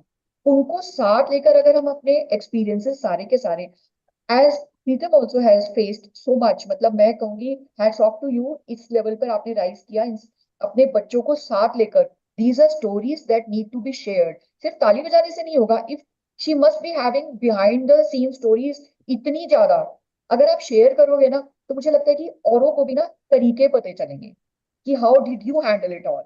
क्योंकि गिल्ट हमारे अंदर ना कूट कूट के भरा हुआ है. हमें लगता है कि अगर हमने बच्चों को खाना बना दिया, गर्म करके भी नहीं दिया ना, तो शायद हमारी मॉमी ड्यूटीज में हम शायद कहीं पीछे रह गए. तो वो चीज हम अपने पर्सनल एक्सपीरियंस से ही आगे शेयर कर सकते हैं. Absolutely. Ashwin, I must say, you're somebody who, walks the talk when we say age is just a number. Thank you. Mahima, you must be the Didi for thousands of girls around in Nagpur and everybody who works with slum soccer. Your journey of being that Didi, of fostering that sisterhood. 2 points, if you can briefly tell us, how important is that? Yes, thank you so much. और मैं आशु जी से भी बहुत ज़्यादा inspired हुई हूँ जब उन्होंने बोला कि उनकी जर्नी कैसी थी स्पोर्ट्स में. And I also come from non sports background. So for me sisterhood was fighting for equity. I have seen this over the years being in the HR field and interacting with the girls, that we have a lot of female role models, but they are not being portrayed in the way it needs to be done. Like हमारे सामने अभी प्रीतम जी हैं, और many girls when I have interacted, they are not aware about female role models. And this is very important, that in sisterhood we all come together and I'm not talking about gender equality, I'm talking about equity. So fighting for equity and coming together and standing together for change is something which is I think utmost thing which we should do, and not give platform to women only when we have Women's Day, but prioritize Women's Day every day. So for me, creating safe spaces for girls and acknowledging that period is a normal process, right from their mother till the daughter, is the process, I think, which I think is very important when we are talking about sisterhood and, sharing this space. Tanvi, I'm not going to insult you by saying you broke any gender barriers, but you really created a pathway for women. Coming back to India, was sisterhood her driving force behind that? So, to be very honest, when I came back to India, I wanted to make a difference in the football space. I had no idea how I was going to go about it. I'm one girl with, yes, experience and all that, but where would I start? I was very fortunate that Sisters in Sweat happened. I came, I crossed paths with my other co-founder, Shweta, who's a fitness trainer. I'm a footballer. And then we just did this one football session for a group of women who were in their mid-30s at the end of 2017. And we just did this as a passion project because we both had things happening in our lives. I was playing professionally, she's working. So we had things happening in our lives. So we did this over the weekend. And these ladies that showed up for that very first session, we thought maybe 3-4 women will show up. But 17 women showed up for that very first football session, and they're in their mid-30s, and they haven't played football before ever in their lives, or they played, but they played many, many, many years ago. So we designed it in such a way that they had a good time. So for us, we were just like, this might be an only experience for them, so we just want them to have a good time. And then they came to us and said, do this for us every weekend. And that's kind of how Sisters in Sweat came to be. From this one weekend football session, we just kept growing. The community grew. Then we started going into multiple sports. And I think Shweta and I obviously very soon identified that there's this big gap in the market where, ladies don't play sport after a certain age. It's not organized for women after a certain age. There are no safe spaces. After school and college, women tend to drop out of sport. They don't keep that social group to play badminton together or play football together or basketball. I think men tend to do that a little bit more than women. So that's where Sisters in Sweat came about. And what I thought would be only an impact in football has now become an impact generally in the wellness of women. And I think that's been fantastic.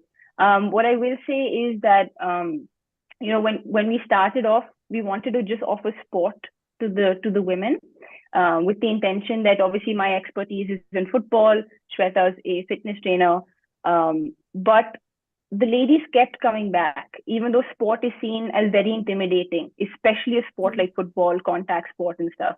But the ladies, a lot of the times, yes, they fell in love with the sport, but what brought them back was the sisterhood.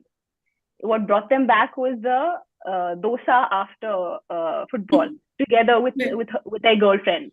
You know, that's part of the experience for them. And honestly, there's this one beautiful thing that one of our core members says. She says that, you know, sisterhood is about fixing each other's crowns. You know, it's like all the women have crowns on their heads, and we're here to fix it for them, to let them know it's there, to let them know that, you know, we're going to help you fix it. And I think that is truly what sisterhood should feel like, you know, supporting each other and making each other feel like queens. Yeah. Absolutely. Preetham, you come from a small town, a village. You made it big in hockey.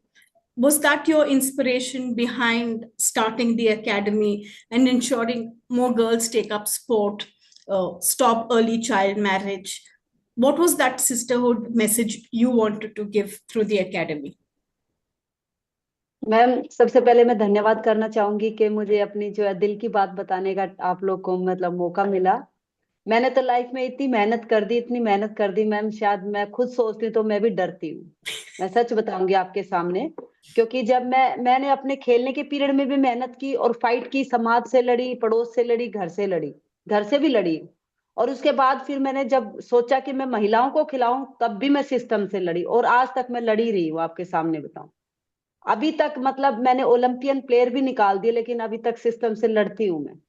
क्योंकि जब मैं खेलती थी, एक गांव से थी, झारसा मेरा गांव था मैम, मुझे बिल्कुल भी अलाउ नहीं करते थे खेलना। उस टाइम हम लोग को बोलते थे कि घर में रहो, काम करो, और घर की स्थिति भी बहुत अच्छी नहीं थी, एक नॉर्मल फैमिली से थे। लेकिन खेल का शौक था, स्कूलों में, सरकारी स्कूलों में पढ़ते थे, वहाँ खेल बहुत होता था, तो खेलने की बड़ी इच्छा होती थी। हरियाणा के जो लोग हैं वो खेल में ज्यादा इंटरेस्ट रखते थे, लेकिन लड़कियों को कम खिलाते थे। जैसे कि मूवी भी बनी है, आपने देखा है, ये रेसलिंग पे भी बनी है, कई मूवी बनी है, ये सब चीज ठीक दिखाते हैं, लेकिन उसमें भी दिखाया कि वो अपने बच्चों के लिए लड़ा, लेकिन मैं तो बहुत लड़कियों के लिए लड़ रही हूँ। जब मैं वहां से मैंने स्टार्ट किया, तो सबसे पहले घर वालों से लड़ी। घर वालों ने बोल दिया नहीं खिलाएंगे, हम कहाँ भेजेंगे आपको, अकेला ही, शॉर्ट्स नहीं पहनने देना, ये सब सिस्टम से लड़ी। बहन के साथ शादी करने का सोचा कि छोटी एज में शादी कर दे। फिर मैं पेरेंट्स से लड़ी कि नहीं, मुझे 1 साल की मोहलत दो, 2 साल की मोहलत दो, मतलब एक जैसे भीख मांगते मैंने ऐसे समय मांगा उनसे, अपने घर वालों से, क्योंकि ज्वाइंट फैमिली थी, मेरे चाचा ताया थे, सपोर्ट नहीं करते थे, लेकिन वो समाज को देखते हुए बोलते थे नहीं खिलाएंगे। लेकिन उसको भी मैं लड़ी। आज से 25 साल पहले, सोच सकते हो उस टाइम कौन हरियाणा में खिलाता था। हरियाणा में तो आप जानते हो, थोड़ी लोगों की सोच भी ऐसी होती है कि लड़कियों को ज्यादा नहीं खिलाना। उसके बाद मैंने खेलना शुरू किया। 1 1 साल की मोहलत मांग के मैं नेशनल टीम में आई, और जब नेशनल टीम में आ गई थी, तो उसके बाद भी मेरे घर वालों ने बोला अब शादी करनी है। मेरी 2021 में मेरी शादी हो गई थी मैम, और इसीलिए मैं बच्चे होने के बाद भी खेली, क्योंकि मेरा बहुत शौक था, मेरा पैशन था, मेरा वो रह चुका था। लेकिन मैंने अपने सपने नहीं मारे, मैंने गिव अप नहीं किया, मैं फाइटर रही हूँ हमेशा शुरू से। घर वालों से लड़के फिर मैंने शादी की, फिर मैं ससुराल में आई, मैंने ससुराल में भी फाइट की, क्योंकि मेरे को खेलना था। मैं अपने हस्बैंड से बोलती भाई मुझे खेलना, मैं रिक्वेस्ट की मेरे को खेलना। उन्होंने, मेरे हस्बैंड का मैं आज बहुत बहुत धन्यवाद करती हूँ कि ऐसे हस्बैंड सबको मिले। उन्होंने मुझे सपोर्ट किया कि आप खेलो। जैसे कि आपने बताया, कॉमनवेल्थ गेम में बेटा होने के बाद खेली थी। मेरा 3 महीने का बेटा था, जिसको मैं छोड़ के मतलब प्रैक्टिस शुरू करी। मेरी बॉडी वेट भी बहुत हो गया था, और सोनीपत में आके आप समझ सकते हो हमारा हरियाणा का सिस्टम, कल्चर कैसा है भाई, चुन्नी रखना सिर पे, ये सब चीज। मैं अपने अपने से नहीं, अपने पड़ोस में भी जो लेडीज होती थी उनसे भी लड़ना पड़ा। ये बहू कहाँ जा रही है, कैसे जा रही है, क्या कपड़े पहन रही है। तो लेकिन मैं इस चीज से खुश हूं कि मैंने ये चीज फाइट की, तो मेरा जो सिस्टम था, मेरा गली मोहल्ले में जो पड़ोस में थे, मैंने सबका बदलाव लेके आई। उनके सबके घरों में मैं बदलाव लेके आई, ताकि ऐसे पहनते हैं, ऐसे खेलते हैं, ऐसे जाते हैं। तो वहां फिर मेरी सास ससुर ने मुझे थोड़ा सपोर्ट किया, बच्चे को रखा, मैंने कम बैक किया इंडिया टीम में। और लेडीज जैसे पड़ोस में बोलती थी भाई ये कहाँ जाएगी बहू, इतने छोटे बच्चे को छोड़ के, कैसी पत्थर दिल है, ऐसे चली जाती है बच्चे को छोड़ के। लेकिन मेरी सास ने बोला कोई बात नहीं, उसका दिल भी तो बहुत बड़ा है, जो बच्चे को छोड़ के जा रही है, वो तो माँ है, फिर भी छोड़ के जा रही है। तो उन्होंने मुझे सपोर्ट किया। फिर उसके बाद एक दिन मैंने सोचा कि मैं जिंदगी में इतना फाइट कर रही हूँ, तो कितनी लड़कियां ऐसी होंगी जो यहाँ खेलना चाहती होंगी सोनीपत में। तो मेरी बड़ी इच्छा हुई, हस्बैंड से मैंने बोला कि हम क्यों नहीं लड़कियों में काम करें। मेरे हस्बैंड ने बोला नहीं नहीं लड़कियों में नहीं करेंगे काम, बहुत मुश्किल है, यहाँ तो बहुत ज्यादा बुरी हालत है। और क्योंकि जब मैं झाड़सा गुड़गांव के पास थी तो सोनीपत और बैकवर्ड एरिया में आता था, यहाँ बिल्कुल अलाउ नहीं करते थे। तो मैम आप यकीन करेंगे, मैं सबके घर जा जाके लड़कियों को लेके आई कि आप इनको हॉकी खिलाओ, इनको लेके आओ प्लेटफॉर्म पे। तो मेरे पास कुछ लड़कियां आने लगी, फिर वहां शॉर्ट्स नहीं पहनने देना, मेरे पास फील्ड भी नहीं थी। फिर मैं थोड़ा थोड़ा छोटी छोटी फील्ड, एक हमारा इंडस्ट्रीज एरिया था, वहां मैंने ग्राउंड तैयार की, खुद तैयार की। मेरी लड़कियां जो छोटी छोटी थी उन्होंने खुद ही ग्राउंड तैयार किया। और मतलब मैंने एक माहौल बना दिया वहां पे हॉकी खेलने का। और उसी के दौरान जैसे मैं बीच में खेलने गई, मेरा कॉमनवेल्थ में गोल्ड आ गया था, तो उससे थोड़ा मीडिया ने मुझे सपोर्ट किया, ऐड किया, भैया ऐसे ऐसे आइए, तो लड़कियों का थोड़ा सा इंटरेस्ट हुआ। और मैंने वहां पे एक छोटी सी न्यूज दी थी कि मैं यहाँ फ्री कोचिंग करूंगी, कोई भी लड़की खेल सकती है। तो ऐसे करके मेरे पास धीरे धीरे लड़कियां आने लगी। फिर मैं गांव में से लड़कियां लेके आई अपने पास खिलाने के लिए। और ऐसे करते करते मैंने मतलब हर चीज से लड़ी मैडम। मेरे पास ना फील्ड थी ना कुछ था, लेकिन मेरी कमिटमेंट थी कि जो प्रयास मैंने किया वो उन लड़कियों को नहीं करने दूंगी। और आज उस ग्राउंड में 150 से 200 लड़कियां मेरे पास खेलती है, और मैं फ्री ऑफ कॉस्ट कोचिंग करती हूँ। और मुझे 20 साल हो गए मैम कोचिंग करते हुए। और सबसे बड़ी बात उस ग्राउंड की है कि उस ग्राउंड में जो है लड़कियां ही खेलती हैं, और 40 लड़कियां गवर्नमेंट जॉब में आ चुकी हैं, जो कि हम सब ग्राउंड को ही सपोर्ट करते हैं। अपनी पहली सैलरी सभी उस ग्राउंड में देते हैं, जिससे हमारा ग्राउंड लड़कियों का चलता है। जिससे आज वहां पे ओलंपियन है, इंटरनेशनल प्लेयर है, इंडियन टीम की कैप्टन बन चुकी हैं। और कोई इंडियन ऑयल में ऑफिसर है, कोई हरियाणा गवर्नमेंट में, या अलग अलग डिपार्टमेंट में काम करती है। I तो think, सबसे Pritam, बड़ी बात है that कि is the power of your passion. And yes, yes. I mean, you really described sisterhood so beautifully for us when you told us that the girls come back and give their salary. It doesn't matter even if they contribute 1 rupee from their salary to your academy. Yes. I think that's the power, and that's the power of your passion towards sisterhood. Mahima, I'll Yes. come to you now. We're talking about sisterhood. Can you very briefly tell us one success story amongst your 5,000 odd girls that you're very proud of? I know it's going to be very difficult for you to pick, but if you have to tell me one difference that you'll have made, what would that be? I think it's, I have so many powerful stories, and thank you for telling that. But like Slum Soccer is based in Nagpur, Maharashtra, from where I'm speaking right now. And Maharashtra also has the same culture like Pritam ji bol rahe the, where girls are not supposed to play. And Slum Soccer is started in 2002. And from then we have started working with girls. And when I started working, we have this project called Shakti Girls, which is especially for adolescent girls, where we engage with the girls from the communities and the local schools. And there's this girl called Isha, and I cannot forget her because the remarkable achievement that she has put on a global stage is really remarkable, where she started her journey as a participant in spite of the many cultural norms which she has faced, and the social, economic, whatever problems she has faced, she's really overcome it. And from doing a football license to being a coach, to being a referee at an international level, where every time, every year, Slum Soccer represents India at this global platform, which is called as the Homeless World Cup, where all the underprivileged, youth come and represent their country. And we are very proud that Isha was a part of this international team, where she became the captain. She represented India at South Korea, Seoul in 2024, just the last year. And she was chosen as a global referee, a female referee as well, for her participation in football. So she was the only participant who was a player and also a referee. So to make a mark where sports, and like what Tanvi has said, that is, it's totally male dominated.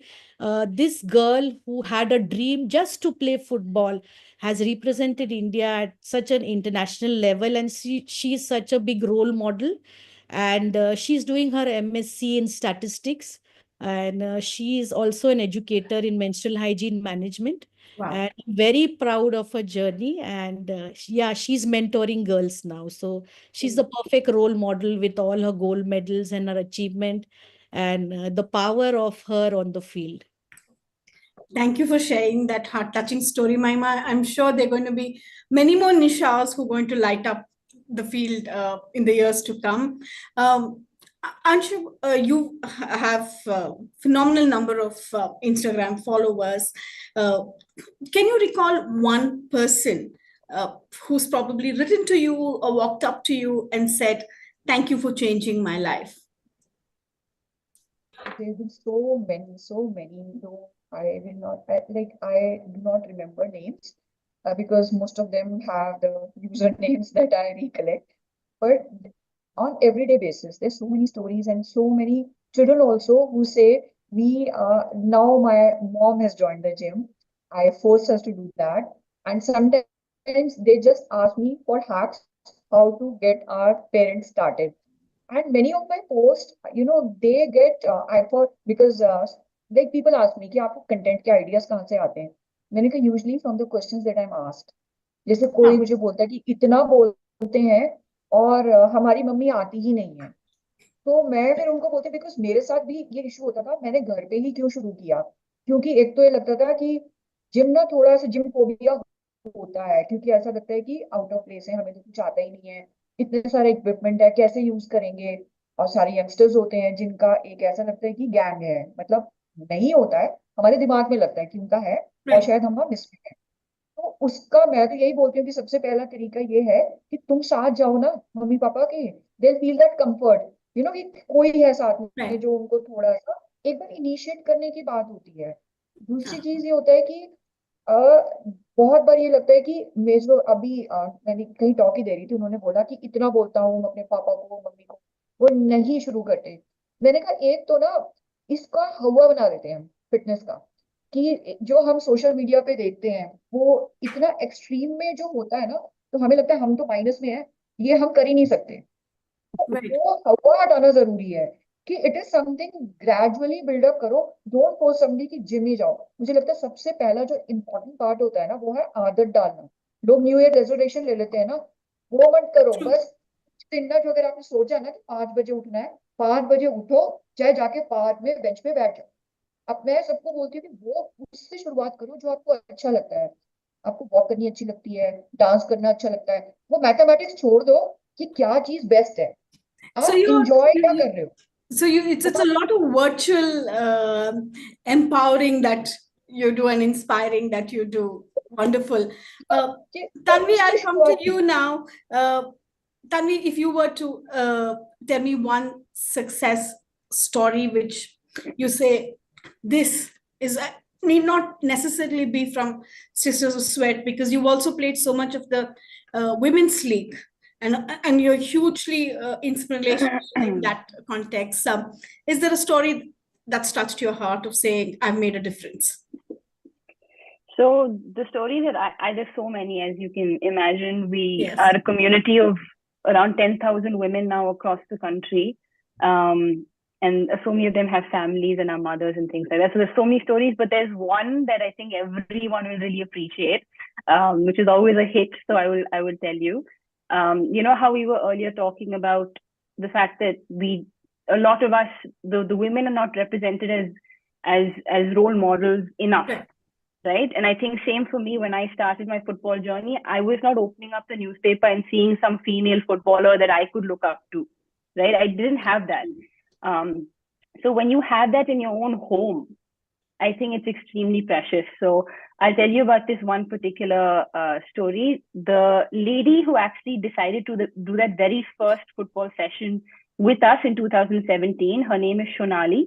It was at a party where she decided that she loved the fact that I'm a footballer, and she just said that, hey, why don't you teach me and a few of my girlfriends how to play football? This was in 2017 in Bangalore. And they were all in their mid-30s at the time. And so we decided to do it just for fun, this one football session. But it became, like I said, it became like a weekendly thing. And then this group kept growing, and all women's group, you know, ladies in their 30s, their 40s that are lacing up on a Sunday morning and playing football. So Shonali's son essentially grew up in a household where his mother was waking up on a Sunday morning to play football with her girlfriends. And Shonali even brought, his name's Dante. So Shonali even brought Dante to watch one of my professional matches at the football stadium. And so he's grown up seeing his mom play with her girlfriends. He's seen me play professional matches. Apparently, at some point during one of my games, he turned to his mother and asked his mother if boys even play football, because he had only because he'd only grown up seeing women play. Brilliant. You know, Yeah. So the fact that you can be a role model in your own home to your son and not just your daughter, Yeah. you know, that's so powerful. The kind of, let's say, the kind of reality that he's growing up in is so different from the one that we grew up in, just because his mother adopted football later in life, you know. So I think that's been the most beautiful story. Tanya, I really hope, I also was in my mid-30s, and I hope I attended that party in 2017. Maybe I would have been playing football, and I know it's not too late. Yes. We are bringing access to you, so you just have to turn up. That's all. Absolutely. प्रीतम, महिमा ने एक निशा की story बताया था, आपका भी एक निशा का स्टोरी है, निशा वर्सी का स्टोरी है जो सबके दिल को छूता है. आपने तो, you've also groomed hundreds of players. If you have to say, this is a girl who represents the spirit of Pritam's academy, who would that girl be? मेरे पास तो ऐसी बहुत सारी स्टोरी है, लेकिन हमारे पास टाइम नहीं है, इसलिए मैं एक लड़की है अभी हमारी ज्योति, जिसके बारे में आपको बताऊंगी. निशा वारसी की स्टोरी तो आप सभी को पता है. ऐसे मेरे पास हर एक लड़की है, क्योंकि बहुत गरीब घरों से बच्चे हैं, जिसकी मदर झाड़ू पोछा लगाती है, किसी की मदर फैक्ट्री में काम करती है, किसी की मदर सब्जी की रेहड़ी लगाती है. मेरे पास वो बच्चे ओलंपियन हुए हैं जो मजदूर लोग हैं. और उसी में एक ज्योति लड़की है जो बहुत छोटी सी है, अभी ये HIL की वो बेस्ट प्लेयर बनी है, उसको अभी यहाँ पे टॉप खिलाड़ी चुनी गई है. उसकी स्टोरी है कि उसकी मदर एडमिशन के लिए स्कूल में आई थी, और उसके फादर को 10 दिन हुए थे जो एक्सपायर हुए थे, और वो स्कूल में खड़ी रो रही थी उसकी मदर कि मेरी बेटी का एडमिशन करा लो. तो उसी स्कूल में मेरी लड़कियां पढ़ती थी, जिनका मैं एडमिशन वगैरह के लिए या किसी की फीस नहीं भर सकते, उन बच्चों के लिए मैं गई हुई थी प्रिंसिपल के पास. और मैं बैठी देख रही थी, वो छोटी सी छोरी बिल्कुल 4th-5th क्लास की थी वो लड़की, और वो अपनी मम्मी का पल्लू पकड़ रही है, और उसकी मम्मी एडमिशन के लिए रो रहा है. मैंने प्रिंसिपल से पूछा, भाई ये क्यों रो रही है? बोलते इस लड़की का एडमिशन करवाना है, मेरे को फीस ज्यादा ये कह रही मैं भर नहीं पाऊंगी. मैंने बोला मैडम इसका कर दो. तो मैडम बोलती है फीस ऐसे ऐसे कह रही है, मैं नहीं दे सकती. मैंने बोला उसकी मदर से, आपके घर में गाय भैंस है? उसने बोला यस मेरे घर में गाय है. मैंने कहा इसको 1 गिलास दूध पिला देना, आप इसको हॉकी खिला दो, मैं इसका एडमिशन करवा देती हूँ. तो उसने बोला कि आप फ्री में खिला दोगे? मैंने कहा मैं फ्री में खिला दूंगी. और मैंने एडमिशन दे दिया. और वो लड़की की मदर जो है एक स्कूल में काम करती थी, 3,000 रुपए में बच्चों को जो है केयर टेकर का काम करती थी, उसी से उसका घर चलता था. और मुझे देख के बहुत वो लगा, क्योंकि मेरे पास वैसे ऐसी लड़कियां थी, लेकिन वो लड़की बहुत टैलेंटेड थी, चुलबुली थी बहुत. मैं देख रही थी उस लड़की को.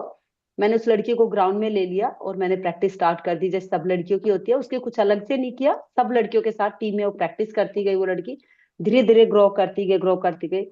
और मैम उसके घर की स्थिति ऐसी थी, सिर्फ 2 केले और 1 गिलास दूध वो पीती थी, बहुत ज्यादा डाइट नहीं मिलती थी. उसके शूज वगैरह की हेल्प में करती थी. और देखते ही देखते एशियन गेम्स में सिलेक्ट हो गई मैम वो लड़की. और जिस दिन एशियन गेम्स में वो मेडल लेके आई, सिल्वर मेडल लेके आई, और मेरे घर पे आई, मुझे इतना अच्छा लगा, मतलब इतना प्राउड महसूस किया. और आप यकीन करके कुछ टाइम के बाद उसकी मदर भी एक्सपायर हो गई. जब वो ओलंपिक क्वालिफाइंग खेल रही थी, उस दौरान उसकी मदर एक्सपायर हो गई.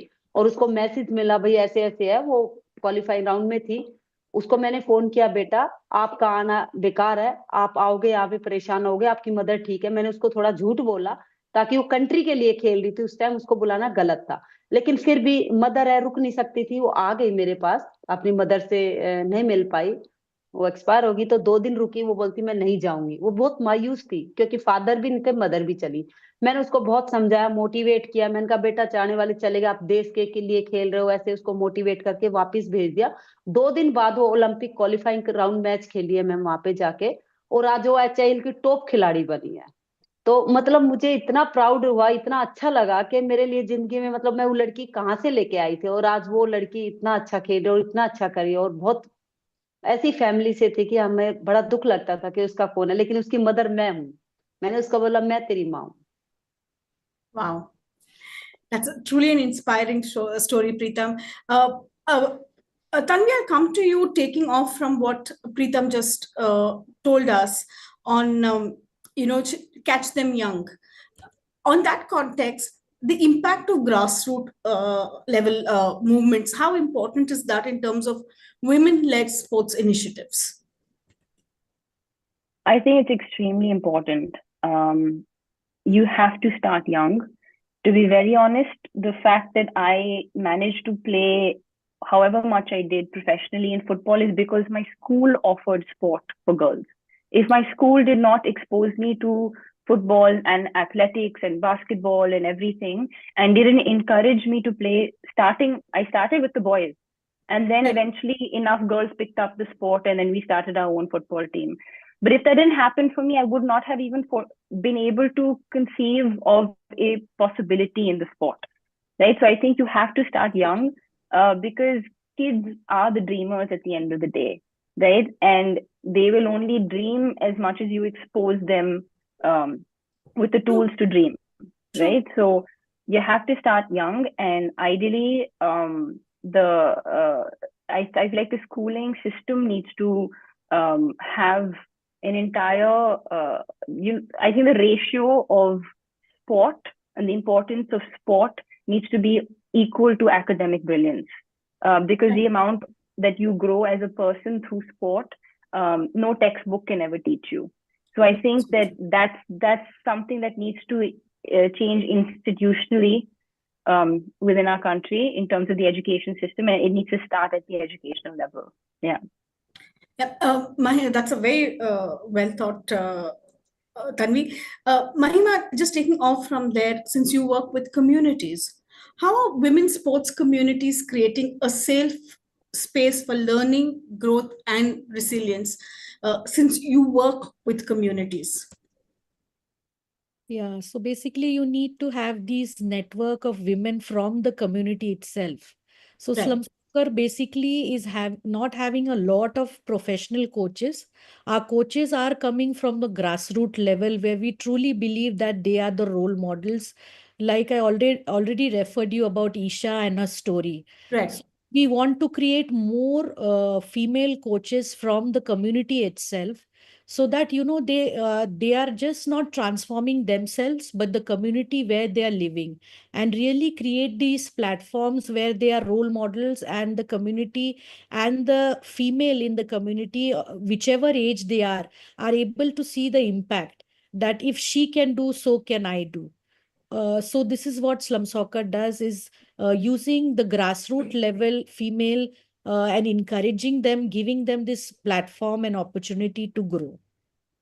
True.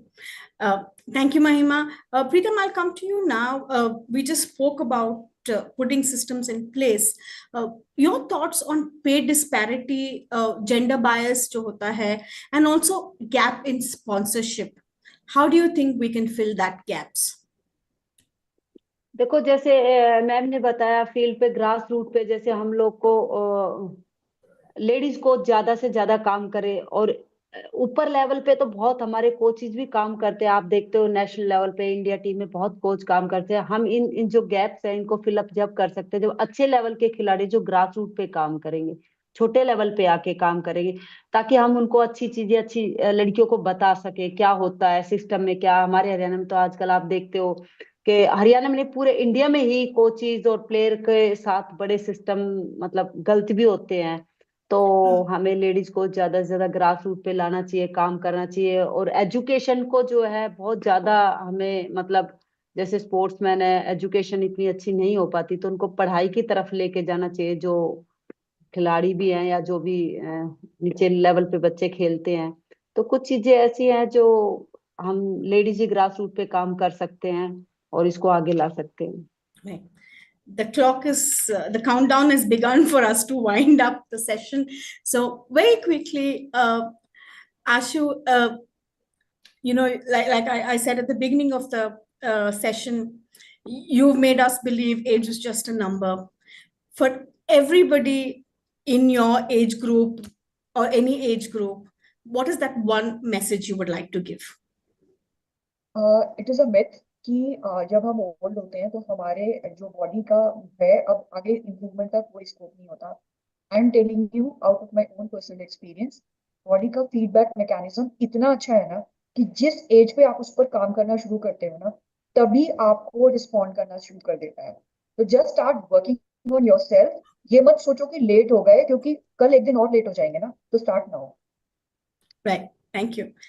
Mahima, your message to everybody who wants to play and give something to the community. How do you, like bromance, what is that sisters bring together?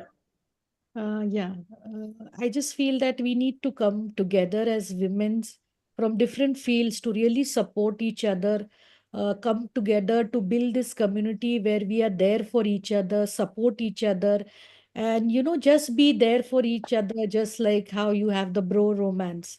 So, just be there, be stronger together, and have this community of women who are lifting each other up and not trying to pull them down and showcase them. Oh, that is what she's there because this is happening and that, and not to try to pull them down, but really lift them up. Oh, I saw your talk today and it was so good. And just that this Times group has given us platform, and from this I've got so many calls from throughout India, and who are just so happy to see. So thank you, Times group, for creating platform for grassroots women in leadership to come and give their voices. Pritam, a lot of women have retired. I think a few of them have got into coaching as well.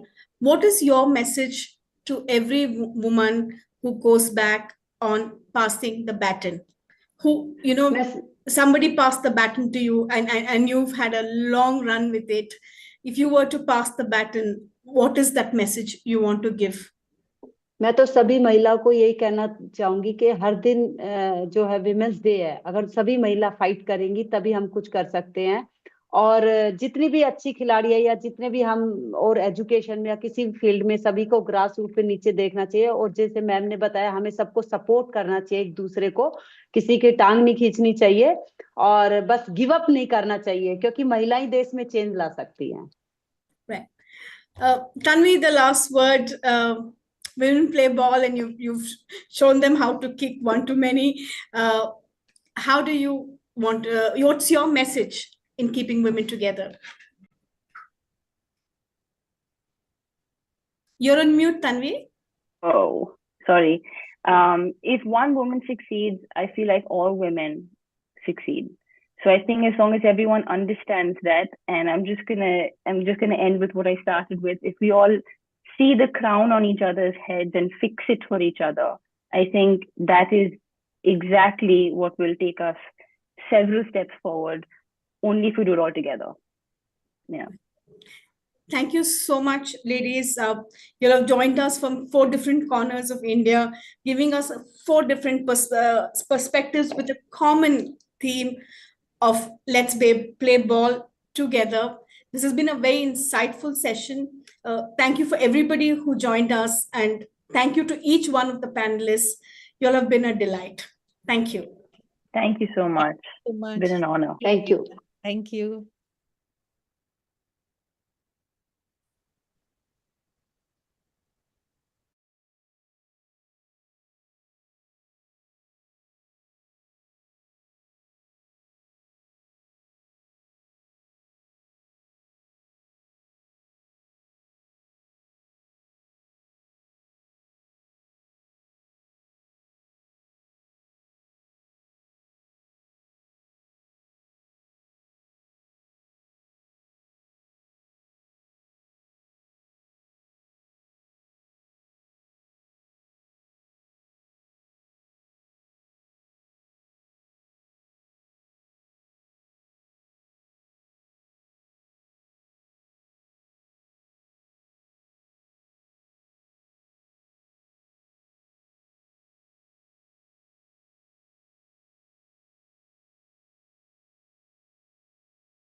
Can we?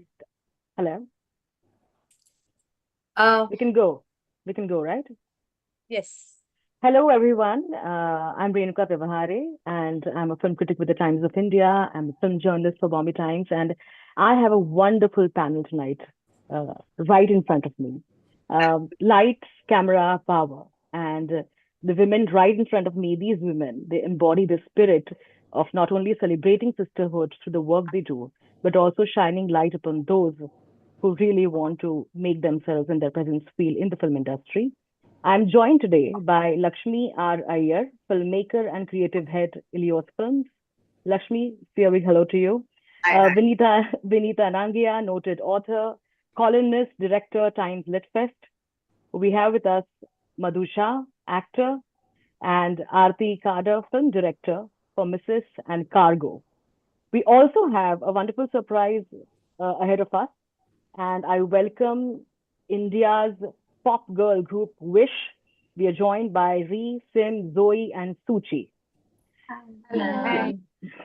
Hello, everyone. And let me start with this interesting thing that I would like to talk about with Aarti, especially since you're with us here. Your film Mrs.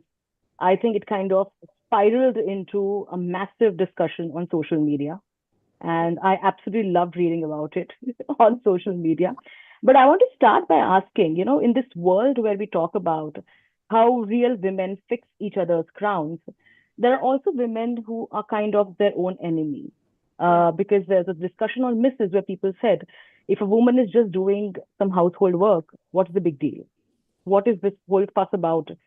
Making a big deal about it. And there are women who stood up and said that I can go to work and I can come home and do the dishes and cook. So if I can manage both, then what's the problem with the protagonist in your movie? So what would you like about this whole औरत ही औरत की दुश्मन है? Yeah. What do you want to say about that? So actually, one thing that I felt when I was making Mrs. and that what my understanding was when I spoke to a lot of women and a lot of men about it, I realized that it is actually it's not Mrs. is also not about men against women, but it's also about patriarchy against both men and women. In fact, I feel even patriarchy cages men as much as it cages women. And when we talk about औरत की दुश्मन, so even though they are women, but they are so conditioned.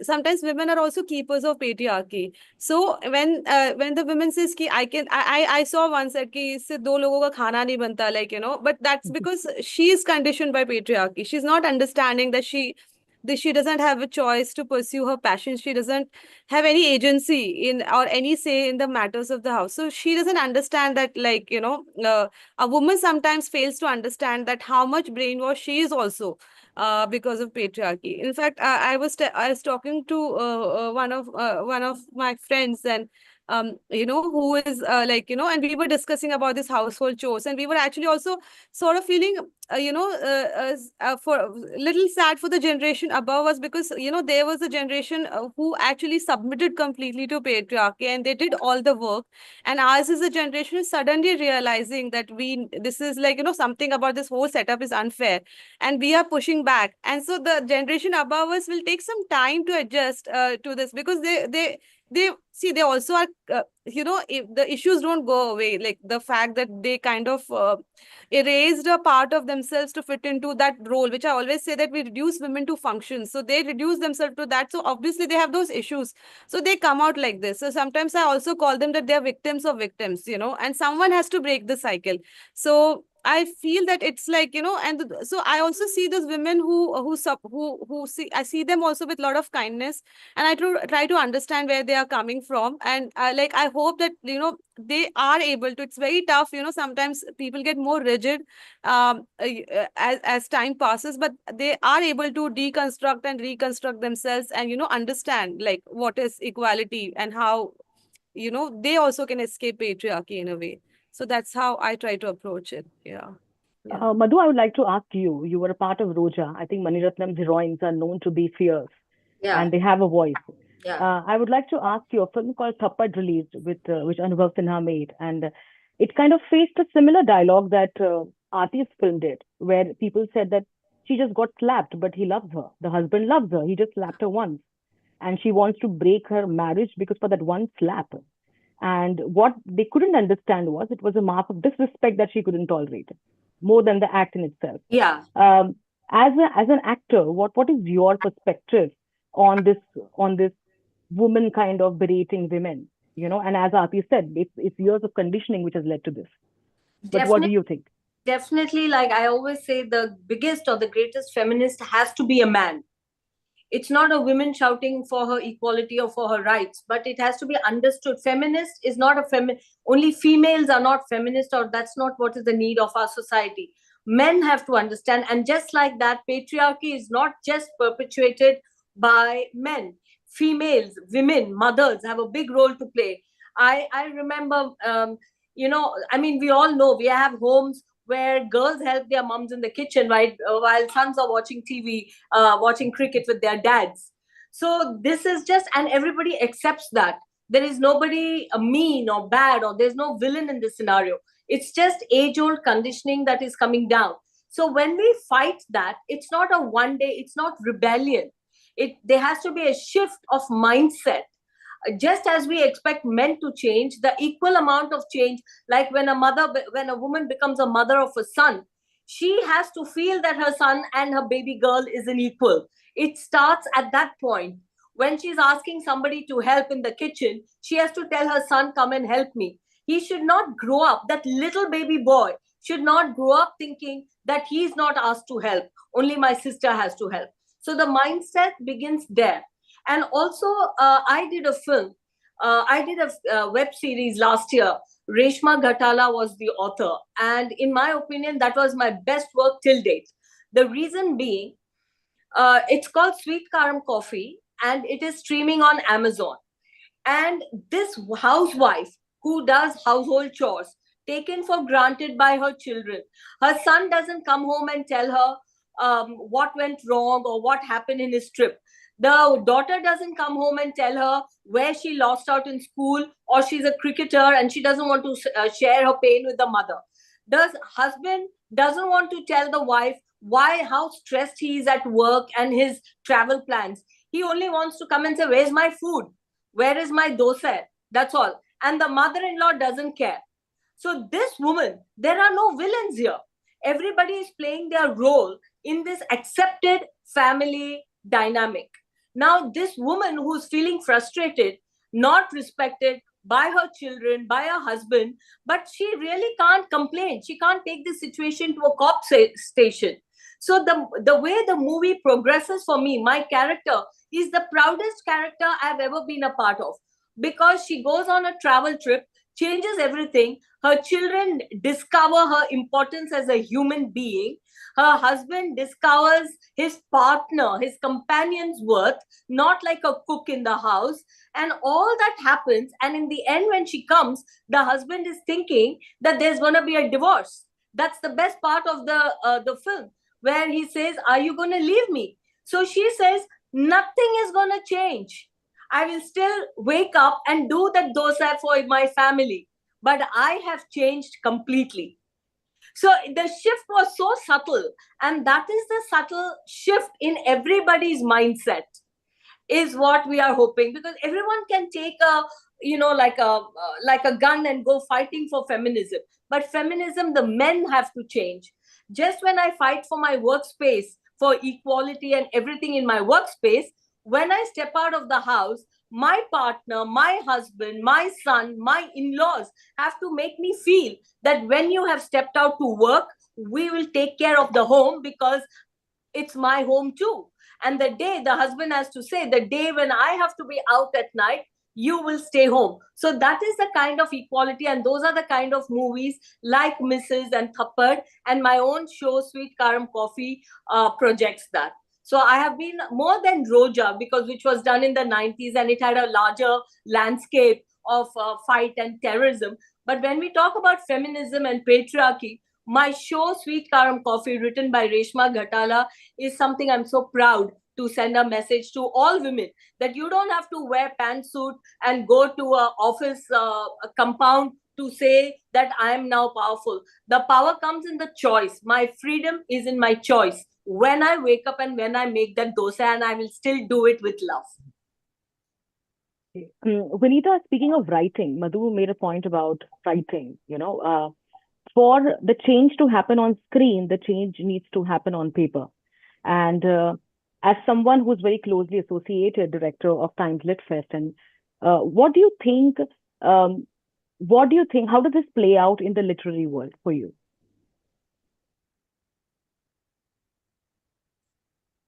There is no audio. Yeah, Vinita, we can't hear you. I think, have you muted yourself? Yes, I'm okay now. Yeah. You mean? Yeah. So I agree absolutely with what Aarti and Madhu have said. And I think change always begins with us. It begins at home. It begins with our education. It begins with, stronger laws. And it begins with a shift in a cultural shift, really, which takes years to come. But I think that we made great strides. And the written word always helps, literature, journalism, and the books that come out, both fiction as well as nonfiction, when written with a conscious perspective, when you bring in the perspectives that need to be changed, I think it can make a huge change. Lots of movements have started with literature. And towards this end, I think lots more conversations like this one need to happen, many more dialogues, because it's only when you sit down to write fiction, for instance, you may be just disappearing into an imaginary world and bringing out, instances that you write about. But what is happening lately is that a lot of women, young women, are picking up instances from their personal lives, and not just young women, the not so young women as well. And they are being bold enough to bring it all out there and discuss those issues and to share vulnerabilities, share sensitivities. And I think that goes a long way in telling people the story of who we are, what we are, and what are the challenges that women face on a daily basis. What are the challenges that they overcome on a daily basis? All the conversations are important. Firstly, knowing what are the difficulties and constraints. Some books may bring about that very well. There are others which would talk about how to overcome these challenges. And then there are those biographies and all where people share from their personal lives, like I said, which make a huge impact in society.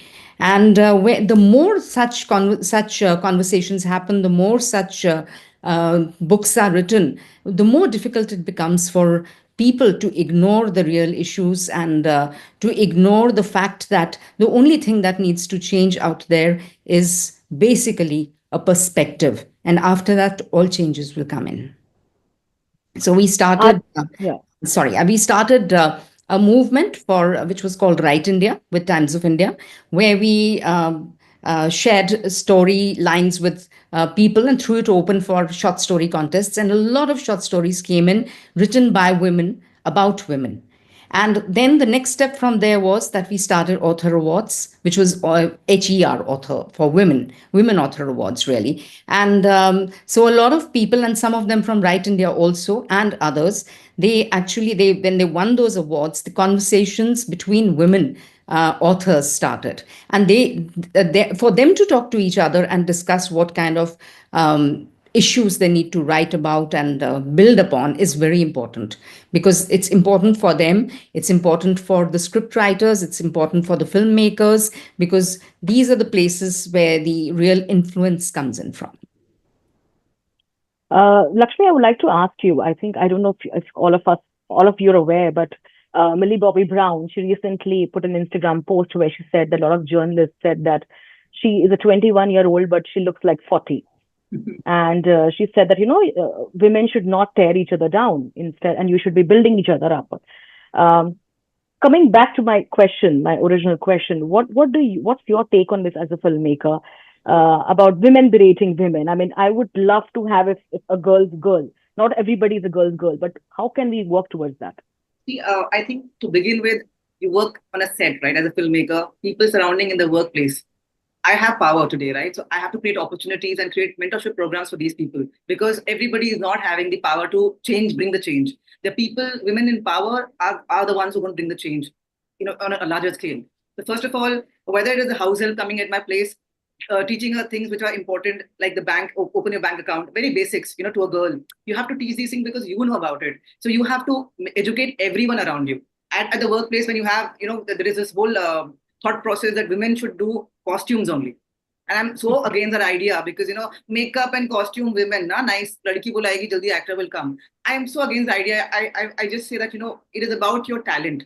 So make it equal from your side, treat them equally from your side as a filmmaker, as a producer, or as a creator. So for you, the power is when you treat them equally. The moment you differentiate, I think, is when you make them feel they're different and they're weaker. So it has to be like you're equally good, and if you don't do a good job, you're going to get a blasting equally, just like a man. So you have to treat them equally mentally also. And also this whole work-life balance is always spoken about women in general. Why can't a man have a work-life balance? Why can't a man, every time this topic is raised, I feel it's so sad that, we always, women is managing both. So this whole topic of work-life balance, I mean, every time I read about it, I'm like, why is women and work and life balance home is connected? A man goes to work, he comes back home, he can also make a coffee or tea for a woman, right? वो छोटा नहीं हो जाता उससे, like the point is that we are so much in your head. The films have voice. A lot of good filmmakers, like RT has made a film right now. There is Gauri Shinde made English, but every time there's a story, there's a voice to it. But somewhere we don't have so many women filmmakers. I think women filmmakers present the story in a very different way. The voice that we have is very different. We are progressive. We want to say things. I'm not saying show me as a damsel in distress every time. My voice, my work, my opportunities will change things for a larger audience, but on a smaller scale. People who work on my set, at my place, I will create opportunities for them and uplift them because I have the power. I mean, it has to start from you, I think. Yes, I love that. And also this whole thing about female-centric cinema. I think I hate the term because I don't get it. Like, a cinema is cinema. You tell there are multiple characters in it. There are male characters, female characters. Of course, the gaze is different. When one makes a film, there are a lot of personal experiences she brings to the table. So obviously that is there. But do you think that every time there's a female-centric cinema, people roll their eyes and say, oh God, it's going to be some social drama? Do we need to get out of that zone? Aarti, maybe you can take that. Yeah, no, I also have the other thing is also it's also limiting female filmmakers because there's also when you say women telling women stories, of course women should tell women stories, but also means that women probably cannot think of stories outside their perspective, where men can think of stories of they can tell a superhero story, they can tell a horror story, and why are you boxing women to just tell women stories? So I feel that, and I also feel that like I don't need to have children to understand and know that education is important. So like why is that women's stories are thought about just talking about women's problem, because if a woman is not, how women are treated affects men also, so I feel that and that is I think there has been overall a sort of a cultural dismissal of women overall. Like, we have always seen women in context with like relationship to men. Like, even though my film's name is Mrs. I think it's the film that actually talks about, like, traditionally in the Hindi movies, a woman by the end of the film, either she gets married or she dies. Like, they don't know what to do with a woman who is unmarried or in love with a hero, but the issues are unresolved. You might as well come in front and just take the bullet. So Mrs. in a way is the first film where we talk about that, you can have your identity outside your marriage. Like, the whole idea is that, so I also feel that the whole idea of just boxing it just feels more like dismissing, and overall the perspective also becomes like that. I think strong stories are strong stories regardless of whether it's a story of a rabbit or story of a or whatever, like it has, or a woman. So it's a way of branding. It doesn't feel like a positive brand. It feels like a more like a limiting. It's more limiting. Limiting as a brand, like. But may I jump in here? Yeah, sure. Because I also think the shift does not just happen in the movies. So when we are making a women-centric movies, the label comes because we are making something so-called different from what people are used to, the audiences. So the minute a hero, women-centric movies become a hit, then more and more people can come and make those kind of films and tell stories where women take the center stage. The minute there's a woman on the screen, the audiences don't go. So, we need, like, the whole society, everybody's mindset at homes to change. Now, the new film with Kareena, with those three girls, I think Veere the whatever. And there was one more with... I think Crew. You're talking about Crew. Crew, yeah, Crew, Yeah. sorry. that was a real number, and it brought in the numbers. It was a hit. And now Mrs. And when movies truly become a hit, it's an indication that people are loving it, they are watching it, they are going to the cinema, or they're switching on the television for that show. And that is what will give more and more, because at the end of it, our business is about the box office and the numbers. So the numbers is a reflection of society, the audience, the people. So the shift has to happen hand in hand. When people go and go buy the ticket and sit in the hall and clap for you, more makers will come forward and tell those stories. Yeah. I mean, that's And what I think.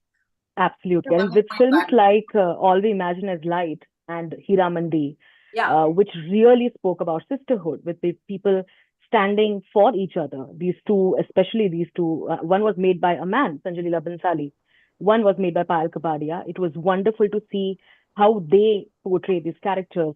But do you think, this is for Lakshmi and Vinita, do you think that films have really evolved? Have we come a long way as far as portrayal of women is concerned? We don't portray her as perfect anymore, which I think is great, because that puts a lot of pressure on women. Yeah. Because they don't have to be flawless. We are people with flaws. Yeah. So you think that aspect is finally coming across in movies? I'll tell you one example, Renuka. There's a very famous series, Gangs of Wasseypur. All these films come. All them, there's a lot of men in the. It's never called male-centric. You watch it. The women also watch it. I mean, there's a global audience. Films are films. The moment you have the word itself is like, for everything you bracket women, for women director, women-centric films, women. So we don't want that gender break. I'm a director. I'm not a women director. So I'm very clear about that. When I talk to people, I'm saying don't award functions happen. They put a women director. So I get very off, with these things, because it's not right, because you are just bracketing it anyway. The access that a women director gets is very less. The number of women directors in this industry are probably can count. So, the opportunity and the access is very less in any case. So the moment we get access, we will make films. No. So the point is, there are a lot of us who want to make films. How Aarti made a film, my perspective may be different, because I'm a different woman. No, my thought process is different. So people need to understand Aarti will think in a different way. Lakshmi will think in a different way as a director. So you have to give opportunity to all of us, in general, for us to present to you, because audiences can only watch what you serve them. So the moment you don't give a break to the director, so the women funding should happen. Women producers should fund women films, in general, women director films. Not thinking it's a women, but the stories need, both genders equally for a perspective to be shown. Vinita, I would like to ask you this, especially because you also come from the world of journalism, and writing plays a very important role. Film writing, film criticism, What do you think? How important is journalism? Because as I spoke about Millie Bobby Brown's example, she said that you cannot write articles about women saying that she's a 20-year-old looking like a 40-year-old, or ageism. All these things are very integral to journalism. Yes. What is your take on that? How responsible should writing be? Yeah, very, very important. I mean, you can figure out the importance by the fact that the most stars and directors and producers will deny it if you ask them. But Renuka, and I know that they all wait for the movie review to come out. And after that, either they celebrate or they give galis or whatever they do with that. But it is very, very important, because not maybe so much today as maybe just like a few years ago. Today, of course, with social media and, all the websites and all that we have, people talk to each other and they'll talk about films. But still, the first reaction to a film, to a movie, invariably comes through a media house. It could be through print newspaper or through a website. And that's how it is. So people do get influenced, which is why there is that, high degree of stress whenever, just before a review comes out. So it is, of course, very, very important to be very careful and very sensitive about what is written there. And the good part of it is that today there are so many of them. Nobody is dependent on just one review, and so many reviews come out in so many different places with so many different perspectives. And slowly people who are readers and who are discerning readers and viewers, they settle down to the ones that they can really trust, and they look out for them, and they only look out for those critics and don't really bother about the others. So the writing is very clear. You know who's doing what and for what purpose, why somebody's doing something. So, I'd like to come back to what you said earlier, women-centric cinema. I think in times of shift, when things are changing, sometimes it's very important to, go to an extreme and stress something and say it out loud. I think today saying women-centric cinema or women-centric movies is important because I don't think it's so much about why about those, how many of those movies are out, or is there a change? Of course there is a change, there is a positive change, but the real question is how many people are happily funding those movies, how many what kind of chances are women directors, women producers, women actors actually getting to portray their talent in an industry that is inundated with men? How many women can really create their own space, and how many men are willing to help women create that space? That is where the entire question is. Can I share something? I remember Tapsi Pannu telling me this. She said the moment there's a film with a female character in the center, the actors, the co-stars, don't really get A-listers to play a husband or a boyfriend. Yeah. You always go to the smaller actors, the lesser known actors, because the big ones don't want to play a subordinate or a secondary role. That I agree. So sad. Yeah. Madhu, would you like to I say know something? that. Yeah. I know that. Madhu would like to say something. Please go No, ahead. I know. I'm just agreeing to what you're saying because I have come across such dialogue. They don't want to lend their name if they think that their role is not as good. In fact, I did do a film where the title was Agni Devi. That was like it's a Tamil film, and the hero was a cop and I was the bad cop. And the film, I mean, God bless the director and the producer who made such a film. And I think I shouldn't take name, but you can search and it'll all be there. When the actor saw the film, he thought that he was not projected in the way he should be. And then he asked for a lot of reshoots. And the producer did not obviously have the budget to do those reshoots. Then he asked for an item song to be added, which was not in the original script. Then maybe they did. And then finally, there was so much of conflict and dispute that the main actor did not come to dub for himself and did not promote the film. They had to dub with someone else only, and they even changed the name of the film. From Agni Dev, it became Agni Devi, it became Agni Dev, or something like that. Wow. All that happened. The end result is that the movie did not do well. It had a controversy. It came in some news channel and it died. But it was a fabulous story. And the truth is, I did have a great role. I did have a better role than the positive role. So yes, I did face this. I was so proud of the film, but it never got the kind of platform or the release, or because the actor felt that he can't be that actor.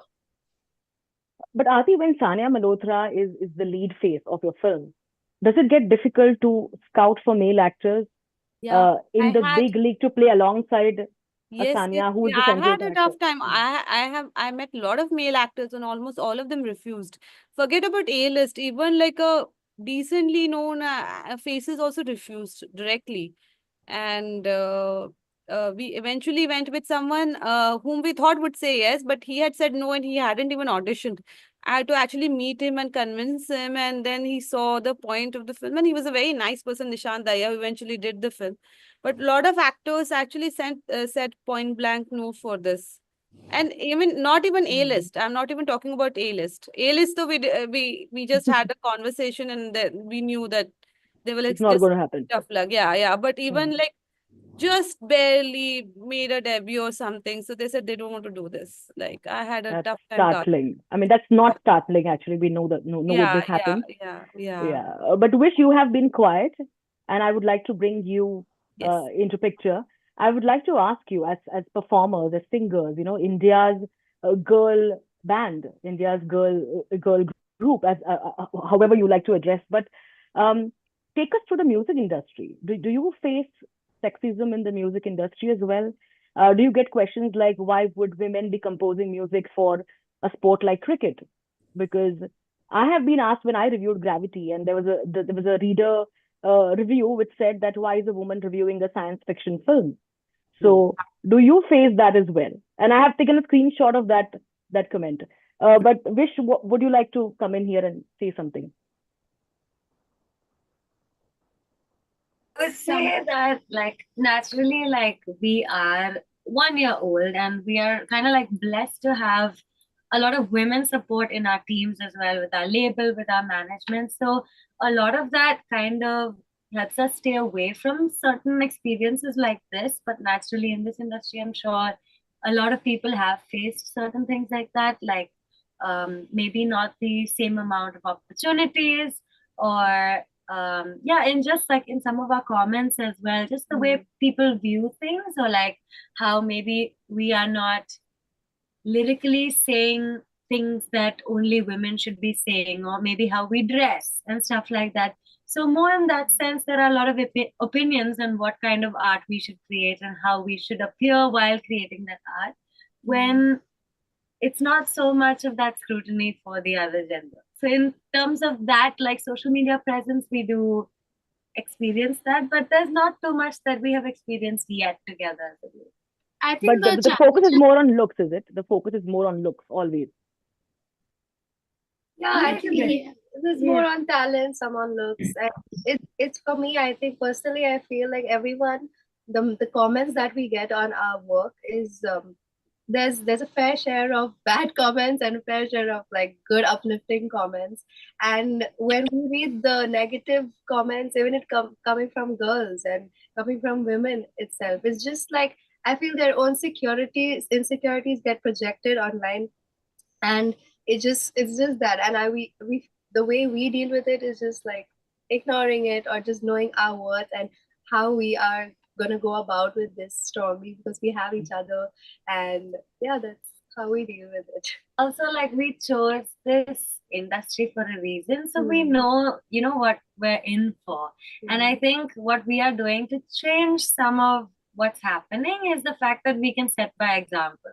So we are gonna still, no matter what everyone says, kind of break those barriers or break those rules, or, you know, chase our dreams or do the things that people probably say we can't do, and show other people or other girls or young girls who have the same kind of dreams or want to get into the same kind of industry that they can do it too.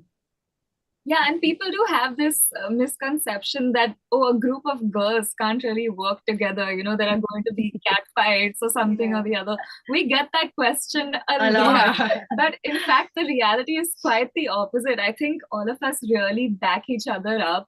And if anyone is like going through a tough time, we're always like there to support each other and just say like, you go girl. I think some phrases of encouragement is all we really need from each other to really like keep going and like keep our head down and just keep focusing on our art and our work. Yeah, we just keep getting compared online to like other women and artists, and like just because we're a girl group, just because we're women. So I think we're here to crush that notion that women get pit against women. So we're not doing that. We're supporting each other and we have each other's backs. Yeah, it's strange you get asked that, do you get along in 2025? I think that question should be banned, I think. Speaking of ageism, I think Demi Moore's Substance was a movie which really spoke about how older women often get discarded for younger women. Younger women have a problem that they often told that, you know, you look older than your age. If a woman is looking good in her 40s, 50s, 60s, she's told that, oh, you look good for your age. So age is a problem, is a discussion, is a constant that we see in every discussion. What do you have to say about ageism? Like Neena Gupta said very openly that, you know, women in the 60s don't get really parts. Those parts are played by younger women. So what do we get? So what is your take on it? What is your take on ageism? I think. Who wants to come in? I'm sorry. Can I say? No, I think Yeah, since sure. so since the woman is born till she is goes older, she's gradually disabled, like, you know, little by little. And I think age is, I think, you know, women tend to become invisible. And I think the whole anti-aging is such a huge thing with women and not with men, because I think a woman-made woman is not enough. You know, people want a man-made woman, which is like a toy almost, like, you know, keep looking young, keep looking fresh. And there's a larger issue with the whole ageism thing. It is dealing with the own complexes that we ourselves have. But it's also because, because of this gradual dismissal, and they it's a last ditch attempt to maybe get attention of the world. You feel that if you look young and beautiful, people will, and that is a very huge problem. In fact, like, the way to solve this problem is like completely opposite. Instead of going for anti-aging thing, actually embracing age, and having role models who are old women, and who are strong women, and and with their beautiful flaws, and everything. So I think this is a very large problem, and there's like deep psychological reasons for this, like even within a woman also, like even with me also. Forget about anyone else. Even if I would go, I would want to look like this. Oh, am I, you give me a haircut that made me look younger or thinner, things like that. And we have to understand, why do we have to look one is of course looking The good need for to look ourselves. desirable. Yeah. Yeah, but there is the looking good for yourself has an element of being desirable for opposite sex. And why do we still want that, and The why do validation. The validation. why do we need that external validation, especially from men? So I think this is a very big issue. And even that Millie Bobby Brown thing is like, it's a very bad thing to to shame her, because she might look little older than her age. So why should there be that shame associated with women? Not, no man will feel bad if we say, oh, you look 40. He will say, oh yeah, I look 40, ha ha ha. In fact, men have French beard to look older than they are, because without French beard they look like such puppies. So it is like there's a genuine issue, with why women want to look younger, and psychologically how the society has been constructed. And we really need women who are older women role models.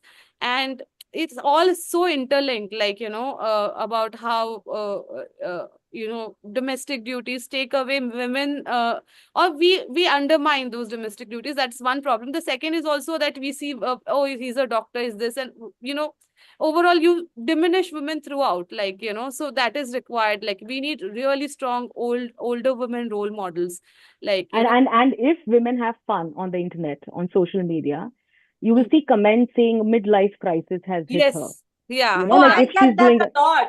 I Yeah. get that a lot. the trolls, it's Yeah. always about, oh, she's got a midlife crisis. Yeah. Because Yeah. oh, please act your age. Yeah. Act Why your she's age. trying to look like a 20-year-old. Yeah. Yeah. We Yeah. have very few minutes left now, but Madhu, do you want to say something? Yeah. No, the lines here for me is a little blurred. I do admit this whole ageism thing, and we have to break out of those shackles. But having said that, I do try to make myself as youthful as possible. But that's not just to look, that's not just to appear a certain way. That's also how I feel. So the concentration of my fitness and my general well-being. So the better I feel with my health, I feel youthful. And I like to see myself youthful, not necessarily young.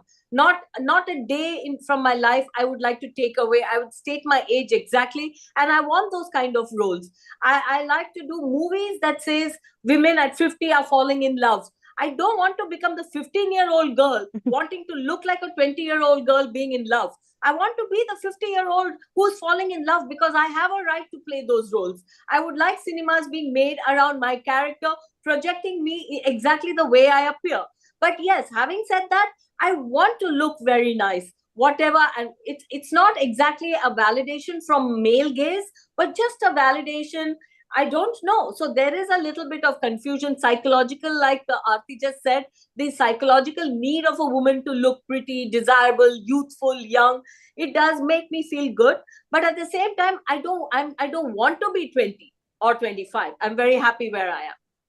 Yeah, Vinita and Lakshmi, we have quick few minutes left. Go on. Yes. I think the bottom line, I think the bottom line is that at all stages of life, everywhere from the beginning till the end, a woman has to work harder to prove herself. She still suffers from a guilt complex, whatever she is doing, whether if she's looking after home, she's guilty about office. If she's in office, she's guilty about home, and so on and so forth. She grows. If she's young, she's guilty about looking older. If she's old, she's guilty about trying to look younger. So I really think that in all this effort, it also makes her far stronger. She's the far stronger sex and gender, and the movies and books that are written about women should they don't just deal with shattering old tropes, but they also are today showing a more layered woman, and exposing her sensitivities, her vulnerabilities, putting it all out there for people to see. And I think it has made a huge difference. I do see a lot of women aging gracefully today. And, look at Dimple Kapadia, look at Nina Gupta, look at so many of them who are just what they are, and they are not ashamed or guilty to say that. Lakshmi, quickly, go ahead. In general, when men age, they're 50, 60, they're called heroes, they're like the heroes. And women are 50, 60, they're former actors. You're so mean to them, right? And this is the mindset, 50, 60, former actress. Men, when women age, they have expiry date. Okay, career is over now, khatam. No, she's now 40, married, or whatever. Now, still changes happening, but most of the times, this is the bracket you're in. And men, he's aging like a vintage fine wine, whatever you say, all of that. So the point is, at least from my perspective, what I can change is that when I make a film, my films have protagonists who are of all age groups. The last film was Renuka Shahane was there. She was 60 plus in the film, and she was a powerful, progressive woman who decided to remarry at the age of 60 with her own choice. So I make those characters. Now I have a film coming up next week with Sulbha Arya. She's 78 in the film. She's still the protagonist. There's Jamie Lever, who's playing not the comedian that you see her most of the time, character. So, in general, it is the voice you create. I will not buy that, a men, stop calling women former actresses, or, she can only play this. I want to see a Sushmita Sen doing a KBC sometime.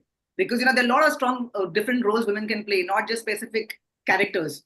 I want to see women in every department, in the coming years, and not just specific roles. And we have one quick, you can answer in one line before we move on to Wish performing for us and concluding this on a beautiful note. But we just have exactly 1 minute. You can answer in one line. There's a massive debate of gender versus talent. Who wins? We can start with Lakshmi. Talent comes with access. Give us access. We have enough talent. We'll prove it. And we have the power. We'll prove it. Vinita.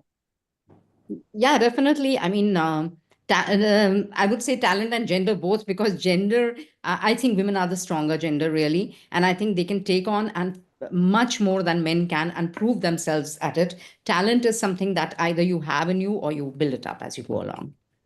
Madhu. I'll go with talent as well. Aarti. Aarti, I can't hear you. No, I love what Lakshmi said, that talent comes with opportunities and access. So, and sometimes you grow into a role also. So give them opportunities and the talent will follow. Yeah. Wish, what's your answer on this before you start performing for us? Talent versus gender. I think we would say talent as well. At least that's what we're trying to do. And hopefully we'll see something like progress with that. Okay. And Wish, if you can just introduce the four of you, just raise your hands and tell us who is who, and let's just start your performance. Okay, so I'm Ree. I'm Zoe. I'm Sim. I'm Suchi. And we are Wish. And we're going to do a song that actually was our debut single called Aziz. And it's actually been a year since we launched as Wish. And this was a song that really took it up for us. It's a song about taking back the narrative from "Tu cheez badi hai mast" to "main aisi cheez hu bilkul aziz hu," because I'm hot and I know it.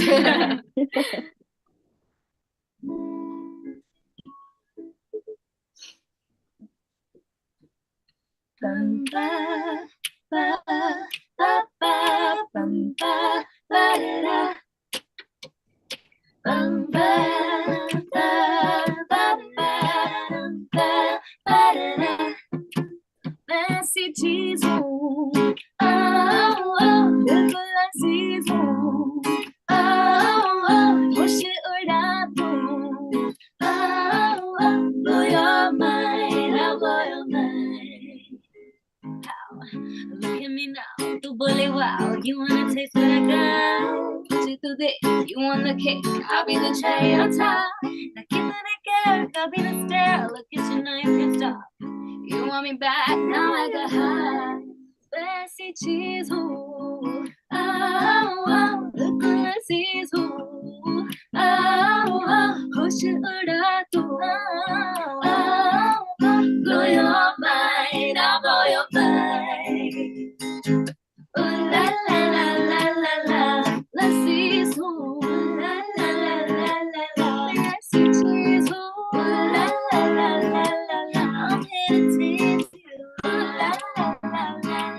बिल्कुल अजीज हूँ पम पा पा पा पा पम पा पा Woohoo!